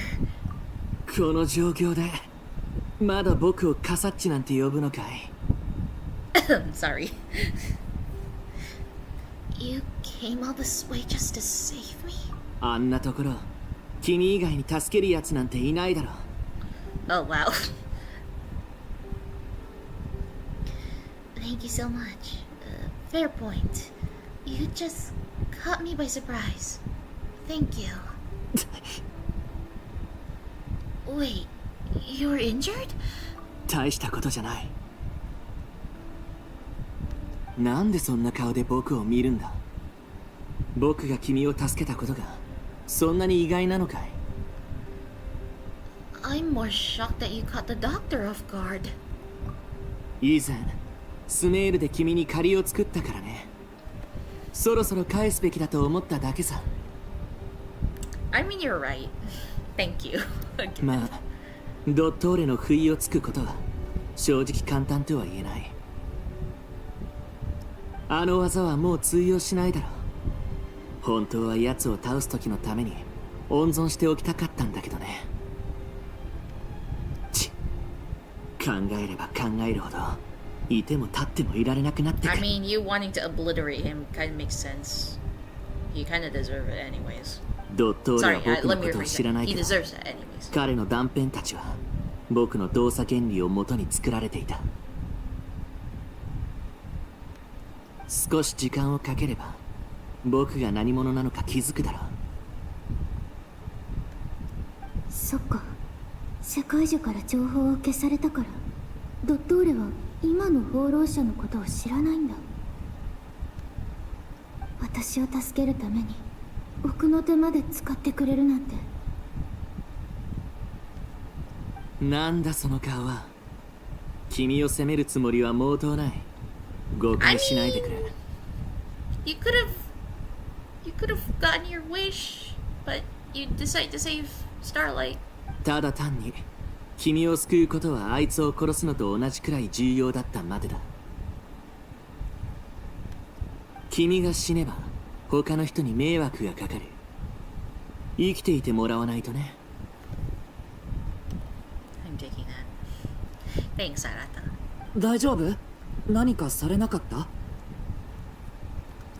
カサッチが安全第一って言ったからエネルギー領域を出たらできるだけ遠くまで逃げて安全になってから合流することにしてたんだ。外傷はないようだね。ドットーレに何かされていないみたいでよかった。 Yeah, I'm fine, guys. Thanks. 救出は完了したし帰ろう。 And let's hope he doesn't try to chase us. これからやるべきことが山ほどある。忙しくなるよ。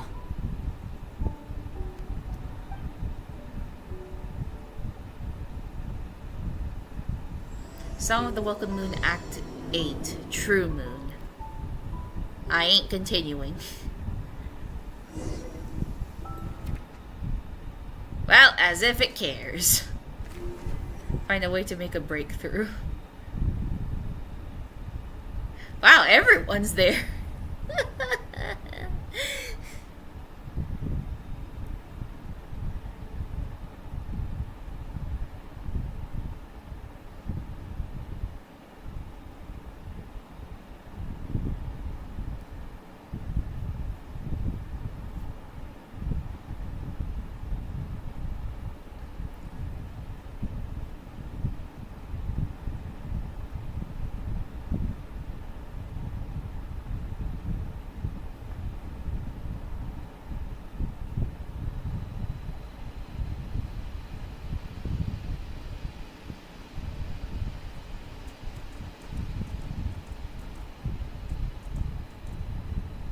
上皇陛下のお言葉、確かに承ったわ。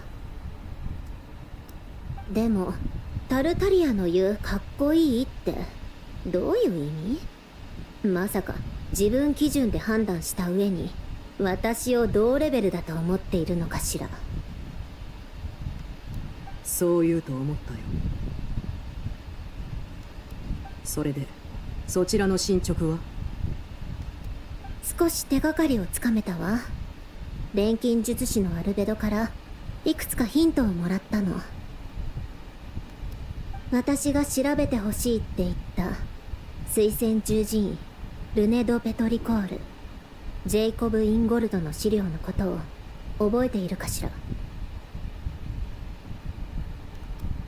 アラン・ギオタンはルネの理論も実践技術も嫌悪していたけど、一生をかけてもその域には届かなかったわ。だから私はルネの考えを一部取り入れてみることにしたの。アラン・ギオタンは君にとって父親のような存在だったと思う。ルネは彼の生涯の敵だったというのに、そんなことをしていいのか。 You don't hungry for 9? Are you here? Yeah, I am here. Also, you should remember, time zones are different. It may be morning for you, it's nighttime for me.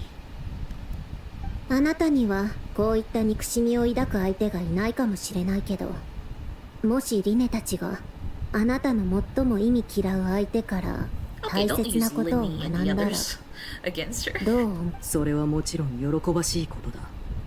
子供たちが私を超え、より成長したということだからね。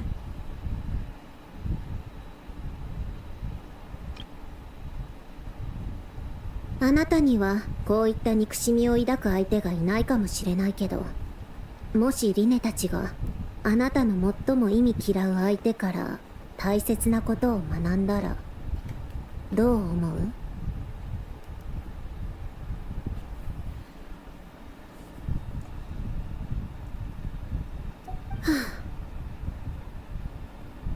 アラン・ギオタンがそういう人間だったかどうかは誰にもわからないわ。でももうそんなことは関係ないの。彼は死んで私は生きている。だから全ては私が決めればいいのよ。どんなに偉大な人物でも死んでしまえば終わり。生きている者だけがこれからの道を決められるの。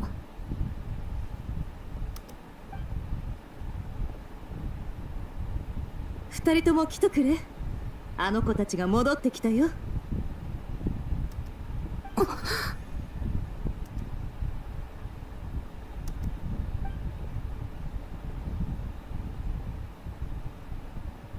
ってこれたのね。頭はまだついてる？手足はちゃんとあるかしら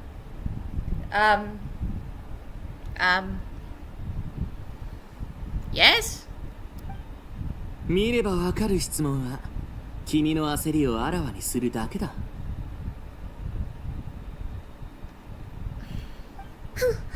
誰が焦ってるですって？ Hey everyone, I'm back. 無事で何よりだ。怪我もなさそうでよかった。Sorry for making you all worry. 心配？冗談でしょ。私たちファリュイがあなたのことを心配するわけないじゃないの。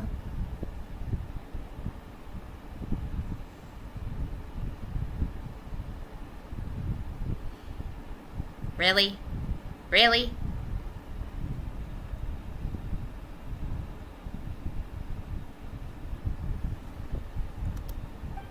心配していた。Way to throw off what Sandron literally just said. ちょっと Come on, why can't you just be honest for once? 私はもともと旅人とは友人同士だ。君も今は好きな立場を選べばいい。まるでお茶会にでも参加するかのようにね。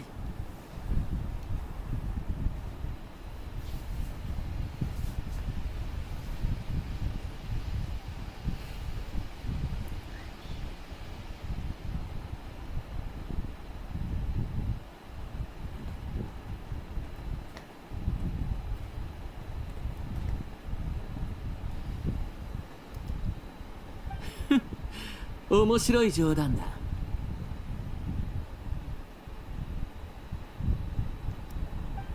アルベドさんから助っ人はもう必要ないと聞いたときは正直驚きました。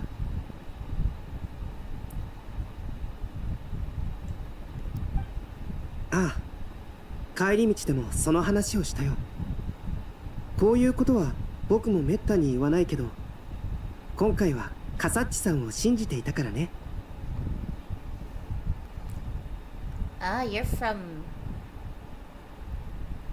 You're from Bangladesh, okay. What is the sound? What is what sound? There's a lot of things going on. カサッチは考えがあるって言って、僕とアルベドを外で待機させたんだ。そして一人でエネルギー領域に入っていった。旅人を救い出せたのはカサッチのおかげだよ。わざわざ説明しなくていい。You got hurt. We gotta do something about that. カサッチさんの実力と勇気には感服させられます。旅人が戻ってきたって？バイモン。旅人、本当にお前なのか？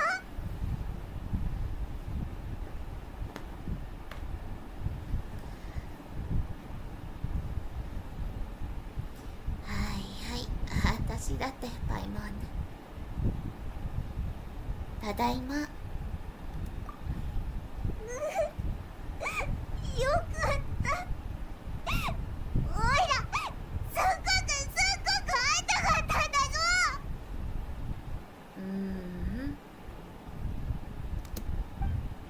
よかった。パイモンも安心できる。無事でよかったぞ。おいら心配で毎日怖い夢を見てたんだ。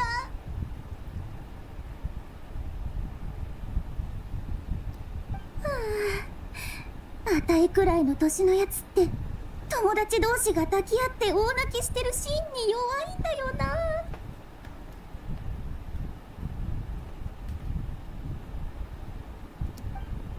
年なんて関係ないだろ。俺だってそうだからな。アイノとイネファがナタに行ってなけりゃきっと二人も泣いてただろう。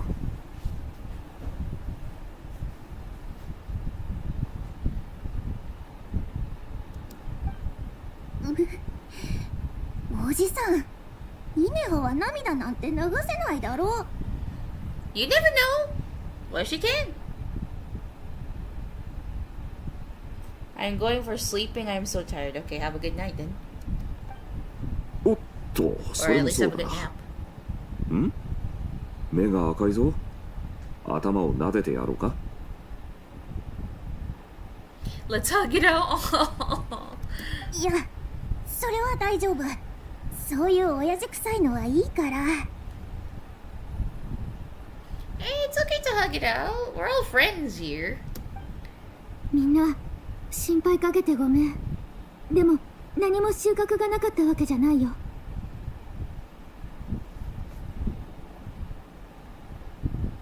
ドットーレの今の能力とその目的について分かったの。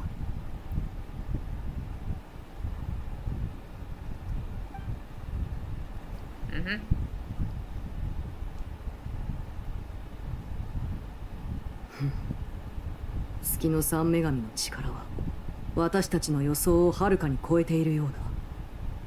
ドットーレが自らを神々と並ぶ、いやそれ以上の存在だと思い込んでいるのも無理だな。 Guys, can we let Starlight here sit down and maybe have something to eat?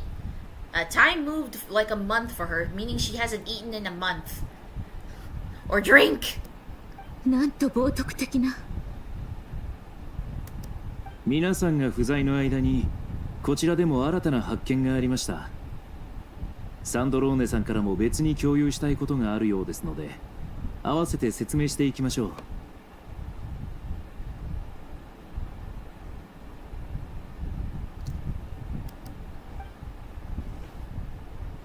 Sandra explains Columbina's situation and shares the findings of her research so far. ええ、あのトラブルメーカーの厄介者がひっくり返されたケーキのようにおとなしく潰れるわけないわ。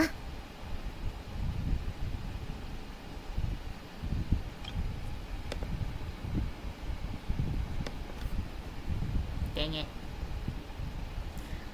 Columbina's alive? I knew she wouldn't give up.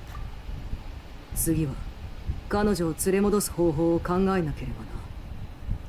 Well, apparently we already had that since the beginning. Because apparently Luonatari is a part of her soul.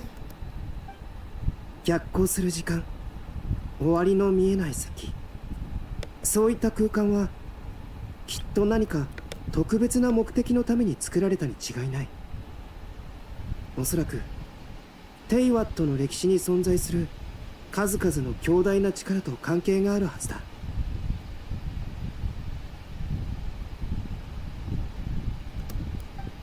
コロンビーナさんは僕たちの時間とは逆向きに進んでるんだよね。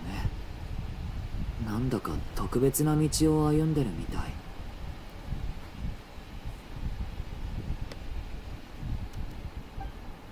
その時間は一体どこへ向かってるんだろう。終点はないのかな。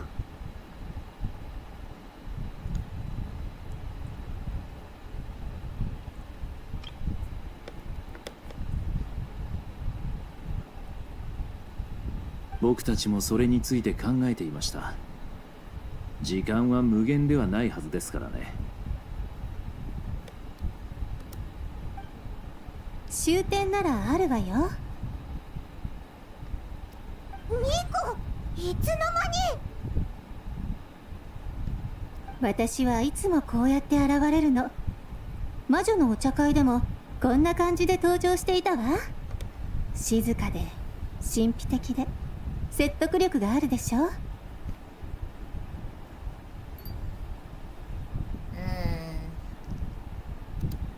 時の終わりについてのお話ね。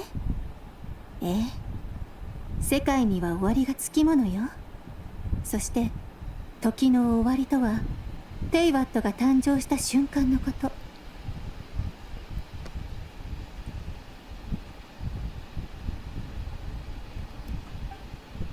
でもコロンビーナさんがどこに行き着くかは、その時を逆行する川がどこから始まっているかによるわね。では月神、月は神々にも始まりがあるのだろうか。ええ、万物にはそれぞれ起源があるわ。最初空に月なんてなかった。竜王ニーベルンゲンが3つの輝く月を昇らせたことで月の神々は誕生したわ。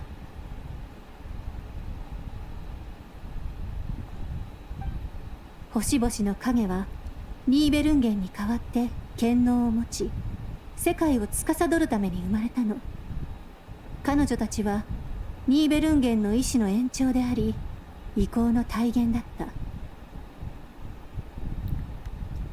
けれどある日、月の三女神は生まれた時と同じように静かに姿を消した。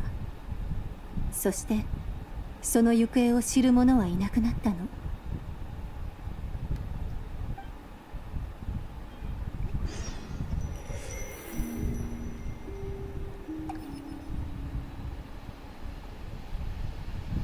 I really am stuck, huh? I mean, Dad did say, but how do I escape this exactly?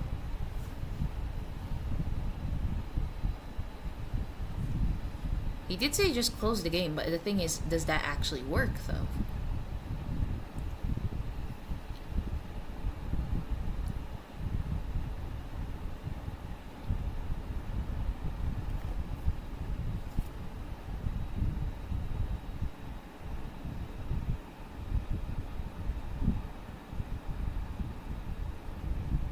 ぱり現実へと続く道はもう現れない。でも現実という鏡がないと自分が正しい方向に進んでいるのかどうかわからない。 And this place is a lot more darker. 自分がどれだけの時間を歩いてきたか知る方法はないかな。進めば進むほどこの空間が不安定になっていくような気がする。たまにアビスの力みたいなものまで出てくるし、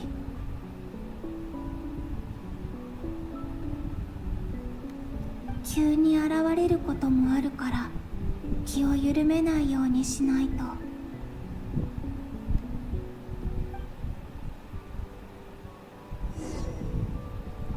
For Silver Moonlight. You know what? Stop. Creating a special story mode. If you leave and re-enter, you may have to experience some of the same content again to continue. Do you wish to leave? Yes. Yeah, that's enough, guys. That's enough. I ain't gonna go on forever. I ain't gonna do both. Save some for the next time I do this, which is basically the day after tomorrow, for me.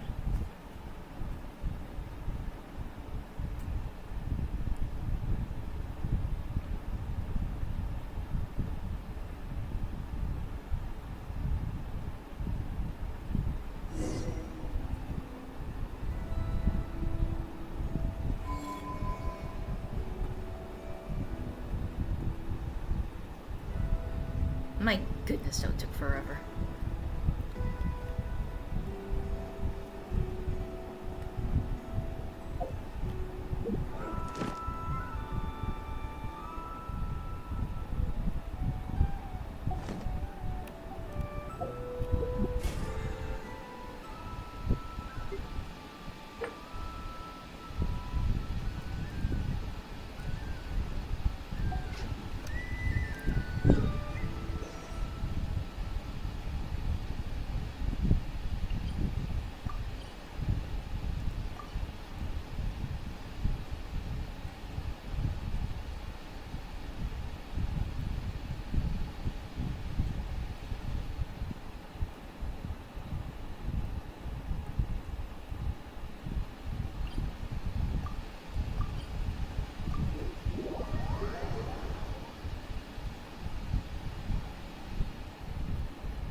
What the?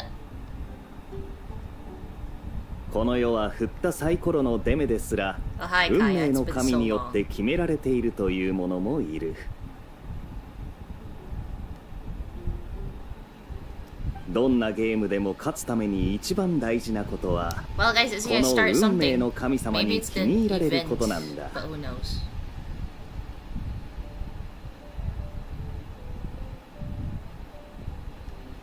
ガイアお兄ちゃんって本当に運がいいもんね。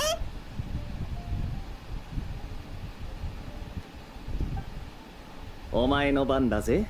もう一回試してみるといい。真紅の竜の血を継ぐ者よ。恐れる必要はない。今そなたに闇夜の祝福を授けた。これでこの無礼な輩を倒せるはずだ。お嬢様はあなたを応援していますよとおっしゃっています。必ずお嬢様からレアなカードの裏面を奪ったものを打ち負かしてください。Hi Official, hi Oz. It's been so long. How are you two doing?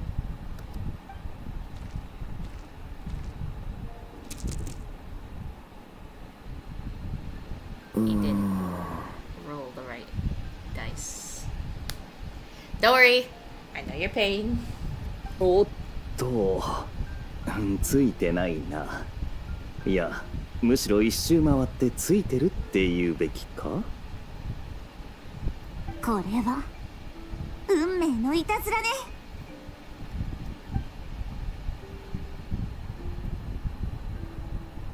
うドリン、それにみんな、英雄騎士のお姉ちゃんとパイモンちゃん、久しぶりだね。Hello。栄誉騎士様、お久しぶりです。お嬢様は対戦に夢中ですので、先月ながら私からご挨拶させていただきます。気にするな。でもカードゲームをするならキャッツテールに行った方が良くないか。なんでこんなところでやってるんだ。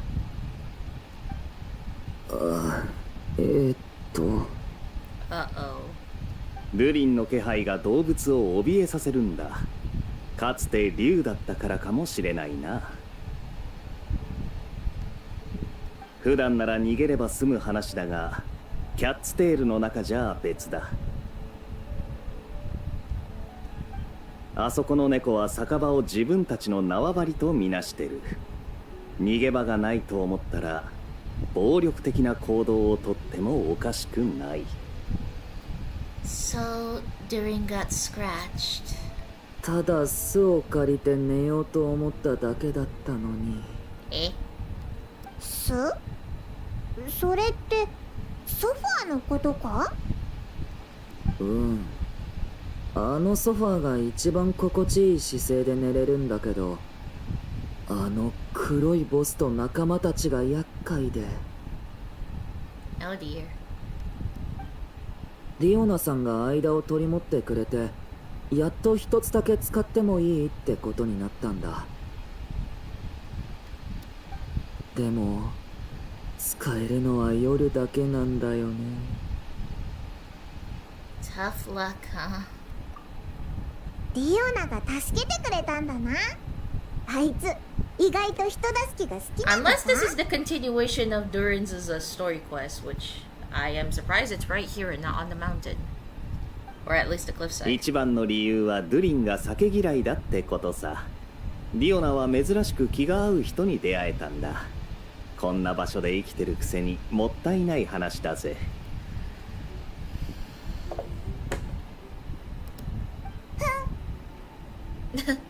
モンドのお酒は今の僕にはまだちょっと無理かな。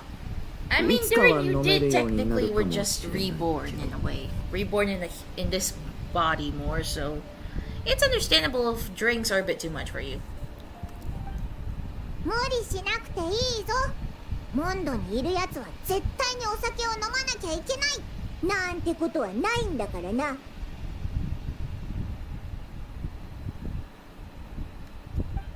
友達をもっと作るために人間との触れ合いについて学びたいんだ。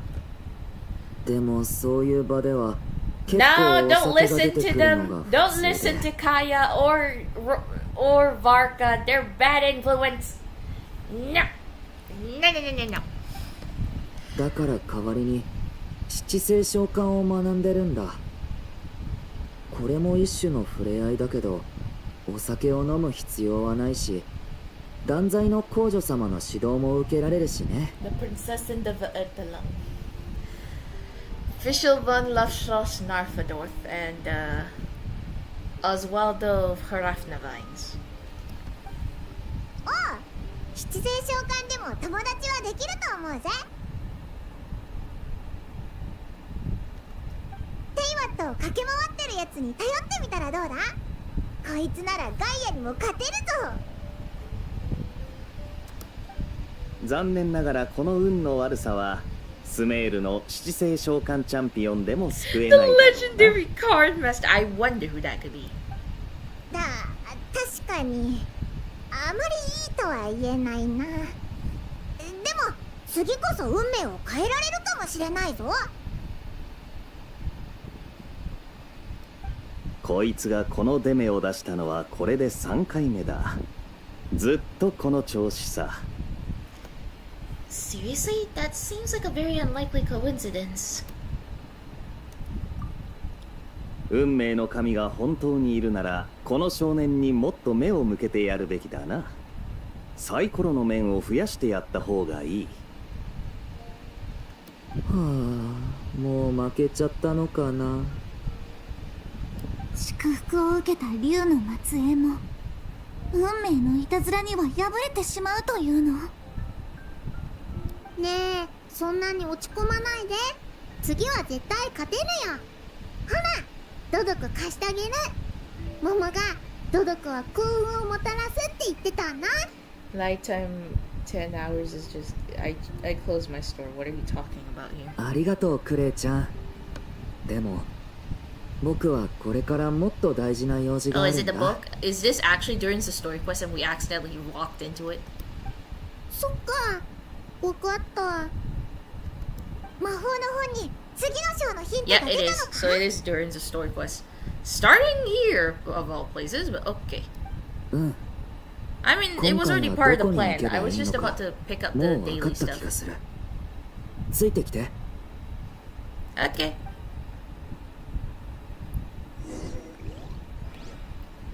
You know, let's talk to them. 栄誉騎士のお姉ちゃんとチビドゥリンのお兄ちゃんは大冒険しに行くの？でもクレイ、今日は神団長にここを離れちゃダメって言われてるんだ。帰ってきたら冒険のお話を聞かせてね。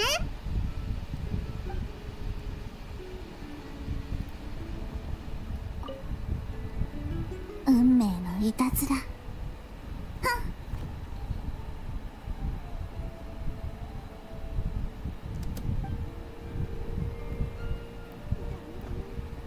Okay, so Oz doesn't talk to us.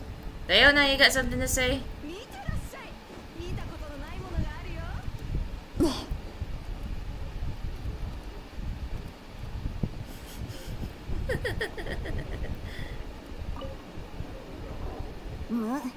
お酒の匂い、絶対あいつだにゃ。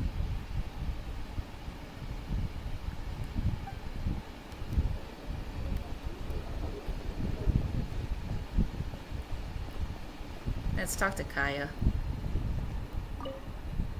モンドでお前に会うなんて珍しいな。時間があったら一杯どうだ？ No alcohol for Starlight, please. Anywho, switch characters. "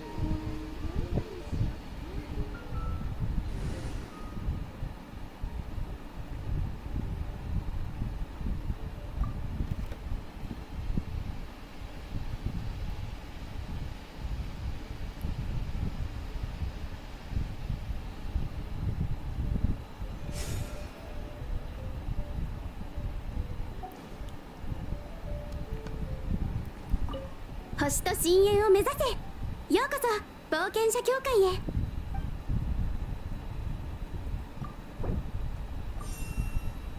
無事今日の依頼を達成しましたね。ありがとうございます。これが報酬です。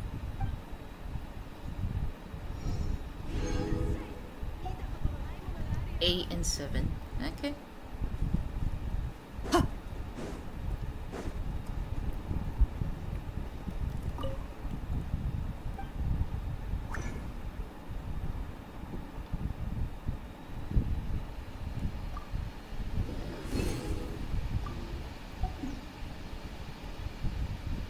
I also need to use resin then, since that's happened.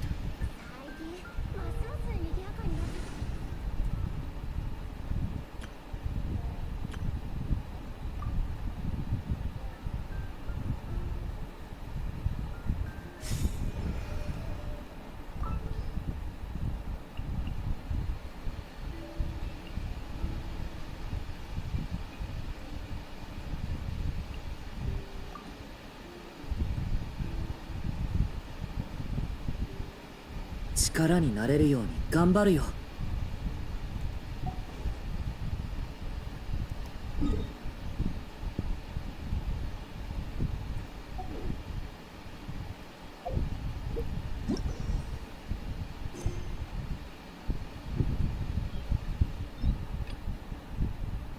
Fates' accursed wills. How funny. Official literally said those words. Head to Storm Terror's lair. Okay. But we're not going there. We're using a bit of the resin.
待たせちゃった？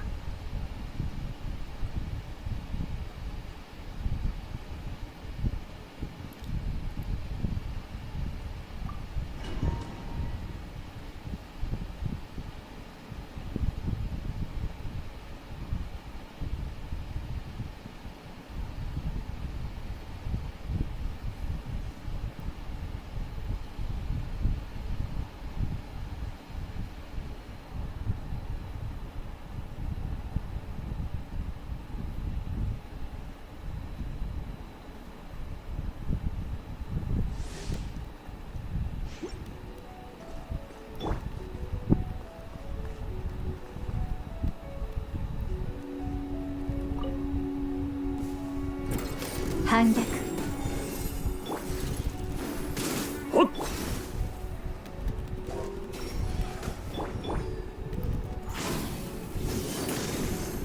運命の変わり目。私はずっとその中にいる。拒絶。風だ。足元に気をつけて。レッカよっとはっふっ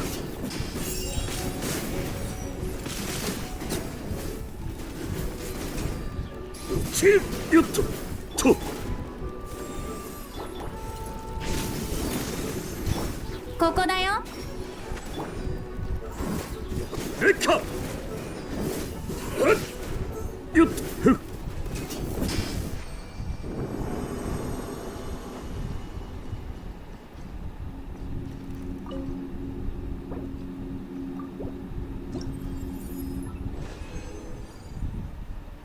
You read my comment. Yes, I did. I mean, it's sitting there. Might as well, right?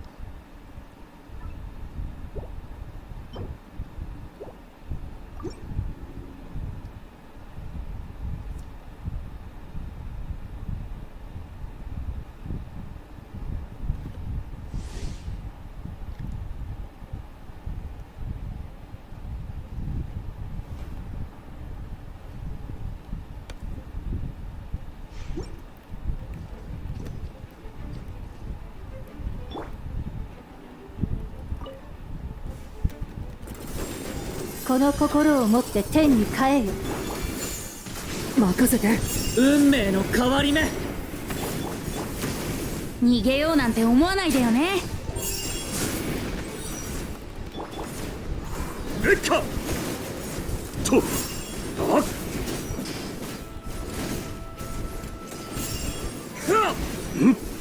もっと激しく。はっよっはっ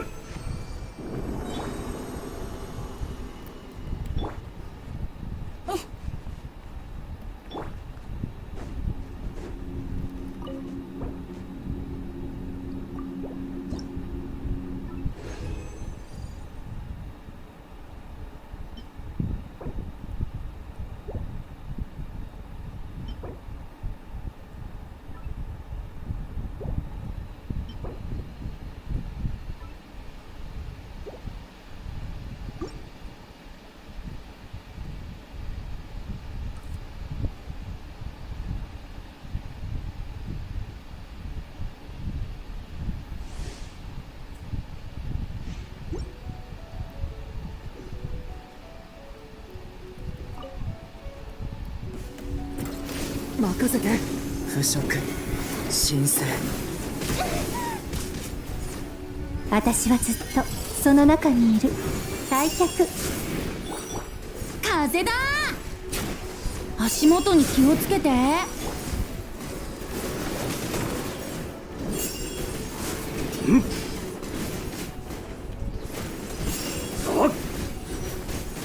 っと激しく。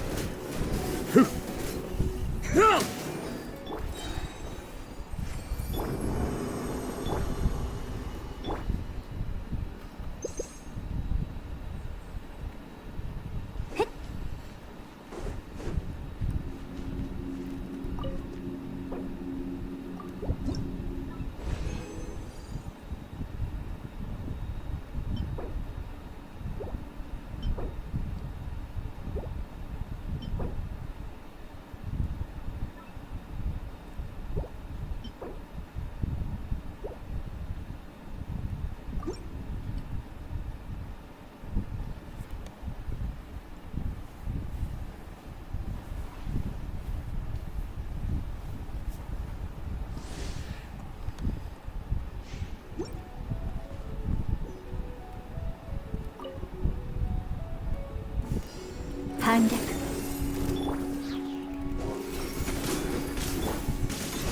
危ない。腐食神聖。みんなには内緒よ。逃げようなんて思わないでよね。ふ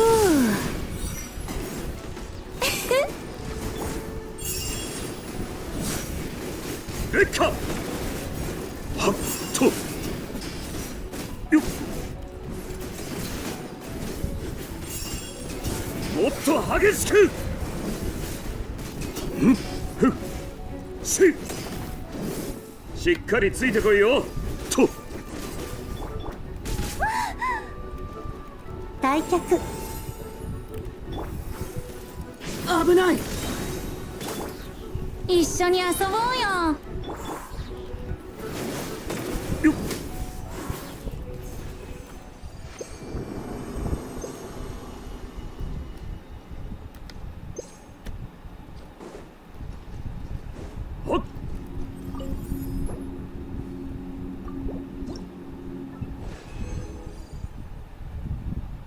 Bye bye, good night. Okay, bye.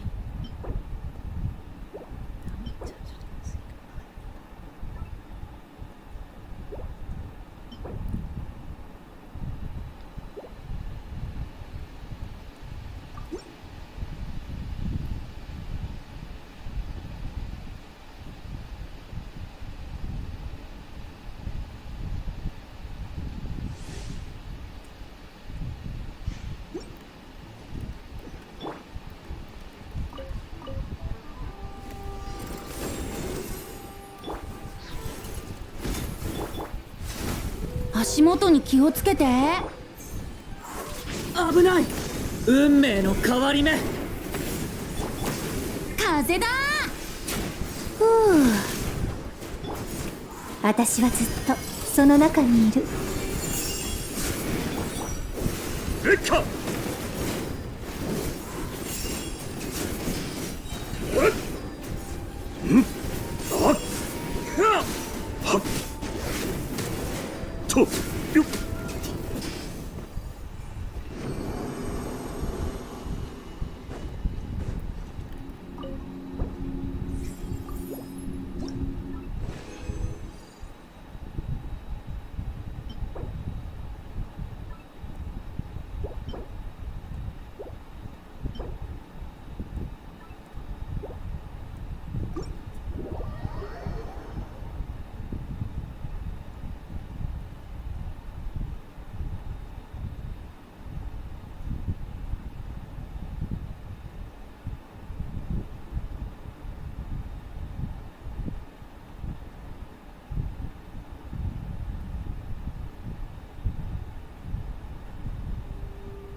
世界は謎だらけだね。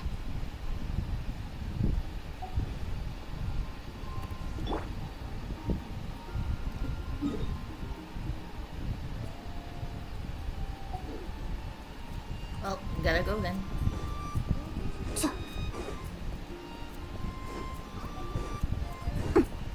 立っているだけじゃ退屈だな。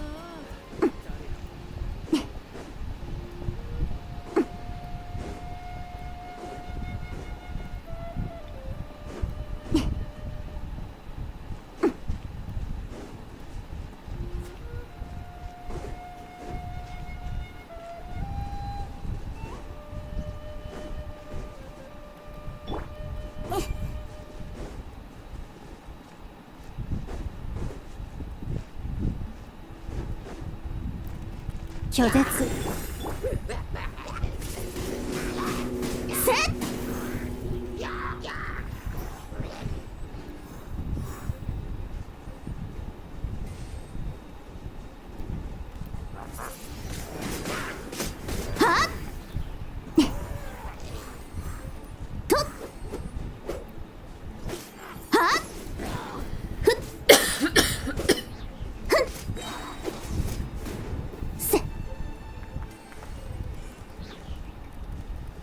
I really hate doing that.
退却封刃劣化はっと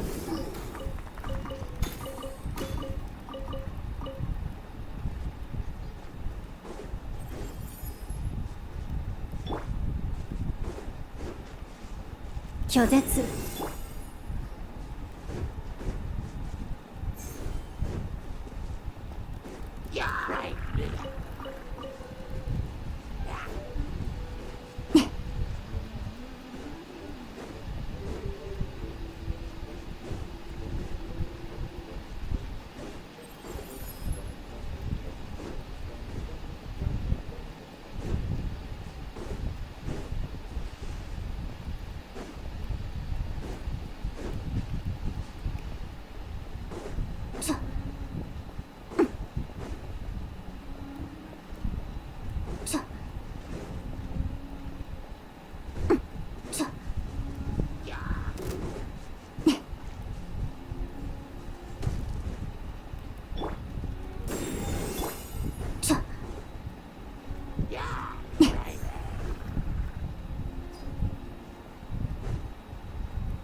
We're finally here. 物語に登場する竜はどんな根城に救うのでしょう。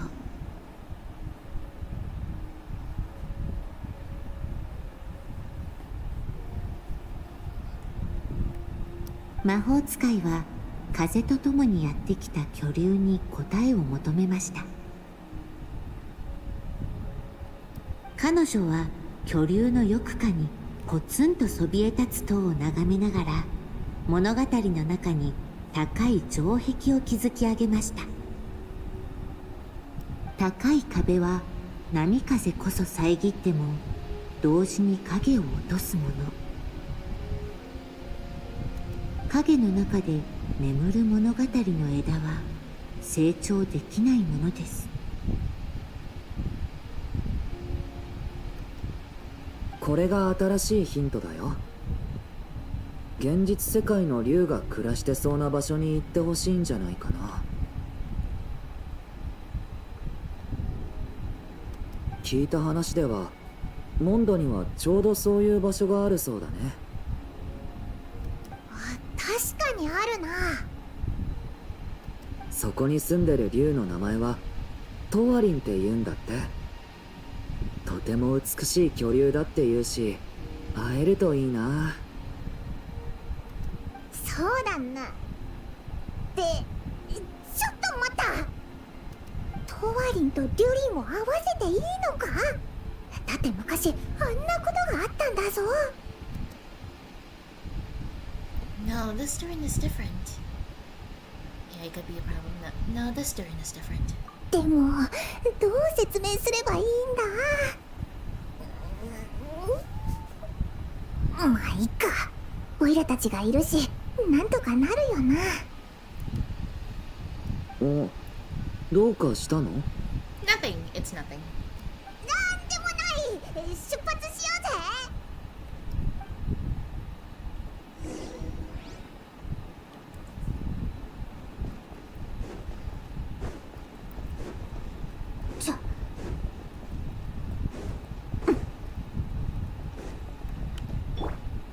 反逆。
拒絶。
first field to her.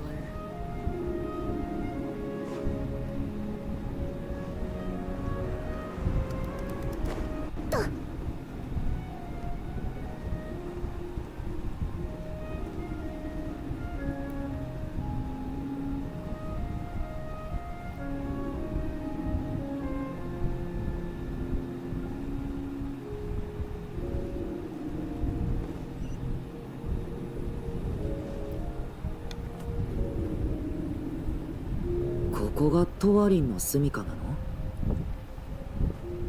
In the past, we had to jump in. そして嵐に巻き込まれて。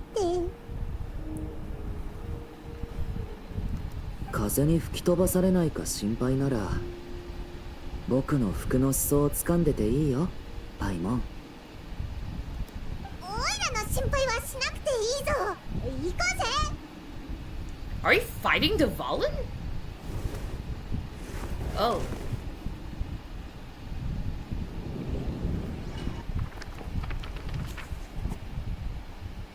Enveloped by their shade, the stories as bots were lulled into a torpid slumber and reached no further skyward.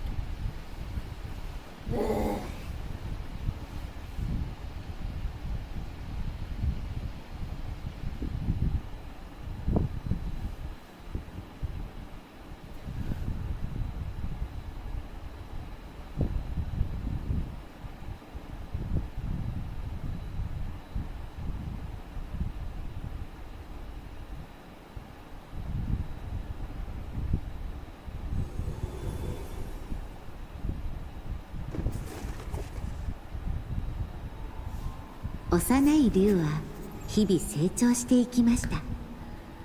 魔法使いは彼を愛し、彼だけのための美しいお城、高い塔を築き上げました。しかし物語の魔法使いは歳月には勝てず、やがて星よりも遠い場所へと行ってしまいました。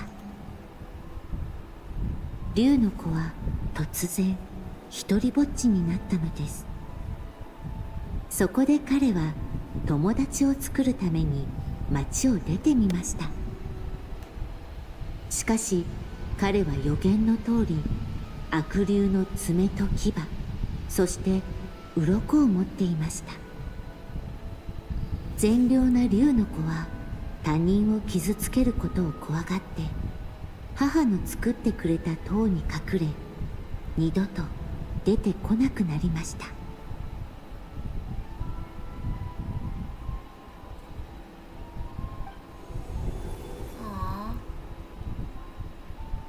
おお、今回はそのまま物語の世界に入ったみたいだな。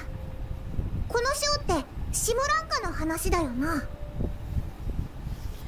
This castle, it brings back a lot of memories. 僕もだよ。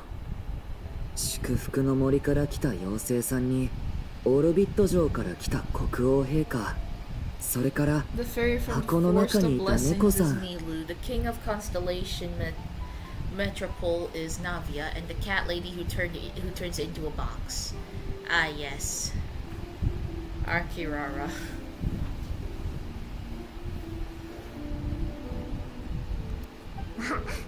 それってミーローとナビアとキララのことだよな。 And then we have Kasachi. うん、カサッチもいたよね。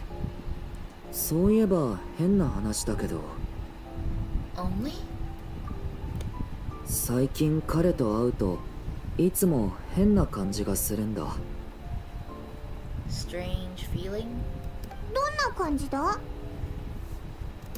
何か心配事がある様子なのに何も教えてくれないんだ。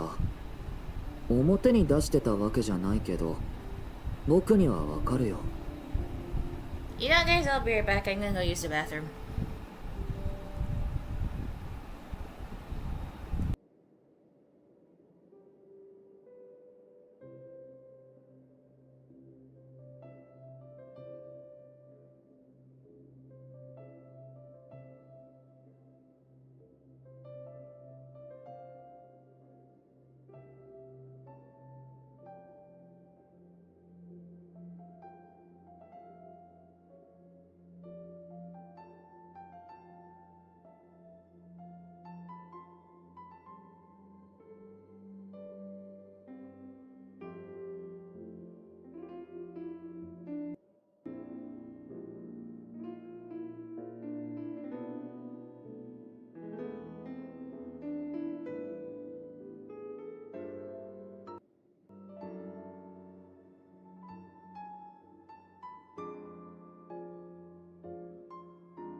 Well, back to work.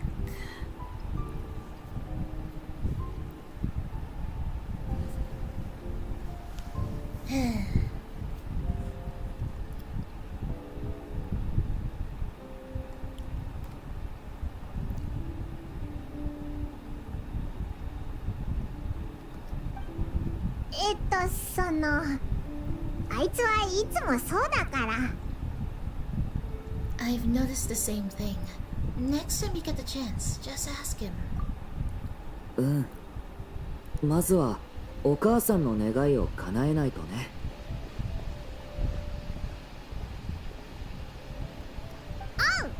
今一番大事なのはこの章を保管することだぞ。もう一回お前を見つけて、お前にかかってる呪いを解いてやるぜ。この日、突然とある冒険者の一団がやってきました。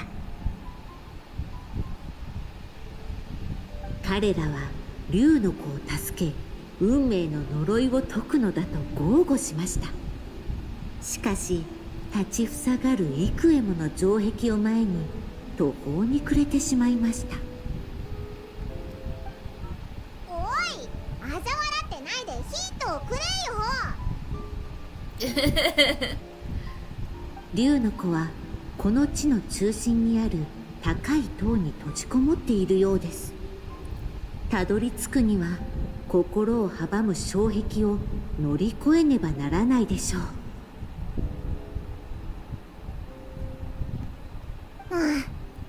今回もまた大変そうだな。僕がやってみるよ。何かいい方法を思いついたのか？塔に隠れている竜の子がかつての僕だとしたら、他人を拒絶する手段はあれしかない。ついてきて。Okay.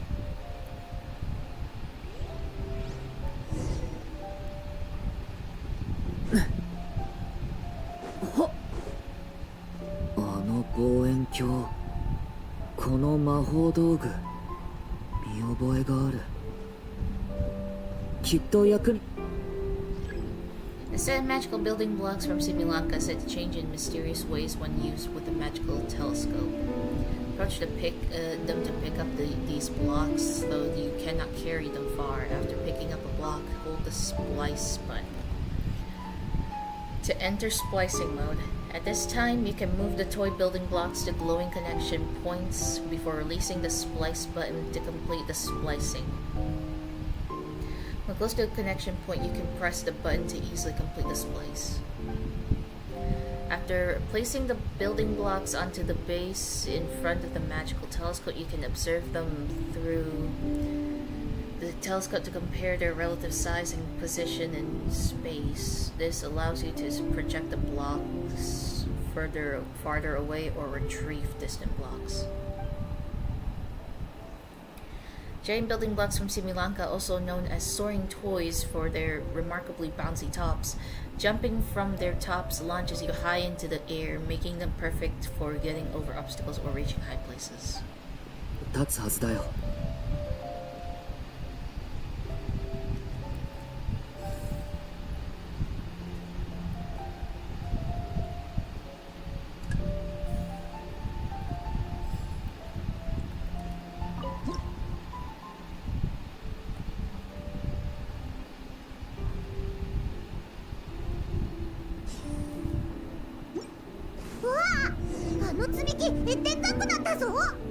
この羽ばたく積み木を使えば障害物を乗り越えられると思う。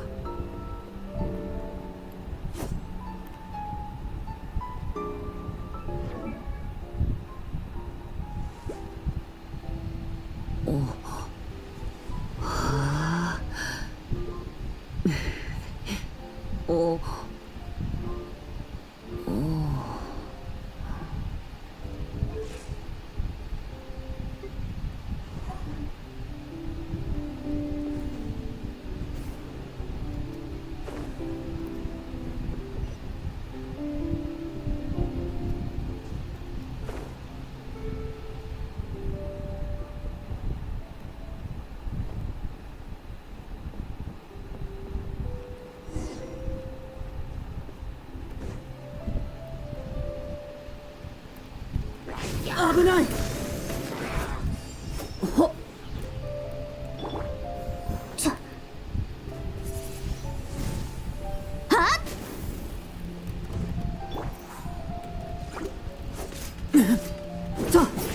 落ちろ。近寄らないで。はっ、それ。ふん。と。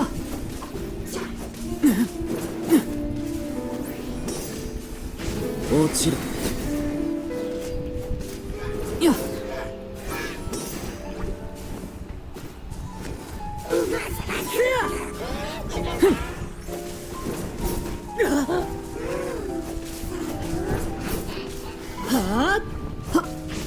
危ないと。屈しない。腐食神聖。やっ。複雑な構造だな。どうすればいいんだ？とりあえず全部見て回ろう。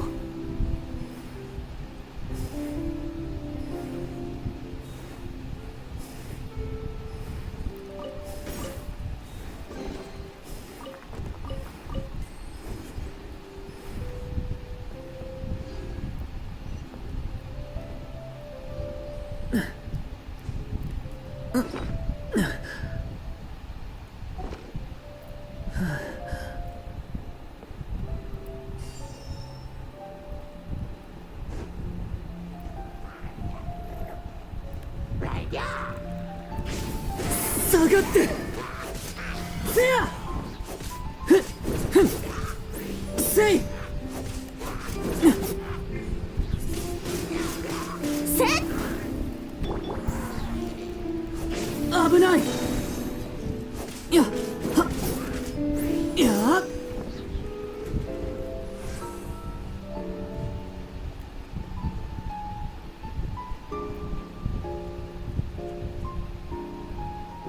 積み木どこかで役に立ちそうだね。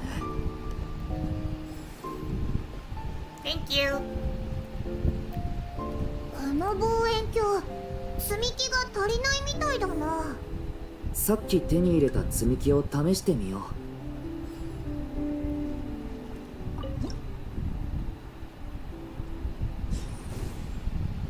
う。まだ足りないみたいだな。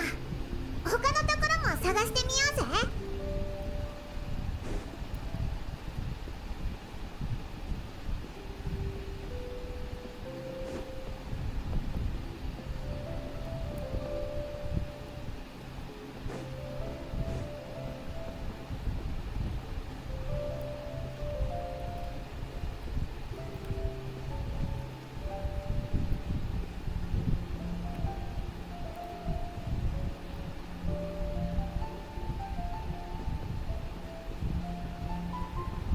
あの望遠鏡なんだか変だな。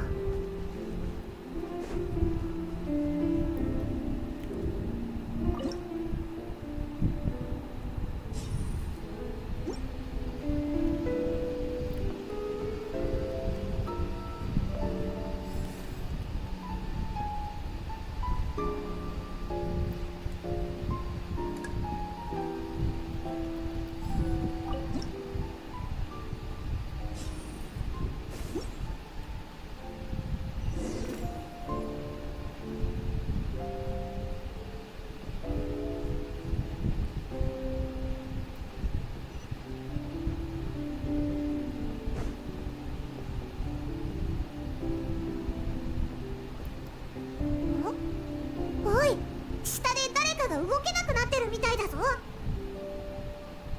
塔に向かって突き進むか、一旦降りて助けに行くか、客人たちは悩みました。この先に塔への道があるのか。ドゥリンについてこうぜ。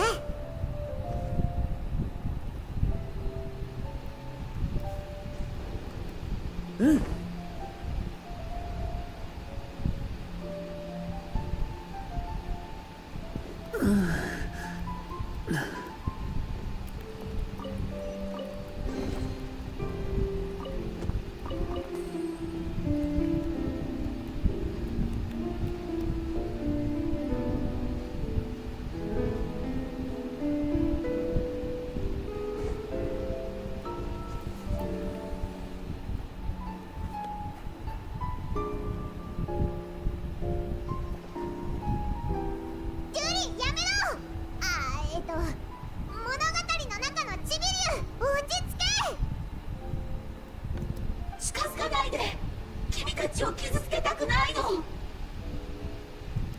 孤独と恐怖によって作り上げられた心の檻がみんなの視線を遮りました。冒険者たちは竜の子の落とした影を見ることしかできませんでした。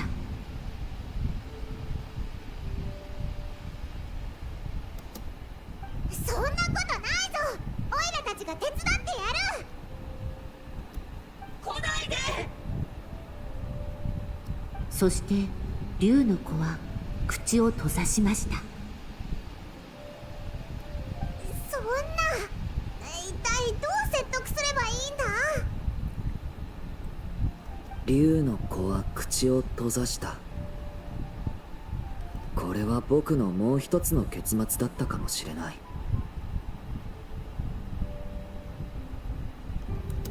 僕もシムランカにいた頃は彼と同じだったのかも。僕はあの時全ての人を拒絶していたけど、心の奥底では僕をねじ伏せられるぐらい強い人が来るのを待ってたんだ。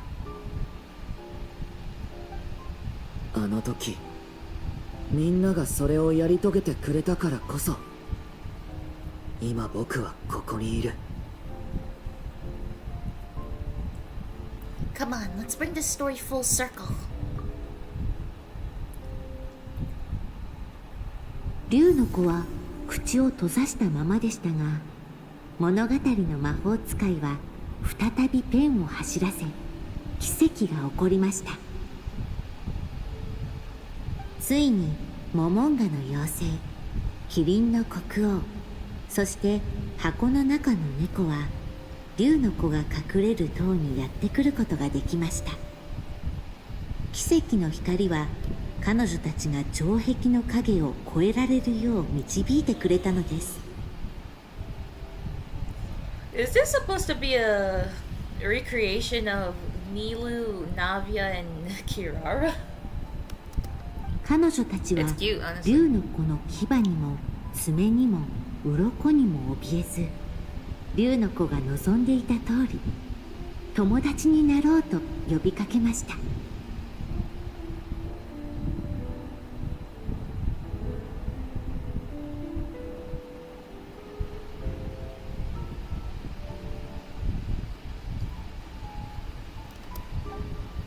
ニーローとナビアとキララだよな。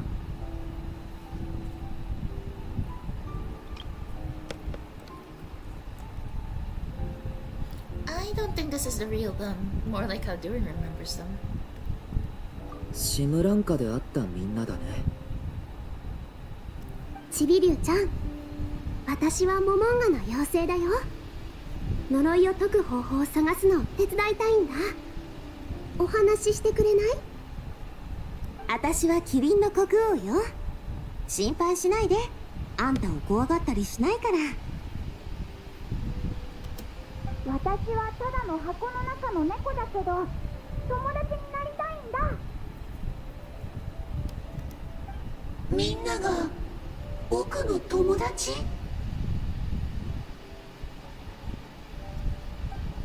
君が逃げ続けた未来でもみんなは友達になってくれるよ。僕が保証する。だから受け入れてくれる？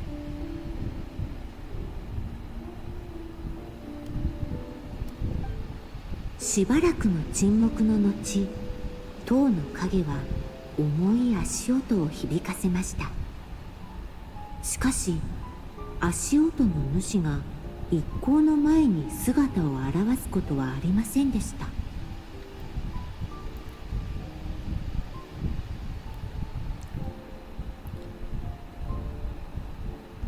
心の檻から出てもなお、自身の鋭い爪と鱗からは逃れられなかったのです。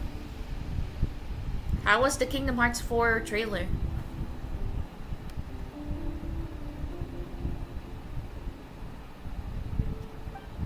こんな姿じゃ友達に会いに行けないよ。大丈夫。みんなで運命の女神にちびりゅうちゃんを呪いから邪悪な竜の爪と鱗から救ってくださいって願って祝福を送ればいいんだよ。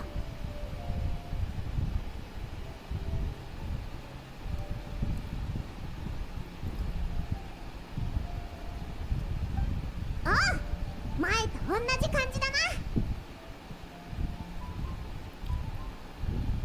運命の女神にお願いすればいいのLol, don't say it. What do you mean? What do you mean? They just posted it minutes ago.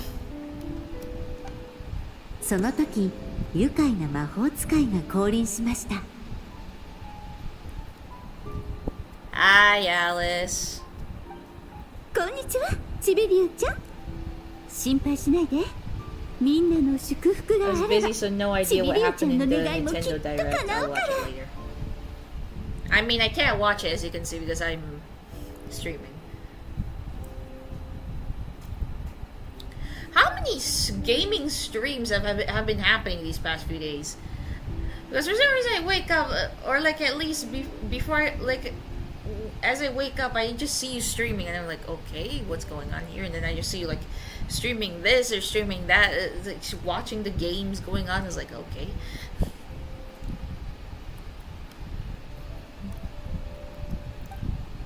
アリス？いや、物語に出てきた愉快な魔法使いか。そう、私は愉快な魔法使い。この地の創造主でもあるのよ。そして物語の魔法使いは私の親友で、この地の運命の女神でもある。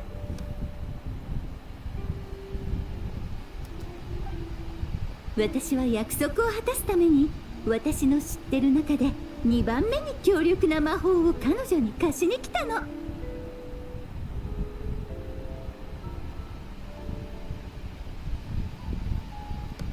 6? Are you kidding me? And here I thought I should be the one to be dead by now. So yeah, I did fall asleep for about like almost an hour, or maybe it's already been an hour, but then I could just continue. この魔法を使えば彼女は世界を作れるわ。もちろんあなたの願いを叶えることもできる。みんなの祝福を得られればね。その前に物語の魔法使いの代わりに確認させて。あなたはみんなから祝福を授かりたい？僕はやっぱりみんなと友達になりたい。みんな祝福してくれる？ Of course, just like last time. この物語はもっと早く終わらせてもよかったのかもしれません。それでも冒険者たちの祝福はもう一つの可能性を作り出しました。 Unfortunately, the one day I can't stream, they announced it, lol. Sad. しかしその時の彼らはその祝福が贈り物となるか試練となるかなど知る由もありませんでした。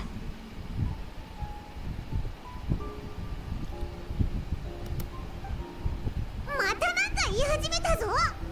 ヒントが欲しい時はたんまりのくせに突然出てきて意味深なこと言い出すんだよな。試練。みんなの世界に来てからシムランカではなかった悩みや避けられない戦いに直面してきた。試練っていうのもあながち間違いじゃないのかもしれない。でもそんな試練がなければ僕はみんなと知り合えなかった。だから僕はやっぱりあの時の僕に祝福を送るよ。そうこなくっちゃな。ドリン、またあの願いを叶えようぜ。みんなありがとう。今の僕から、そしてあの時の僕からお礼を言わせて。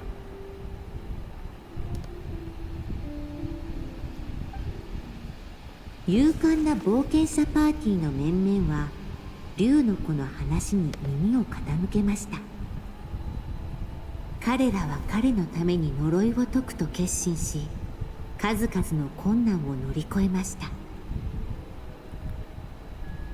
そして竜の子に祝福を捧げ、運命の女神に願いました。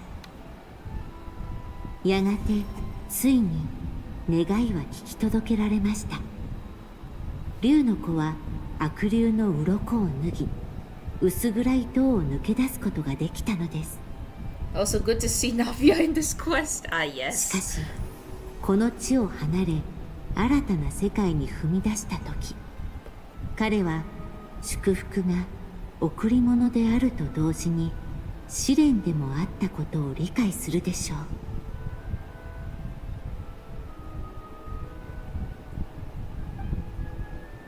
運命のいたずらはまだまだ続く。Oh.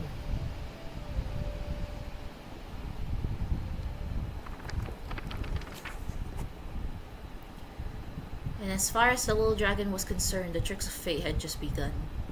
Oh, so technically Durin is still dealing with it. I mean, yeah, it has to go to a point where he does get turned into, you know, the current Durin.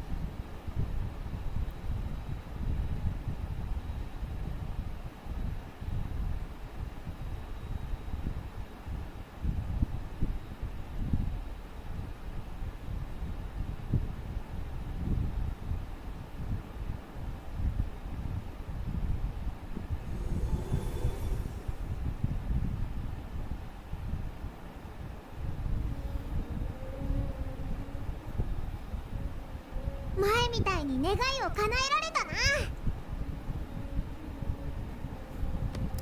これがお母さんが書いた僕の話なら、この章で終わりになるのかな。Also, is there anything I should do? Should I go back into the book, or? 確かに、これでこの物語は完成したってことでいいのか？ No, you're not. インク使い切らないで済んだな。アリスからの任務を無事達成できたぜ。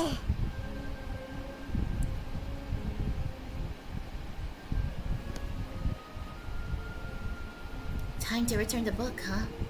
あいつの方から連絡してくれないと無理だな。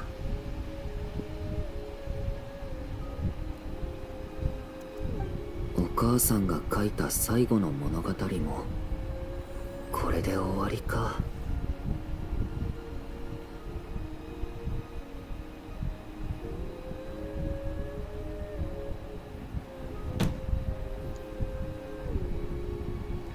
なんだか名残惜しそうだな。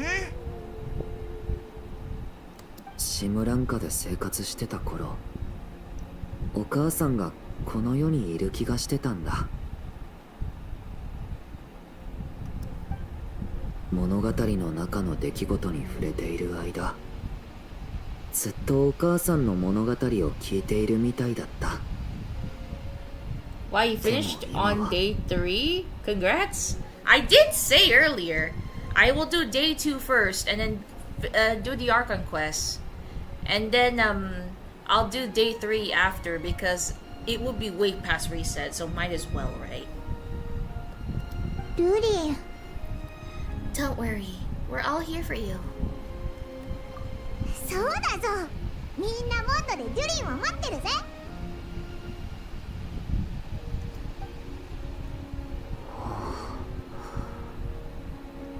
そういえば、ずっと走り回ってたからかお腹が空いてきたぞ。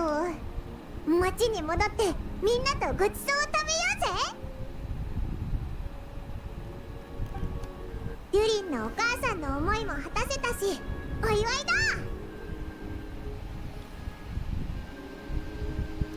綺麗な巨竜に会えなかったのはちょっと残念だったな。楽しみにしてたのか。トアリンもいつもここにいるってわけじゃないからな。でもいつかきっと会えると思うぞ。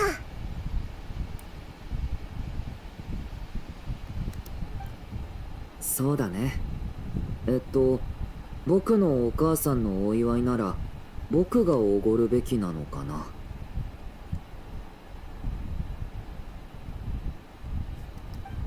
友達としてお祝いしたいからオイラと旅人におごらせてくれ。 We're celebrating too soon.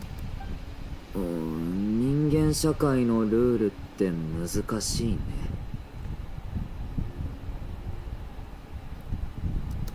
ほら、ドゥリンも友達になりたがってるよ。Whoa! They've been watching.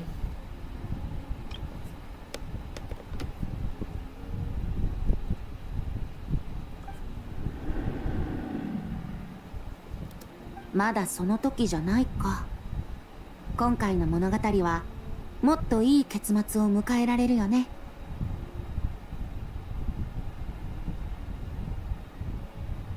They just been hidden away, but how is Dvalin hidden? He's big.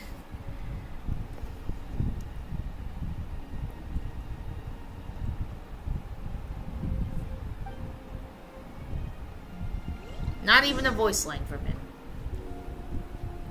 Return to Mondstadt with Durin. Time to run again.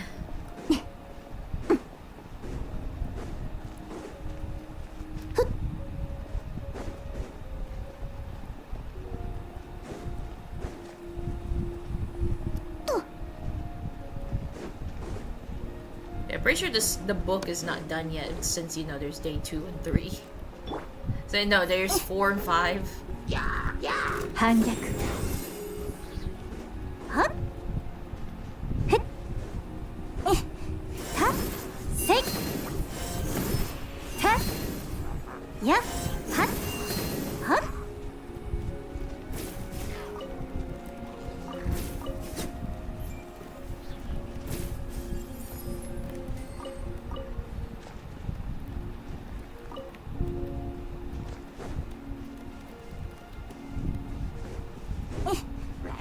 拒絶。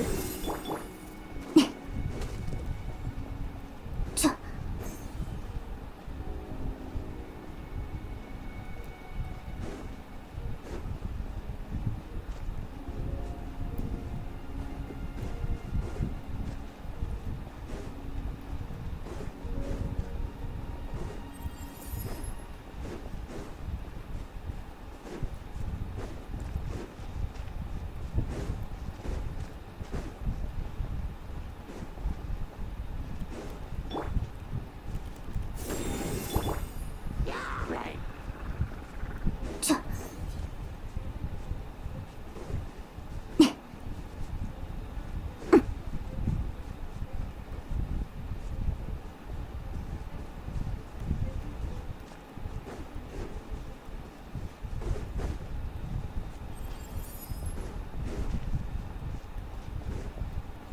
ょ。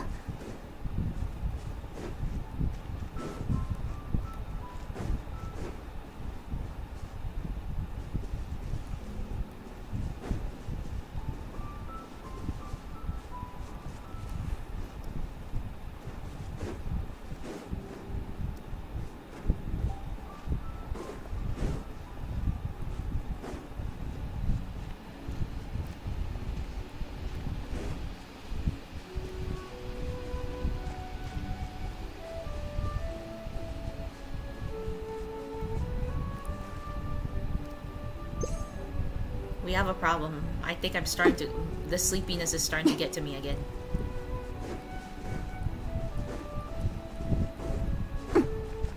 We gotta try to get this done as fast as I can. The sleepiness is starting to get to me again.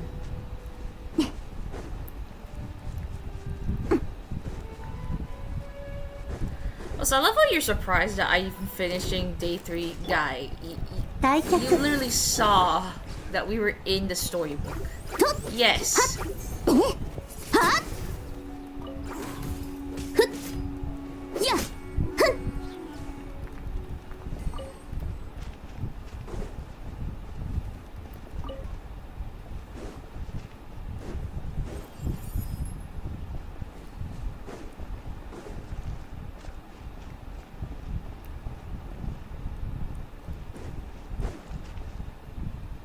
You're almost there.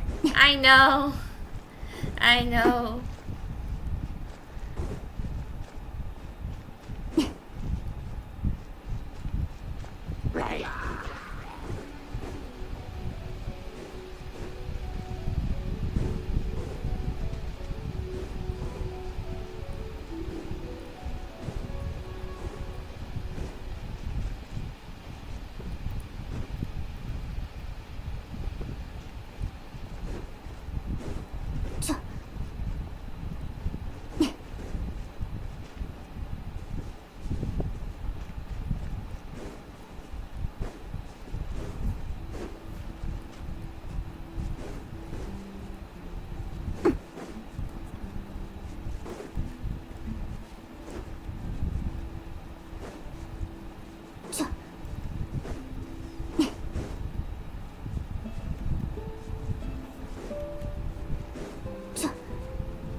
結構時間が経ったけど、みんなまだいるかな。冒険は無事終わったようだな。お祝いに一杯どうだ。ちょっとここはお酒禁止。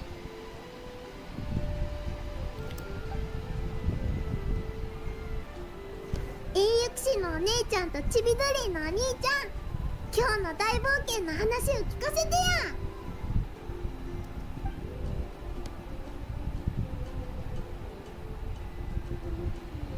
ごちそうを食べながら話すぜい。やったー。すみません、ちょっとお聞きしたいんですが、今ドゥリンって言いませんでした？ドゥリンって雪山に落ちた悪竜のことですよね。そんなこと言わないでよ。ドゥリンお兄ちゃんは雪山の悪竜じゃないもん。アルベドお兄ちゃんが言ってた。とにかくすっごく不思議なんだよ。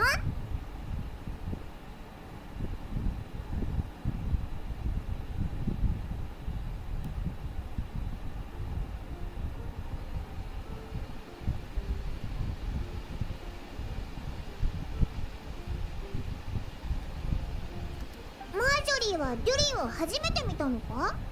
だったらこういう誤解があっても仕方ないよな。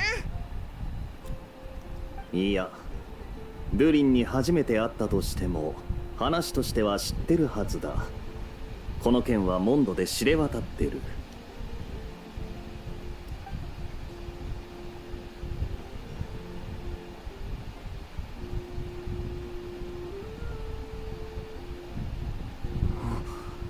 みんな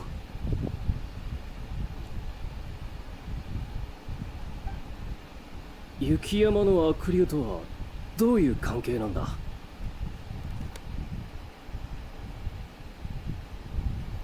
頭に竜のような角が生えてますよね。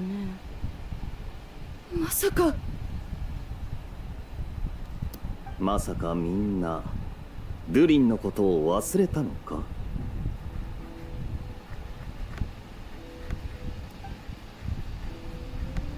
最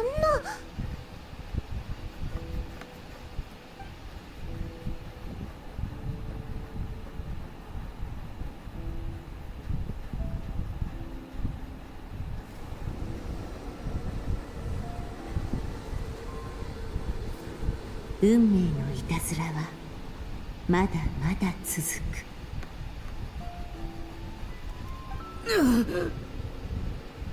Oh no. 気をつけろ。Stay Hello. calm. Hmm? I am so happy. Okay.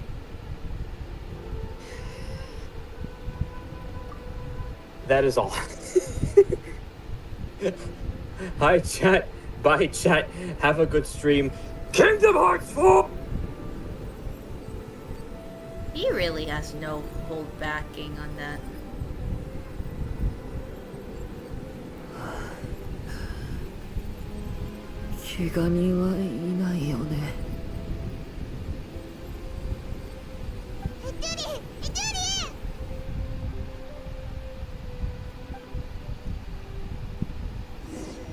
You ask Barbara to tend to Durin and then sell him in the guest room.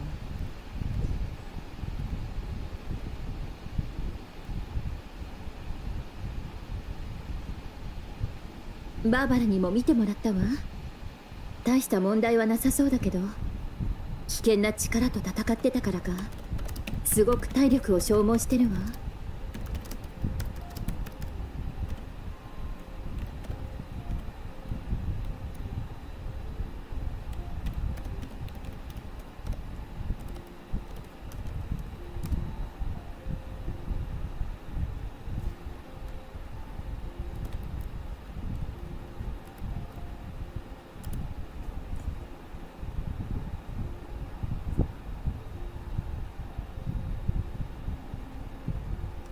しばらく休まないと目覚めないかもね。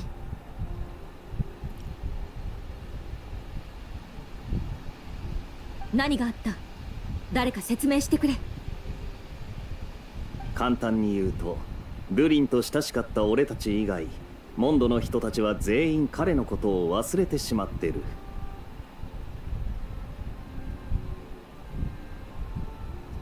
なんでこんなことになったんだ？それよりも重大なのは、彼の中にあるアビスの力が暴走しかけている点だ。何か関係があるかもしれない。アビスの力を抑えられなくなったドゥリンは、モンドにとって非常に危険な存在になる。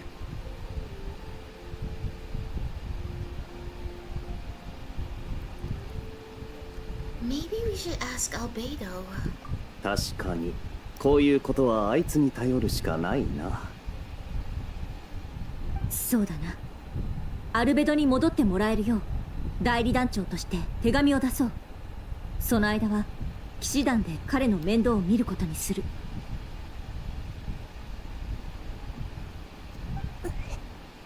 今はそうするしかないな。それからこの本は私が保管する。もし読みたかったら私の執務室に来てくれ。デュリンの今の状態がこの本のせいだって思うのか？ It's possible. アリスからの連絡も来ないしな。機会があったらまた本の中に戻ってみようぜ。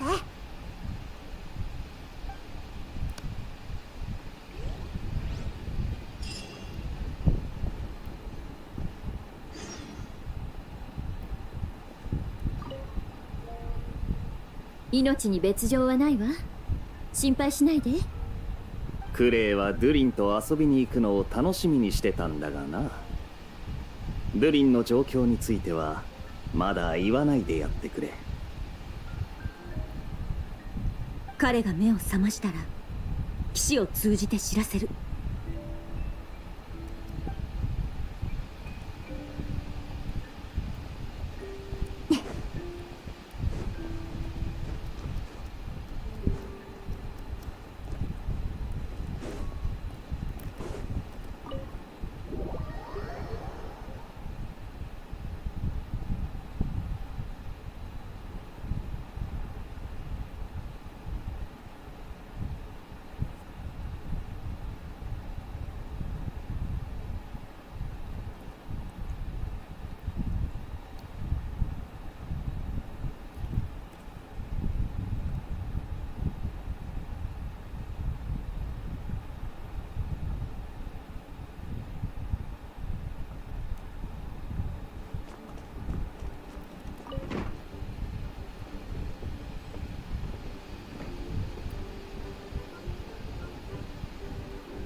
Oh, there's the book.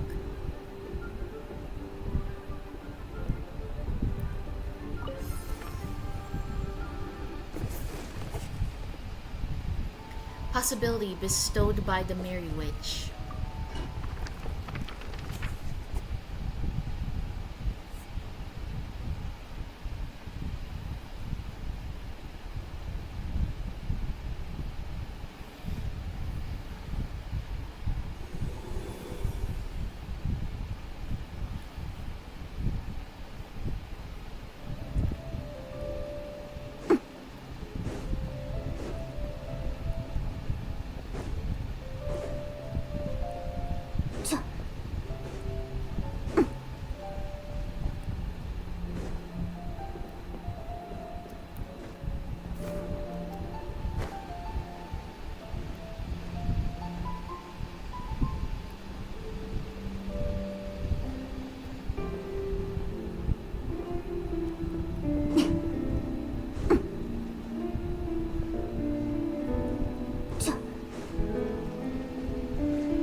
物語を見届ける者は城壁の中にある秘密の場所にやってきました。そこは竜の子が大切にしている思い出の地でした。思い出の中にはこれまで出会ったお友達もいました。みんなまだここにいたのか。シムランカで知り合った友達はデュリンにとって大切な存在なんだな。こんにちは。金髪の旅人さんに銀の精霊さん。ちびりゅうちゃんの旅は順調？ There's been some complications. Almost everyone seems to have forgotten who he is. え？そんな。私は忘れてないよ。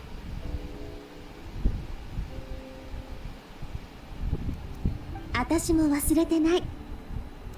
箱の中の猫だってちびりゅうのことを覚えてるよ。みんながまだ覚えてくれてるのは嬉しい知らせだな。金髪の旅人と一緒に他の人にも思い出してもらえるよう方法を考えようぜ。そういえばまだ誰かが来てないような。あの野良猫さんのこと？ちびりゅうに会いたくなくてずっと隠れてるみたい。Ah, a stray cat? Must be that wandering Tom. 一体どういうつもりなんだ？現実でもデュリンに隠し事をしてるみたいだし、物語でも物陰に隠れてるなんて。すぐそこにいるよ。私たちとは話してくれないんだ。話しかけてみたら？ Leave it to us. なあ、どうしてちびりゅうに会ってくれないんだ？それをわざわざ僕に聞く必要なんてあるかい？お、喋った。さっき言ってただろ。多くの人が彼を忘れたって。それがどうしたんだ？だからこれ以上彼を僕に近づかせるな。どういう意味だ？おいってば、また返事がなくなったぞ。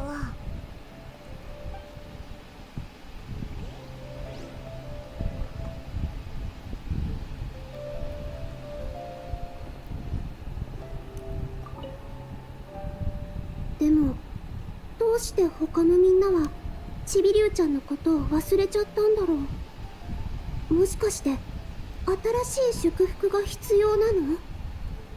外の世界には新しい挑戦が待ち受けてるものよ。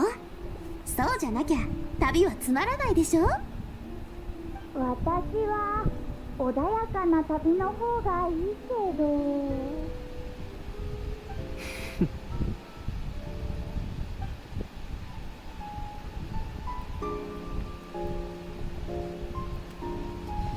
Guys, I think that's it from me because I am dead tired. So guys, that's it for today's stream. Thank you to everyone who stopped by, take a look at exclusive looks. I appreciate it. Thank you, Dad. Thank you, Sensei. Even though that scream at the end was extremely unnecessary. Thank you, Snow, for stopping by too. And yeah, thank you to everyone else who just stopped by to either actually talk, like, message in chat or just lurk. I fell asleep for an hour earlier, but at least I got a power nap to move on till the end. See guys, thank you guys for watching. I'll see you guys the day after tomorrow, where wait, is it the day after tomorrow? Yeah, in a couple of minutes it should be just tomorrow, but yeah, it's still the day after tomorrow. I will make sure to finish Act 8 and hopefully I don't fall asleep. But yeah, thank you guys for watching, and I'll see you guys next time. Bye. I'm dead. I'm so dead tired.